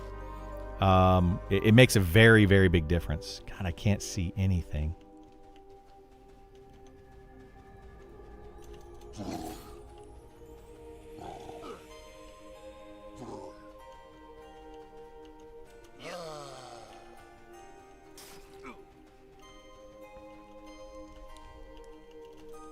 So it makes a very big difference, yeah. Content creators, they don't get vacations. They don't get time off, really. I'm just being truthful with you guys. Like they don't have the luxury of any of that. Like I want to take a day off. Oh, that's just going to hurt me in the long run. I can't take a day off. If I take like a week off, that could literally completely kill my stream and kill my YouTube channel if I don't put out some sort of content for a week. And in fact, I've done that many of times where, not only that, I have to play the same game or at least the same genre all the time. I don't have the luxury of being like, okay, well, today we're going to play a different game. Some content creators can do that, sure, but it takes a long time to build up to that. You can't just pop in and be a variety streamer instantly. It doesn't work very well. Like right now, honestly, if I wanted to make the most money right now, I should be playing EQ Legends. Like seriously, I would make a lot more money playing EQ Legends right now than playing this game. And that's why you see a lot of content creators not playing this game right now, and they're playing EQ Legends. Because they know that it's going to get them more views, it's going to get them more noticed. So like you have to go with what is currently popular. You can't just do whatever you want to do, unfortunately.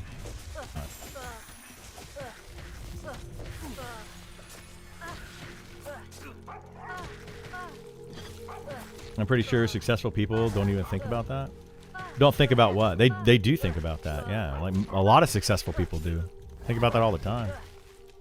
Streaming is like trying to become a successful actor. It's all entertainment sector.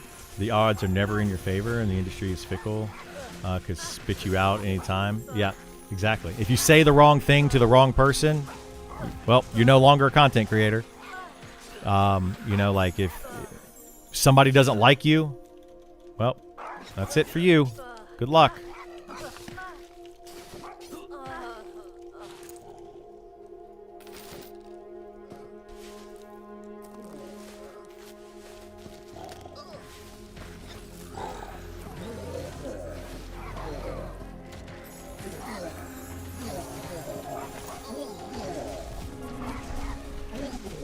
What's a good trade skill to skill up to make plat, or what's your favorite one for that? That's tough, man. It's going to cost you a lot more plat than you're going to make for a long time in most of the trade skills. But if you can get jewel crafting up to be making platinum jewelry, you can make some decent money on that, selling platinum jewelry to people. And then alchemy, you could potentially make some good money. But it takes a long time to level up alchemy. So you're better off, if you want to make good money, the best way to do it is to go lumberjacking and cut down trees and sell the logs to high-level players for 5 silver a stack. And then just play the game. You're going to get tons of money just playing the game and killing monsters. You get tons of money that way. You will make more money if you're willing to put in the time and effort into a trade skill. But you need to put in the time and the effort and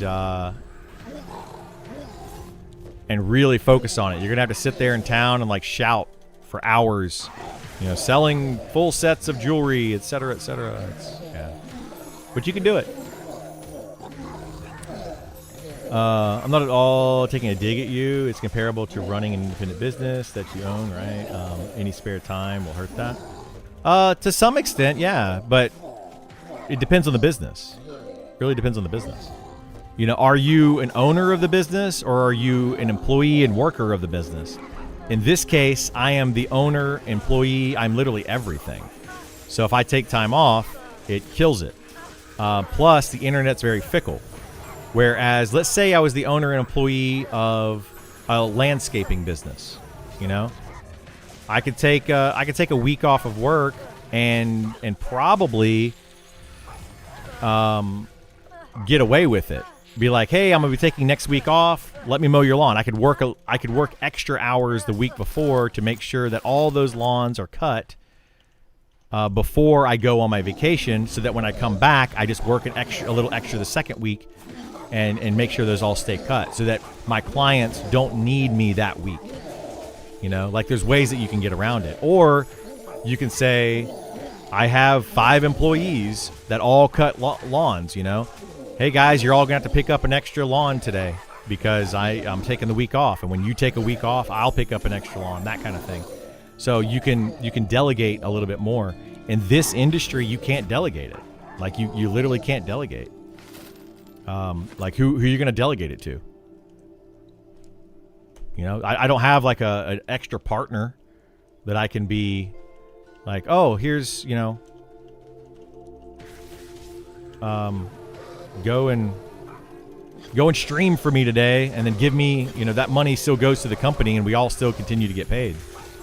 That doesn't generally happen. So.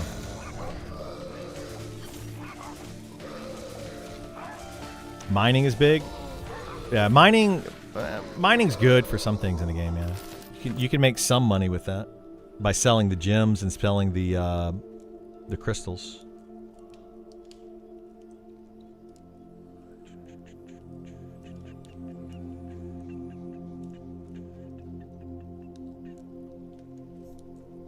When did you start playing this game, by the way? About a year ago, I started on this game. There's ups and downs. The big difference is you're not mowing grass for a living and you get to play games. Well, yeah, that's a big difference, but trust me, it's not all puppies and rainbows, guys. Like, I promise you. I encourage anyone that wants to try to do content creation and streaming and all that kind of stuff, I encourage you to try it. If that's what you're into and that's what your passion is. That's what my passion is video games. And that's why I do it. But there are days when I'm like, I wake up in the morning and I'm like, oh, I don't want to stream today. I don't want to have to talk to people all day. You know, I don't want to have to sit here, you know, and I don't want to deal with it. You know, there's days you just don't want to deal with people, you know, but you have to.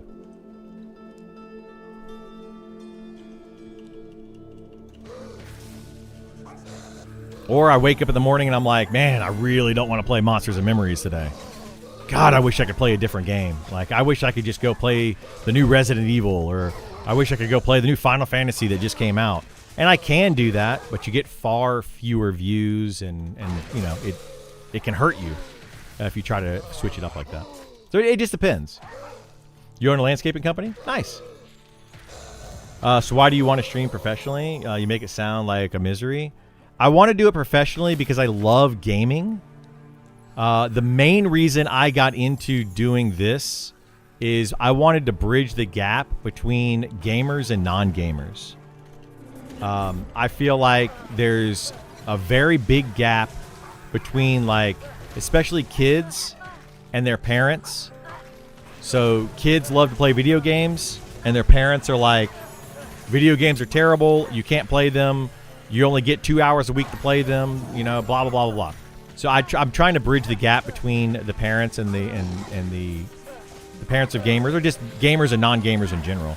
People think that it's a waste of time, and I'm trying to explain how it's not a waste of time. It's a great way to communicate with other people. It's a great way to learn and have a hobby with other people over the internet rather than sit at home watching TV, you know, or that kind of thing. I also tied it into my volunteering at the Children's Hospital to say, hey, I play all of these games. I know how to play all of these games. I can go and sit down with a kid at the hospital and know how to play Pokemon. I can play like a Lord of the Rings game. I could play Grand Theft Auto. I could play with the sports games. I know how to play a lot of video games. And the reason I'm able to do that and know how to play all those games is because for a while, for many years on my stream, I was a variety streamer playing whatever game I felt like.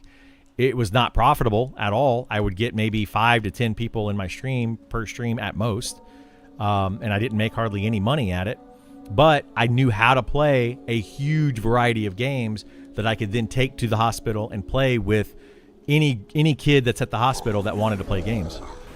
From, you know, the age of like 3 all the way up to 17, because it was a children's hospital that I was at. And the age group was literally born to 17 years old, and then you have to go to the main hospital. So that was my reasoning for getting into this. Circumstances in my life have changed over the past 5 years, and now it is more of a job than it is a hobby, and more of a job than it is I want to do it, you know, to help the kids. I still want to do it to help the kids, but necessity has made it to where I need to be more serious about it, and I can't just play whatever it is that I want, and I have to actually make content that people want to watch to make money. But I'm not so bad off that I have to or that I have to make like the EQ Legends content. Like I don't like EQ Legends and Daybreak, for example. I refuse to make content for that. But if I was super bad off, like money wise, and I really needed to have money, which I'm getting to that point, but if I really needed it, then I would absolutely be playing EQ Legends right now, because it would just be worth more money. Even if I hated the game, I would be playing it. That's the job of a content creator that wants to make money. Sometimes you have to do something that you just don't want to do. I still play it as a hobby more than I play it for a job. I just happen to be able to do both. So I'm fortunate in that avenue. Very fortunate. But we'll see how it goes. Stress release. That's another good reason, yeah. It does release stress. But I think you have to start it as a hobby, and if it becomes something big, then that's great. That's absolutely, yeah. And I literally started this out when I was a stay-at-home dad, and I was volunteering at a children's hospital. And the only reason I played games was because I streamed, was because I dropped my son off at daycare, and then I would go home and I would sit around on my butt for the next couple hours. Are we done? Okay.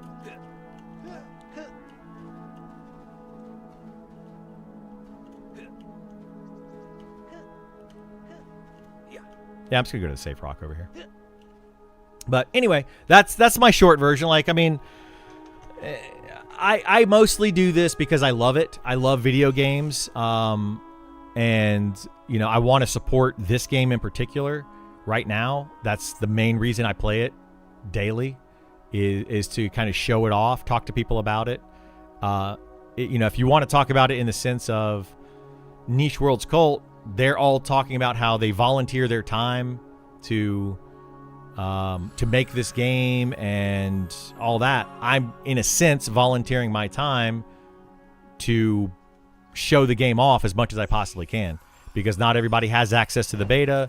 Not everybody knows all the information about the game, and you know, try to be here to answer those questions, because you can't always get one of the developers to answer your questions for you. So in a sense, that's what I'm doing. I'm trying to also make it more of a career kind of thing, and really get into streaming and content creation and learning how to edit videos and all that kind of stuff. So that's, you know, it's weird. It's definitely a weird thing.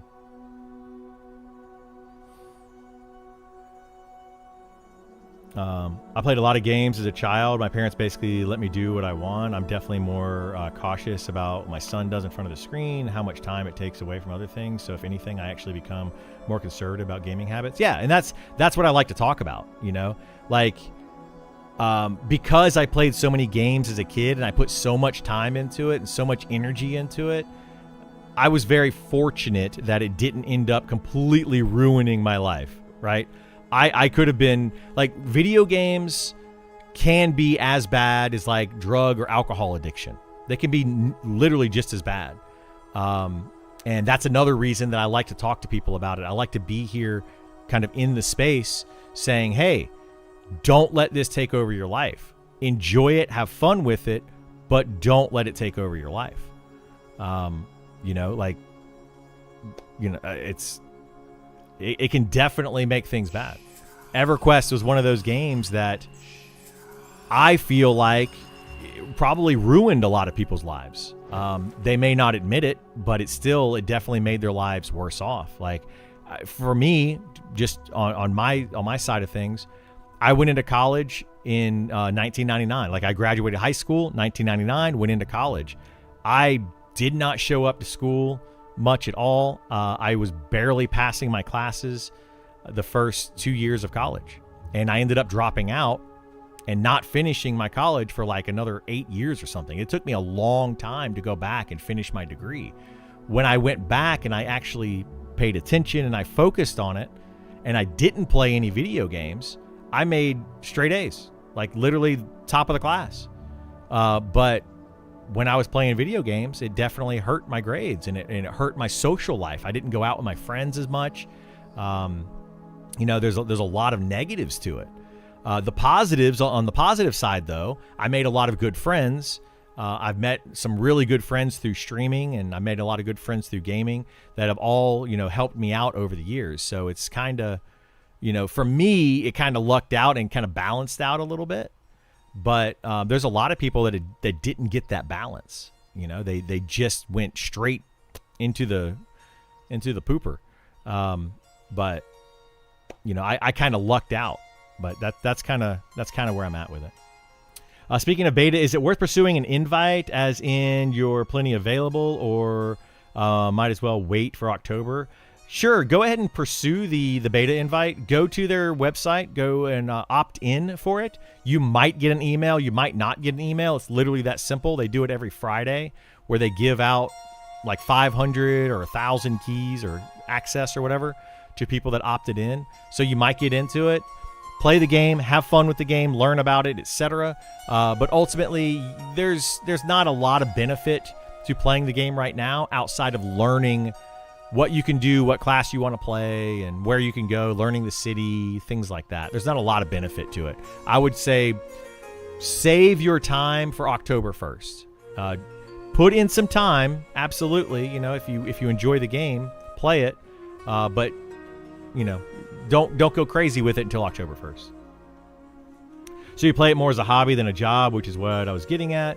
As it is much of a job as... well, yeah. I mean, I play it more as a hobby. I play video games more as a hobby than I do a job. Yes, but if I decided to not play it as a job, I probably would not. I wouldn't be playing this game. I would quit completely. I just wouldn't play it anymore. Not because of I need to play it like hardcore, but if I just like. Honestly, if I didn't stream video games, I would not play video games. Probably anymore. I would probably quit completely.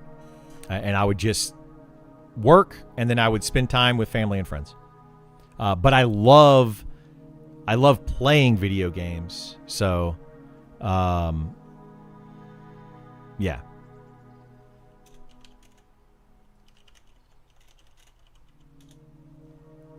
So yeah, this gives me the ability to play video games, and still have a little bit of money, and a little bit more happiness. Have a little bit more happiness in my life, because honestly, if I didn't have my video games, I would probably wake up, go to work, come home, be miserable, go to bed, wake up, and just rinse and repeat. This gives me, I don't know, something that I enjoy. So it allows me to do that. Games and computers in general help me develop most of my life skills, problem solving, persistence, ability to adapt, to improve. But I do think that most useful for young people. Yeah, well, for sure. Yeah. I would not want to stream for a living. I'm happy working a completely unrelated job that I sometimes love. That's another thing. Yeah. A lot of people say like, don't make a career out of something that you love, because then you'll start to hate it. And I've noticed that. I love playing video games so much. Like, this is like one of my favorite things to do. But you do start to hate it sometimes. Like, God, I have to play this game today, or I got to go do this today. And you start to be like, I really don't want to play that. And then you just start to hate the game. So you kind of have to look at it as a hobby and be willing to not make much money with it if you want to actually do it consistently. So, yeah. Anyway, not available social skills because of spending too much time gaming nowadays is a big issue. It is, yeah. Young boys, absolutely, it's a big issue. That's why I like multiplayer games. I feel like that is the fault of the parents who just let go. Is an important fight. Making parents realize losing their children to internet. Yeah, I totally agree with you on that. I've got a son, and he plays a lot of video games, but he would rather hang out with me or hang out with friends and family. He would rather do stuff with other people than sit and play video games. So I hopefully raised him right. He loves video games and he enjoys them, and it's a thing that we share. But he knows that just playing video games is not the best thing to do. So yeah. Anyway, I'm gonna go ahead and go for the day. It is 6 o'clock. Holy moly! We went a little longer today than I normally do.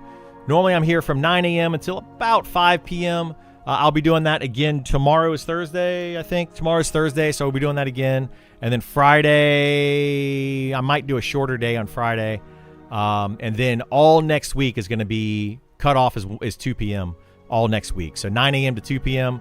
His reason is my son's last week of school, so I'll be hanging out with him. So kind of going back to that whole conversation we were just talking about, I'm only doing 9 to 2 p.m. next week and taking the rest of the day off to spend time with him before school starts back up. So that is going to be my schedule going forward for the next week or so. So definitely come in, say hello. I would love to see you and love to chat with you. And hopefully I see you all next time. Take care. Bye.